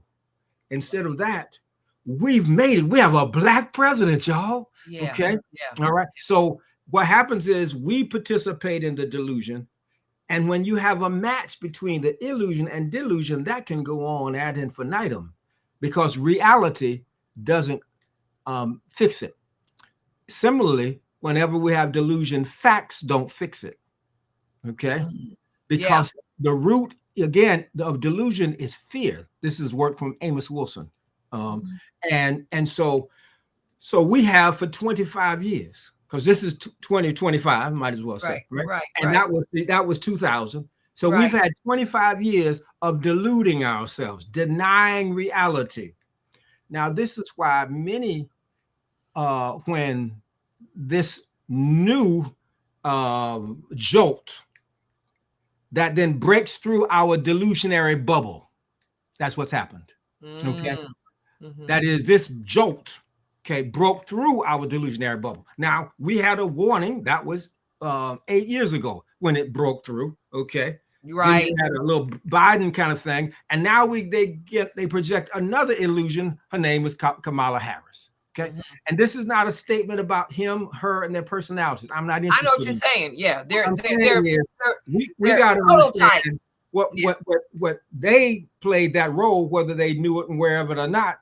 And then we played again the same old delusion that all we got to do is get the right one in, and we're gonna be saved. Right. Archetypes. Now, so guess what? We don't. Now we're having to face, and we're fearful because for the last 25 years, we have been putting our heads in the sand and pretending, and therefore making our forward progress be based on white people's belief in their constitution or their morality. And neither one of those exist. Right. Okay. Yeah. On their honor. When it comes to their relationship to Africans, white people have no shame. You have to have honor. You have to have honor to have shame. Yeah. Okay. They ain't got no honor, ain't no shame. All right. So us depending on somehow, well, they want to do the right thing. It's just this friends group of people over here, and they're gonna die out soon. That's delusion. We're deluding ourselves about that. And therefore, we weren't building for the last 25 years. Right. What is it? We were spending and buying stuff. Buying stuff, because that's a great point, because that's a part of the delusion. Because when things are going well, when things are okay, then I'll spend and buy stuff. Okay. Right. Yeah. But if the reality was you came in the house and there was nothing in the cupboard and nothing in the bank and nothing in whatever, you might start saying, now let me see here. Now, what is it that can we eat that is growing out here in the yard? Or what is it I can scavenge? That all of a sudden your priorities change, right? And you begin to develop a level of creativity, a level of resilience, as you say, right? A level of instead of fooling yourself, but when it's okay, you just go and buy stuff, okay, and style stuff. Well, when the country has said more loudly than it said before, not only do we not care about you, and when I say the country, I mean white folks particularly, that, we want to make the country great again, and that means we are over you. Right. Yeah. See, and so we like, okay, we're afraid, and we ought to be afraid. You see, I'm not one person that teaches that fear is a negative emotion. Okay. I don't believe it. Neither is anger. Okay. Neither is sadness. It's ridiculous. That is, they are messengers. My fear tells me that there is danger. Yes. And I need to get a plan. Reassurance, protection, and support. Specifically, those three things. They can come in different forms. Right. But when I'm afraid, I need reassurance, or I need protection, or I need support. All three of them. Okay. Yeah. If a child is scared, they hear something in the house and they run to you and you hug them up and say, it's all right. They've gotten the reassurance, or they've gotten the protection. And guess what? They're not afraid anymore. Right. Because their fear has alerted them to some danger or perceived danger, and they got what they need. What happens if I suppress that signal? Right. If I suppress the signal that says there is danger, you're going to get gobbled up. Thank you. Thank you very much. So this notion that our fear is a negative thing. Right.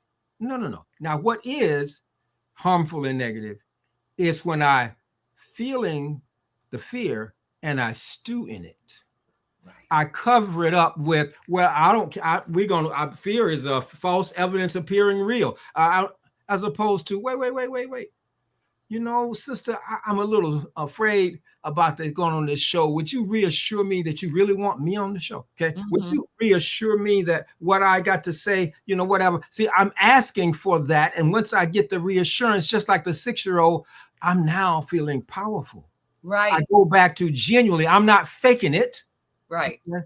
Similarly, when I'm sad, I need to grieve and let go. How many times have relationships been messed up because she left me 5 years ago, and even every woman I meet ain't no room for them to be in a relationship because I ain't let go of this woman 5 years. I cuss her out now. I will cuss her. I'll see her in the street and all that. And somebody's saying, damn, boy, you know what?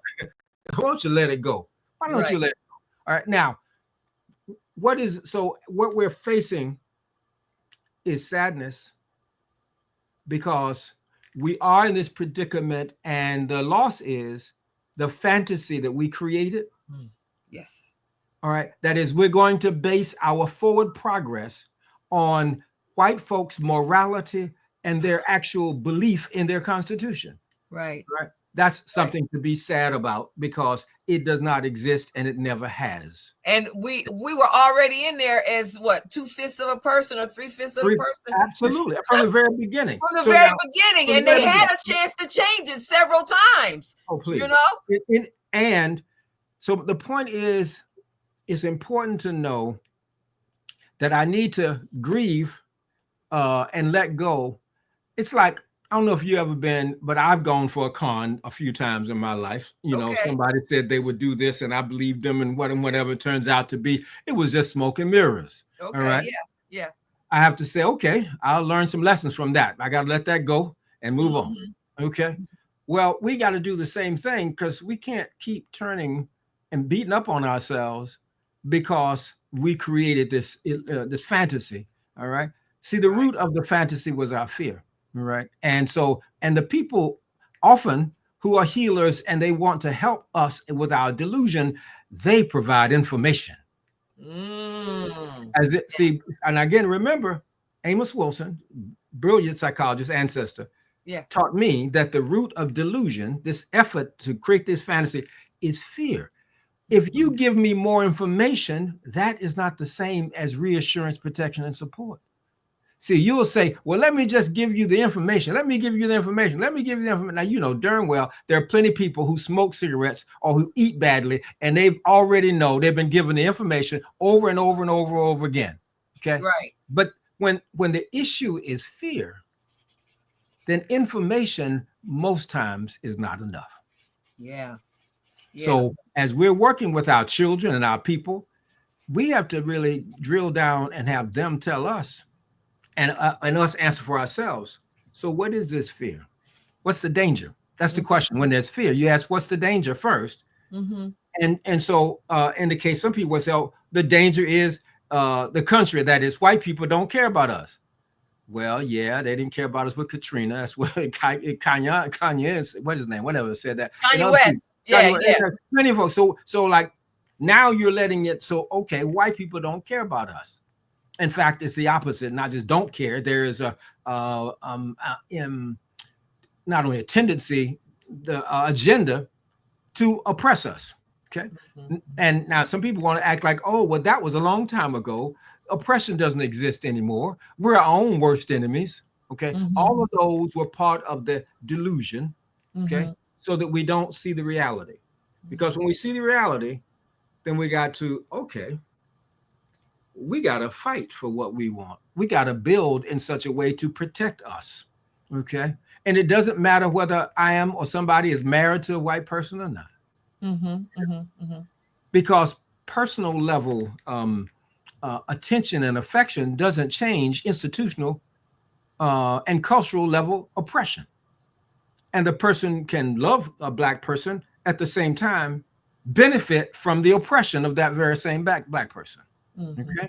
So, but often we have not prepared ourselves, nor raised our children and or our organizations, and our efforts, even our healing efforts, need to operate with the awareness that these folks either don't mean me anywhere, or won't stop things that are directed toward me by their people that will be hurtful of me. I was working with a group of black men who had worked with some white folks, and I'd stopped working with them for 10 years. And when the first time Trump was elected, they asked me to come back and do some work with them. So there's a mixed group.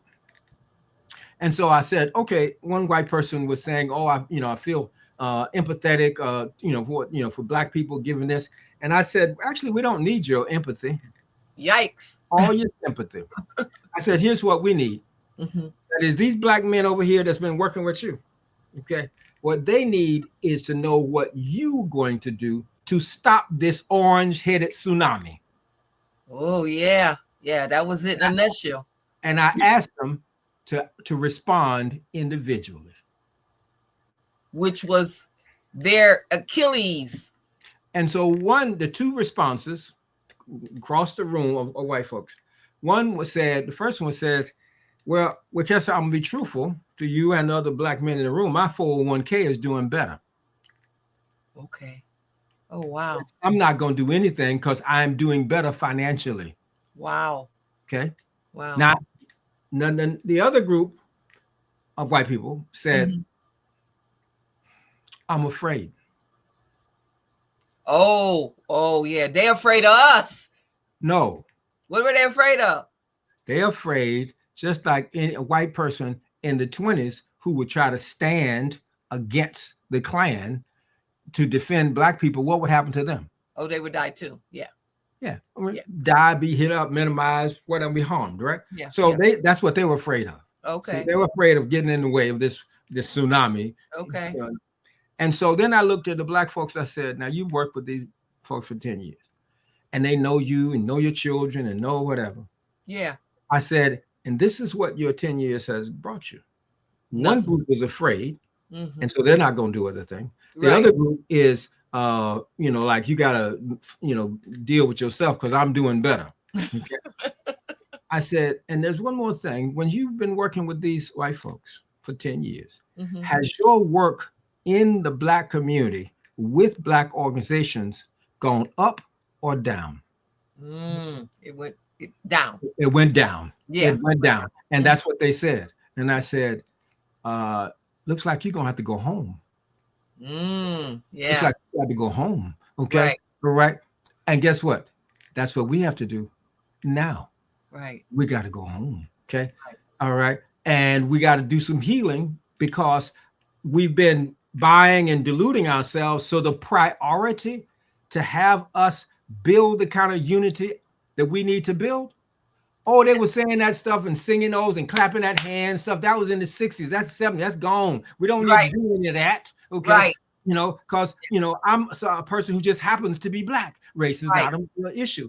That is it's only when you are not under the pressure of reality that you can really start playing with this identity and that identity and this identity, right? Right. I get it. You know what I'm saying? Yeah. So, and so part of what we have to do is to say, well, whatever we're planning, that work needs to be prioritized so that we solidify ourselves again, okay, on purpose and with more vigor than before and more action. And every action that we take in our community, whether you want to take the political action, you want to take the economic action, you want to take the health action, you want to take the educational action, whichever one, it has to have at the core that it will result in a stronger African identity and connection.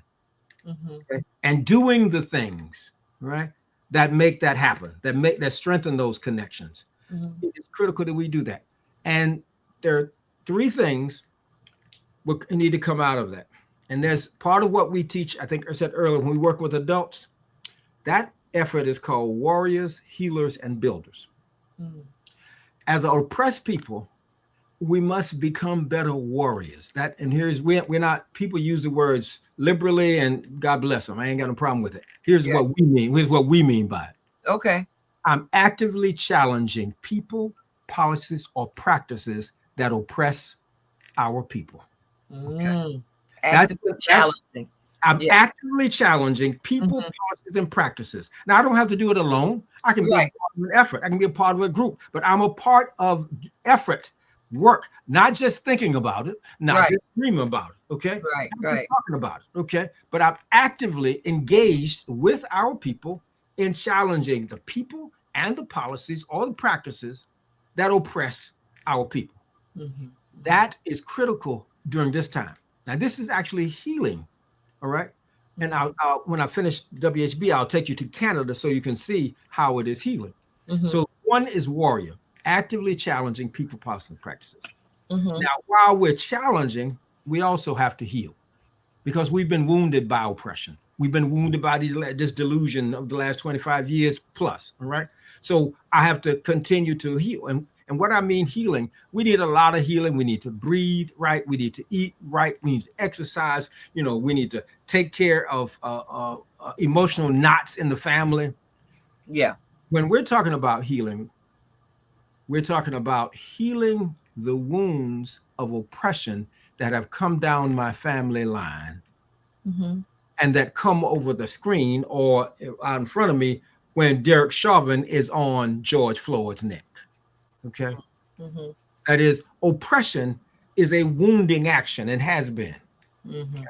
If grandma tells me, no, I ain't never gonna go to no black doctor, and no, we ain't gonna talk about no herbs. That ain't nothing but roots, and they ain't got nothing. No, right? Right. That's injected oppression. Okay? Right. All right. I have to work to heal injected oppression. Right. Actively, because our wounds are portals for the oppressor to enter. I'll say it again. Our wounds, and I'm talking about the wounds born of oppression. That is, I'm not smart enough. I'm too black. I'm too light. My nose too big. My butt's too big. I'm too much. Whatever. All of the various forms of oppression. Okay, that's wounds that have gotten in. Some directly from my interaction with white people, some through television. I used to want to be Tarzan. I used to grab the tree. Come on, let's get it real, right? Okay. Right. These are pain points too. These are pain points. Of course, yes. And these pain points, we are the only ones who can heal. And if we don't, those pain points are portals through which the oppressor enters and messes up our communication and our relationships and our unity. We have to heal them. So on one level, I'm fighting, pushing back against people positive practices. On the other level, I'm also healing myself of those wounds, me and my family and my organization, right? And I don't care what else I'm doing, these are going to be cornerstones as a part of it, okay? Whether I'm economics, or whether I'm into education, or whether I'm into herbalism, whether I'm into whatever, I'm going to make sure that this effort, there's a part of it that's about challenging people positive practices. There's a part of it that's about acknowledging and healing the wounds, making my organization a safe place. I don't care if we're putting our money together to buy businesses. It's also a safe place for us to discover and heal those wounds, right? So that's two. And got one more. While we fight and while we heal, we also have to build together. Okay. We can't wait until we finished fighting to build. We can't wait until we completely healed to build. Okay. Build means, how do we knit trust with each other where distrust has been induced? Okay. How do I learn to trust my brother or sister? Okay. How do I learn to trust myself? Right. All right. That is, and how do I build these relationships when there are bumps, or like Baba Fukuyama calls them, knots? How do I untie the knots? Okay. When my son wants to go one way and I think he ought to go another way, when my daughter wants to go another way, and when whatever, those knots in the relationship, how do I untie them so that the love flows? All right. And each one of these things, warrior, healer, builder, requires skill, developing more skill. They won't happen by themselves because we're in an environment that mitigates them happening by themselves. Normally they would, but we're in an environment that benefits from our misery. And so it creates a socialization, which makes it less likely to happen. So we have to consciously do that. So think about it. So here is this election, and now it's clear to a number of us that clearer than before that white people are not encouraging us and supportive of our forward movement as a people, even though it is just. Okay. They don't care about it being just. Okay. It's clear they don't care about rule of law, or else you couldn't have a felon in the White House. Okay.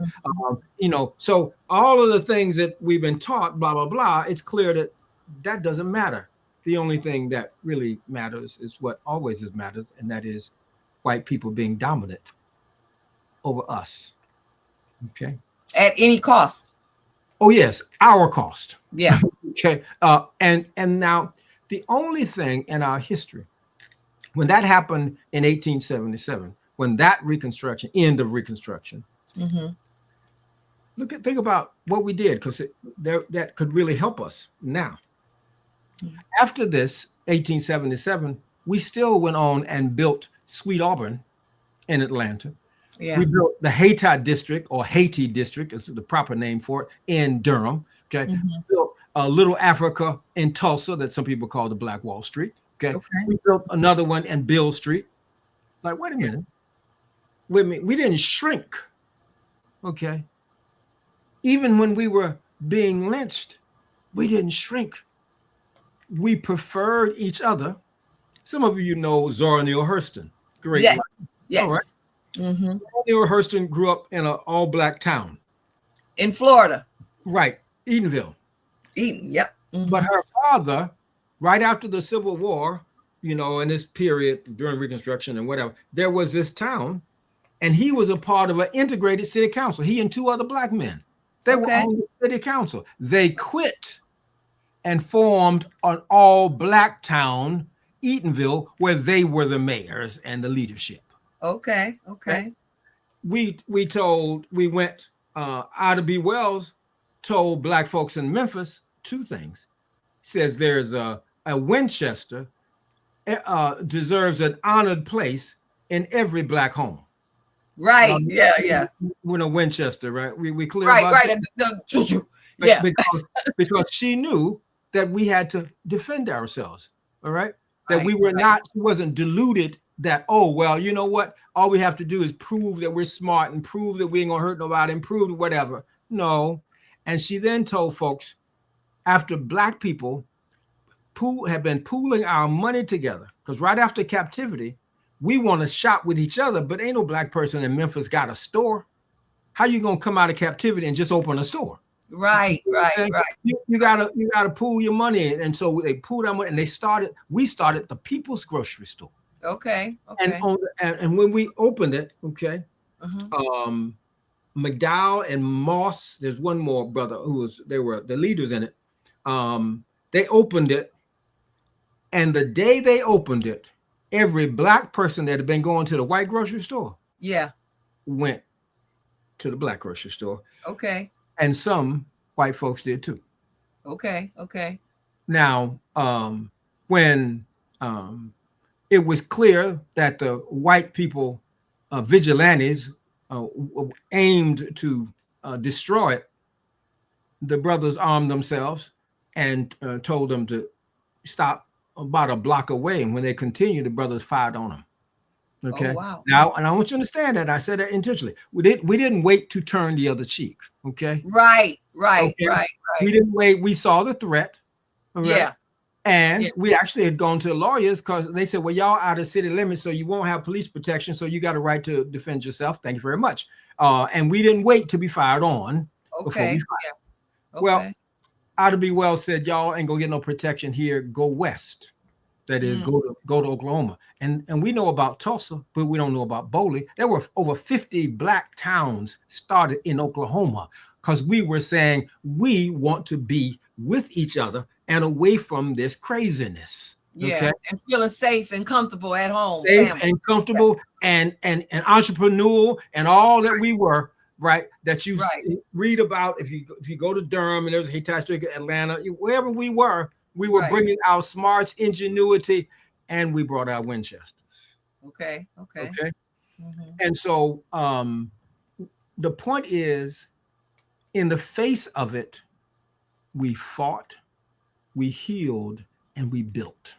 Okay. We were not concerned that whether white folks liked us or not. Okay. So for years, we have based our forward progress on whether white people would like us, whether they would respect us, whether they would make sure that our history was in the favorable commentary of the history, as opposed to understanding what we already knew, and that is their objective was never truth. Their objective is domination. Right. Our objective is truth. Okay. Right. But instead of, you think about it, more and more, it's I'm trying to make sure that they know. No, they already know. Okay. Got to make sure that we know, and we know for a purpose. And that purpose is a sense of unity and a sense of identity and a sense of power. You see, so I will tell a story differently if I'm trying to tell it so that white people will appreciate me, versus I want to tell this story so that you know how committed I am to you as a sister, and how much you can depend on me and how much I can depend on you. Okay. Mm-hmm. All right. I will tell it differently. You will get a different message. There will be a more stronger connection. And when I hear that you need something or that there is some danger, I'm there. I don't have to go through, is she my sister? What is she going to do? All right. Yeah. You don't have to filter it and try to. Yeah. Right. Right now, if we got, that's what we have to heal. Okay. Right. That's what we have to heal right now. Right. Or else they can pick us off. So you start this effort. All right. They're going to put a little money over there for them black folks and put a little money, as long as you continue the delusion. All right. Which means we're weaker and weaker. Now, I told you I would take you to Canada so you understand how important this warrior healer builder is for our healing, especially now. Mm-hmm. So in Canada, some years ago, a black psychologist named David Williams here, a sociologist, mm-hmm. Folks noticed that the teenage suicide in Canada among Native American peoples was off the chart. Yeah, I remember that. Mm-hmm. And so when they investigated, they found that while it was off the chart, there were some particular tribes or groups or nations where you didn't have it at all or had very little. So they decided they were going to investigate to see what was the difference where you have tremendous teen suicide over here and you don't have any or very little over here. And what they found, where there is little to no teen suicide, is that those First Nations villages were actively engaging in fighting the Canadian government for Native American rights. Oh, that sounds like that warrior action to me, challenging. Right. And their resistance. Yeah. And that's that resistance. Yeah. And they also found that these folks control the schools in their neighborhood, in their village. Okay. All right. And they also had cultural centers where they would continue to lift the native culture. Sounds like healing to me. Sounds like fighting, healing, and building. And guess what? The more of a particular village had that, the less teen suicide. Right. Because they had hope and purpose. Right. And their sense of how do you address this issue was not based on personality politics or personality diagnosis. You see, when I tell people here, they first said, oh, well, what we got to do is make sure our children know they're loved. I said, oh, look, isn't that really wonderful? Now it's a personal thing. That child don't know he's loved and the parents don't love him or haven't told him they love. No. That's not what they're doing in Canada. Okay. They said, we're going to fight this government. We also going to educate our own, and in that process, do our healing so that we ain't continuing the notion that we're no good and less than. All right. And we also going to build our culture and maintain it. All right.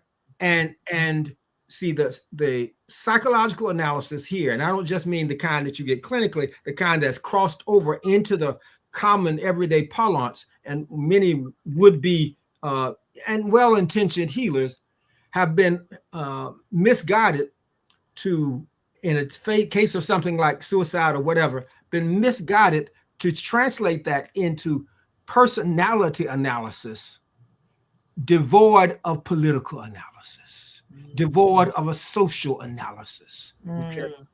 It's just somehow that parent's fault, that child's fault, that they don't know this, whatever. When they told me that, when I was talking about this, a Black psychiatrist, a wonderful one in that way, her first response was, they got to know they're loved. And I said, no, that's not the first response. That's not what they do. I said, these children who are committing suicide come from Black middle class and upper middle class families. Wow, wow. Right. We ain't talking about somebody who's homeless and on the street and they're committing suicide. No, that's not the Black teenagers committing suicide. And I talked about Canada, but you might know that our Black teen suicide is off the chart. Yes, it has been. It's been going up. It has been going up. Okay, yeah. Among Black boys and girls, right? Yeah.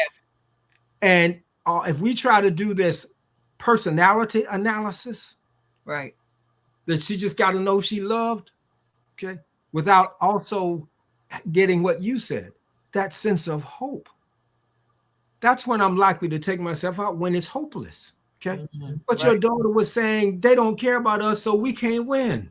It's hopeless. Mm-hmm. And part of what we have to do, those of us who got gray hair or who had gray hair, what we have to do, since we know more of this, is to engage in the warrior, healer, builder action and invite our children to come along. Okay. In it. All right. Right. And I don't mean you just can do healer action. That may be your main thing, but you got to engage in warrior action. Okay. And you got to engage in building and rebuilding our community and building relationships, right? How do we get together and have a divorce and we ain't killing each other? All right. How do we still say, you know what? This ain't working, but you're a good man, a good woman for somebody else right now, but your heart's good. You know what I'm saying? But right, we don't have to be estranged. I don't have to be cussing you out every time I see you. We don't how do we manage the knots in our community, right? And the bump, so that they don't fragment our unity. In fact, if we handle it right, they make it stronger. Okay. Right. Think about it. You think if you and I have a bump, I do something that harms you inadvertently or whatever. All right. Or even if I meant to do it at the time, but I come back and I'm sincerely apologizing and I do stuff differently, consistently, not wanting anything from you. I'm just taking care of what I did. Then guess what? Your respect for me grows. Right. Not quickly, not automatically. I got to earn it. But as I do it, then you said, yes, I'm glad I left him. And you know what? He's a much better man now. Okay.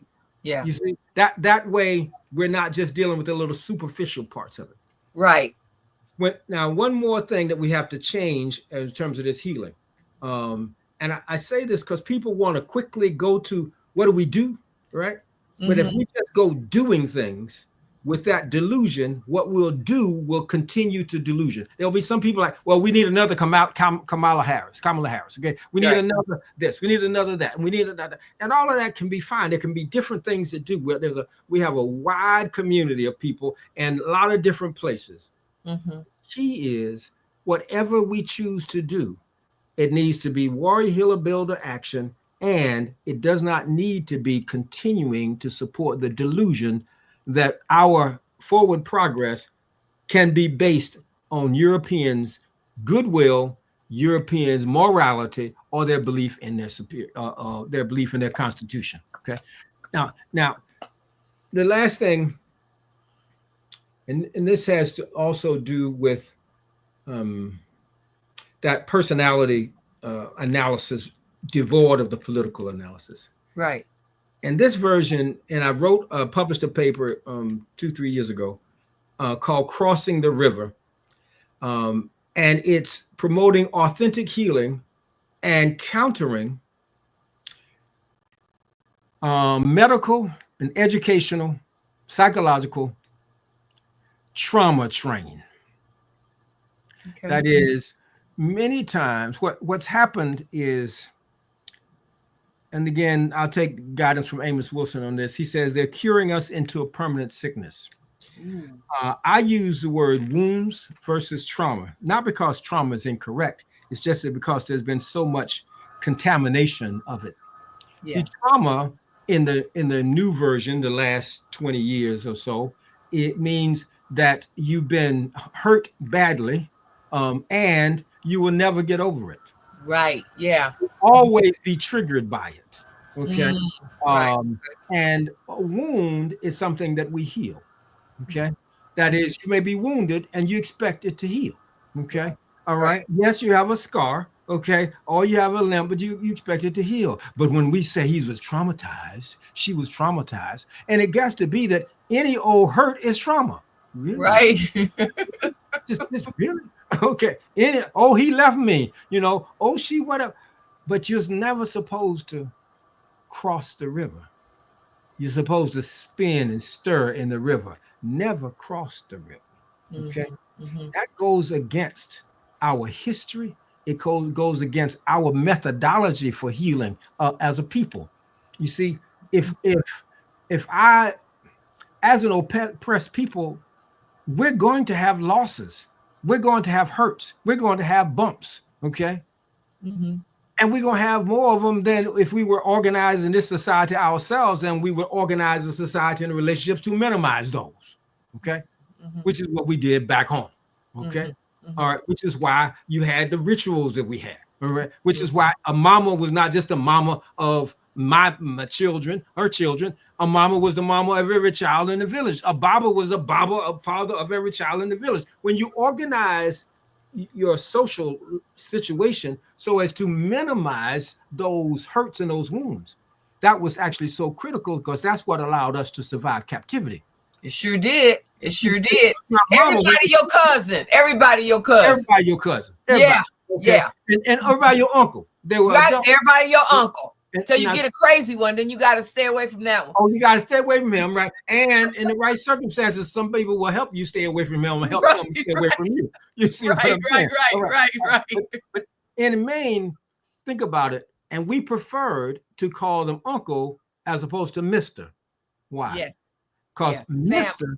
is respect, but distance. Right. Yeah.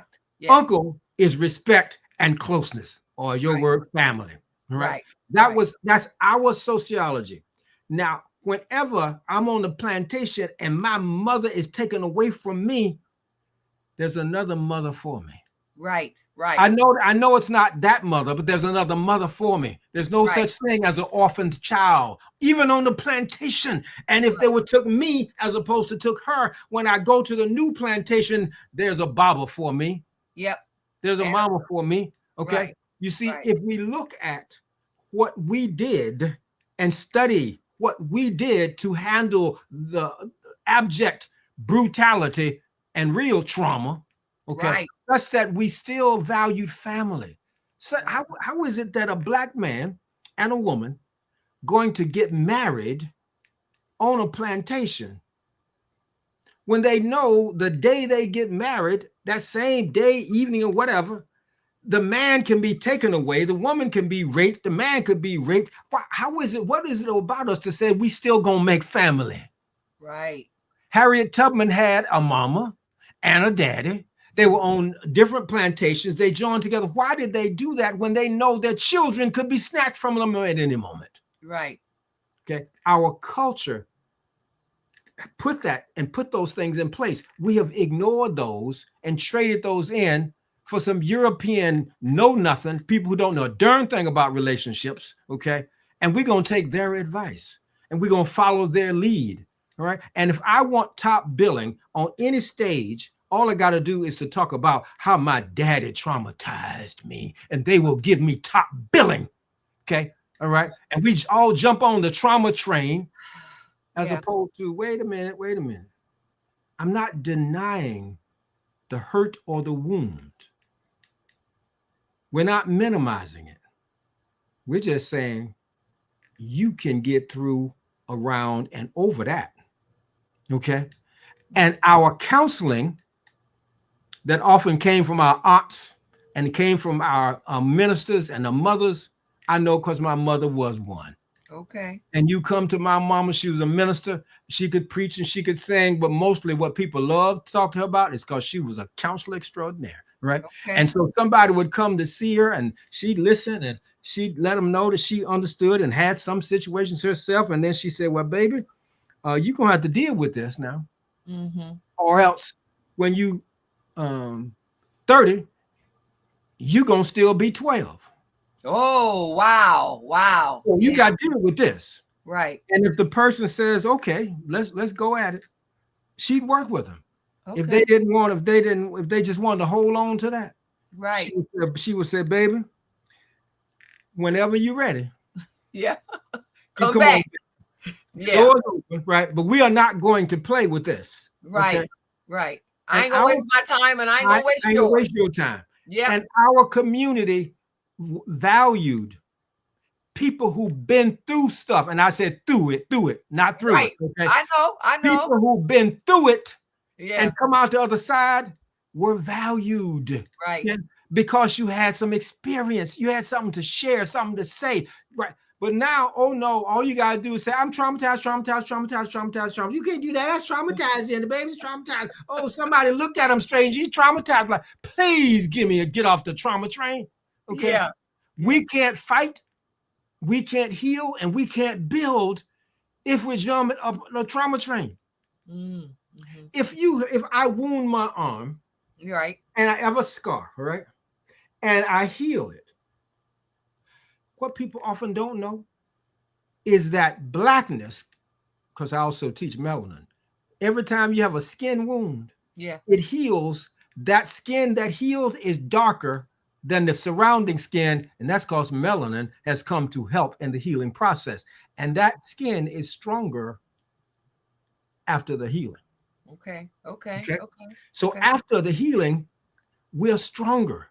Okay. But now with this society, it'll be, oh, your mama, they had to go to work and they left you at home. Are you a latchkey kid? Oh, you gonna be, oh, that's why. And this is what, your daddy wasn't there. Your mom's on welfare and they embarrass you. You know what? Tell them to throw this in the trash can. That is whatever life throws at us. We may have to work at it, but we're gonna handle it. Right. In fact, we created the blues, right, form, right, to amplify the hurt, so that it couldn't hide from us. Right. So we could heal it. And you could celebrate getting over it and going through it. And that's what got top billing. Go to any church and if you're gonna, who gets top billing? So somebody can come up and say, I'm hurting, whatever. Somebody will say, well, baby, let's talk to you. Sit on down. The person who's gonna have more airspace is the person who could say, Lord, I ain't where I'm gonna be, but I sure ain't where I've been. Let me tell you how I got over. Let me tell you. That's who gets top billing. Now, white people money that flows through black people will give top billing to somebody that keeps talking about, I was triggered. And I was triggered again. And I was triggered. And I was triggered. And if you say that to me, I'm gonna be triggered. Listen, you got one time for me to be triggered. Okay. Because I'm learning that there's some unhealed part of me. And when you said that or did that, it touched that. So my response was greater than just you're touching it in the reality now. My response was based on some unhealed wound that I didn't know about. But your touching helped me find it. Thank you very much. Right. See me again. You can stomp on, or you can say that word all day. Right. Because it's not going to that same space because I healed that. Okay. Now, if we don't take care of these simple, and our whole Warrior Hillbilly technology is designed to help us do that. I've been doing this for years. Okay. Right. No, it is not the kind of thing that is going to be on Oprah. I ain't trying to be on no damn Oprah. Okay. Right. It is not the kind of thing that you want to sound bite. Okay. Because you can't unravel this in a 30-second sound bite. Right. Okay? Right. All right. Yeah. It takes a minute to really get it, because part of what we got to deal with is not just them and them black folks and them white, also got to deal with the injected oppression in me. I also got to deal with what was a wound that I got from my mama and my daddy and my sister, people who I love and care about and who taught me things and I respect. Okay. Right. Also, there were wounds and I need to deal with it. Okay. And so it's not just, I have a new word and the word is warrior. And no. This is work. Okay. But it's real work. Real work. And it's real results. Right. It's real results. Right. And I will take real results, though slower, over fast seeming results when they're fake. Okay. Okay. We've been 25 years deluding ourselves. We got to come back. We got to go back over that, doing the healing work for ourselves and our children, our people. When I talk to young people, one of the first things I say to them is, y'all, this happened, this integration, which really was invasion, happened on my watch and my generation's watch. Okay. It was the best that we knew. You know, we did it given the what was in front of us. All right. And they responded. And we weren't ready for the response. Okay. We didn't have a plan. We had some, yeah, but you know, anybody faced that. I ain't faced, when I'm facing lynching, that is not the same thing as facing psychological oppression, you know, with this subtle. You see what I'm saying? Right. How you can't sit down at the lunch counter. That wasn't the same. Right. Exactly. So I shouldn't respond to the physical lynching. I should respond to some euphemistic thing that haven't happened yet. No, I'm not putting us down. I'm also owning the responsibility and saying to them, therefore, I will be working for the rest of my days, and gladly so. Okay. So it's because this happened on my watch. What I want you to do is join me and handle what's happening on yours. Wow. Okay. Wow. With that kind of attitude, they get hope, they get camaraderie, right? Right. And we go for it. Instead of fighting with each other about what the young people don't do, what the old people have done, y'all didn't. Yeah. Right. As there's no use me pretending that I am satisfied with where this country, white people, are, and their reversal, or their I ain't satisfied with that. That's not what I wanted. Okay. Right? And I was, you know, so, and that happened on my watch. I'm not nitpicking. I'm not saying I wasn't a bleeding heart integrationist. Okay. At the same time, it happened on my generation's watch. And what I'm trying to do is create some unity with my young folks by saying, I'm going to own whatever is mine. And what does that do? It helps them own whatever is theirs. Okay. All right. So it's important that we do this work. And it was I was called from a parent today. And I'm not going to go into details about it. And I will be doing more of it. That is, we had a student whose grandmother is white.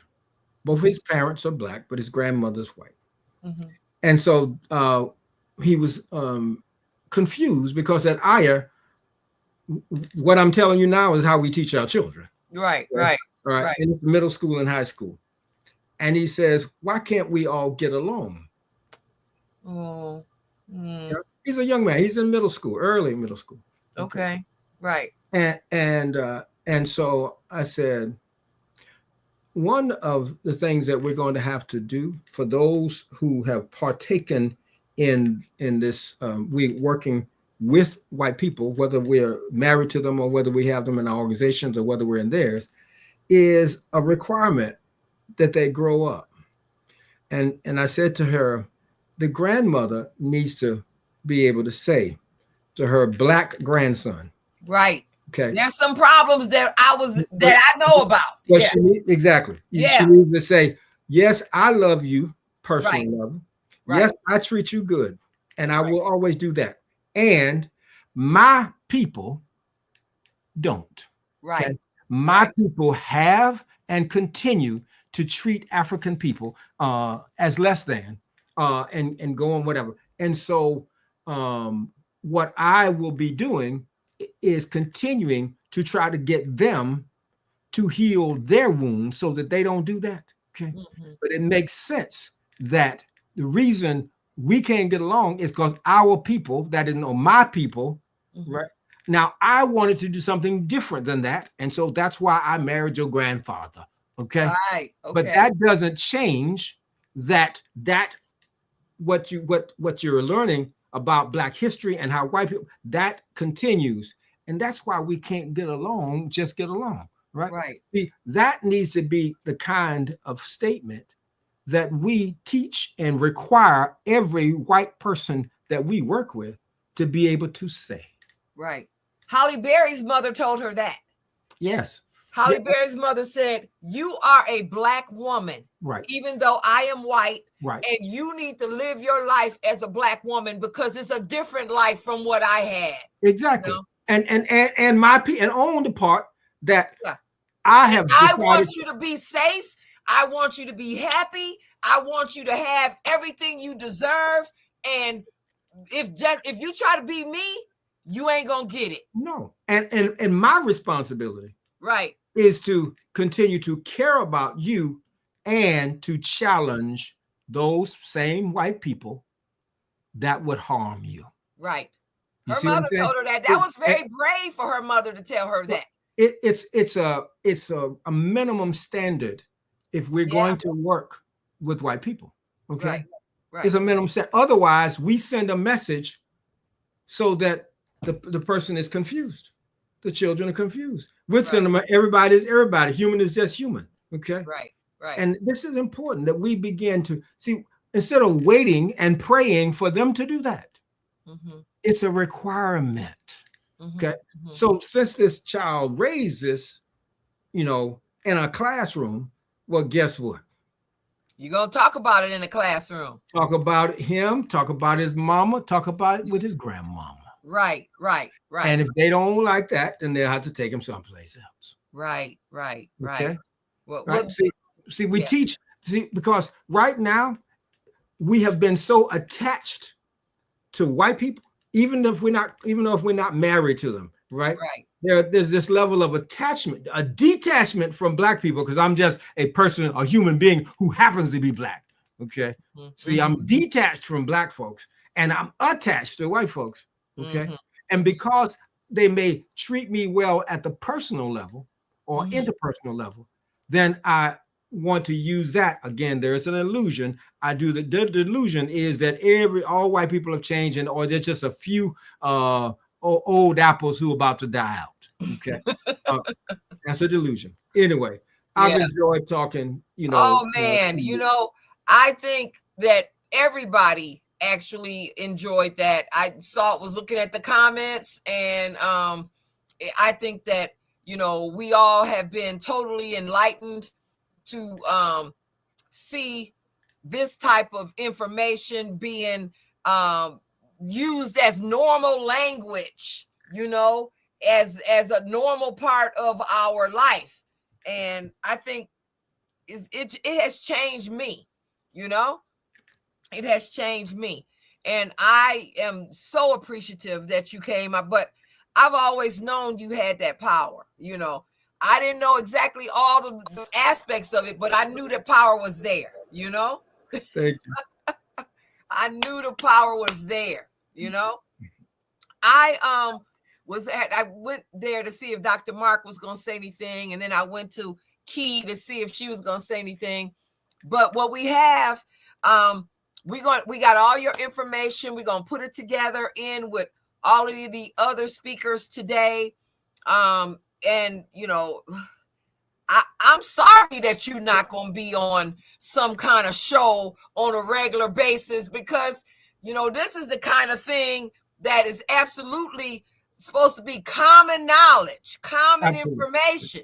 And you're helping to put it out there. I really want to thank you. We're going to be in Baltimore on the 6th with a 3-day. We do this on a 3-day retreat where people can go deeper and all of that. And we also then are going to be in San Jose on the following weekend, December 14th, 15th, and 16th. We do everything that we can to get it out, but in venues where it's a safe place for us to be African. Okay, I get it. You understand what I'm saying? I mean, it's just that now when I work with other groups, that's not called Warrior Healer Builder. Okay, that's called CHC. All right. I have no problem with it, but there's a difference. When we need a safe place where we can be into each other's stuff without attacking each other. Okay, where I can do some reflection, because the stuff that I'm talking about is not just blaming somebody and it's going to be done tomorrow. Okay, and so we need places to do that work. And so unapologetically. Exactly. Listen, these folks haven't been able to stop us yet. The secret is they work to get us to stop us. Like we call that injected oppression. Okay. Right. Yeah. And it's our job to heal it. They can't and they won't. Okay. Right. All right. So we have to heal that work. And so I'd invite people to go to, can I put my website out there? Oh yeah, we need all of your information, and everybody here is going to receive the copy also. Okay, yeah, great. Yeah. Also, let me give you your school is on the West End? Our school is a web conference based school, and we have children from Tanzania every day and children from California every day and children. And this was not just with COVID. We've been doing this for over 25 years. Oh, wow. This is fabulous. Yeah. No, it's some serious education, and we're very proud of it. And so let me give you, I'll be remiss, the co-founder of Aya Education Institute, right, is Afia Madzimoyo. You know, this is my wife of 38 years. And I'll tell you quickly, if you ain't seen me with her, then you ain't seen me. Okay. I'm gonna say that again. If you ain't seen me with her, then you ain't seen me. All right. And she and I, so I'm gonna give you telephone numbers for those. Let's see here. Yeah. Such a greatness. Such a greatness. Thank you, sister, and thank you for all your work over all your years. You look beautiful as usual. And you are as powerful. Look at this. What time is it? You got this energy like it's 8 o'clock in the morning. And it's a testament, to your health and to your psychological health, your health as an African woman and a lover of our people and the world in that order. Okay.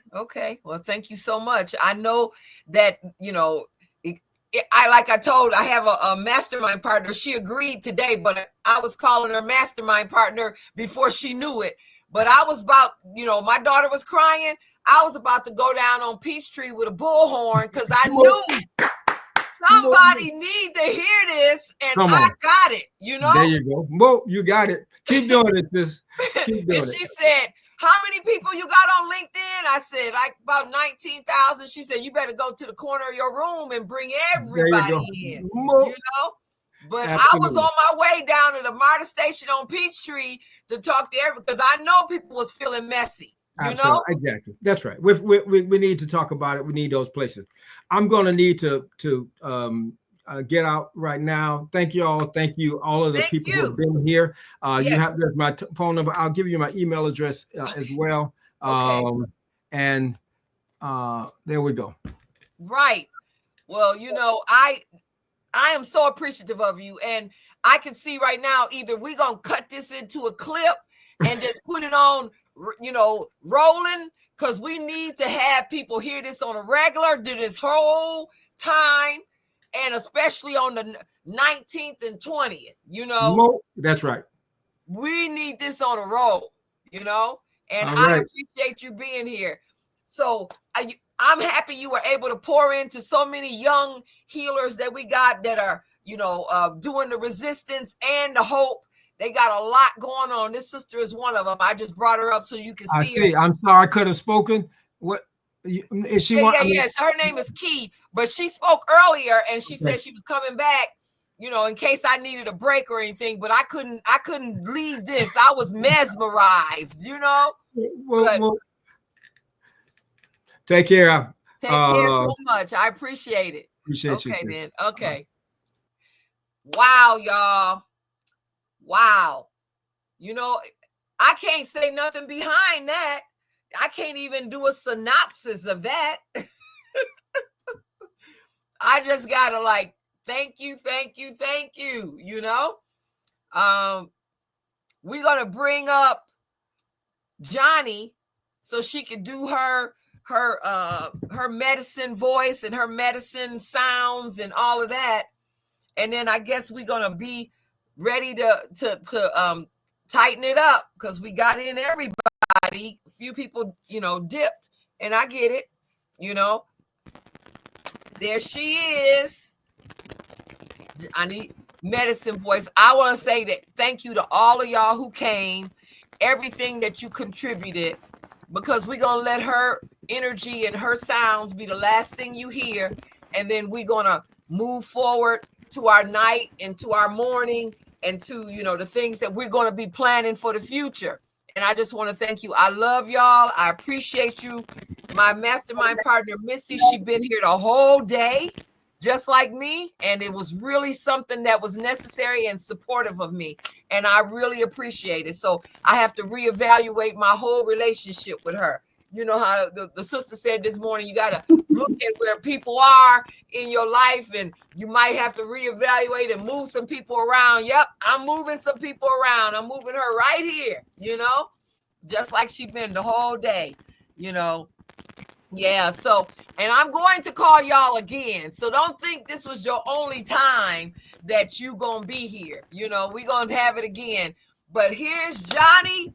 She is, you see her name up there, the medicine voice, and she's going to carry us on out with her music and her energy. And I'm looking forward to hearing it. So go ahead, Johnny. Let me know if the volume is okay. Okay. You let me know if it's okay on your end. Okay. Just getting the sound check. I hear a little bit of a sing or ringing in it. Yeah, it's a singing bowl. Yeah, but we can't hear it. We can hear it. You can. Okay, that's all I just wanted to make sure. We can hear it. We can hear it. All right, fantastic. So I'm going to thank you again for the opportunity. What a wonderful day. I thank the angels, ancestors, and spirit guides who have been with us all day long. And right now it's a time for us to just relax and give thanks and prepare ourselves for a peaceful night's rest. And the intention that we're setting tonight is for health, wholeness, resilience, and resistance. So yes. Let's go ahead and get started. Yes. So right where you are, you can find a comfortable seat. If you would like to lie down, you can feel free to do that. Just make yourself comfortable right where you are. You can feel free to close your eyes if you would like, or gaze down. I'm going to play a little music as we kind of get centered, and let spirit guide us through this short guided meditation. Okay. Okay.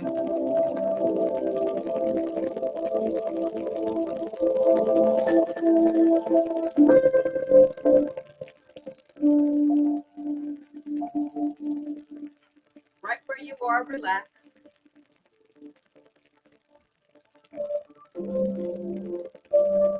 Be comfortable.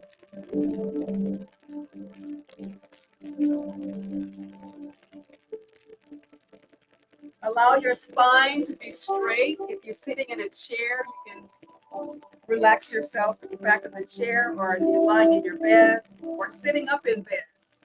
Be comfortable.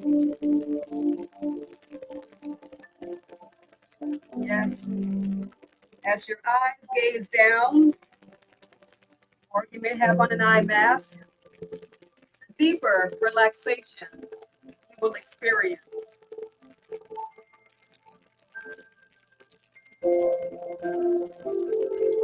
The more energy you will feel flowing through your body as you relax.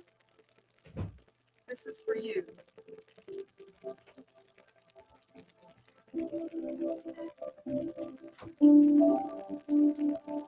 The atmosphere is safe, stable, a trusting space just for you.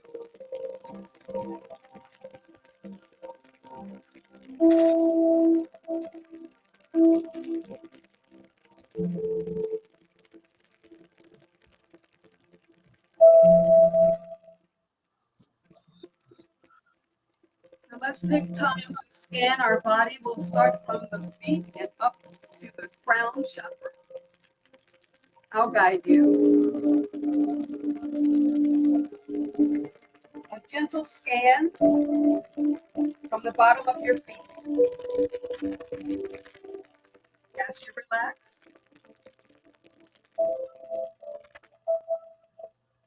Up through your legs. Relax your legs. Deep into your hips. Relax.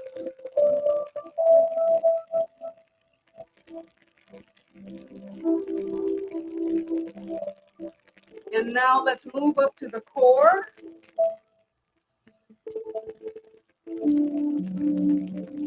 Our beautiful heart.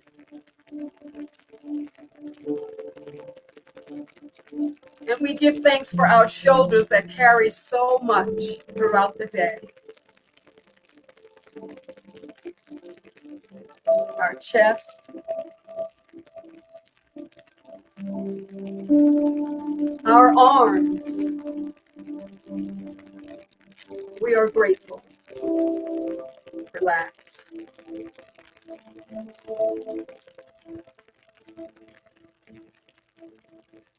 And we move to the neck. We give thanks, even for our throat, our jaws. We are grateful for.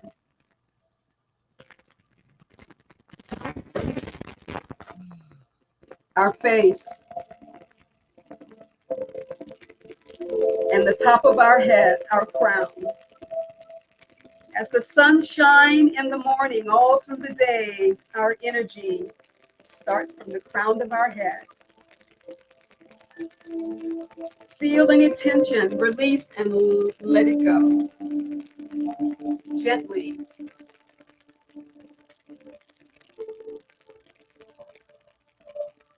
And now we're going to scan from the crown of our head back down to our feet. I will guide you from our crown, our face, our neck, our shoulders, our chest, and our arms, down to the core, our center, our solar plex.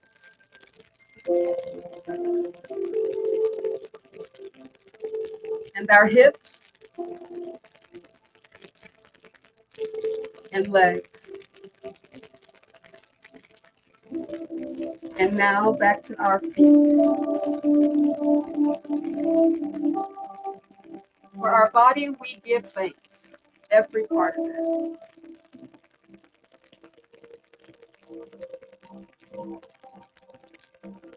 And I invite you now to take in a deep breath. We're going to do 3. Breath in, and we will release with a sigh, letting everything go.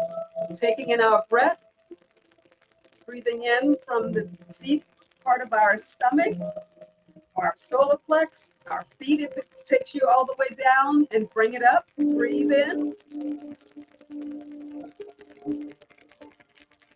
And now we release with a sigh. Releasing all the tension that we've experienced over the past few weeks. Let it go. We no longer need it. We're on a new journey. Let's take in our next breath. Breathing in from our core, all the way down to our feet. And we release with a sigh. Yes. Letting it all go. And our last one, we'll take in a breath as deep as we can, expanding in our belly,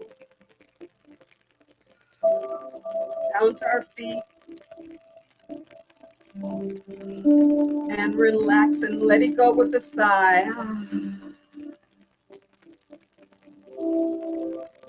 Beautiful. And I invite you now to surrender and let go. Notice how your body feels. Relaxed,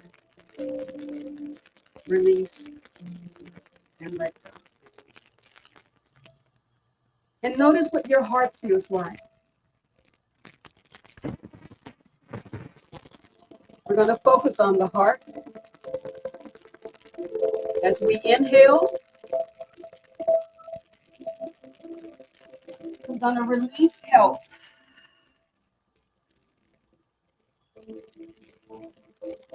We will inhale again. We're focusing on the intention. Releasing wholeness.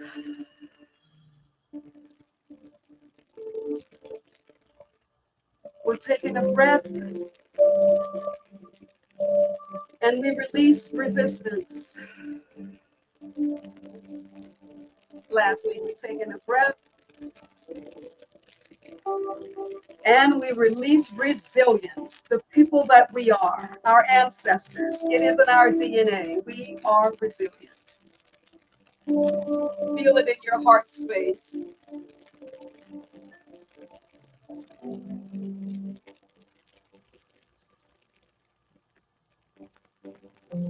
And as you relax, I'm going to bring in sound with the singing bowl.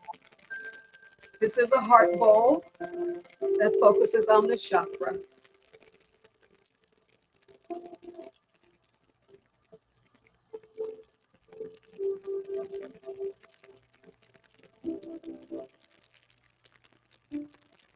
Bringing in relaxation here.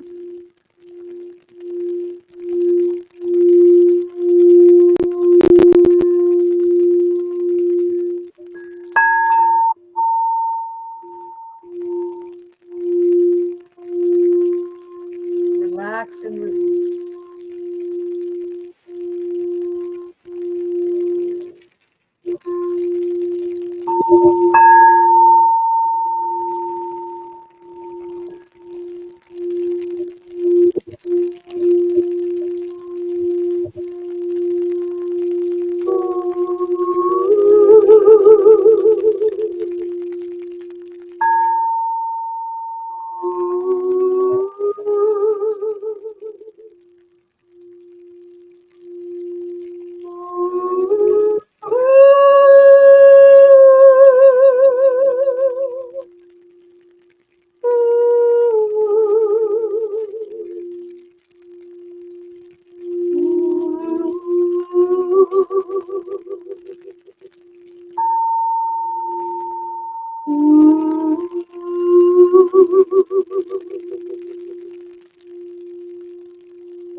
You are love. You are love. You are love. Feel that in your heart space.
Cleansing, washing away all doubt, fear, worry, anxiety, no more.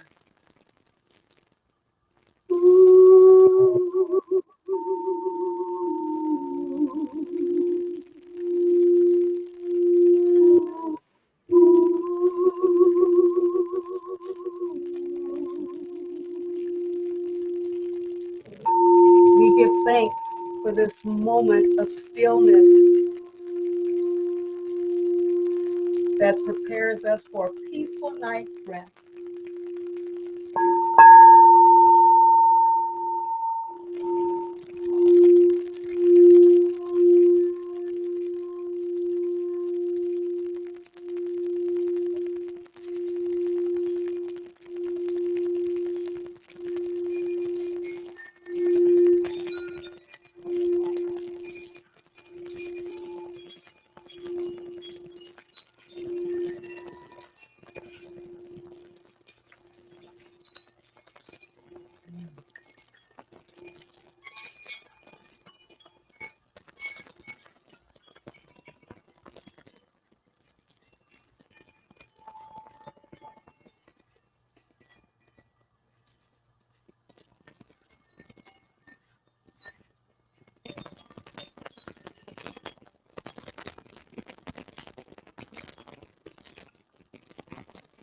And as you come back into the room, I invite you to wiggle your toes, rub your hands together, touch your face, the crown of your head, place it on your heart and your solar plex, and we give thanks again for the angels, the ancestors, and the spirit guides that are carrying us forward into a new day, into a new world. We are healthy, we are wholeness, we are resilience, we are resistance. And so it is. And so it is. Thank you so much. Thank you. And we will be talking to you again. And this was absolutely incredible. Just amazing, amazing, amazing. Thank you so much. Yes. Namaste. Namaste. Good night, everybody. What a great way to leave in this way. Thank you so very much.